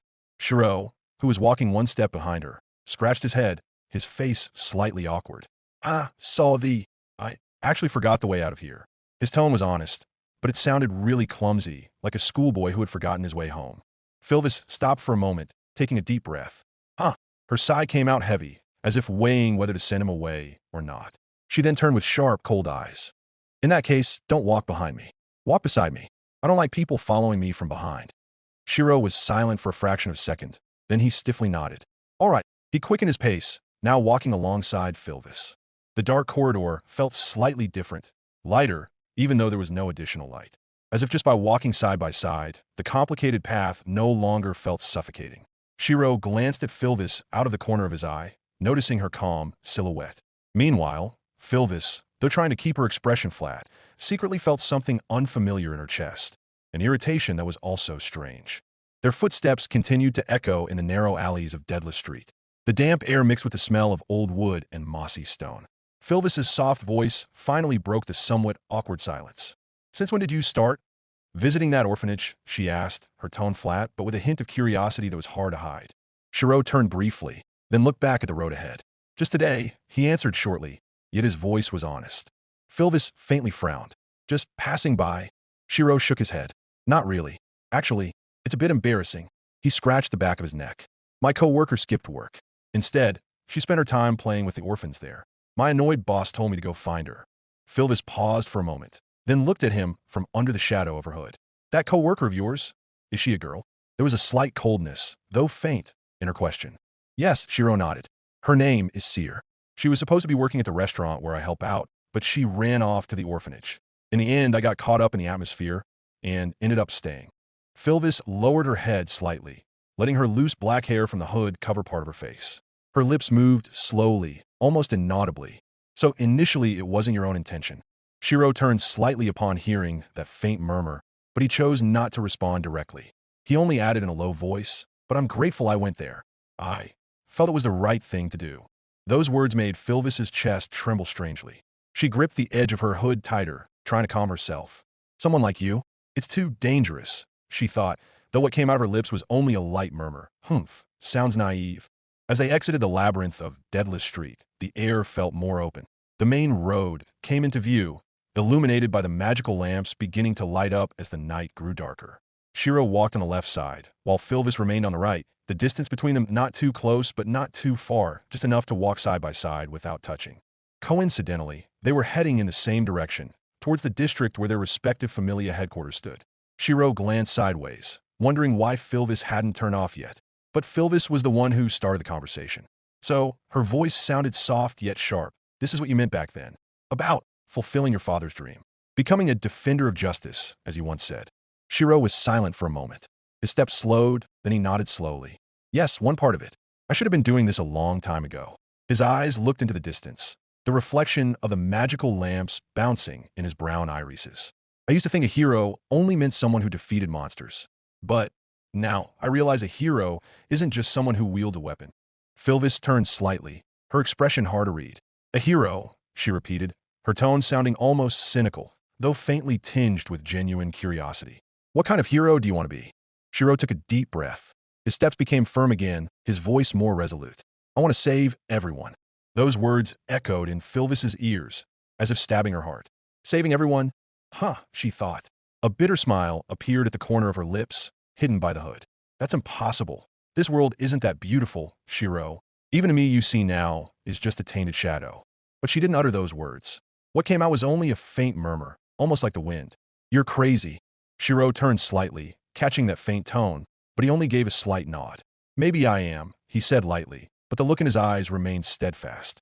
But if I give up on the world, who will realize Kiritsugu's dream? Philvis held her breath, her heart beating faster. Something in her chest felt painful, a feeling somewhere between envy, admiration, or fear. This person, she thought, will become a light that is too dazzling, and I, who am already entangled in darkness, might be burned to ashes if I get too close. But her steps didn't stop. Unconsciously, she kept walking closer beside Shirou, as if afraid that distance would truly disappear. Somehow, in Philvis's heart, something frightening to herself arose, like a moth unconsciously yearning for the light, even though it knows its wings will burn if it gets too close. A fragile, unworthy, but real hope, a selfish whisper that maybe, just maybe, Shirou's light could reach her, entangled in darkness. With a slightly trembling voice, she tested the young man's conviction. You said, you will save everyone. Does that include criminals? Her eyes turned, her red gaze challenging yet full of fear, as if wanting to hear an answer she herself didn't believe. Shirou didn't take long to answer. He stared straight ahead, his steps firm. As long as they're willing to change, as long as they're willing to atone for what they've done, why not? Isn't that also a chance to be truly saved? Philvis fell silent, her chest feeling tight. Those words were like a whip, lashing at the part of herself she had hidden. Then, does that mean I also? But she didn't let her thoughts wander further. In a cold voice, she retorted, then why did you kill members of Evolus? That question struck Shirou. He paused for a moment, his shoulders slumped, and his face looked down. He knew there was a major flaw in his ideal. The silence for a few seconds felt pressing. Only the sound of their footsteps on the stone road could be heard. Finally, Shirou spoke, his tone heavy, as if swallowing something bitter. At that time, it was a battle. I couldn't let them keep living. If I did, they would hurt my friends. I had to choose, and I know that choice tarnishes my own dream. His last words were like a rock rolling in his throat. Hard, bitter, but unavoidable.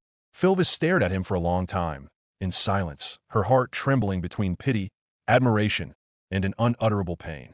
Then, Philvis's voice almost broke, as if every word that came out was a thorn stabbing her. If right now there was a member of Evelis who admitted their sins, would you still want to save them? That desperate tone trembled, resembling a long-buried prayer.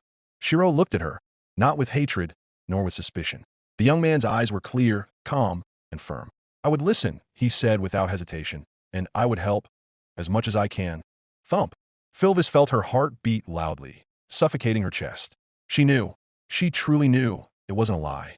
There was no fear, no doubt, only pure sincerity that made her want to collapse on the spot. Why? Why can he say that without the slightest hesitation? She wanted to scream, to confess everything that she was dirty, despicable, not a pure elf, but a half-monster creature. That her hands were stained with blood, that she was part of the darkness that loomed over Orario. She wanted to surrender herself completely to this young man. Even if he rejected her, at least the burden would be lifted. Her steps slowed, then she walked a little ahead. The night wind blew her hood, revealing part of her pale face. Philvis stopped, then slowly turned around. The dim streetlight fell on her trembling eyes, her face tense, holding back something that wanted to burst out. In a faint voice, almost a whisper, she called, "Shirou." That name came out trembling, yet laden with weight, as if it were the key that could unlock all the secrets she had buried deep within. Shirou looked back, waiting, and in that second, the world seemed silent, leaving only the two of them at the crossroads of fate. Shirou straightened his posture, his eyes looking attentively. He didn't say anything, only giving space and calming silence, as if saying with the silence, "I am ready to listen." "AC, actually, Philvis's voice trembled, her lips stiff as if forced to open a rusty lock. Her heart pounded in her chest, fear and hope mixed into one. But before that word could be born, something covered it. An arm, warm, sturdy, yet also feeling like cold shackles, wrapped around from behind and embraced her shoulder. Philvis's body tensed, her breath caught. She immediately recognized the owner of that arm, even without turning around. The only one who had ever been willing to accept her, the only place she returned to every time she collapsed. The god Dionysus. His blonde hair reflected the dim light like a golden gleam. His handsome face smiled softly, like a fairy tale prince full of compassion. But Philvis knew, behind that lay a deep abyss, an abyss that had bound her since that tragedy. To Shirou, that smile seemed friendly, full of a calming serenity. But to Philvis, that smile was a mask that was both frightening and intoxicating. "Thank you," Dionysus said in a calm tone, soft like a melody, for kindly escorting Philvis home. Shirou nodded awkwardly, confused by the suddenly changed atmosphere. "Yeah, no problem. We just happen to be going the same way." Dionysus's embrace tightened. Philvis could feel it, those subtle shackles that she hated, yet also longed for. She knew this wasn't affection. This was merely possession. But, still, her cracked heart was so thirsty for this touch. Her lips quivered, and her eyes wouldn't dare look at Shirou. "Forget it," she said softly, her voice hoarse like dry leaves blown by the wind. She bowed her head, then let herself be led by the god. "Philvis," Shirou murmured, but only reached his throat. Philvis's steps followed Dionysus away, each step sounding like chains scraping the floor. In her heart, Philvis screamed, if only I dared break free from these chains. But her voice was choked by the shadow of the god. And Shirou just stood there, confused, his chest feeling heavy. He knew something was wrong, but didn't know what. All that remained was a question hanging in the night air, unanswered. Philvis stepped slowly into the Dionysus Familia headquarters, the heavy wooden door creaking as if announcing her arrival. Inside, oil lamps hung, casting a dim light that made the room look like a drama stage. Dionysus was already waiting for her on a plush chair, sitting in a relaxed position, one leg crossed over the other. A half-full bottle of wine was in his hand, his slender fingers elegantly twirling a crystal glass. "Ah, Filvi," he said in a dramatic tone, his lips forming an ambiguous smile. "You know, my heart almost broke seeing you walking with another man on such a romantic night." He placed the back of his hand on his forehead, pretending to be stressed like an actor on stage. Philvis immediately knelt, her shoulders low, her head bowed deeply. "Forgive me, Lord Dionysus. I am ready to accept any punishment." Dionysus's smile widened, but it wasn't a sweet smile. There was cunning, like a fox seeing its prey come willingly. He stood up, walked towards Philvis with light steps, then crouched down until their faces were level. "Oh, Philvis," he whispered, almost like a caress. Why are you always so hard on yourself? Philvis could only bite her lip, unable to answer.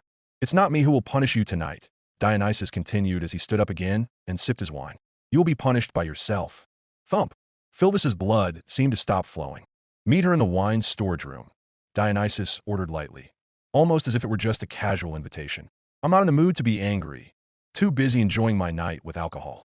He turned around, strolling to his private room, his robe swaying gracefully with his movement. Philvis gripped her skirt tightly, her nails almost piercing the fabric. She knew who was waiting for her in the wine storage room. Ein, the faint shadow of herself that she hated, who reminded her of every stain on her hands. Her steps were heavy as she stood up. Her chest felt tight, feelings of fear and hatred mixed into one. But she still walked, because this was the deserved punishment for someone like her. The wine storage room was dark. The smell of alcohol filled the air, and it was only illuminated by one small lantern hanging on the wall. Philvis's shadow lengthened on the floor as she stepped in, and from the corner came the sound of another footstep, a sound she knew all too well. From the darkness, a figure identical to her stepped out. Long black hair, cold red eyes, and a face not different in the slightest. Only her expression was different. Ein stood with her arms folded across her chest, her lips curved in a mocking smile. Finally came. Had enough? HM? Playing the tragic heroine in front of the homeless, making them believe you're a caring angel. To atone for your sins? Ein cut in quickly, her voice like a whip cutting the air. You think by feeding that widow, by giving fake smiles to children, you can wash the blood from your hands? Have you forgotten how many have died by our hands? Philvis took a step back, her heart feeling squeezed. I haven't forgotten them. Ein snorted sharply, stepping forward, closing in until their faces were only inches apart. You even dare to socialize with them, that stupid elf Lafia who believes you're her friend, and that wannabe hero with red hair. The name Shirou made Philvis flinch. She wanted to protest, but Ein beat her to it again. You deceive them all, Ein continued coldly. You stand beside them pretending to be one of them, while your blood still reeks of the innocent blood. You, disgusting creature. Philvis gripped her skirt, trying to suppress her anger. Lafia, she's not stupid. And Shirou, he's not just a sanctimonious hero. He truly tries to save everyone, even people like us. And that makes him more foolish than us. Ein retorted with a short, cynical laugh. You want to defend them? For what? They're still the enemy. Our enemy. Lord Dionysus's enemy. Or have you forgotten who gave you a place when everyone else drove you away? Philvis fell silent. Those words were like a dagger stabbing her chest. She couldn't refute it, because it was true, and that made her guilt even deeper. Philvis staggered back, her back hitting a rack full of wine jugs. A clink-clink sound heard as several jugs shook. Her voice was almost inaudible as she said, but, Lord Dionysus, he doesn't even fully trust us. We are just tools in his hands. Suddenly, a shout echoed through the room. Be grateful you are his tool. Ein roared, her eyes glowing blood red, her steps heavy as she approached. Without Lord Dionysus, you wouldn't even be standing here, Philvis. You would be a corpse discarded in the dungeon, forgotten by everyone. Philvis shook her head slowly, tears dripping. But if Lafia knew, if everyone knew, you think Lafia would want to look at you? Ein screamed, her voice piercing her ears. Without warning, her body changed. SHLRRKKK. Her skin split open, revealing the part she hated. Glossy mucus wet the floor, red tendrils emerged from around her body. Small eyes not her own opened on her arms and neck, and a monster face appeared on the side of her cheek, staring at Philvis with a terrifying smile. Look, Ein shouted, pointing at her horrifying body. This is you. This is us. Do you think that little elf would still call you friend after seeing this? Philvis stood silent, her body rigid. Her heart beat fast, her breath short. She would definitely stay away from me. She whispered. Ein approached, her smile full of hatred. Not just stay away, she would be disgusted. Her tears would turn to hatred. She would regret ever calling you her friend. Philvis bit her lip hard until she tasted blood. But Shirou, that name made Ein pause for a moment, then she laughed coldly. Shirou? Huh, you even have hopes for him. Philvis stared at the floor, her voice trembling. He's different. He said he would save everyone, even... You fool. Ein cut in, her voice rising. Do you know what he would do if he knew? He wouldn't hesitate to draw his sword, just like when he beheaded Valletta, just like he killed every Evolus he encountered. Do you think he would make an exception for us? Philvis held her breath. The image of Shirou with a sword in his hand, his piercing, determined gaze, blood dripping from the blade's edge, all flooded her mind. The small hope she had held was instantly extinguished, like a fire doused with water. Her legs wobbled, and she knelt on the floor, covering her face with both hands. Why? Why did I even hope? She whispered faintly, her voice broken. Ein stood over her shadow covering Filvis's trembling body. Because you forgot who you are? I will remind you again and again, if necessary. You're not a heroine. You are a monster. And monsters only have one place. Filvis bit her lip harder, trying to hold back her scream. In the corner of her heart, her dark love for Dionysus felt like chains tightening around her, binding her to the role she hated but couldn't escape. Filvis could no longer hold back her scream. Ay. The sound bounced off the walls of the wine storage room, echoing wildly, like the lament of a creature half alive, half dead. Her body trembled, her shoulders rising and falling, while her hands lifted to her own face. Scratch, scratch, scratch. Her nails clawed at her pale skin. Fresh blood flowed, staining her beautiful face. But the wounds didn't last long. Her split skin slowly closed on its own, healing quickly, thanks to the monstrous nature she hated. That healing process, which should have been a blessing, instead became torture. The wound she hoped would punish her just disappeared as if laughing at her despair. Why? Why can't I even hurt myself? I don't even deserve to suffer like others. Filvis's voice was hoarse, broken between sobs. Her tears mixed with the remaining blood on her cheeks, falling onto the cold floor. The small tendrils that had emerged from her body writhed restlessly before finally receding, leaving a piercing disgust deep in her soul. Outside the door, just a few steps from her suffering, a god sat relaxed. Dionysus, with his neatly groomed blonde hair, leaned against the corridor wall as if listening to beautiful music. His hand held a crystal glass filled with deep red wine, the liquid shimmering under the swaying lantern light. Sip! He drank slowly, his lips curving into a deceptive thin smile. But behind that smile, there was a flash of madness. Such a beautiful crying sound, so bitter, so deep. He whispered to himself, his eyes half closed, enjoying every scream that escaped Filvis's lips like a musician listening to a perfect note. His hand rotated slowly, making the wine in the glass swirl, forming a red vortex. He chuckled softly. Indeed, alcohol is best enjoyed. Wythergia, he said, as if Filvis's suffering was merely a spice that made his wine more enjoyable. Filvis's struggling screams inside the room became a symphony of despair, while Dionysus sipped his wine calmly, his mad smile widening. For the god, those cries were not a disgrace, but entertainment. A game. And behind the door, the two sides of Filvis's soul were torn deeper. The woman who wanted redemption, and the monster forced to submit. Good, Filvis, keep breaking like that.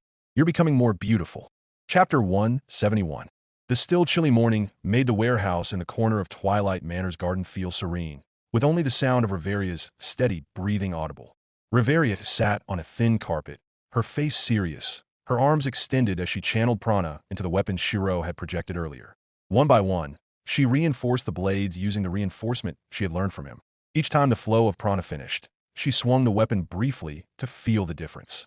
WHSH, the spear blade she held felt stronger. Clang. A long sword vibrated as she tapped it on the floor, producing a clear sound indicating its improved quality. The results are starting to stabilize, murmured Riveria, slightly satisfied. She neatly stored the weapons away and turned, hoping for a comment from her teacher. With a light heart, she turned toward Shirou. In her mind, there was a small desire to hear a simple phrase from him. Good. You did it or even just good work. But what she saw made her pause momentarily. Is he asleep? Whispered Riveria in a half-disbelieving tone. She rose and stepped slowly towards him. Tap, tap, tap. The sound of her footsteps was almost inaudible on the carpet. Up close, she saw Shirou's posture perfectly upright, his back straight, both hands resting on his knees. There were no signs of his head nodding or his body leaning like someone who had fallen asleep. Riveria crouched slightly beside him, staring longer. Shirou's breathing was deep, rhythmic, but not the breath of someone asleep. Something was different, as if his entire being had sunk deep into his thoughts. Riveria stared intently at him, her lips pressed tightly together. This was the first time she had seen Shirou with such a flat expression, as if detached from the world around him. Meditation? She murmured softly, almost unbelieving. Riveria furrowed her brow, tilting her head slightly. How unusual. Shirou doing this. Riveria sat quietly for a moment, the dim lamplight reflecting the silhouette of Shirou's peacefully closed eyes. Usually, she always saw that young man full of energy, busy with kitchen knives or explaining magecraft to her. But this time, Shirou's calmness made her chest feel strange, comfortable, yet dangerous. Somehow, I can't look away, thought Riveria, her eyes tracing the contours of Shirou's peaceful face. There was something about his firm jawline, his slightly furrowed brows, his lips that seemed stiff yet somehow tempted Riveria. Her heart beat faster, her fingers itching to move. Finally tempted, she slowly reached out her hand, the tip of her finger gently touching Shirou's cheek. Warm. But right at that moment, Shirou's eyes opened. Ah! Riveria almost jumped, hurriedly pulling her hand back. Her face remained calm, though inside she was panicked and embarrassed. In a flat tone, as if nothing had happened, she greeted him. Are you finished? Sorry, I hope I didn't disturb you. Shirou stretched his shoulders briefly and then gave a faint smile. Oh no, not at all. I was just using a deeper level of tracing my own body and soul. I just finished. Tracing your body and soul? Riveria repeated, frowning slightly, her curiosity overcoming her embarrassment. She placed her hands on her lap, looking straight at him. I see. So, what were you trying to find out about yourself? I was studying the fauna attached to my body, Shirou explained slowly, his eyes closing again briefly, as if arranging his words. I should have checked it since first joining the Loki Familia, but this is the first time I've seriously tried. Riveria tilted her head, a little surprised. Why only now? Why didn't you trace it from the start? Shirou smiled wryly, a note of longing in his voice. Well, it didn't occur to me.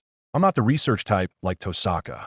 She's always diligent about researching, while I'm more the type to jump straight into practice. That name made her heart pinch for no reason.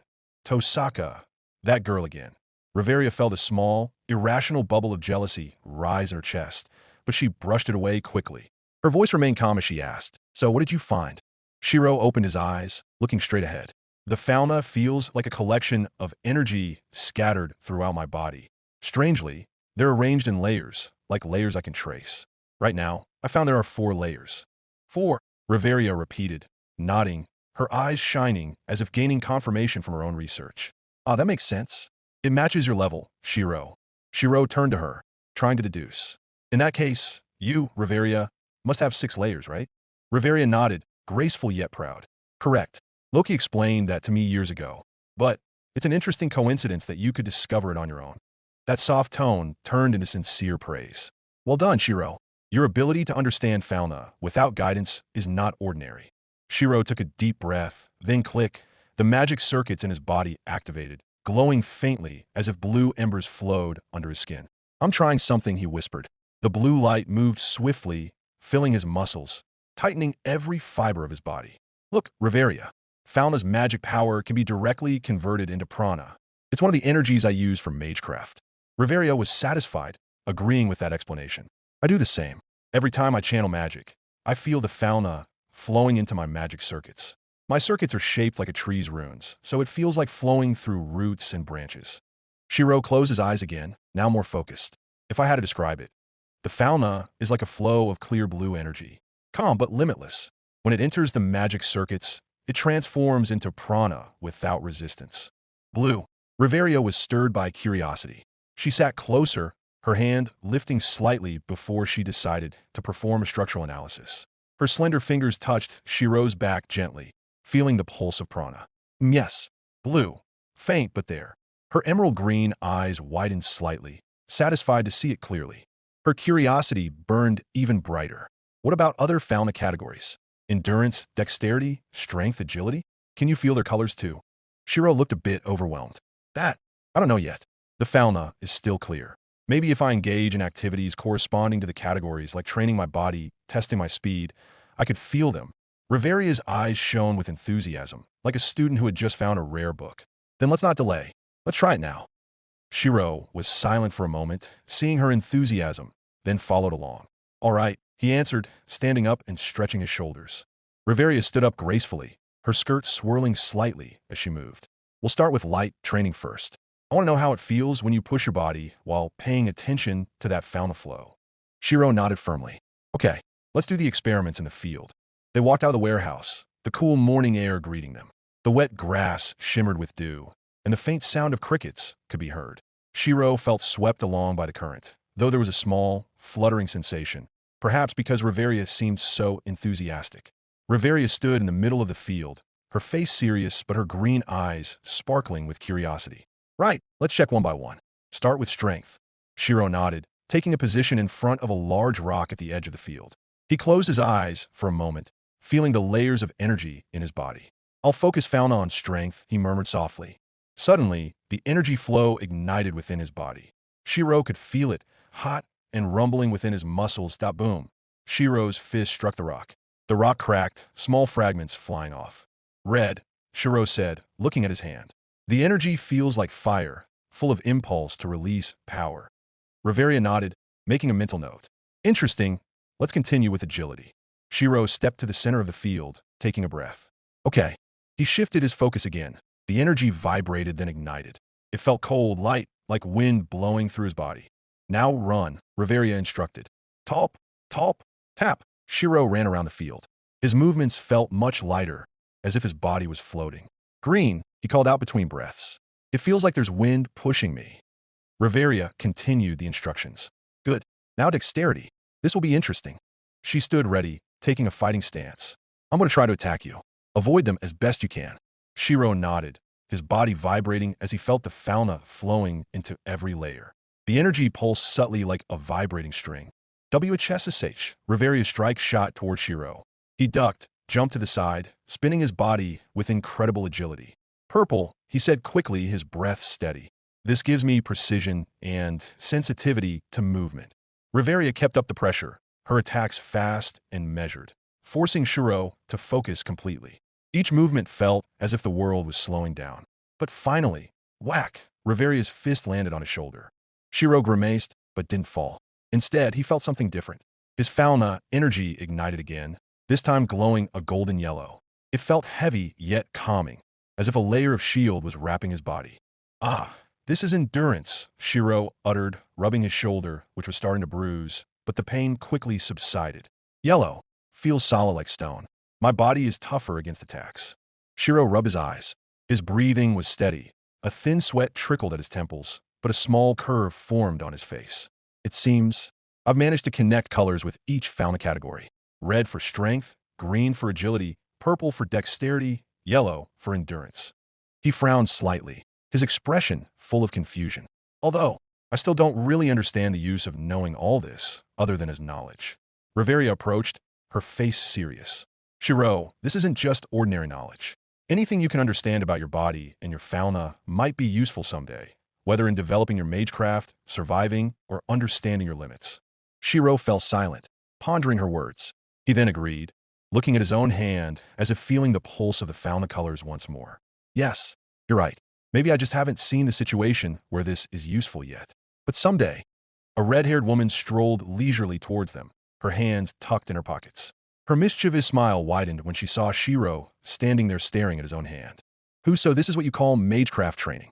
Loki's voice was playful, her red ponytail swaying slowly. But what I see is just you getting beaten up by Reveria. Not learning magic, but training to be a punching bag, huh? Shirou scratched his head, which wasn't itchy, his cheeks slightly warm. Well, you could say that. Reveria sighed, but her voice remained calm as she answered. It's not like that, Loki. We were researching fauna. Shirou was trying to understand his fauna energy, and I was helping him test it. Loki raised her eyebrows, her expression turning half lazy, half interested. Researching fauna? What for? You could just ask me. I am, the goddess who blesses you all. Shirou was slightly amused by Loki's antics. That's fine, but I'm surprised. It's really unusual for you to wake up this early. You're usually still snoring when I start cooking breakfast. Loki snorted dramatically, putting her hands on her hips. Don't get the wrong idea, kid. I didn't wake up early because I'm diligent, but because of the Donatus later. All gods have to attend. So like it or not, I have to get ready. Ah, I see. Shirou felt a bit understanding. Loki gave a small yawn, then leaned forward with a teasing look. Besides, I'm bored right now. So, what did you want to ask, Shirou? Shirou and Reveria exchanged glances. Then Shirou took a deep breath, feeling this was a rare opportunity. All right, well then, may I ask directly about how fauna actually works on our bodies? Loki's eyes narrowed slightly, her smile turning mysterious. Oh, good question. Sit down, you two. This will be a fun morning lecture. After hearing Loki's request, Shirou and Reveria glanced at each other, then sat neatly on the garden bench. Morning dew still clung to the leaves, the cool air making the atmosphere feel peaceful. Loki looked at the two with her characteristic sly smile. So, what did you two study earlier? Must be something that made you both sweat like this. Shirou took a breath, still a bit tired from the earlier training. I just learned about the colors of fauna. Red for strength, green for agility, purple for dexterity and yellow for endurance. He looked seriously at Loki. But what I still don't understand is, what exactly is fauna? Loki let out a long sigh, then leaned back in her chair with an expression somewhere between laziness to explain and enjoying the chance to be the center of attention. Fauna, kid, is a blessing from the gods. A system that unlocks your potential, you mortal beings. You are like covered furnaces, and fauna is the wind that makes your embers burn brighter. Riveria, who already understood this concept, added in the tone of a patient teacher. It's not just that, Shirou. The skills and magic you get each time Loki updates your status all form from your experiences in the dungeon, your resolve, even your personal traits. Shirou nodded slowly, processing the explanation. Loki leaned in, her gaze somewhat mischievous. Want to show you a trick? She asked with a grin.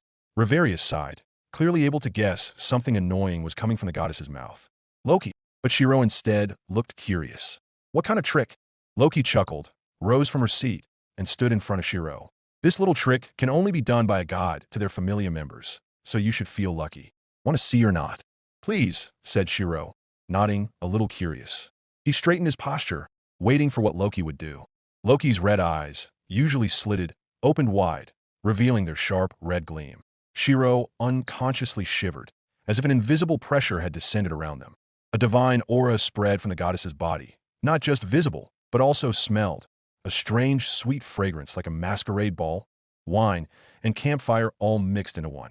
Shirou's nose caught the scent so strongly his head spun slightly. Seal, commanded Loki, her voice light but laden with power. Shirou was startled. Loki just gave a small chuckle, her eyes narrowing again with satisfaction. Try doing physical activity like before. You'll understand then. Shirou frowned but obeyed. He started jogging around the garden. Tap, tap, tap. But instantly, he felt different. His movements felt heavy, stiff, as if his body was no longer as supple as usual. Shirou stopped for a moment, closed his eyes, trying to trace inside himself. The 4 layers of fauna that usually felt alive and pulsating were now completely still, dormant, as if non-existent. So, this is what it feels like, murmured Shirou with heavy breath. Even his steps felt slower than usual, as if he had returned to his self before joining the Loki familia. Riveria, observing from the side, nodded slowly. Interesting. So this is the effect of seal when a god closes access to fauna. Shirou wiped his brow, half impressed, half uncomfortable. If it's like this, it feels like all the effort I've put in so far just vanished like that. Shirou walked back to the garden bench, his breath somewhat regulated after running with a body that felt so heavy. He stopped right in front of Loki and Riveria. Loki crossed her arms over her chest, her face full of a mischievous smile. Yeah, not bad for my little trick, right? If you dare to act up someday, watch out, Shirou. Just one seal, and you're done for. Riveria just glanced at her as if wanting to say please don't teach weird things, but let it be. Loki leaned in, her slitted eyes hinting at temptation. She wanted to see Shirou panic, maybe look anxious, maybe a little afraid of losing Fauna's power. But what she heard was instead a calm voice she hadn't expected at all. Trace on. Clang. A blue-green light emerged from Shirou's palm, and lines of prana shimmered in the air before merging to form a simple sword. The weapon appeared real in his hand, even though his fauna was completely locked. Shirou looked at it for a moment, then sighed, moving the sword firmly. Luckily my OD isn't sealed too, so I can still project weapons. Loki was silent for a moment, then let out a long sigh with an annoyed expression. TCH, I forgot you're a weirdo from another world. So hard to make you flustered. Riveria just covered her mouth with her hand, suppressing a small laugh. It seems, even if sealed, Shirou would still find a way to fight. Loki stood up from the bench, her face turning serious, her mischievous smile fading. Seems like you still don't really understand the gap between gods and humans, huh? Shirou frowned curiously, gripping his projected sword tighter. What else does she want to show? Loki's divine aura burst forth again, far stronger than before. The air around them seemed to vibrate, the leaves in the garden swaying as if blown by an invisible storm. Loki's red eyes opened wide, glowing like embers, emitting a pressure that made Shirou almost lose his breath. Kneel! The word wasn't spoken loudly, but its echo reverberated in Shirou's head. His knees instantly felt heavy, his body rebelling but unable to resist. Damn, this my body, moving on its own. With a creaking sound, his knees touched the ground. His breath became heavy, as if a mountain was pressing down on his shoulders. Riveria just remained silent. Her eyes narrowed, but not surprised. She knew this was a small manifestation of divine authority. Loki approached, her voice low but piercing. This is just a drop of the power we gods are allowed to use in this world. Even that is enough to force anyone to submit. Shirou gritted his teeth, resisting the feeling of helplessness. In his heart, he felt anger, not at Loki, but at himself. If one day I have to fight a god, will I always be like this? After a few seconds that felt like minutes, the aura slowly receded, and the pressure in the air disappeared. Shirou was panting, sweat dampening his temples. Loki narrowed her eyes again and laughed softly. Haha, don't look so serious. That was just a demo, kid. But remember well, if I were truly serious, you wouldn't be able to move at all. Shirou slowly stood up, letting out a long breath. Thank you. Now I know what to anticipate. Chapter 172. Loki, who was staring closely at Shirou, narrowed her eyes, catching something unusual behind the young man's gaze. There was a shadow of stubbornness, an ember that refused to die even after his body had been forced to kneel. This kid, if I leave him be, he might do something stupid that causes trouble for everyone, Loki thought, clicking her tongue. She then turned to Riveria with a mischievous grin. I'm borrowing your guy for a bit, Riveria. Before the high elf could protest, Loki tapped Shirou's shoulder, a light gesture, yet full of authority. Come on, follow me. Shirou was still catching his breath, his forehead damp with sweat. Though confused by Loki's intentions, he only nodded and stepped forward to follow the goddess, their footsteps echoing softly as they moved further into the quieter part of the garden. Riveria, still seated, was stunned, her face flushing. She opened her mouth, but her words came out haltingly. Wait, he's not mine, and not yet. Her voice was soft, as if swallowed by the wind, yet her ears burned upon hearing her own words. The two figures gradually moved away, leaving Riveria, who could only watch Shirou's retreating back. Her slender fingers unconsciously clench her long skirt, a jumble of emotions churning in her heart. Why do I always feel like this? Her emerald eyes kept watching until their shadows disappeared among the trees, a faint sigh escaping her lips. Shirou walked beside Loki, following a garden path still damp with morning dew. Green grass spread out to the left and right, adorned with blooming wildflowers, while lush trees cast cool shadows. The air was filled with the scent of damp earth mixed with the fragrance of flowers, occasionally punctuated by the chirping of small birds perched on branches. The atmosphere was tranquil, but Shirou's heart felt slightly restless. He glanced at Loki. The red-haired, ponytailed goddess seemed to be walking leisurely, her hands crossed behind her head as if she hadn't a care in the world. Finally, Shirou spoke, his tone awkward. Why? Loki glanced sideways, her narrow eyes gleaming mischievously. I'm the one who wants to ask. What did you feel when I ordered you to kneel? Did you feel like rebelling? Pissed at me? Shirou frowned, considering his answer. He let out a long breath before staring straight ahead. Even if I felt annoyed, it wasn't at you. Oh, Loki raised an eyebrow, waiting. That feeling was only for myself, Shirou continued quietly, his voice firm. Because I'm still too weak, to the point I have to submit just because of a single command. Loki let out a soft chuckle, her shoulders shaking as if genuinely amused. But her laughter soon subsided, replaced by a rare, serious tone. All those feelings, just keep them to yourself, or better yet, forget them. There's no use holding on to them. Shirou immediately shook his head, his face stubborn. I can't. If I ignore them, I'll never improve. Loki stopped walking. She leaned in, coming so close that her usually narrow red eyes were now wide open, piercing Shirou's gaze. Just what are you thinking so far ahead for? You won't be fighting a god. It's impossible. Shirou clenched his fists, his voice heavy. But what if the one ordering me to kneel was a god like Thanatos? An Evolus god? I'd be powerless, wouldn't I? Loki stared at him for a long time, then sighed with a wry smile. Even if he could do that, it feels, well, not fun. Fun. The word echoed in Shirou's head. His heart beat fast, as if that simple word had stabbed his heart. Only now did he remember the fact that the gods who descended to the world, sealing their power, did not do so out of pity for humanity, but to seek entertainment. Loki grinned, continuing her sentence in a relaxed yet confident tone. Although I doubt Thanatos would bother doing that to you, still, if you face an enemy god, I'll be the one accompanying you myself. So don't overthink it. Shirou turned with a worried expression. But isn't that dangerous? If you get involved, wouldn't the risk be greater? Loki spat to the side, her face clearly mocking Shirou's fear. Listen here, kid. Divine authority can only be countered by another divine authority. So as long as I'm here, no god can arbitrarily force you to kneel or obey their words. You're overthinking unnecessary things. Shirou fell silent, his heart trembling between relief and fear. His eyes looked at the ground, then a faint voice came from his lips. But if something were to happen to you, if you had an accident and were forced to return to Tenkai. He paused for a moment, clenching both hands tightly, as if holding back a dark image. The fauna of Loki Familia would surely be sealed. Everyone, all those who rely on you, would lose everything. His words were so gloomy, like a dark shadow, swallowing the morning garden's atmosphere. Loki, however, burst out laughing. Haha, you really... She slapped Shirou's shoulder hard, almost making the young man stagger. I'm a goddess, get it? We've existed since long before ancient times, and it's not the first time we've faced risks like that. You think I'd fall that easily? How funny, Shirou.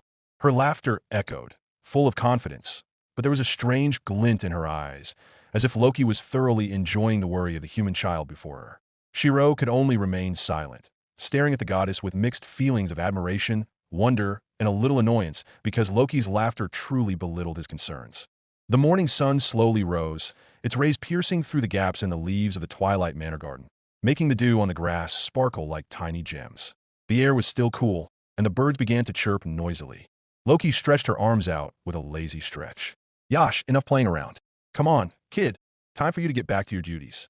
Don't forget to cook breakfast for everyone. Otherwise, a certain elf might throw a tantrum on an empty stomach. Shirou turned, his face serious. But, Loki, I have one request. Loki tilted her head, her narrow eyes opening slightly. Don't make it something troublesome, okay? I'm a busy god, you know. I want you to use your divine authority on me again. Instantly, Loki's expression stiffened, then turned into a dumbfounded mix of a gape and a smirk. Oh, what for? Weird kid. She slapped her own forehead, clearly not understanding Shirou's train of thought. Shirou took a deep breath, his eyes staring straight at Loki. Not just today. I want to make it part of my training. If I can resist the influence of divine authority, maybe I... Loki immediately cut him off, her voice rising sharply, and she even stopped walking in her surprise. She pointed a finger right at Shirou's face. You have some stupid plan to fight a god, don't you? Shirou fell silent, his shoulders tensing slightly. The silence was answer enough. Loki clicked her tongue, her usually relaxed face now looking genuinely annoyed. She leaned in, her red eyes staring sharply at Shirou as if trying to see through his skull. Listen, kid, don't do anything reckless without me. I don't care how hard-headed you are. You're no match for a god without an intermediary. Understand? But, no boots. Loki's voice was loud, resonating enough to startle several birds perched in the trees into flight. Just let that god go, no matter how evil he or his familia is. It's not your business. If you stubbornly push on, you'll just drag others into trouble. Shirou clenched his fists tightly, his nails almost piercing his palms. Loki's words stung, but there was a fire in his chest he couldn't extinguish. However, facing Loki's truly serious gaze this time, he could only lower his head, his lips pressed tightly together, holding back his response. Loki let out a long sigh, her expression turning half serious, half teasing, but her message was clearly no joke. Listen, you are indeed a stubborn, hard-to-control person, she said, staring intently. But there's one thing you must remember and must not take lightly. If you ever raise your hand to fight a god, for whatever reason, never, and I emphasize once more, never intend to finish them off with a blow or a dagger from your own hand. Shirou turned, his eyes widening slightly. Why is that? He asked, his voice low, with a hint of curiosity. Loki stepped closer, her voice softening yet full of weight as she explained. You're not from this world, right? There's much you don't understand about the ancient laws among the gods. There's an unseen taboo. When a god is forced to return to Tenkai, the god's home world, with their body wounded by a mortal, it incurs a cosmic sin. That curse isn't just a temporary punishment. It can bind your fate even after death, through repeated reincarnations. Misfortune that extends to your next soul. You understand what I mean, right? Those words made Shirou bow his head. An unwanted, vague image surfaced in his mind. The figure of Archer, who became a counter-guardian, bound to an endless task, burdened with suffering to atone for a great consequence. The idea that a single action could ensnare a soul forever sent a chill down his spine. Loki observed Shirou's reaction, then gave a small smirk, partly mocking but also full of calculation. Even if you find a truly dangerous god and think, I must stop him right now. Listen to this. You don't need to kill him yourself.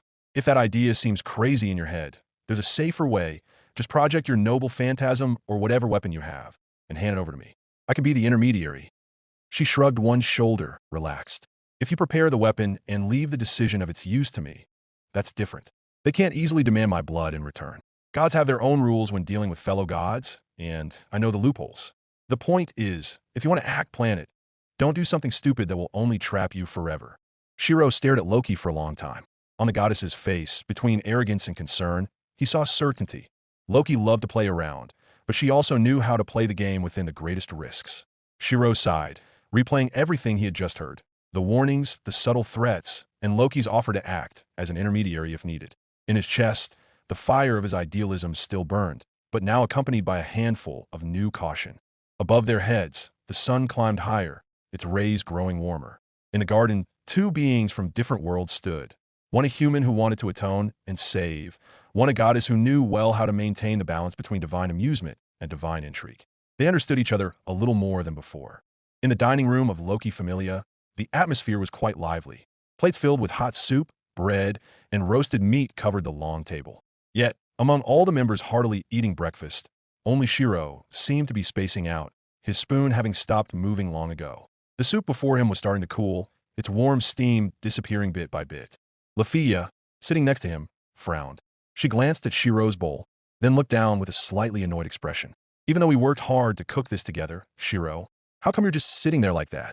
She muttered with a sulky tone, the corners of her lips turned down as if wanting to protest more strongly. Loki, who was sitting in a chair leaning slightly near the two, just grinned. Casually, she propped her head up with her elbow on the table. Just leave the kid be. He's having an enlightenment, she said in a teasing tone, as if knowing something others didn't. That word made Lafia turn her head, full of curiosity. Enlightenment? What do you mean? Is it some kind of secret training? Her voice trembled between wonder and a hint of jealousy, because Shirou hadn't told her anything. Loki chuckled, her eyes narrowing mischievously. Ah, it's nothing important, she said, waving a hand as if shooing away Lafia's curiosity. It's more fun if we talk about something truly interesting, like my upcoming Donatus. Wow, now that's a hot topic. Lafia could only sigh, her cheeks puffing out because she felt brushed off. Meanwhile, Shirou, who finally realized he was being watched, hurriedly began stirring his soup awkwardly.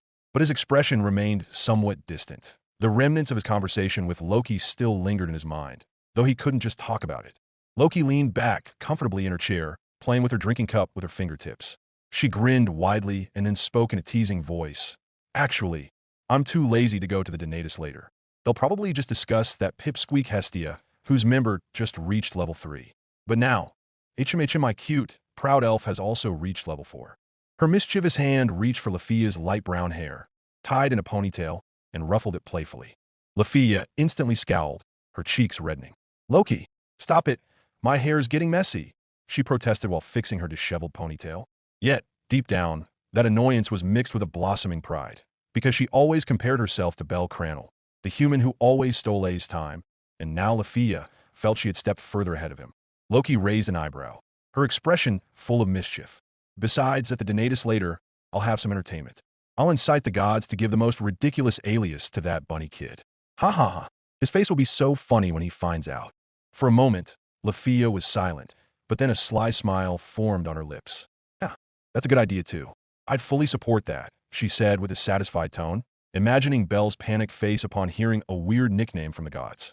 Waha! Loki's laughter erupted, echoing in the dining room. Lafia, who was usually cheerful and polite, joined in the sly laughter with the goddess, her shoulders shaking as she got too caught up in her imagination. The other members of Loki Familia could only glance over with expressions mixed between confusion and amusement, while Shirou looked at the two with a weary gaze, as if thinking, when these two agree on something, it's bound to be something strange. Author note: Phil, the sketch is already finished. Please check it out at https:/www.patreon.com/Rayish. Chapter 173. After laughing together contentedly, Loki rested her chin on her palm, looking at Lafia with her characteristic mischievous gaze. How about you, Lafia? She asked suddenly, making the young elf jump slightly in surprise. And me? What do you mean, Loki? Lafia tilted her head in confusion. Your alias. Loki grinned slyly. Now that you've risen to level 4, perhaps it's time you change to a new title. So, do you want me to whisper something more cool into the ears of the other gods later? Lafia's ears perked up instantly. Yeah. A new alias? She hurriedly waved her hands, trying to dismiss the topic. But before she could change the subject, a clamor came from the table across from them.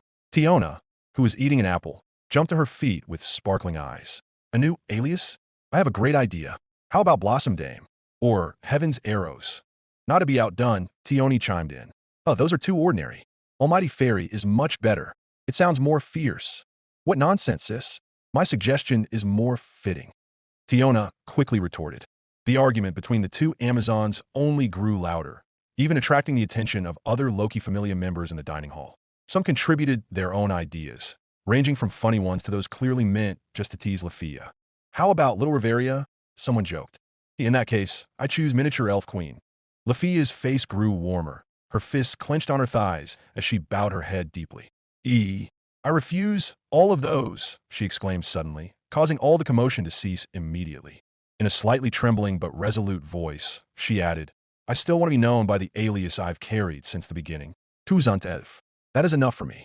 A moment of silence, then Loki burst out laughing. Ha! Very well, if that's your wish. Remain as the proud Thousand Elf of Loki Familia. Lafia sighed in relief, though her heart was still racing. Hearing the cheers and laughter of her companions, a sense of satisfaction grew within her. The title truly reflected who she was now. After all members of Loki Familia finished eating, the atmosphere in the dining hall gradually quieted. Dirty plates piled up on the tables, and as per their usual routine, Shirou and Lafia immediately headed to the kitchen to clean up. The sound of splashing water and clinking plates accompanied the faint scent of soap. So, Shirou said while drying a plate, do you still want to study your mystery ability today? I'm ready to accompany you to the forge if you have time. Lafia, who was soaking glasses in a bucket of hot water, let out a soft sigh. Unfortunately, she said in a slightly disappointed tone, I still need to practice double cannon. Lady Riveria said I haven't truly mastered controlling my mind when firing 2 spells simultaneously. She bowed her head slightly, recalling yesterday's training session. The heat of the fire magic that almost exploded in her face, the deafening sound of the double blast, and Riveria's calm gaze as she taught her without many words. I still often fail to maintain the stability of the magic flow, she continued, so I have to focus on that first. Shirou nodded slowly, wiping the remaining water from his hands with a cloth. That's a good decision. It's better to master one thing completely first rather than splitting your concentration. Mystery won't run away anywhere. Lafia gave a small smile, glad that Shirou wasn't pressuring or forcing her. Hee, it's really tough. Huh. Rising to level 4, she said in a tone feigning complaint, but the corners of her lips were raised proudly. Shirou glanced at her and sighed with a soft chuckle. Looking at your face now, it seems like you're actually enjoying it. Lafia pretended not to hear, but her elf ears felt a little warm. Not really, she murmured, then switched to scrubbing a pot with vigor. Shirou just gave a small snort and resumed cleaning. Amidst the splashing water and the sounds of kitchenware, their quiet atmosphere felt comfortable, like two people accustomed to sharing simple routines without needing many words. After cleaning the kitchen until it sparkled, Shirou and Lafia hung their aprons on the wall. The fresh morning air greeted them as they stepped out of Twilight Manor. The sun was already rising, its rays piercing through the gaps in the trees, making the front yard of the manor glisten with dew that hadn't fully evaporated. Well then, I'm off to the magic training building, Lafia said, smoothing her slightly messy blouse. Lady Riveria is probably waiting already. Shirou nodded with a warm expression. All right, don't push yourself too hard, Lafia. If you're too hard on yourself, you'll just end up exhausted before it's time. Lafia chuckled softly. You always say that, but you hardly ever rest yourself, Shirou. She stepped back while waving her hand. See you this evening. Maybe we can continue chatting then. Okay, Shirou replied calmly. He watched the elf girl walk away, her hair swaying gently with her light steps under the morning sun. Once Lafia disappeared around the corner leading to the magic training building, Shirou let out a soft sigh and spoke to himself. Well then, I suppose I'll use today to help out at the Hostess of Fertility again. He rolled up his sleeves, preparing, as usual. Mamma Mia will probably be but as he was about to pass through the manor gate, something at the edge of his vision made him stop. From behind a thick bush near the stone wall, a strand of disheveled golden hair was visible. Shirou turned, looking more carefully. Behind that bush, Ace Wallenstein, the sword princess herself, was crouching, awkwardly trying to hide. Her shoulders rose and fell slowly. It was clear she was trying not to be seen. Shirou's lips curled up slightly. Ace, he murmured in surprise, but he chose to pretend he hadn't seen her. Well, she must have just finished training bell, Shirou thought as he walked on, hands in his pockets. And she's probably trying to avoid Loki, so she can have breakfast in peace. From behind the bush, Ace watched Shirou's retreating, her cheeks slightly red from the embarrassment of being caught, even though Shirou didn't call her out at all and just continued on his way out the gate. It was still early, and the air of Orario felt soft and cool as Shirou arrived at the hostess of fertility. The sun was just showing its rays between the gaps in the rooftops, making the restaurant's window panes reflect a warm, yellowish light. Shirou pushed the half-closed wooden door, the small bell above it ringing softly. Cling, cling. "Morning, Shirou." A gentle voice greeted him. Behind the counter, Seer was already standing with her characteristic smile. She wore her green waitress uniform, her apron neatly tied, as if waiting for his arrival. Shirou nodded slowly. "Morning, Seer," he replied politely. However, something fell off, as if the tone of her voice was slightly different, still gentle, but missing something. He couldn't pinpoint it immediately, but his intuition began to vibrate subtly, like a thin thread touched by the wind. For the moment, Shirou brushed off the feeling and joined her to help. They worked together in a silence that was usually not awkward, but this time felt somewhat stiff. Seer moved a flower vase to the front table, while Shirou began lifting the chairs and stacking them back in their original positions. But as he lifted the last chair, a faint scent reached his nose, which was highly sensitive to prana and magical energy. Shirou paused for a moment. He took a slow breath, sharpening his senses. Usually, whenever he was near Seer, a subtle divine fragrance would be detectable. A fresh, pure winter flower, a scent impossible for an ordinary human to possess. That scent was always calming, fragrant yet real, like a light mist enveloping the girl's entire being. But this time, there was none. All he could smell was an artificial aroma, faint and flat, like plastic flowers sprayed with air freshener. There was no pulse of prana, no divine vibration. In fact, the scent seemed to imitate something that was missing. "Strange," Shirou murmured. He glanced towards Seer, who was now bowing her head to clean a table, her blue-gray hair spilling softly over her shoulders. Everything looked normal. Her smile was the same. Her movements were the same. But to Shirou, who was sensitive to life, auras, there was something different, subtle yet undeniable. His eyes narrowed reflexively, his body tensing slightly. "This scent is fake," he thought. "This isn't the usual Seer." He stared a little longer than he should have, long enough for the girl to turn her head with a small smile. "What is it, Shirou?" she asked lightly, her tone calm, without a hint of tension. Shirou quickly normalized his expression, hiding his wariness behind a relaxed facade. It's nothing, just... I thought you came earlier than usual," he said with a thin smile. Seer looked at him for a moment, then gave a small laugh. "Sometimes I can be diligent too, you know." Shirou smiled along, but in his heart, his mind was racing. She talks like Seer, acts like Seer, but her divine fragrance is empty. Whoever she is, this isn't the same goddess I met at the church. The hand still holding the chair felt slightly heavier. In his head, he repeated one sentence with a cold and wary tone. Then, "Who are you, really?" While continuing to clean the room, Shirou tried to start a light conversation to test his suspicion. He stared at the floor he had just mopped slowly, pretending to focus, though his thoughts were entirely on the girl working not far in front of him.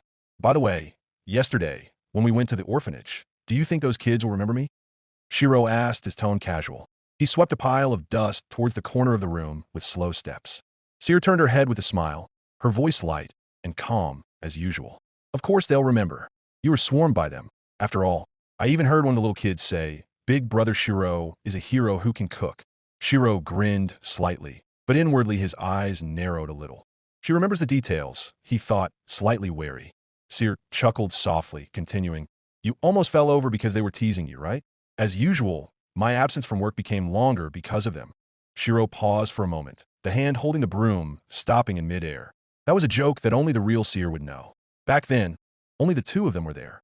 "Then, this really is Seer?" he murmured in his heart, slowly lowering the broom. However, the part of him sharpened by battlefields and deceit didn't calm down so easily. He suspected there were entities, be they human, goddess, or something in between, that could mimic not only form, but also memories. He glanced at Seer, looking for a small flaw in her movements, her breathing, or her tone of voice. Unconsciously, Seer looked back, smiling softly. "You want to donate to the orphanage yesterday, right?" "Yesterday evening," she asked as if without any burden, her voice sounding sincere. Shirou was slightly surprised because he had gone alone to deliver the donation to the orphanage after work. Seer should know because Shirou was the one who told her. Yeah, that's right. I stopped by," he answered a bit haltingly, adjusting his tone so it didn't sound suspicious. Seer let out a small sigh and patted her waist, making her apron sway slightly. Good. Ryu and I had a hard time cleaning the toilet yesterday. My back is all sore, you know," she complained in her characteristic whiny tone. Shirou blinked slowly. A complaint that was too natural. Even her expression, the tone of annoyance ending with a small pout on her lips. It all matched exactly what he knew of Seer. Yet in his mind, the unease only grew. Her movements are perfect, fake scent, but her behavior and memories are all accurate. If this really isn't Seer, then... He looked at the girl once more, who now turned around and was wringing a cloth in a basin, that blue-gray hair moving softly with the motion of her hands. The morning that should have been peaceful had now turned into a silent game between two people hiding something from each other. If this really is Seer, then I was wrong to suspect her. But if it's not, Shirou clenched his jaw slowly. I'm talking to something that mimics others far more perfectly than I thought. Behind the soft smile, Seer continued to offer. The air felt a little cold, and Shirou felt that the scent of real winter flowers was completely absent. All he smelled was the imitation fragrance. Just as she finished arranging the last chair in the corner of the room, Seer patted her apron and turned towards Shirou, who was tidying up the cloths. The morning light streamed through the window, illuminating both their faces brightly. Ah, right, I almost forgot, Seer said, leaning against the table. Ryu has a message for you. Shirou turned, his brow furrowing. A message? For me? Seer nodded while imitating Ryu's characteristic flat tone. She said, if Shirou comes tomorrow morning, tell him to come to the waitress dormitory. I'll be waiting there for our training. Training, Shirou murmured, remembering their small promise to go to the dungeon. He slapped his forehead. All right, I forgot about that. He looked at Seer with an expression mixed between slight annoyance and amusement. But why only tell me now, Seer? I've been helping clean up all this time. You could have told me from the start. Seer clasped her hands behind her back, smiling mischievously while sticking out her tongue slightly. If I told you from the start, then who would help me clean up? She teased in a sweet yet deliberately mischievous voice. Shirou let out a soft snort, half resigned. You know, you could just ask nicely. I wouldn't refuse. Seer leaned forward slightly, her eyes narrowing with an unreadable, sly expression. But that wouldn't be as fun, would it? She said lightly, like a little girl who had just won a small game. Shirou just sighed. Sometimes I wonder why everyone around me likes to tease me, he murmured under his breath. He stepped towards the door, glancing at Seer one more time. The girl's face looked innocent, calm, and cheerful as always. No strange signs remained. All right, I'll take my leave then, Shirou said, raising his hand briefly. Seer nodded softly. Take care on your way, Shirou. Her voice echoed lightly as Shirou closed the door behind him. The atmosphere in the room returned to quiet. A few seconds after Shirou's footsteps disappeared from the doorway, the smile on Seer's face slowly faded. The morning light touched her face, but her gaze was now empty, cold and cracked, as if the mask she wore was finally beginning to crack from within. That man is so predictable, she whispered, but this time her voice was lower, almost eerie. Seer's usual gentle tone was replaced by something bitter, cold, and vibrating on the edge of sanity. She walked slowly towards a window, looking out. In the reflective glass, the shadow of Seer seemed to sway faintly, and behind it, another silhouette seemed to appear. A girl with silver-gray hair, her face filled with admiration, obsession, and sorrow that had accumulated for too long. A small laugh escaped her lips, soft, but gradually rising into a strangely shrill mix of laughter and sobs. Lady Freya is not here. So my task is to replace you, so the world doesn't forget how beautiful you are. She whispered, her voice trembling between admiration and madness. She looked at her palm, as if the warmth of the goddess's fingers was still imprinted there. Whatever your command, Lady Freya, no matter how despicable, cruel, or sinful it may be, I will carry it out without hesitation. Her eyes sharpened, her pupils shaking like small flames burning from within. If I must dirty my hands, deceive them, even hurt those you watch over, it's fine. As long as it's for you. As long as it makes you smile. She bowed deeply, almost touching the floor, then whispered again with a tone full of devotion bordering on fanaticism. Because I live only for you, Lady Freya, and this world is not worthy of seeing you tainted by anything. That was not Freya. The one standing there was only Horn, her most loyal and most obsessed attendant. She looked towards the door where Shirou had left, then slowly smiled again. But this time, her smile curved too widely, her silver-gray eyes shaking like broken glass. Such an insolent human. Horn whispered in a voice trembling with jealousy and hatred, her smile strained while her eyes emitted a wild light. How dare you look at Lady Freya with that gaze, as if you were worthy of standing under her light. You are not a savior. You are just a moth flying into the flame, and you should burn before you can even touch her. She turned her body slowly, her footsteps light, but her rhythm unstable, between gentle and unsteady, like someone dancing on the edge of madness. Behind every step, there was love, loyalty, and obsession fused into one dangerous thing. A devotion so deep it was painful. Chapter 174. Horn stood in the middle of the silent restaurant, her shadow stretching long across the wooden floor, bathed in the morning light. Behind Seer's perfect face, something trembled, a soft yet alien pulse that did not originate from her. She stared at her own hands, fingers that still radiated the same gentle charm as the goddess of beauty. This form, this voice, she whispered, stroking her own face as if to confirm that the skin she touched wasn't a dream. I can feel it. Even her memories and feelings, they're all flowing into me. This ability was no ordinary magic, no illusion, but the result of a direct blessing from a goddess, the skill Vanasith, a forbidden grace that allowed Horn to mimic Freya's essence completely. Not just her appearance, but also her divine scent, her allure, even fragments of emotions stored within the goddess's heart. However, every time Horn used this form for too long, the boundary between herself and Freya grew increasingly blurred. Sometimes, she no longer knew who was truly speaking, Horn or the shadow of Freya living within her. "Ah, Lady Freya," she murmured, gazing at her reflection in the window. "How beautiful you are! How perfect, and I'm the only one allowed to touch that light." The reflection in the glass slowly changed, depicting the face of a dull-haired, dirty child with hollow eyes. The memory came sharply. A young Horn, curled up in a corner of Orario's streets, her body wrapped in tattered rags, staring emotionlessly at the passers-by. No one cared. No one glanced her way. The world to her was a cold, meaningless gray mist. Until she arrived. Amidst the crowd, a woman's steps halted. Her hair shone silver, every movement like a dance of light. When Horn looked at her face for the first time, her heart, which had been empty until now, trembled for something she didn't even understand. "Do you want something, child?" That gentle voice pierced her consciousness like a goddess's song. The young Horn stared, her eyes glistening, her lips quivering before she finally spoke with innocence. "I want to be as beautiful as you." "Very well," Freya said softly, her voice like a spell.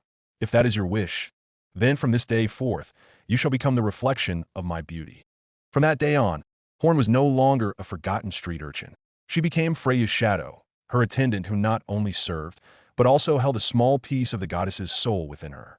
And from that blessing was born a terrifying ability, Vanasith, which allowed Horn to perfectly take on Freya's or Seer's form, mimicking their smiles, voices, even the feelings Freya felt towards others. But with it came a curse. Every time she mimicked, she also felt the love that Freya felt, and it slowly carved her up. Through Vanasith, the bond was not one way. Like two mirrors reflecting each other's images, not only could Horn transform into the goddess, but Freya could also use this ability to lower herself into a human form. It was in this form that the figure of Seer Flova was born, the gentle waitress of the hostess of fertility. A girl who seemed so ordinary, yet was truly the goddess of beauty, hiding her radiance behind simplicity. At first, Horn didn't mind. She even thought it was beautiful. Watching the great goddess lower herself and play as an ordinary human, sitting amidst the laughter of the waitresses and customers, was to her like watching a living painting. A perfect Freya, who even in her simplicity radiated divine elegance. Sometimes, Horn would secretly stand in a corner of the restaurant, watching from afar as Freya, in her seer form, joked with Ryu or scolded the noisy Anya.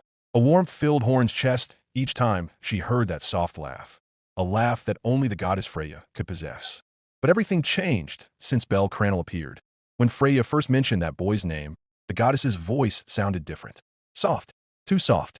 There was a tone that shouldn't belong to an eternal being like her. Freya called him Udr, a name used only for true love in mythology. And at that moment, something inside Horn began to crack. "Odd," Horn whispered, full of hatred, staring at herself in the mirror while biting her lip until it bled. "That boy's name isn't even worthy of being spoken from your lips, Lady Freya." She punched her chest angrily, trying to stop the warm pulse emerging from within, a pulse that wasn't hers, but an echo from Freya's own heart. "These feelings aren't mine, but I can feel them. That love, that foolish mortal love." She laughed bitterly, tears trickling down, but her expression remained twisted between love and hatred. "No, Lady Freya must not fall to this filthy world. You are an eternal light, not a human girl who can cry over a lowly boy like him." Horn looked at the sky from the hostess's window, the morning light highlighting her face still disguised as Seer Bel Cranel. She murmured slowly, Seer's gentle smile now turning cold. "You have defiled Lady Freya's feelings, and I We'll make sure you never approach her again." In her heart, there was no love, only fanatical devotion and a burning obsession. Horn, the attendant created from Freya's affection, had now become a shadow protecting that beauty by any means necessary, even if it meant staining the hands that were supposed to be gentle. "Lady Freya is the goddess of beauty," she said softly yet sharply, "not a mortal human. And I will ensure it remains that way, even if I have to remove anyone who makes her forget." The shadow on her face shifted between Seer's sweet smile and Horn's gaze full of madness. Her footsteps sounded softly on the hostess's wooden floor, each step like an echo of the vow she swore for one purpose only, to keep the goddess as a goddess. Horn stopped in front of the table Shirou had just used, her fingers slowly sweeping across its surface, as if trying to erase any trace of the man's presence. Her gaze was empty, but behind it swirled emotions hard to define: jealousy, hatred, fear, and something she wouldn't even admit to herself. "No one else is allowed to touch Lady Freya's feelings," she whispered softly, almost like a mantra. "Not a mortal human, not that filthy creature. I won't let her be tainted again." She gripped the table so hard her knuckles turned white, as if wanting to break something or someone invisible. Unlike Bel Cranel, who was like a sacred gem in Freya's eyes, what the goddess felt for Shirou was much darker, lower, more worldly. It wasn't love, it was lust. When Freya looked at Shirou, her eyes didn't shine softly like when she gazed at Bel. There was no pure affection or desire to protect. There was only the desire to possess, to taste something that should be disgusting, the rusted soul of that red-haired youth. To her, Bel's soul was a transparent crystal, a pure, shining odor, untainted by the world's sins, a form of love she had yearned for thousands of years. But Shirou? Shirou was the opposite of all that. His soul was dark, dull, like a sword blade rusted from overuse and cutting down others for their sake. There was no beauty, no clarity, only wounds, regret, and sacrifice. Yet, that was precisely where his appeal lay for Freya. A man with a soul so foul that he should be full of hatred and ego, yet he continued to walk on for the sake of others. He dirted his hands to protect.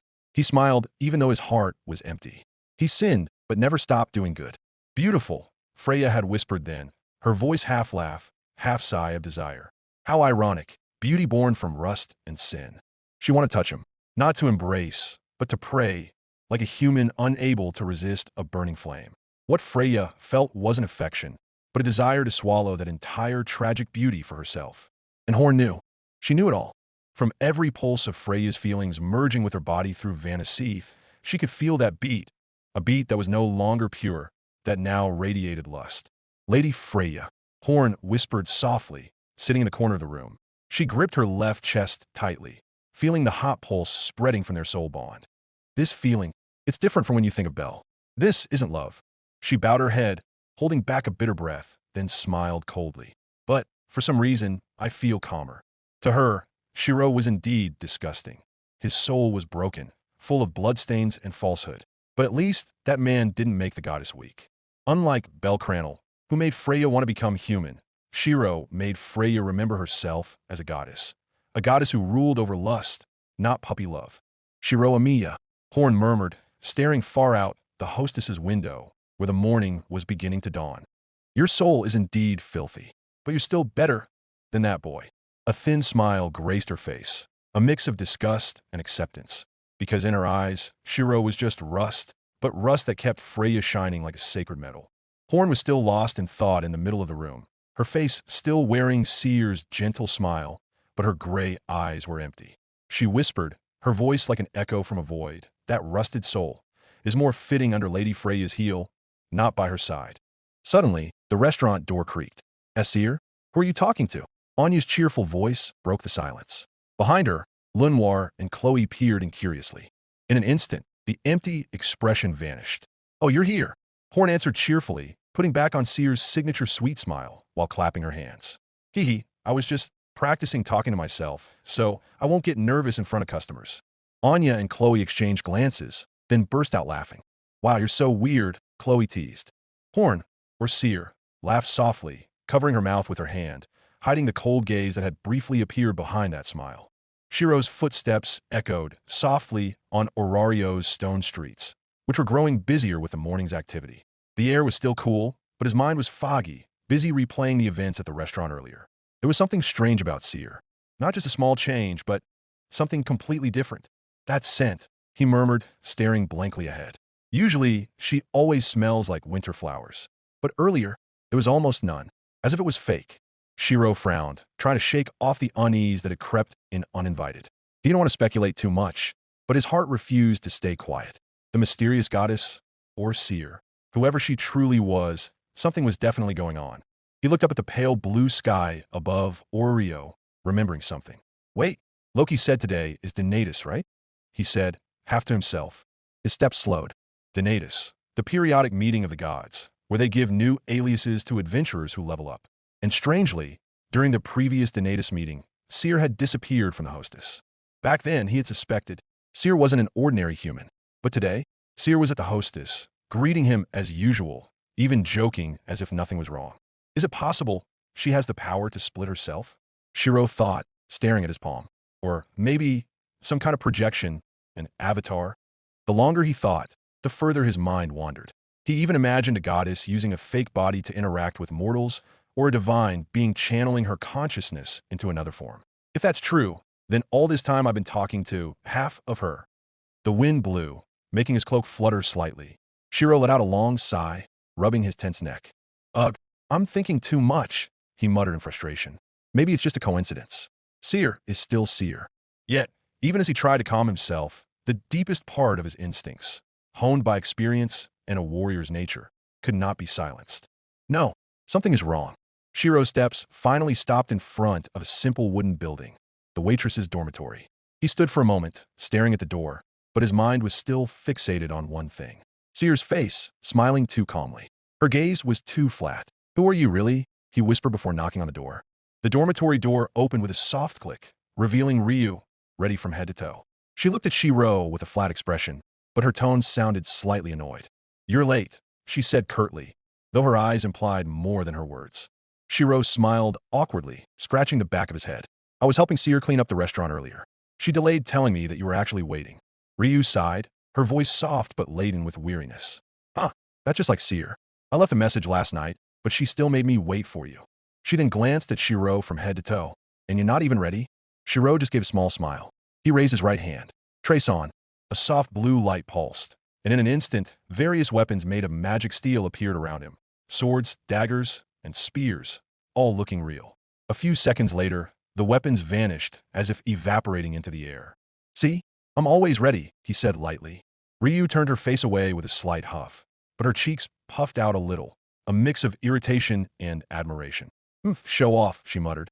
However, deep beneath her calm demeanor, Ryu's heart trembled. She glanced at Shirou from the corner of her eye, a man who always made her feel comfortable, yet hid something behind his calm eyes. All this time, she knew Shirou was strong. But how strong? That was something she had never seen with her own eyes.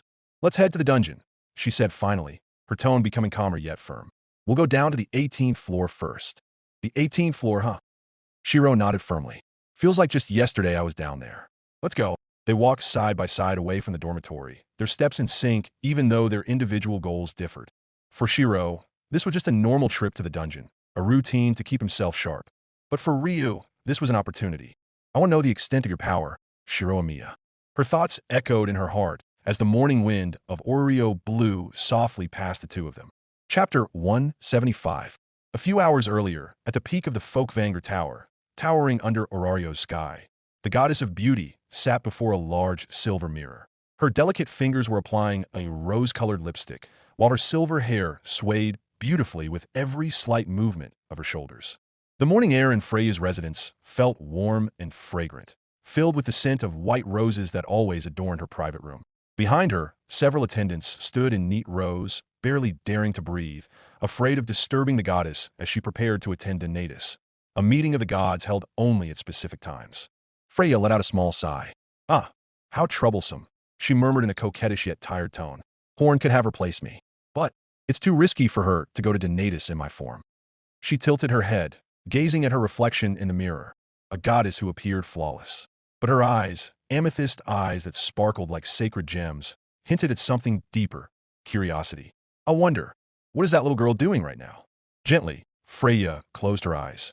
A faint purple light began to pulse in her pupils. A flash of Vanaseth, the spiritual bond connecting her soul to Horn.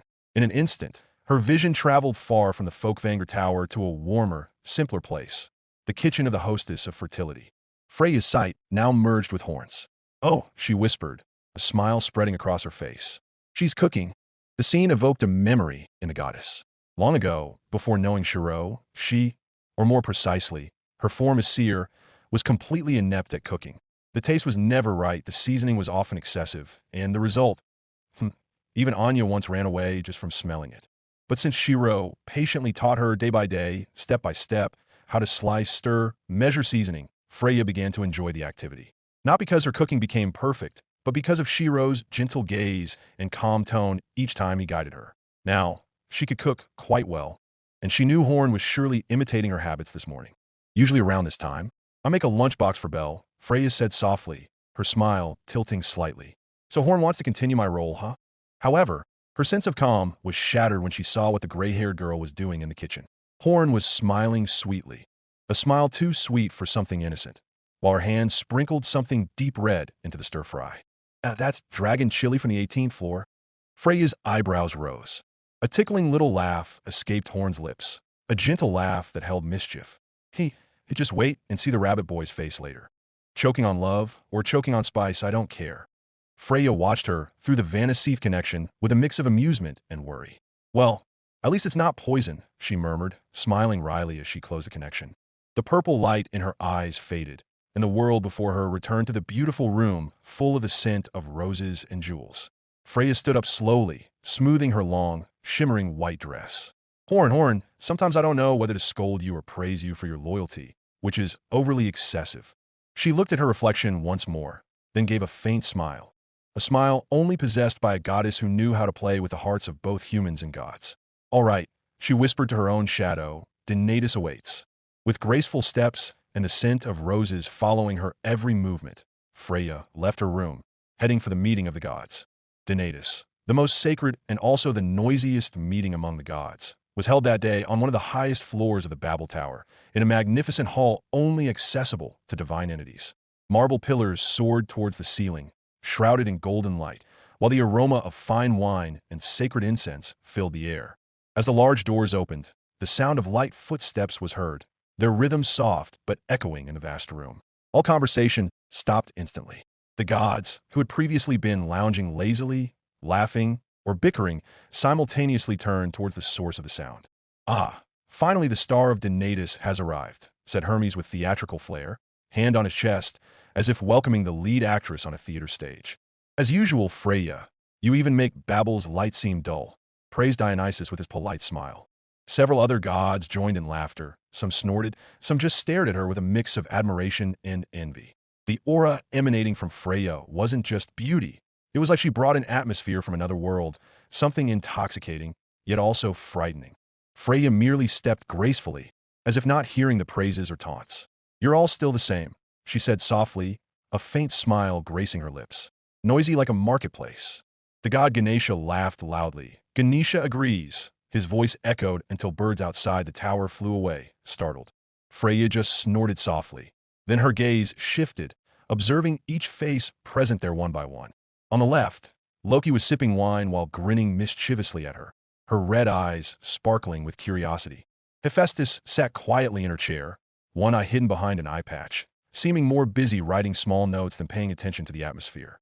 Hermes, as usual, was already busy chatting with Dionysus, while Hestia, who had just arrived and sat somewhat far in the corner, looked awkward, trying to avoid the gazes of the noisier gods.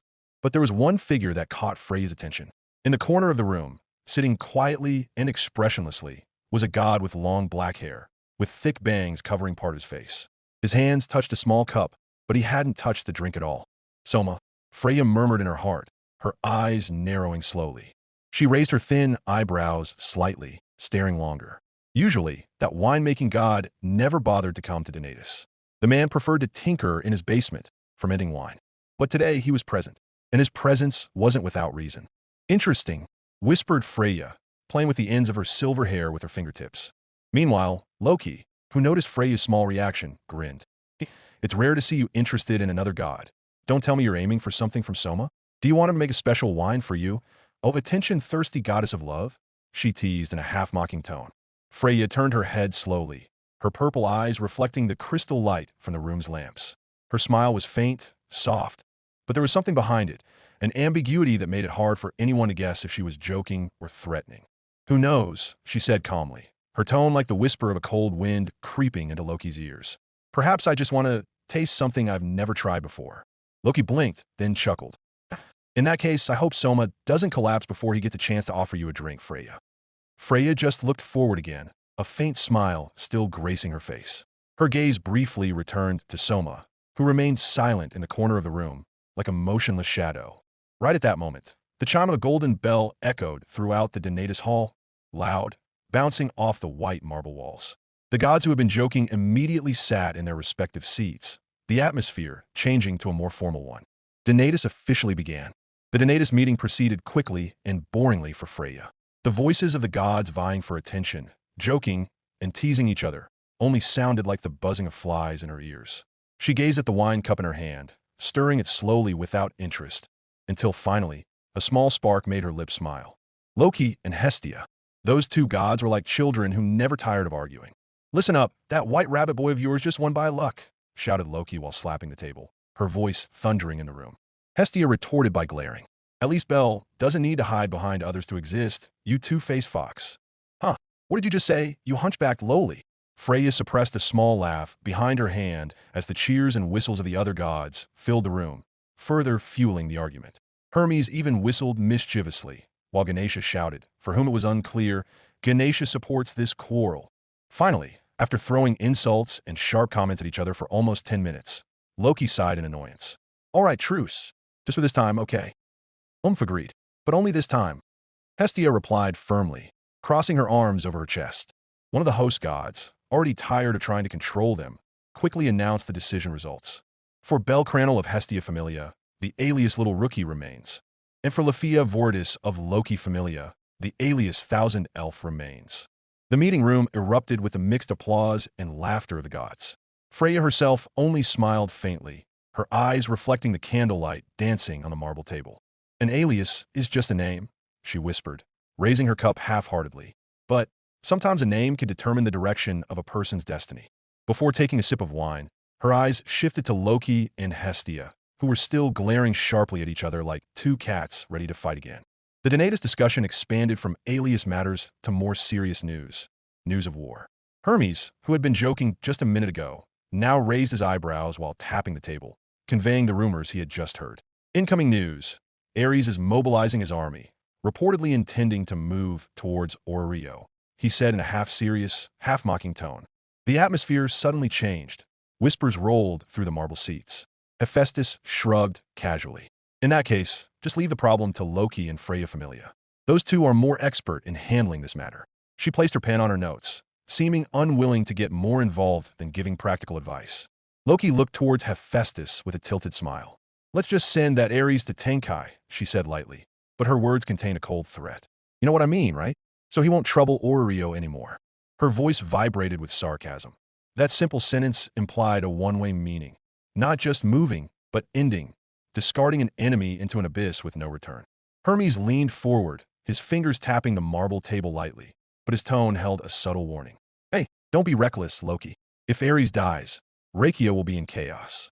A country without its king isn't our problem, but believe me, the spilled blood could reach Orario's doorstep.